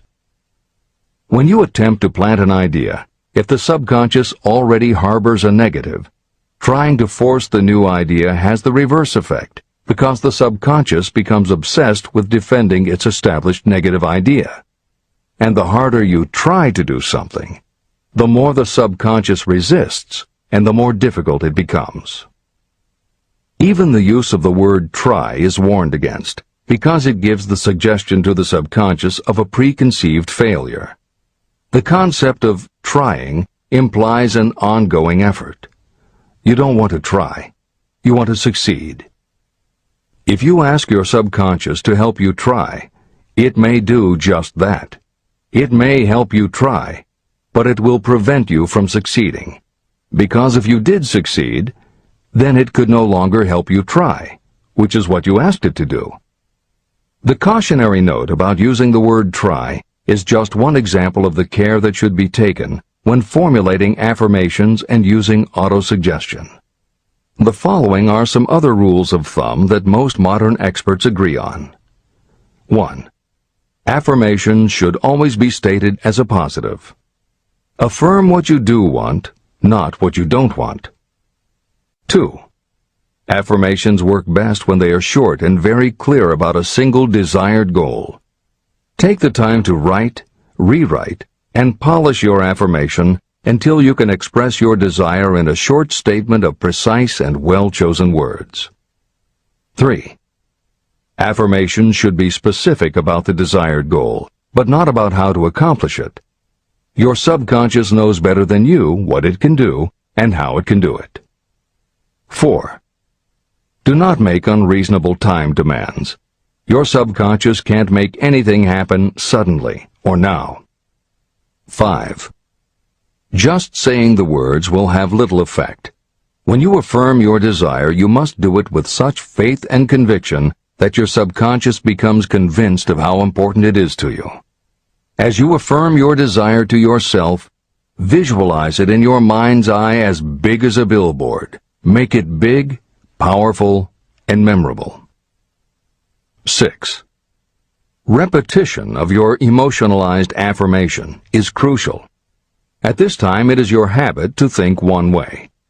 By repeating your affirmation often every day, your new way of thinking will begin to be your automatic response.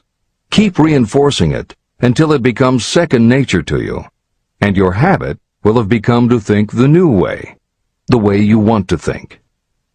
This is the end of the editor's comments. We form habits based on the degree of reinforcement we receive.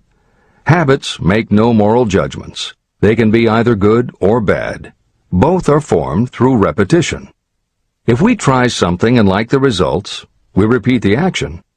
You can replace negative thoughts with positive ones. You can replace inaction with action, and you can form any habit you choose. Your thoughts are the only thing that you can completely control if you choose to do so. You can control your thoughts to control your habits. The secret of effective prayer. Most people resort to prayer only after everything else has failed, or else they pray by a ritual of meaningless words. And because most people who pray do so only after everything else has failed, they go to prayer with their minds filled with fear and doubt. Because fear and doubt are the emotions that are mixed with their prayer, these are the emotions the subconscious mind passes on, and these are the emotions that infinite intelligence receives and acts upon. If you pray for a thing, but as you pray you have fear that you may not receive it, or that your prayer will not be acted upon by infinite intelligence, your prayer will have been in vain. Prayer does sometimes result in the realization of that for which one prays. If you have ever had the experience of receiving something for which you prayed, go back in your memory and recall your actual state of mind while you were praying, and you will know for sure that the theory here described is more than a theory. The method by which you may communicate with infinite intelligence is very similar to the way the vibration of sound is transmitted by radio waves. Sound cannot be transmitted through the atmosphere until it has been changed into a very high rate of vibration. The radio station takes the sound of the human voice and modifies it by stepping up the vibration millions of times. Only in this way can the energy of sound be sent over distances. After this transformation has taken place, the energy, which originally was in the form of vibrations of sound, is broadcast or transmitted as a radio signal. When a radio set receives the high-speed transmission, it then reconverts that energy back to its original slower rate of vibration. And when it is stepped down to its original rate, it vibrates the diaphragm of the speaker, which reproduces the original sound of the voice. The subconscious mind is the intermediary that translates prayers or desires into terms that infinite intelligence can receive. The answer comes back to you in the form of a definite plan or idea for procuring the object of your prayer. When you understand this principle, you know why mere words read from a prayer book cannot serve as an agency of communication between the mind of man and infinite intelligence. Do not expect troubles, as they have a tendency not to disappoint. Chapter 14. The Brain. A broadcasting and receiving station for thought. The 12th step toward riches. It was while I was working with the late Dr. Alexander Graham Bell and Dr. Elmer R. Gates that I first proposed the idea that every human brain is both a broadcasting and receiving station for the vibration of thought. In some way similar to the principle behind the operation of a radio receiver, every human brain is capable of picking up vibrations of thought that are being released by other brains. These are received as hunches and flashes of intuition. As was explained in previous chapters, it is your creative imagination that is the receiving set of your brain, which receives thoughts from your subconscious and, under certain circumstances, receives thoughts released by the brains of others. Your creative imagination is the interconnection between your conscious or reasoning mind and the four sources from which you receive thought stimuli. 1. Consciously from other people. 2. Your subconscious. 3. Subconsciously from other people. And 4. Infinite intelligence. When stimulated or stepped up to a high rate of vibration, the mind becomes more receptive to thoughts that reach it from outside sources. This stepping up process takes place through either the positive emotions or the negative emotions. Through the emotions, the vibrations of thought may be increased. The brain that has been stimulated by emotions functions at a much more rapid rate than it does when that emotion is quieted or absent. The result is the increase of thought to such a pitch that the creative imagination becomes highly receptive to ideas. On the other hand, when the brain is functioning at a rapid rate, it also gives to your own thoughts the emotional feeling that is essential before those thoughts will be picked up and acted upon by your subconscious mind. The subconscious mind is the sending station of the brain, through which vibrations of thought are broadcast. Autosuggestion is the medium by which you may put into operation your sending station. The creative imagination is the receiving set through which the energies of thought are picked up. Editor's comments. The following combines the above concept with the related materials from previous chapters to provide a step-by-step recap of Napoleon Hill's view of the process. 1. The brain is simultaneously both a broadcaster and a receiver. 2. Emotion affects both your ability to send and your ability to receive. When under the effect of strong emotion, the more powerfully you can send thoughts. When under the effect of strong emotion, the more receptive you are to receiving thoughts. 3. When you send thoughts, to where do you send them? You send them to your subconscious by using autosuggestion. 4. When you receive thoughts, where do they come from? They come from your subconscious and you receive them through your creative imagination. 5. Your subconscious mind has two aspects. Your subconscious is a storehouse of information, as explained in the previous chapter. Your subconscious is your connection to infinite intelligence. 6. Infinite intelligence is the medium through which you receive thoughts from other brains. Infinite intelligence is Hill's term for describing the following basic law of physics. Because everything in the universe is made of time, space, energy, or matter, and because matter is just energy in a different form, then everything is actually different parts of the same thing. This means that your subconscious mind, energy, has a common base with every other subconscious mind, energy. 7. Thoughts from other brains come to you as follows. When you are under the effect of a strong emotion and your receiver is especially receptive, sometimes its pull is so strong that it attracts a thought from the subconscious mind of another brain. It is able to do this because infinite intelligence interconnects your subconscious with the subconscious of the other brain. 8. These thoughts from other brains are what we refer to as intuition, hunches, déjà vu, and foreknowledge. Although Hill's explanation depends on the action of an intangible force that cannot be isolated and dissected in a laboratory, neither medical science nor psychology can offer a better explanation for those thoughts that depend on knowledge or information that we do not have. This is the end of the editor's comments. The greatest forces are intangible.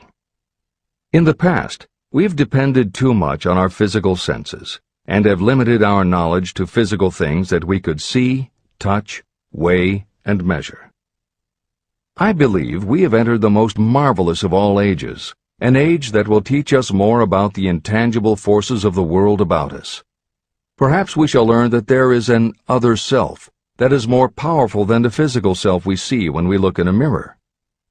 Many people do not take seriously such intangibles, the things that they cannot perceive through any of their five senses. However, to belittle the idea of forces that are intangible or cannot be explained is to ignore the fact that all of us, every day, are controlled by forces that are unseen and intangible. The whole of mankind has not the power to cope with, nor to control the intangible force wrapped up in the rolling waves of the oceans. We still do not fully understand the intangible force of gravity, which keeps this little Earth suspended in space and keeps us from falling from it, much less have the power to control that force. We are entirely subservient to the intangible force that comes with a thunderstorm, and we are just as helpless in the presence of the intangible force of electricity. We do not understand the intangible force and intelligence wrapped up in the soil of the earth, the force that provides us with every morsel of food we eat, every article of clothing we wear, and every dollar we carry in our pockets. Last but not least, with all of our culture and education, we still understand little or nothing of the greatest of all the intangibles, thought. However, we have begun to learn a good deal about the intricate workings of the physical brain, and the results are stunning. We know that the central switchboard of the human brain, the number of lines that connect the brain cells to each other, is written as the figure 1, followed by 15 million zeros.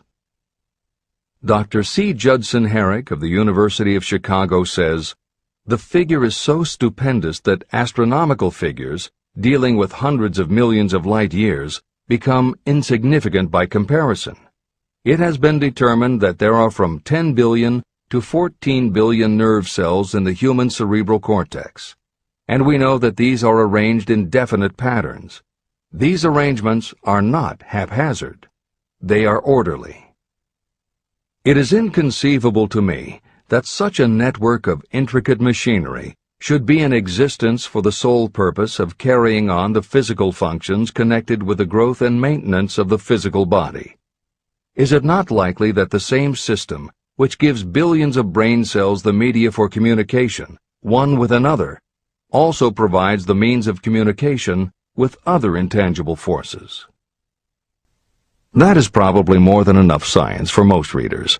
The point is, Hill was not alone in his conclusion that through some intangible force, your subconscious shares interconnectivity with everything else in the universe.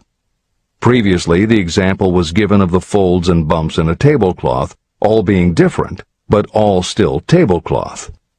Here is another way to envision the intangible interconnection of all things. Suppose you were to drill 5 holes in a wall, and have someone outside the room put their fingers and thumb through the holes and wiggle them. If you then bring into your room someone who only believes in tangible things that he or she can see, that person will see 5 separate objects that can move independently of each other.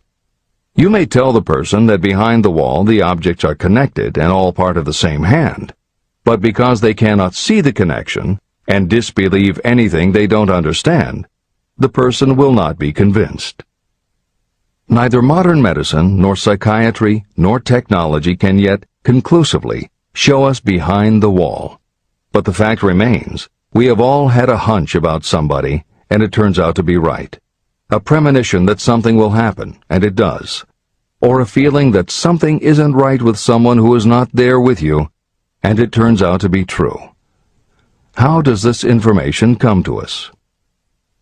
As mentioned previously, psychologist Carl Jung called the intangible connection the collective unconscious, also called universal subconscious.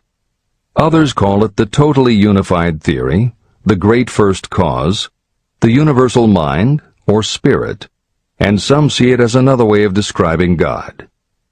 Napoleon Hill calls it infinite intelligence, and offers a common-sense explanation that allows you to work with a phenomenon, even if it is not completely understood. And that, after all, is what Hill was aiming for, to give you a way to access intangible forces that will help you turn your desire into reality. This is the end of the editor's comments. After this book had been written, just before the manuscript went to the publisher, the New York Times published an editorial showing that at least one great university and one intelligent investigator in the field of mental phenomena are carrying on an organized research through which conclusions have been reached that parallel many of those described in this and the following chapter. The editorial briefly analyzed the work carried on by Dr. J.B. Rhine and his associates at Duke University. From the New York Times. What is telepathy? A month ago, we cited on this page some of the remarkable results achieved by Professor Rhine and his associates in Duke University from more than 100,000 tests to determine the existence of telepathy and clairvoyance. These results were summarized in the first 2 articles in Harper's Magazine. In the second, which has now appeared, the author, E.H. Wright, attempts to summarize what has been learned, or what it seems reasonable to infer, regarding the exact nature of these extrasensory modes of perception. The actual existence of telepathy and clairvoyance now seems to some scientists enormously probable as the result of Rhine's experiments. Various percipients were asked to name as many cards in a special pack as they could without looking at them and without other sensory access to them. About a score of men and women were discovered who could regularly name so many of the cards correctly that there was not one chance in many a million of their having done their feats by luck or accident. But how did they do them? These powers, assuming that they exist, do not seem to be sensory. There is no known organ for them. The experiments work just as well at distances of several hundred miles as they did in the same room. These facts also dispose, in Mr. Wright's opinion, of the attempt to explain telepathy or clairvoyance through any physical theory of radiation. All known forms of radiant energy decline inversely as the square of the distance traversed. Telepathy and clairvoyance do not. But they do vary through physical cause, as our other mental powers do. Contrary to widespread opinion, they do not improve when the percipient is asleep or half asleep, but on the contrary, when he is most wide awake and alert. Rhine discovered that a narcotic will invariably lower a percipient's score, while a stimulant will always send it higher. The most reliable performer apparently cannot make a good score unless he tries to do his best. One conclusion that Wright draws with some confidence is that telepathy and clairvoyance are really one and the same gift. That is, the faculty that sees a card face down on a table seems to be exactly the same one that reads a thought residing only in another mind. There are several grounds for believing this. So far, the two gifts have been found in every person who has either of them. If you have the abilities, both seem to be of equal strength. Screens, walls, distances have no effect at all on either. Wright expresses his hunch that other extrasensory experiences, such as prophetic dreams, premonitions of disaster, and the like, may also prove to be part of the same faculty. The reader is not asked to accept any of these conclusions, but the evidence that Rhine has piled up must remain impressive. In 1927, Dr. J.B. Rhine and his wife, Dr. Louisa E. Rhine, joined Professor William McDougall, chairman of the psychology department at Duke University, to create a lab that would apply strict scientific procedures to the study of psychic phenomena. They developed scientific methodologies and procedures to study, identify, and test individuals who demonstrated unusual abilities. It was Dr. Rhine who coined the term extrasensory perception, ESP, and he adopted the word parapsychology to describe their studies. It is fair to say that the research done at the Rhine lab is some of the most advanced work on the entire subject. In 1962, they created the Foundation for Research into the Nature of Man in order to continue their studies independent of the university and to publish related works. In 1995, the name was changed to the Rhine Research Institute. This is the end of the editor's comments. How to join minds in teamwork. In view of Dr. Rhine's findings about the conditions under which the mind responds to what he terms extrasensory modes of perception, I would like to add my own observations. My associates and I have discovered what we believe to be the ideal conditions under which the mind can be stimulated so that this sixth sense can be made to function in a practical way. To begin with, I should explain that there is a close working alliance between myself and two members of my staff. Through experimentation and practice, we have discovered how to stimulate our minds so that we can, by a process of blending our three minds into one, find the solution to a great variety of problems that are submitted by my clients. The procedure is very simple. We sit down at a conference table, clearly state the nature of the problem we have under consideration, then begin discussing it. Each contributes whatever thoughts may occur by applying the principle used in connection with the invisible counselors described in the next chapter. The strange thing about this method of mind stimulation is that it places each participant in communication with unknown sources of knowledge definitely outside their own experience. If you understand the principle described in the chapter on the mastermind, you of course recognize the round table as being a practical application of the mastermind. This method of mind stimulation, through the discussion of definite subjects between three people, illustrates the simplest and most practical use of the mastermind. When you tap into the power of your mastermind group, you will find that the more you work together, the more each member will learn to anticipate the ideas of others and to connect immediately with their intense enthusiasm and inspiration. You cannot completely control this process, but the more you use it, the more it will come into play. By adopting and following a similar plan, you will be making use of the famous Carnegie formula described in Chapter 1. If it means nothing to you at this time, mark this page and read it again after you have finished the last chapter. Great achievement is usually born of great sacrifice and is never the result of selfishness. Chapter 15.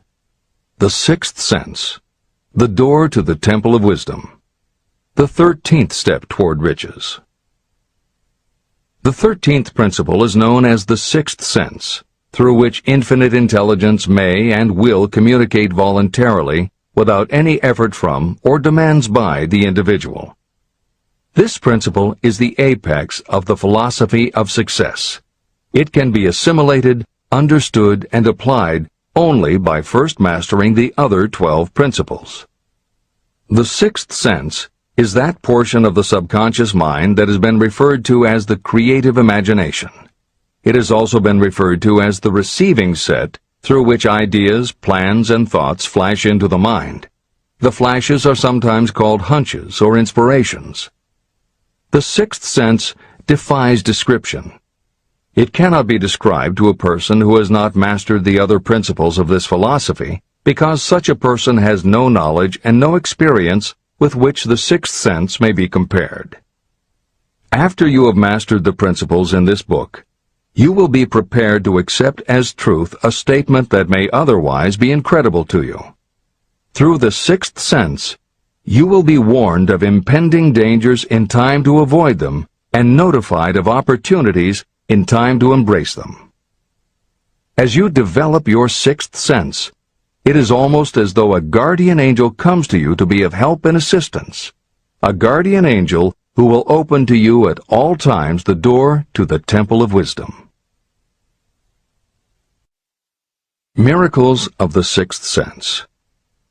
I am not a believer in, nor an advocate of, miracles, for the simple reason that I have enough knowledge of nature to understand that nature never deviates from her established laws. However, I believe that some of nature's laws are so incomprehensible that they produce what appear to be miracles. The Sixth Sense comes as near to being a miracle as anything I have ever experienced. This much I do know, that there is a power, or a first cause, or an intelligence which permeates every atom of matter and embraces every unit of energy perceptible to man. I know that this infinite intelligence is the thing that converts acorns into oak trees, causes water to flow downhill in response to the law of gravity, follows night with day and winter with summer, each maintaining its proper place and relationship to the other. Through the philosophy explained in this book, this intelligence can help turn your desires into concrete or material form. I know this because I have experimented with it, and I have experienced it. Step by step through the preceding chapters, you have been led to this, the last principle. If you have mastered each of the preceding principles, you are now prepared to accept, without being skeptical, the extraordinary claims made here. If you have not mastered the other principles, you must do so before you may determine definitely whether or not the claims made in this chapter are fact or fiction. Let great people shape your life. I have never completely divested myself of the habit of hero worship. While I was passing through the stage of hero worship, I found myself trying to imitate those whom I most admired.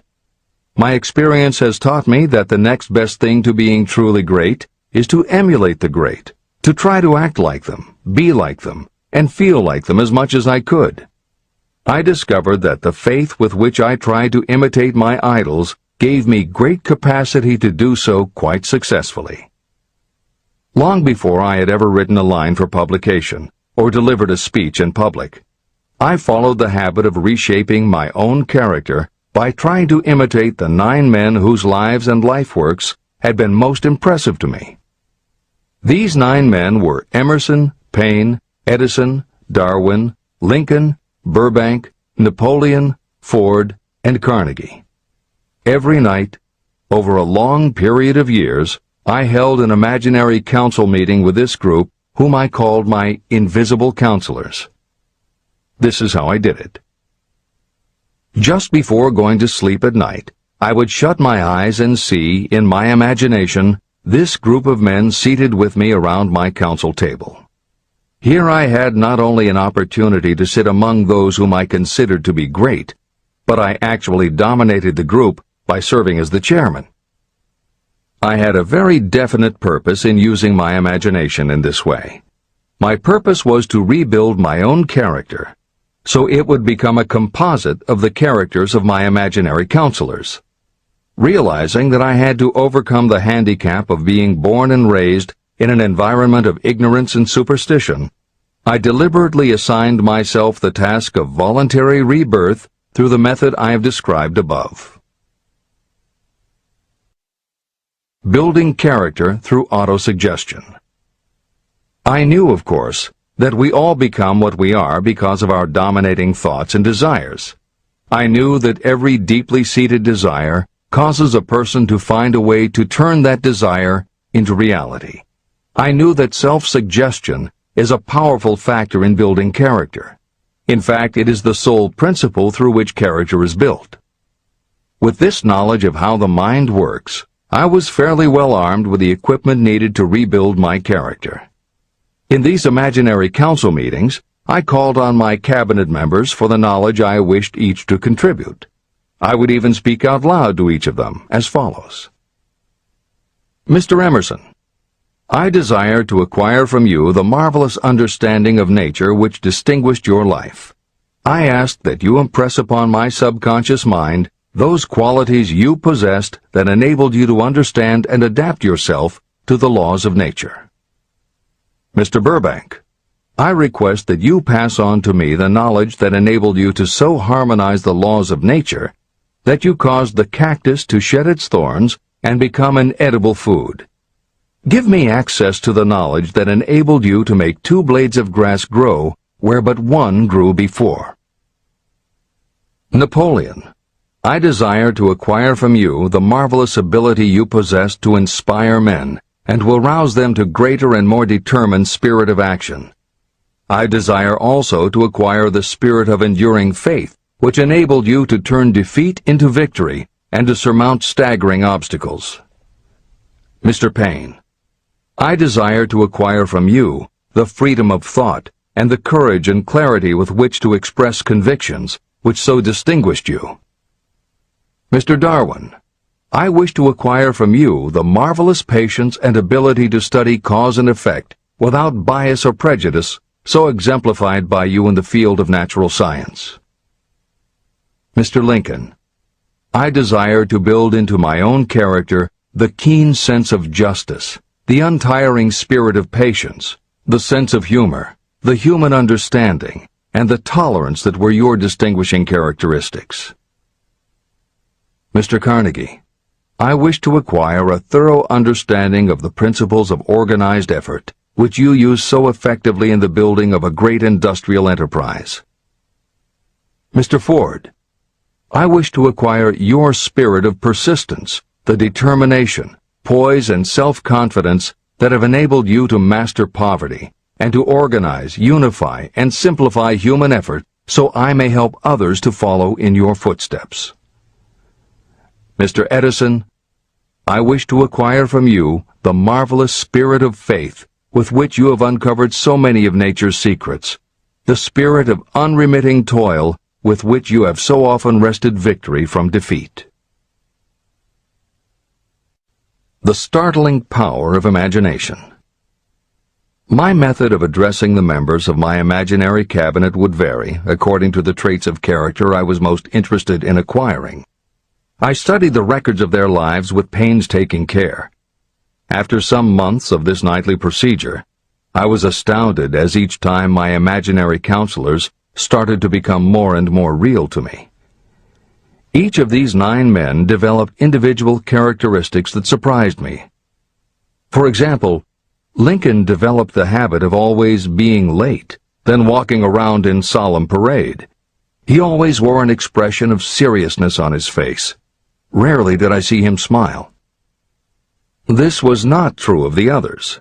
Burbank and Payne often indulged in witty repartee, which seemed at times to shock the other members of the cabinet. On one occasion, Burbank was late. When he came, he was excited with enthusiasm and explained that he had been late because of an experiment he was making, through which he hoped to be able to grow apples on any sort of tree. Payne chided him by reminding him that it was an apple that started all the trouble between man and woman. Darwin chuckled as he suggested that Payne should watch out for little serpents when he went into the forest to gather apples, as they had the habit of growing into big snakes. Emerson observed, "No serpents, no apples," and Napoleon remarked, "No apples, no state." These meetings became so realistic that I became fearful of their consequences and discontinued them for several months. The experiences were so uncanny, I was afraid that if I continued them, I would lose sight of the fact that the meetings were purely experiences of my imagination. In writing this book, this is the first time that I've had the courage to mention this. I knew from my own attitude in connection with such matters that I would be misunderstood if I described my unusual experience. I now have the courage to put this on the printed page, because I am now less concerned about what they say than I was in the years that have passed. While the members of my cabinet may be purely fictional, and the meetings existed only in my own imagination, they have led me into glorious paths of adventure, rekindled my appreciation of true greatness, encouraged my creativity, and inspired me to be honest and bold in expressing my thoughts. Editor's comments. Napoleon Hill's experience with his imaginary counselors is not as uncommon as it may seem on first reading. In fact, it happens to novelists all the time. As an author proceeds with the writing of a book, there will come a point when the characters in the novel become so well defined in the author's mind that the personalities of the characters themselves begin to suggest plot points and dialogue that the author never planned. Often the thoughts that come to the author when he or she is in the character are completely original, and in real life would never have occurred to the author.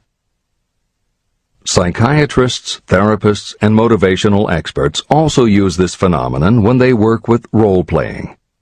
The usual procedure is to ask two people to act out a scenario as if they were in each other's shoes. If this is done in a situation where the participants do not feel embarrassed or self-conscious, and if the people will allow themselves to become submerged and seriously try to become the other person, the results can be stunning. Depending on the faith with which you approach it, you can get not just a general sense of what the other person is going through, but also have flashes of insight, actually feel what the other person feels, and gain a real understanding about the reactions or motivations of others. Why it works is just as much a mystery as why you get hunches. It may be simply that when your imagination creates a character, it doesn't give the character inhibitions, so when you think through the character, your mind is less restricted. Regardless, the fact is that by using your imagination to project yourself into other characters, you can open yourself to ideas that you don't normally have access to, and you can use this mental phenomenon as one of the tools that will help you turn your desire into success. This is the end of the editor's comments. Tapping the source of inspiration. Somewhere in the cell structure of the brain is something that receives the vibrations of thought ordinarily called hunches. So far, science has not discovered where this sixth sense is located, but this is not important. The fact remains that human beings do receive accurate knowledge through sources other than the physical senses. Generally, such knowledge is received when the mind is under the influence of extraordinary stimulation.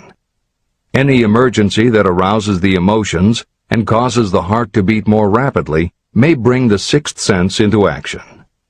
Anyone who has experienced a near accident while driving knows that the sixth sense often comes to your rescue and by split seconds helps to avoid the accident. I mention this as background to the following statement of fact. On many occasions when I have faced emergencies, some of them so grave that my life was in jeopardy, I have been miraculously guided past these difficulties through the influence of my invisible counselors. My original purpose in conducting council meetings with imaginary beings was solely to use autosuggestion to impress upon my subconscious mind certain characteristics that I wanted to acquire. In more recent years, my experimentation has taken on an entirely different trend. I now go to my imaginary counselors with every difficult problem that confronts me and my clients. During my meetings with these invisible counselors, I find my mind most receptive to ideas, thoughts, and knowledge that reach me through the sixth sense. The results are often astonishing, although I do not depend entirely on this form of counsel. The sixth sense is not something that one can take off and put on at will. Ability to use this great power comes slowly, through application of the other principles outlined in this book. No matter who you are, or what may have been your purpose in reading this book, you can profit by it even if you don't fully understand how or why the principle described in this chapter works. This is especially true if your major purpose is that of accumulation of money or other material things. This chapter on the sixth sense was written because the book is designed to present a complete philosophy by which individuals may unerringly guide themselves in attaining whatever they ask of life. The starting point of all achievement is desire. The finishing point is the kind of knowledge that leads to understanding. Understanding of yourself, understanding of others, understanding of the laws of nature, and the recognition and understanding of happiness. Full understanding of this comes only through familiarity with and use of the principle of the sixth sense. In reading this chapter, you may have found yourself lifted to a high level of mental stimulation. Splendid! Come back to this again a month from now, read it once more, and observe that your mind will soar to a still higher level of stimulation. Repeat this experience from time to time, giving no concern as to how much or how little you learn at the time. Eventually, you will find yourself in possession of a power that will enable you to throw off discouragement, master fear, overcome procrastination, and draw freely upon your imagination. Then you will have felt the touch of that unknown something that has been the moving spirit of every truly great thinker, leader, artist, musician, writer, or statesman. Then you will be in a position to transmute your desires into their physical or financial counterpart as easily as you may lie down and quit at the first sign of opposition.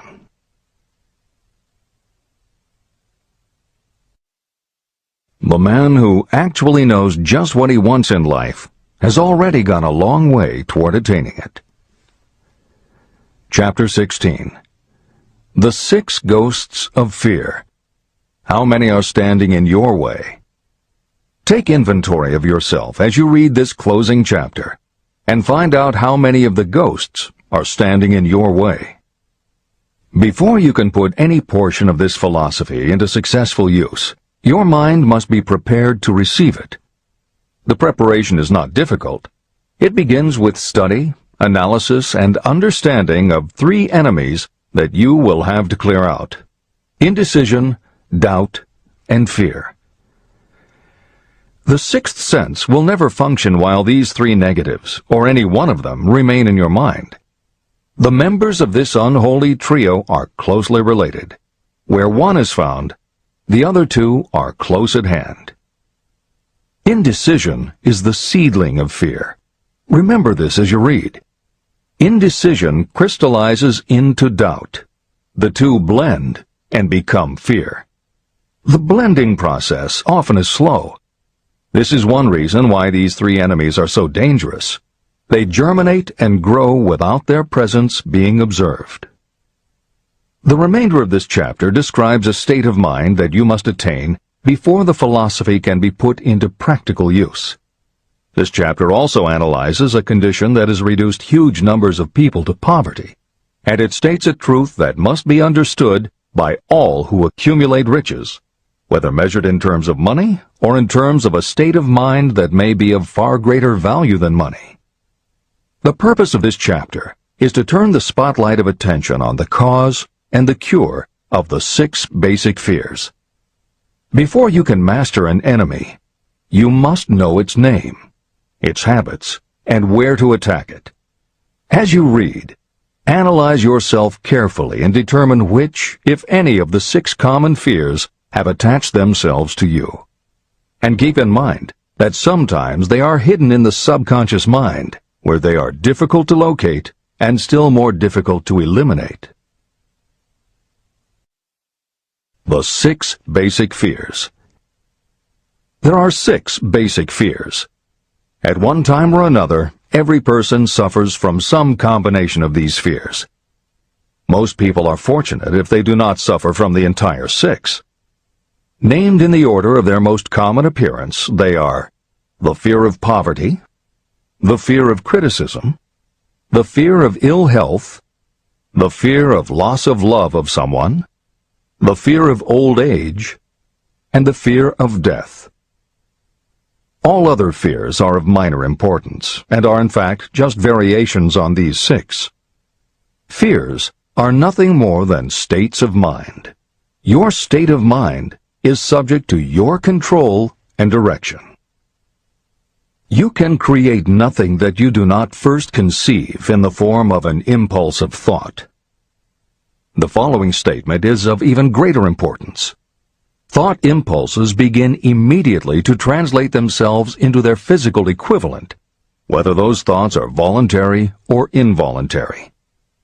Even thought impulses that are picked up by mere chance, thoughts that have been released by other minds, may determine your financial, business, professional, or social destiny just as surely as the thoughts that you create by intent and design.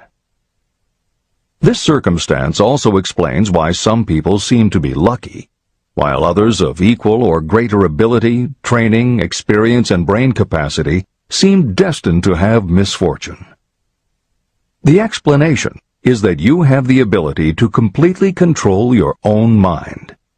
With this control, you may open your mind to the thought impulses that are being released by other brains, or you can close the doors tightly and admit only thought impulses of your own choice. Nature has endowed human beings with absolute control over only one thing, and that one thing is thought. This fact, coupled with the additional fact that everything we create begins in the form of a thought, leads us very near to the principle by which fear may be mastered. If it is true that all thought has a tendency to clothe itself in its physical equivalent, and this is true beyond any reasonable room for doubt, it is equally true that thought impulses of fear and poverty cannot be translated into terms of courage and financial gain. The first basic fear. The fear of poverty. There can be no compromise between poverty and riches. The two roads that lead to poverty and riches travel in opposite directions. If you want riches, you must refuse to accept any circumstance that leads toward poverty. The word riches is used in its broadest sense, meaning financial, spiritual, mental, and material wealth. The starting point of the path that leads to riches is desire. In Chapter 3, you received full instructions for the proper use of desire. In this chapter on fear, you have complete instructions for preparing your mind to make practical use of desire. Here is the place to give yourself a challenge, which will definitely determine how much of this philosophy you have absorbed. Here is the point at which you can tell what the future holds in store for you. If, after reading this chapter, you are willing to accept poverty, you may as well make up your mind to receive poverty. This is one decision you cannot avoid. But if you demand riches, determine what form and how much will be required to satisfy you. You know the road that leads to riches. You have been given a road map. If you follow it, It will keep you on that road. If you neglect to make the start, or stop before you arrive, no one will be to blame but you. This responsibility is yours. No excuse will save you from accepting the responsibility if you now fail or refuse to demand riches of life. All you need is one thing. Incidentally, the only thing you can control, and that is a state of mind. A state of mind is something that is up to you. It cannot be purchased. It must be created.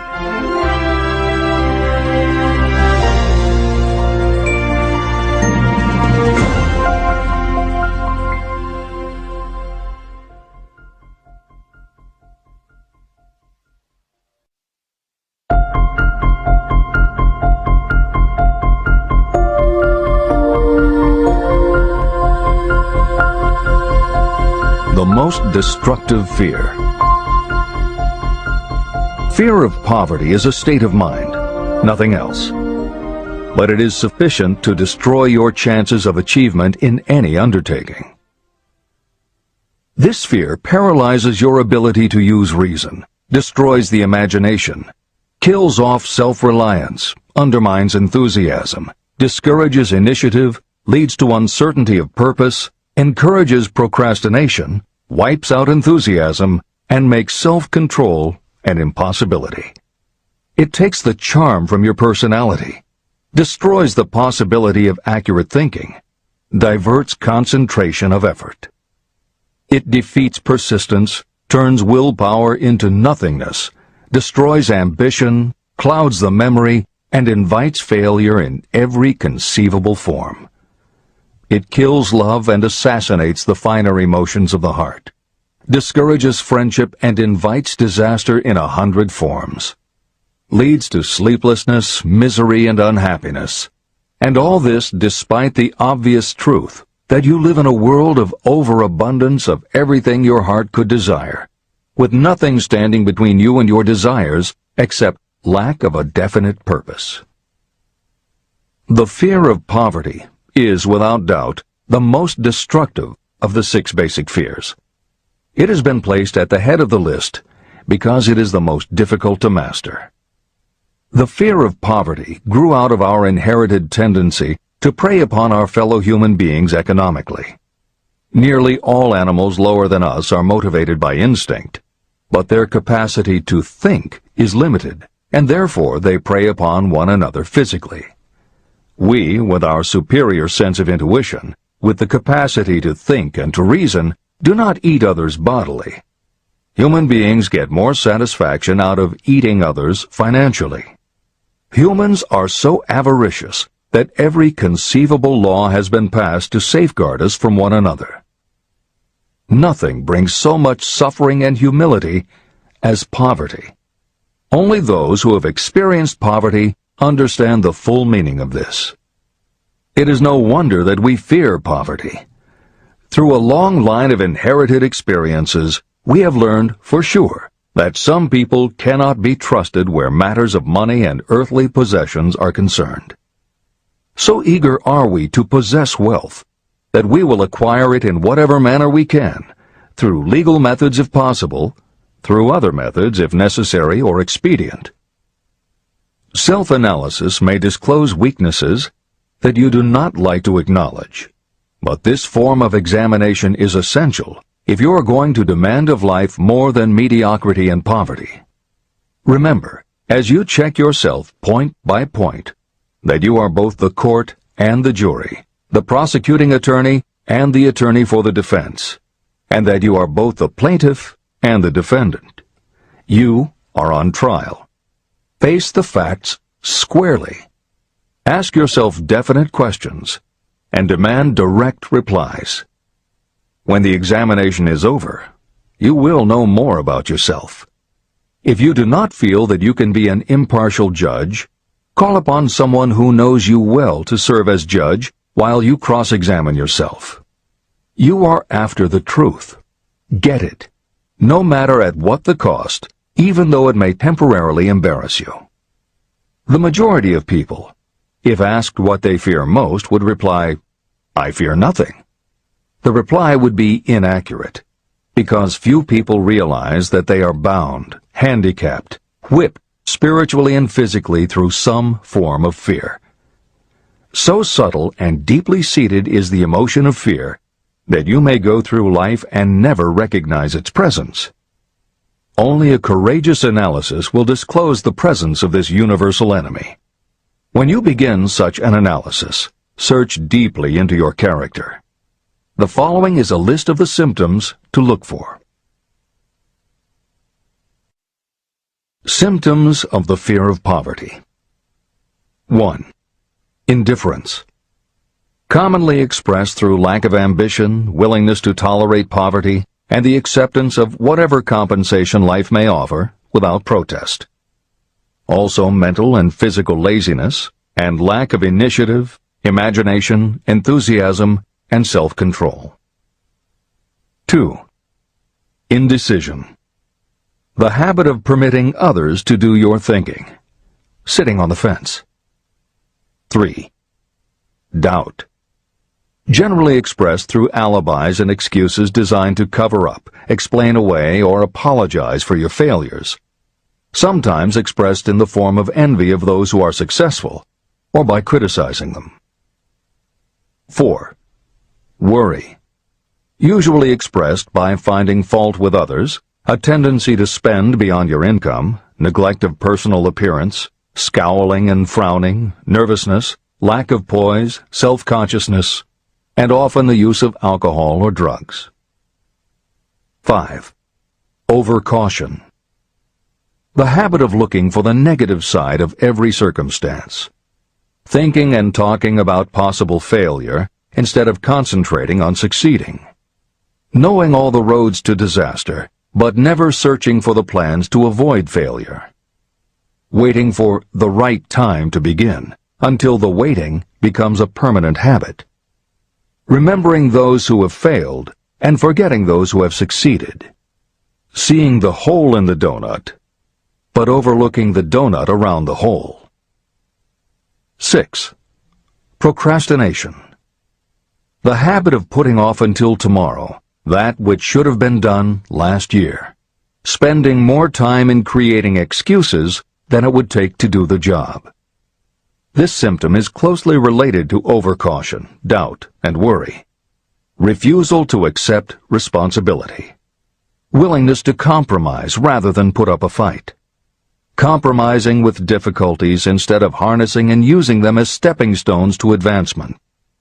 Bargaining with life for a penny instead of demanding prosperity, opulence, riches, contentment, and happiness. Planning what to do if you fail instead of burning all bridges and making retreat impossible. Weakness of, and often total lack of, self-confidence, definiteness of purpose, self-control, initiative, enthusiasm, ambition, thrift, and sound reasoning ability. Expecting poverty instead of demanding riches. Associating with those who accept poverty instead of seeking the company of those who demand and receive riches. Money talks. Some will ask, why did you write a book about money? Why measure riches in dollars alone? Some will believe, and rightly so, that there are other forms of riches more desirable than money. Yes, there are riches that cannot be measured in terms of dollars. But there are also millions of people who say, "Give me all the money I need, and I will find everything else I want." The major reason why I wrote this book on how to get money is that millions of men and women are paralyzed with the fear of poverty. What this sort of fear does to one was well described by Westbrook Pegler. Editor's comments. James Westbrook Pegler was a controversial newspaper columnist for the Chicago Daily News and the Washington Post. Although his career lasted into the 1960s, he was most widely read and quoted during the 1930s and 1940s. During that period, he went from being a public supporter of Franklin Roosevelt and the New Deal policies to the opposite end of the political spectrum, championing conservative points of view. Pegler was also the author of 3 books based on his columns, and in 1940 won the Pulitzer Prize for his exposé of union racketeering. This is the end of the editor's comments. We continue with the article by Westbrook Pegler. Money is only clamshells or metal discs or scraps of paper, and there are treasures of the heart and soul which money cannot buy. But most people, being broke, are unable to keep this in mind and sustain their spirits.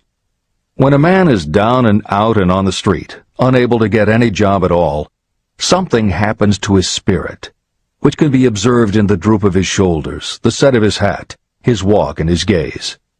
He cannot escape a feeling of inferiority among people with regular employment, even though he knows they are definitely not his equals in character, intelligence, or ability.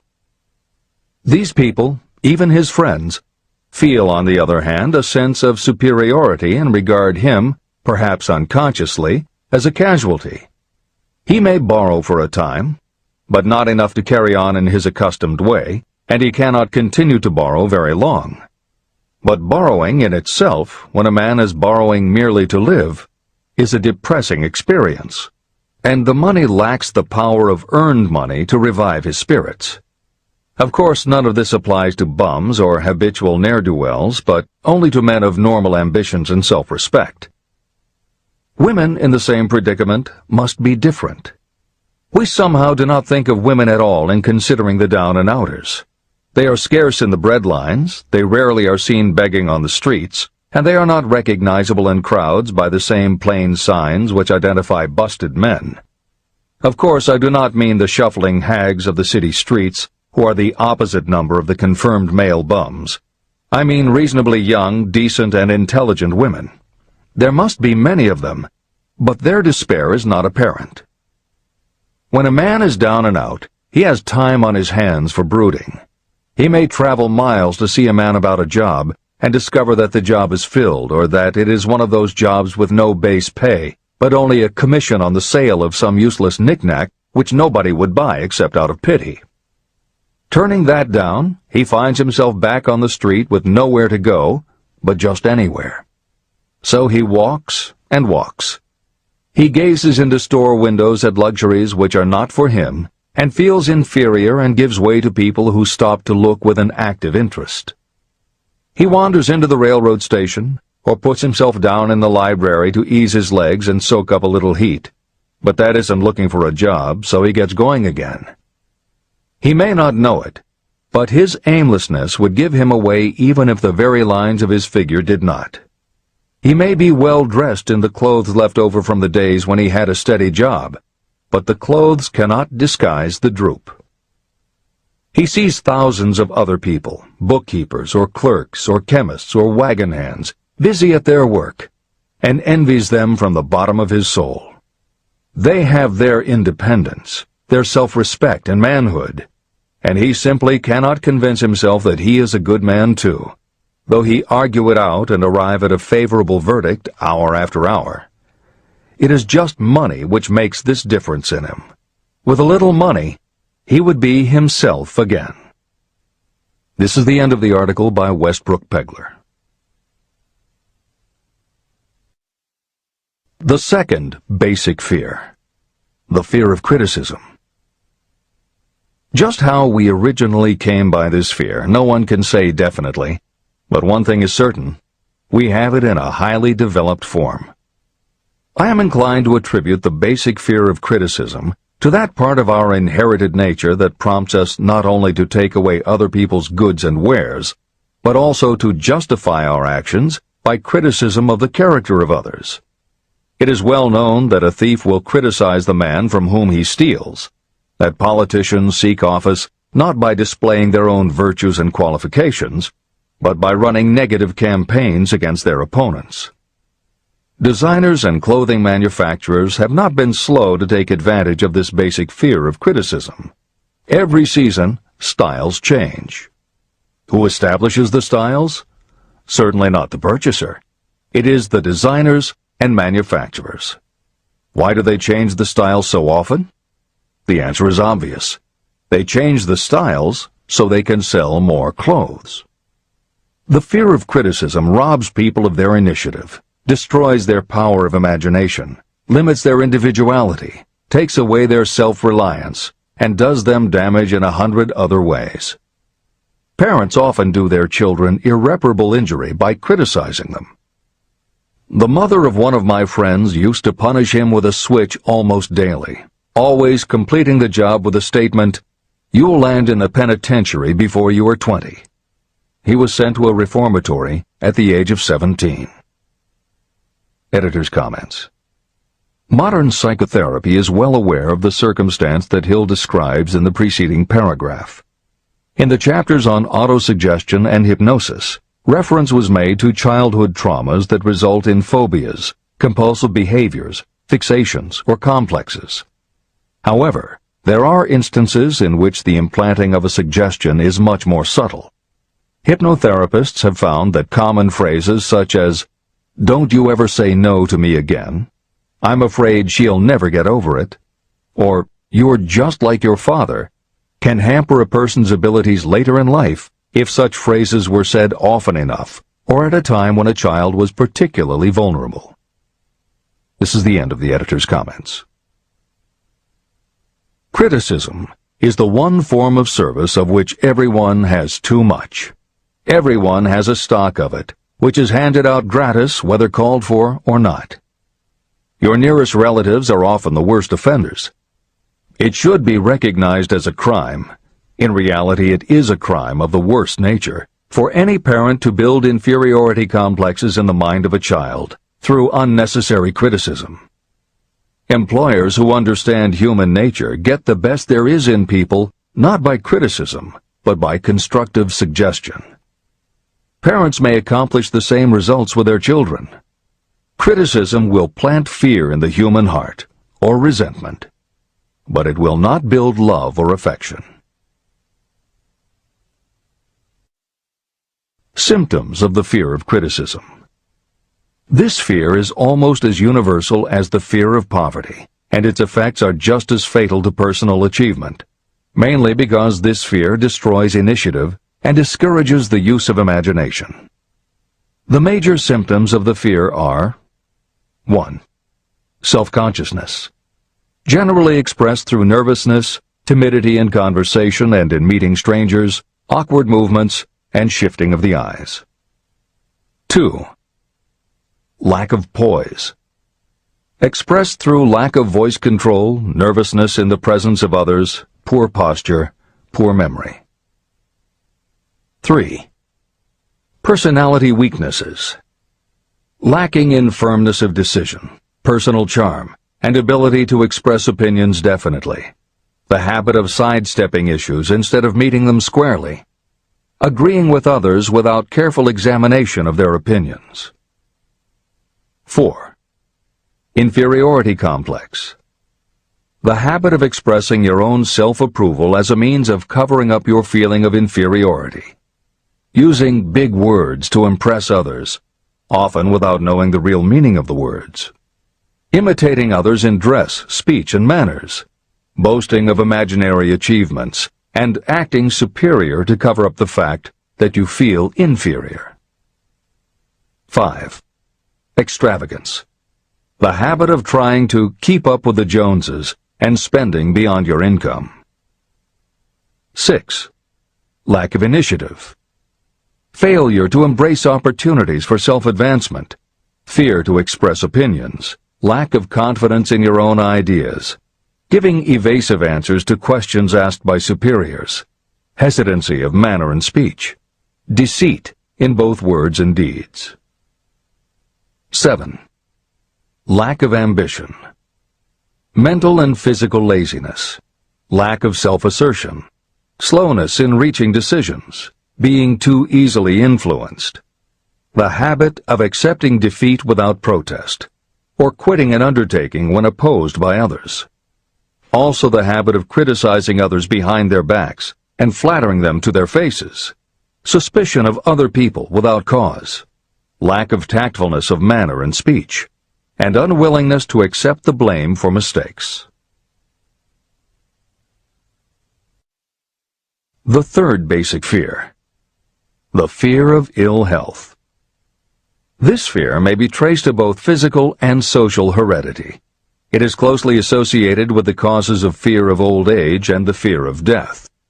We fear ill health because of the terrible pictures that have been planted in our minds of what may happen if death should overtake us. We also fear it because of the economic toll that it may claim. One reputable physician estimated that 75% of all people who visit doctors are suffering with hypochondria, imaginary illness. It has been shown that the fear of disease, even when there is not the slightest cause for fear, often produces the physical symptoms of the disease feared. Powerful and mighty is the human mind. It builds or it destroys. Through a series of experiments, my staff proved how susceptible people are to the power of suggestion. We asked 3 acquaintances to visit separately with the victim. They were instructed to pose the question, "What ails you? You look terribly ill." The first questioner provoked a grin from him and a nonchalant, "Oh, nothing, I'm all right." The second questioner was answered with a statement, "I don't know exactly, but I do feel badly." The third questioner was met with the admission that the victim was actually feeling ill. Editor's comment. Hill's experiment is one that you do not want to carry too far. It is not that different from the principle behind certain religious sects whose members take vengeance on their enemies by hexing or placing a spell on a victim. The spell only works because the victim believes that spells can be cast and that it is possible he or she could be hexed. When the hex victim is informed that someone has cast a spell on them, they accept that it is possible, and their mind does the rest. The same theory operated when Hill's associate was told 3 times that he looked ill. He believed it was possible. Being told 3 times was convincing, and his mind went to work and made it so. This is the end of the editor's comment. There is overwhelming evidence that disease sometimes begins in the form of negative thought impulse. Such thoughts may be planted in your mind by suggestion or created by you in your own mind. Doctors send patients to new climates for their health because a change of mental attitude is necessary. The seed of fear of ill health lives in every human mind. Worry, fear, discouragement, or disappointment can cause this seed to germinate and grow. Symptoms of the fear of ill health. The symptoms of this almost universal fear are 1. Autosuggestion. The habit of negative use of self-suggestion by looking for and expecting to find symptoms of all kinds of disease. Enjoying your imaginary illness and speaking of it as being real. The habit of trying fads and isms recommended by others as having therapeutic value. Talking to others of operations, accidents, and other forms of illness. Experimenting with diets, physical exercises, weight loss systems without professional guidance. Trying home remedies, patent medicines, and quack remedies. 2. Hypochondria, a medical term for imaginary disease. The habit of excessively talking about illness, and by concentrating the mind on disease you begin to expect it to happen to you. Nothing that comes in bottles can cure this condition. It is brought on by negative thinking, and nothing but positive thought can cure it. Hypochondria is said to do as much damage on occasion as the real disease might do. 3. Exercise. Fear of ill health often interferes with proper physical exercise and results in overweight. 4. Susceptibility. Fear of ill health breaks down your natural resistance, which makes you susceptible to real disease. The fear of ill health is often related to the fear of poverty, especially in the case of the hypochondriac, who constantly worries about the possibility of having to pay doctor's bills, hospital bills, etc. This type of person spends much time preparing for sickness, talking about death, saving money for cemetery plots, burial expenses, and such. 5. Self-coddling. The habit of seeking sympathy. The habit of feigning illness to cover your laziness or to serve as an alibi for lack of ambition. People often resort to this trick to avoid work. 6. Intemperance. The habit of using alcohol or drugs to destroy pain instead of eliminating the cause. 7.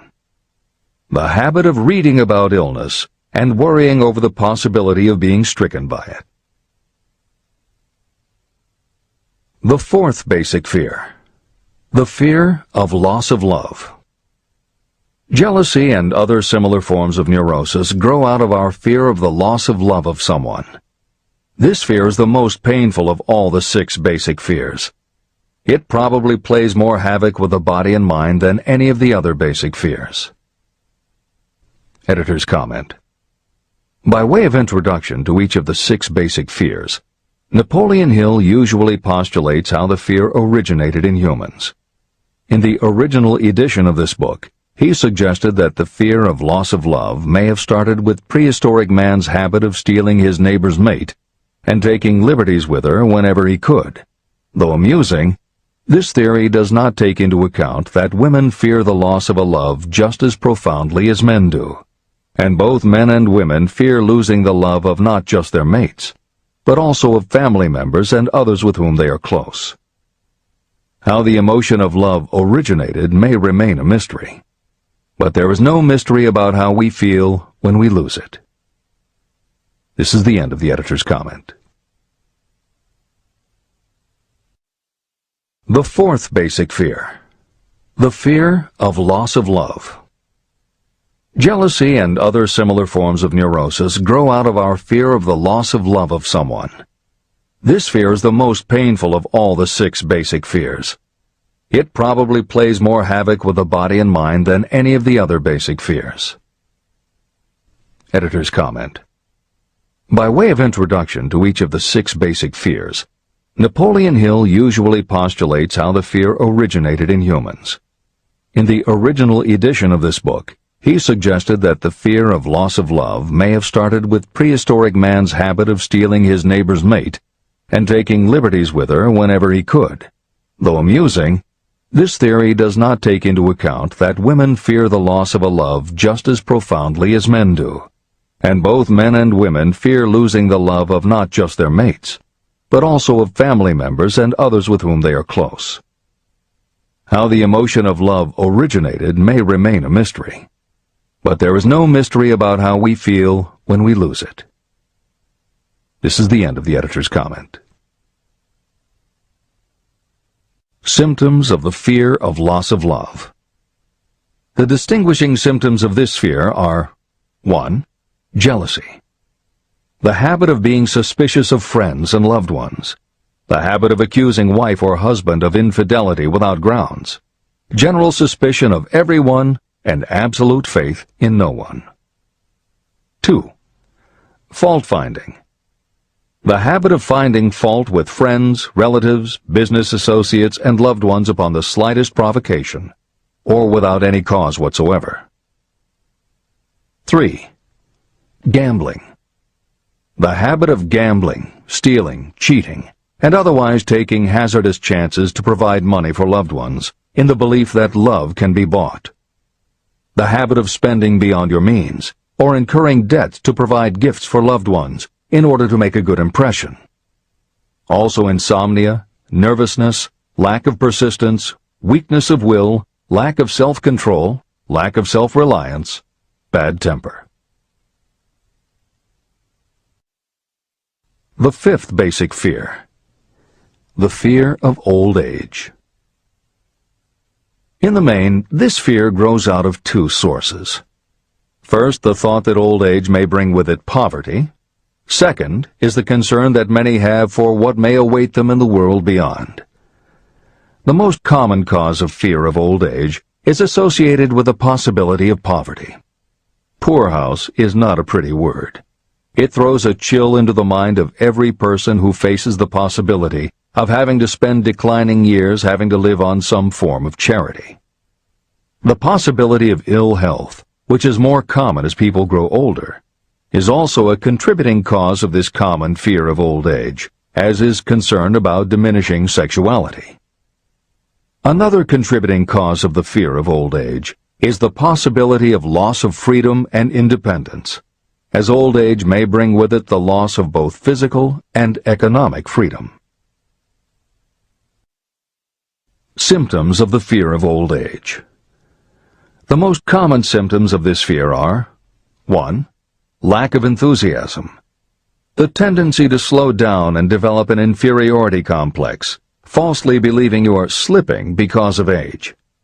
The habit of killing off initiative, imagination, and self-reliance by falsely believing you are too old to exercise these qualities.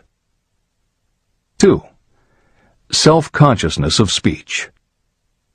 The habit of speaking apologetically of yourself as being old merely because you have reached the age of 40 or 50, instead of reversing the rule and expressing gratitude for having reached the age of wisdom and understanding. 3. Inappropriate dress and action. Trying to appear much younger than your age by going overboard in your attempt to keep up with the style and mannerisms of youth. The sixth basic fear. The fear of death. To some, this is the cruelest of all the basic fears. The reason is obvious. The terrible pangs of fear associated with the thought of death, in the majority of cases, may be charged to religious fanaticism. So-called heathens are less afraid of death than the more civilized. For hundreds of millions of years we have been asking the still unanswered questions, where did I come from, and where am I going? During the darker ages of the past, the more cunning and crafty were not slow to offer the answer to these questions for a price.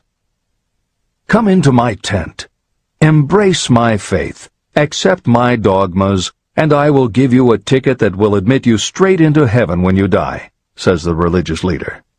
Remain out of my tent, says the same leader, and the devil will take you and burn you throughout eternity.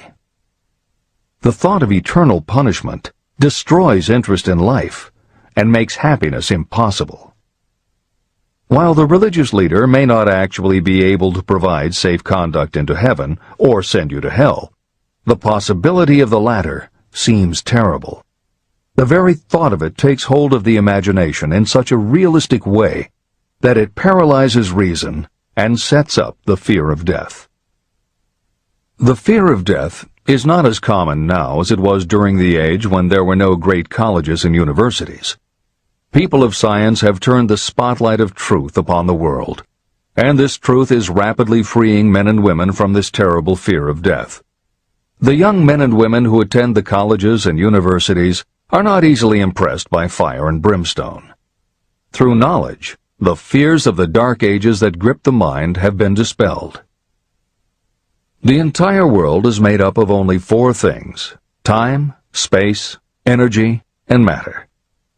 In elementary physics, we learn that neither matter nor energy can be created or destroyed. Both matter and energy can be transformed, but neither can be destroyed. Life is energy, if it is anything. If neither energy nor matter can be destroyed, of course life itself cannot be destroyed. Life, like other forms of energy, may be passed through various processes of transition or change, but it cannot be destroyed. Death is mere transition.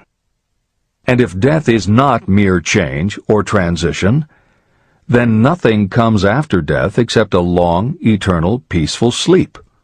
And sleep is nothing to be feared. If you can accept the logic of this, you may forever wipe out your fear of death. Symptoms of the fear of death. The general symptoms of this fear are 1. The habit of thinking about dying instead of making the most of life. This is generally due to lack of purpose or lack of a suitable occupation. This fear is more prevalent among the aged, but sometimes the more youthful are victims of it. The greatest of all remedies for the fear of death is a burning desire for achievement, backed by useful service to others. A busy person seldom has time to think about dying. A busy person finds life too thrilling to worry about death. 2. Sometimes the fear of death is closely associated with the fear of poverty, where death would leave loved ones poverty-stricken. 3. In other cases, the fear of death is caused by illness and the breakdown of physical body resistance. 4. The most common causes of the fear of death are ill health, poverty, lack of appropriate occupation, disappointment over love, insanity, and religious fanaticism. The disaster of worry and destructive thinking. Worry is a state of mind based upon fear. It works slowly but persistently. It is insidious and subtle. Step by step, it digs itself in until it paralyzes the reasoning faculty and destroys self-confidence and initiative. Worry is a form of sustained fear caused by indecision. Therefore, it is a state of mind that can be controlled. An unsettled mind is helpless. Indecision makes an unsettled mind. Most individuals lack the willpower to reach decisions promptly and to stand by them after they have been made. We do not worry over conditions once we have reached a decision to follow a definite line of action. I once interviewed a man who was sentenced to be electrocuted 2 hours later. The condemned man was the calmest of the 8 men who were in the death cell with him. His calmness prompted me to ask him how it felt to know that he was going into eternity in a short while. With a smile of confidence on his face, he said, "It feels fine. Just think, brother, my troubles will soon be over. I've had nothing but trouble all my life. It has been a hardship to get food and clothing. Soon, I will not need these things. I have felt fine ever since I learned for certain that I must die. I made up my mind then to accept my fate in good spirit." As he spoke, he devoured a dinner sufficient for 3 men, eating every mouthful of the food brought to him, and apparently enjoying it as much as if no disaster awaited him. Decision gave this man resignation to his fate. Decision can also prevent one's acceptance of undesired circumstances. Through indecision, the 6 basic fears become translated into a state of worry. Relieve yourself forever of the fear of death by reaching a decision to accept death as an inescapable event. Eliminate the fear of old age by reaching a decision to accept it not as a handicap, but as a great blessing that carries with it wisdom, self-control, and understanding. Master the fear of loss of love by reaching a decision to get along without love, if that is necessary. Defeat the fear of criticism by reaching a decision not to worry about what other people think, do, or say. Overcome the fear of ill health by the decision to forget symptoms. And whip the fear of poverty by reaching a decision to get along with whatever wealth you can accumulate without worry. Kill the habit of worry in all its forms by reaching a general blanket decision that nothing life has to offer is worth the price of worry. With this decision will come poise, peace of mind, and calmness of thought, which will bring happiness. If your mind is filled with fear, you not only destroy your own chances of intelligent action, but you transmit these destructive vibrations to the minds of all who come into contact with you, and you destroy their chances too. Even a dog or a horse knows when its master lacks courage. It will pick up the vibrations of fear given off by its master and behave accordingly. The vibrations of fear pass from one mind to another just as quickly and as surely as the sound of the human voice passes from the broadcasting station to a radio receiver. The person who constantly speaks of negative or destructive thoughts is practically certain to experience the results of those words in the form of destructive feedback. But even negative thoughts without words will come back to you. The release of destructive thought impulses alone also produces feedback in more ways than one. First, and perhaps most important to be remembered, the person who releases thoughts of a destructive nature must suffer damage through the breaking down of creative imagination. Secondly, the presence in the mind of any destructive emotion develops a negative personality, which repels people and often converts them into antagonists.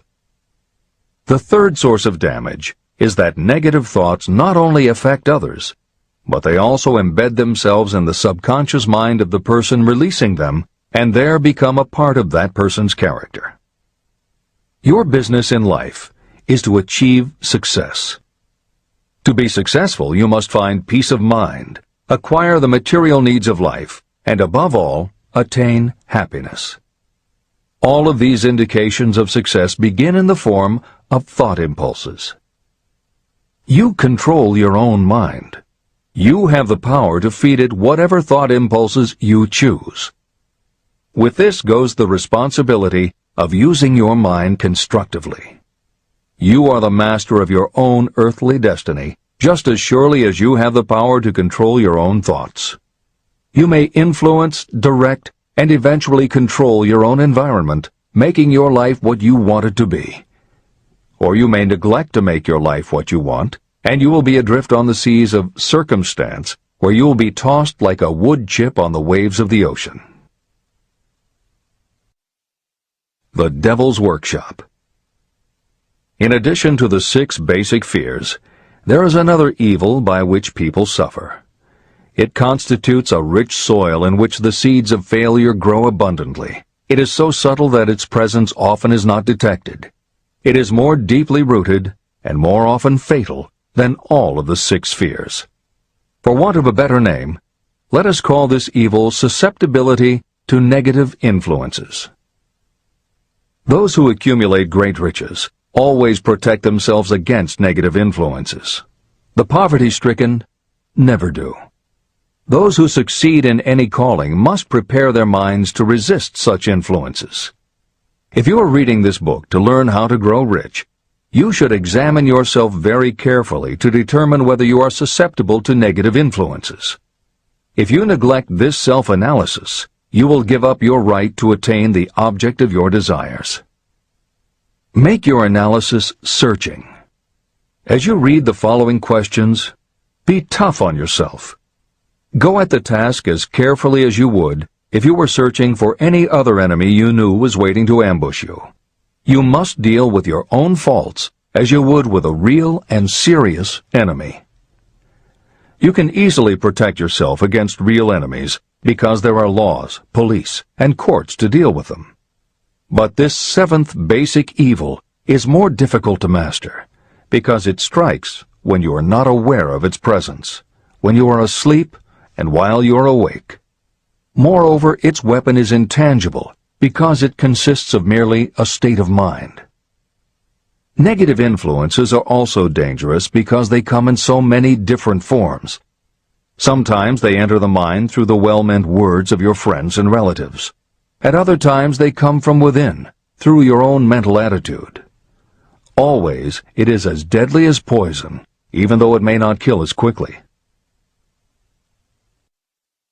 How to protect yourself against negative influences. To protect yourself against negative influences, whether of your own making or the result of negative people around you, recognize that your willpower is your defense. You must put it into constant use until it builds a wall of immunity against negative influences in your own mind. Recognize that you and every other human being are, by nature, lazy, indifferent, and susceptible to all suggestions that reinforce your weaknesses. Recognize that you are, by nature, susceptible to all of the 6 basic fears, and you must set up habits to counteract all these fears. Recognize that negative influences often work on you through your subconscious mind and are therefore difficult to detect. Keep your mind closed against all people who depress or discourage you in any way. Clean out your medicine chest and stop pandering to colds, aches, pains, and imaginary illness. Deliberately seek the company of people who influence you to think and act for yourself. Do not expect troubles, as they have a tendency not to disappoint. Without doubt, The most common weakness of all human beings is the habit of leaving their minds open to the negative influences of other people. This weakness is all the more damaging because most people do not even know they do it. The following list of questions is designed to help you see yourself as you really are. You should read through the list now. Then set aside a day when you can give adequate time to go through the list again and thoroughly answer each question. When you do this, I advise that you read the questions and state your answers aloud so you can hear your own voice. This will make it easier for you to be truthful with yourself. Self-analysis questions. Do you complain often of feeling bad? And if so, what is the cause? Do you find fault with other people at the slightest provocation? Do you frequently make mistakes in your work? And if so, why? Are you sarcastic and offensive in your conversation? Do you deliberately avoid the association of anyone? And if so, why? Do you suffer frequently with indigestion? If so, what is the cause? Does life seem futile and the future hopeless to you? Do you like your occupation? If not, why? Do you often feel self-pity? And if so, why? Are you envious of those who excel you? To which do you devote most time, thinking of success or of failure? Are you gaining or losing self-confidence as you grow older? Do you learn something of value from all mistakes?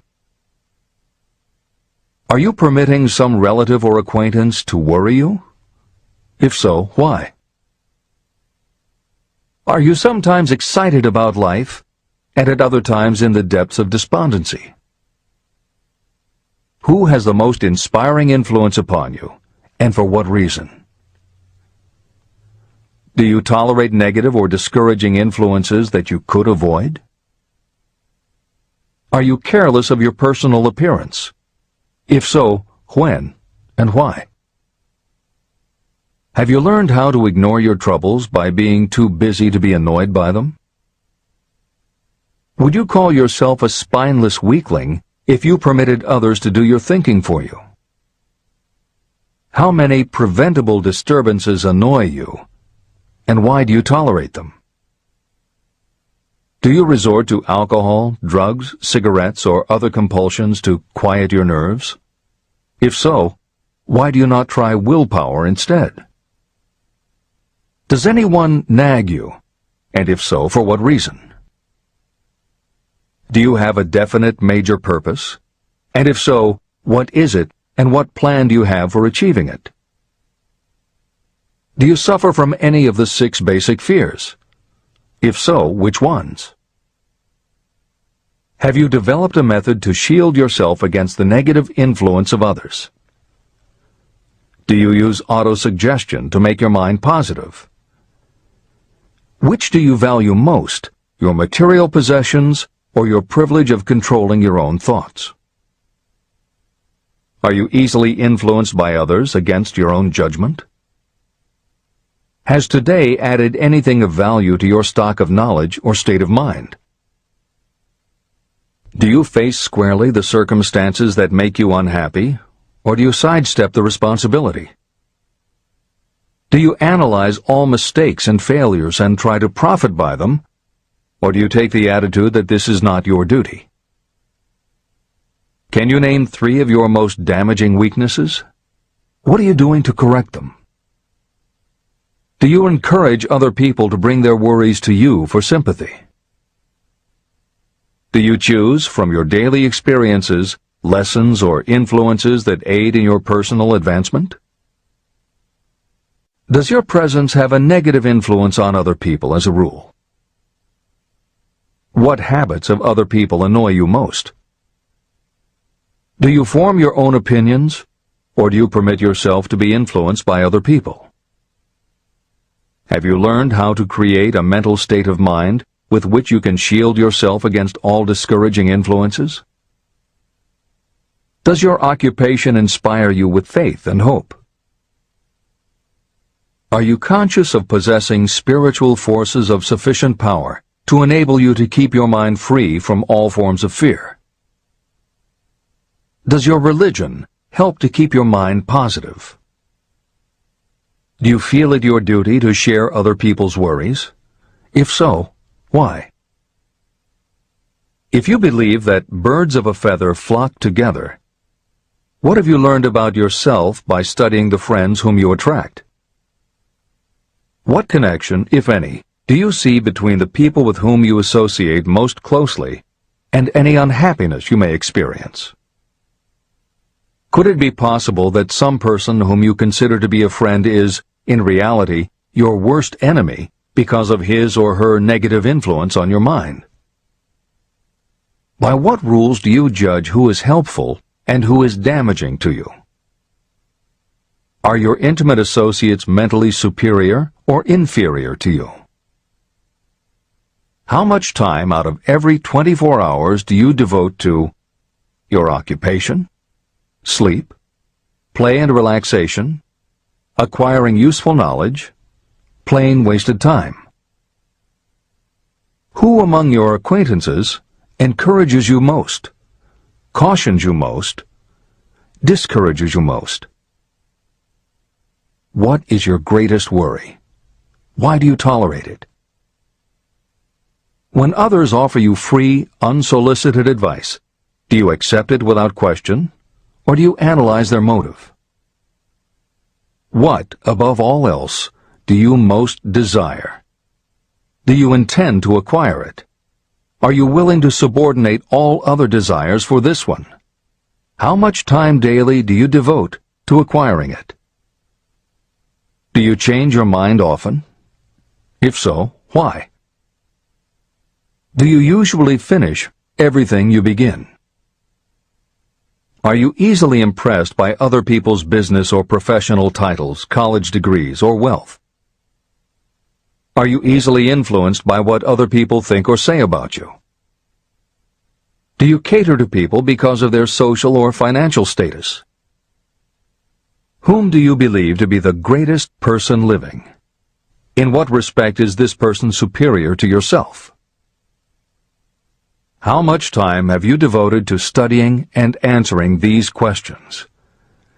At least one day is necessary for the analysis and the answering of the entire list. If you have answered all these questions truthfully, you know more about yourself than the majority of people. Study the questions carefully. Come back to them once each week for several months, and be astounded at the amount of additional knowledge of great value to yourself you will have gained by the simple method of answering the questions truthfully. If you are not certain about the answers to some of the questions, seek the counsel of those who know you well, especially those who have no motive in flattering you, and see yourself through their eyes. The experience will be astonishing. The one thing over which you have absolute control. You have absolute control over only one thing, and that is your thoughts. This is the most significant and inspiring of all facts known to humans. It reflects our divine nature. This ability to control your thoughts is the sole means by which you may control your own destiny. If you fail to control your own mind, you may be sure you will control nothing else. Your mind is your spiritual estate. Protect and use it with the care to which divine royalty is entitled. You were given your willpower for this purpose. Unfortunately, there is no legal protection against those who, by design or through ignorance, poison the minds of others with negative suggestion. Those with negative minds tried to convince Thomas A. Edison that he could not build a machine that would record and reproduce the human voice, because, they said, no one else has ever produced such a machine. Edison did not believe them. He knew that the mind could produce anything the mind could conceive and believe. That knowledge was the thing that lifted the great Edison above the common herd. Men with negative minds told F.W. Woolworth he would go broke trying to run a store on 5 and 10 cent sales. He did not believe them. He knew that he could do anything within reason if he backed his plans with faith. Exercising his right to keep the negative suggestions of others out of his mind, he piled up a fortune of more than $100 million. Doubting Thomases scoffed scornfully when Henry Ford tried out his first crudely built automobile on the streets of Detroit. Some said the thing would never become practical. Others said no one would pay money for such a contraption. Ford said, "I'll belt the earth with dependable motor cars." And he did. For the benefit of those seeking vast riches, let it be remembered that practically the sole difference between Henry Ford and a majority of workers is this: Ford had a mind, and he controlled it. The others have minds that they do not try to control. Mind control is the result of self-discipline and habit. You either control your mind, or it controls you. There is no halfway compromise. The most practical method for controlling your mind is the habit of keeping it busy with a definite purpose, backed by a definite plan. Study the records of those who achieve noteworthy success, and you will see that they have control over their own minds, and that they exercise that control and direct it toward the attainment of definite objectives. Without this control, success is not possible. 55 Famous Alibis by Old Man If.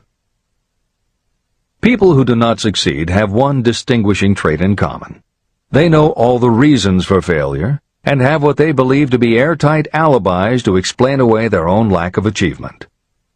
Some of these alibis are clever, and a few of them are justifiable by the facts. But alibis cannot be used for money. The world wants to know only one thing: have you achieved success? A character analyst compiled a list of the most commonly used alibis. As you read the list, examine yourself carefully and determine how many of these alibis you use. Remember, the philosophy presented in this book makes every one of these alibis obsolete. If I didn't have a wife and family. If I had enough pull. If I had money. If I had a good education. If I could get a job. If I had good health. If I only had time. If times were better. If other people understood me. If conditions around me were only different.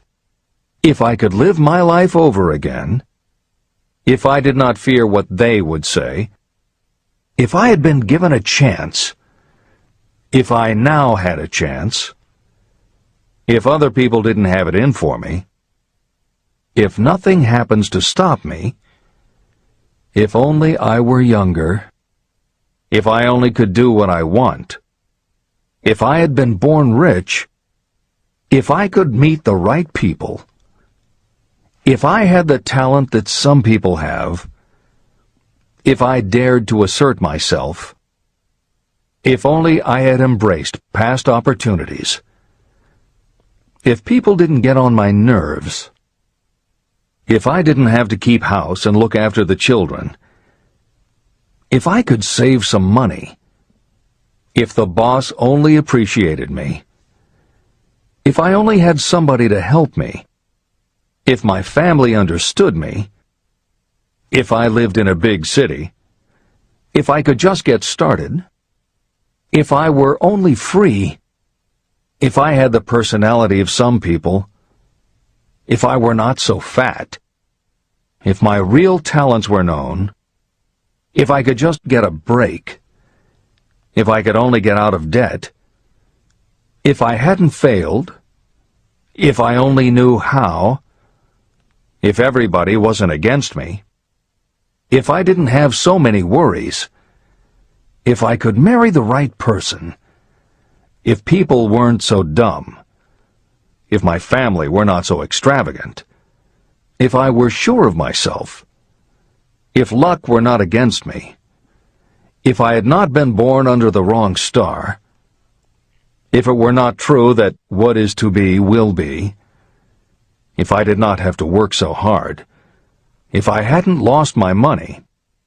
if I lived in a different neighborhood, if I didn't have a past, if I only had a business of my own, if other people would only listen to me, if, and this is the greatest of them all, if I had the courage to see myself as I really am, I would find out what is wrong with me and correct it. And I know that something must be wrong with the way I have done things, or I would already have the success that I desire.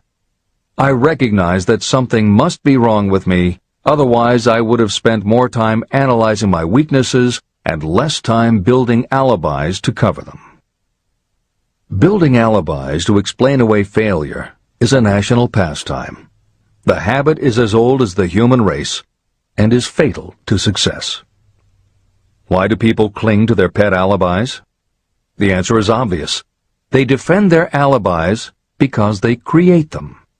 Your alibi is the child of your own imagination. It is human nature to defend your own brainchild. Building alibis is a deeply rooted habit. Habits are difficult to break, especially when they provide justification for something we do. Plato had this truth in mind when he said, "The first and best victory is to conquer self. To be conquered by self is, of all things, the most shameful and vile."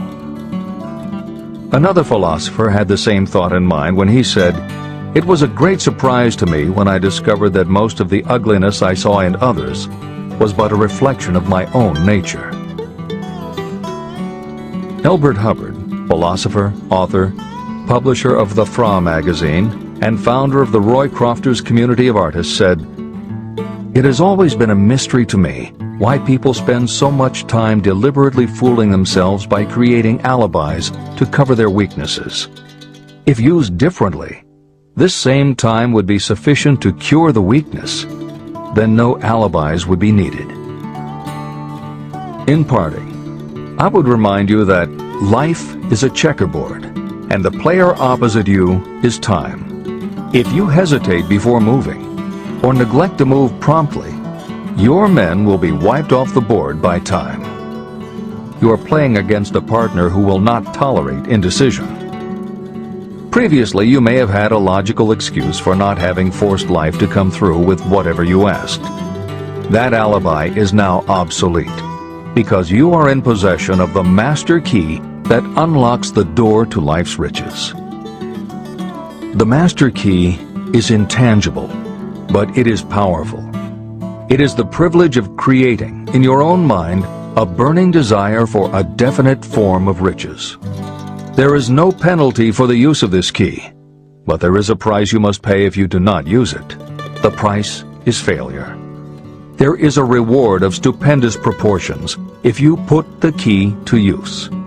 It is the satisfaction that will come to you when you conquer self and force life to pay whatever is asked.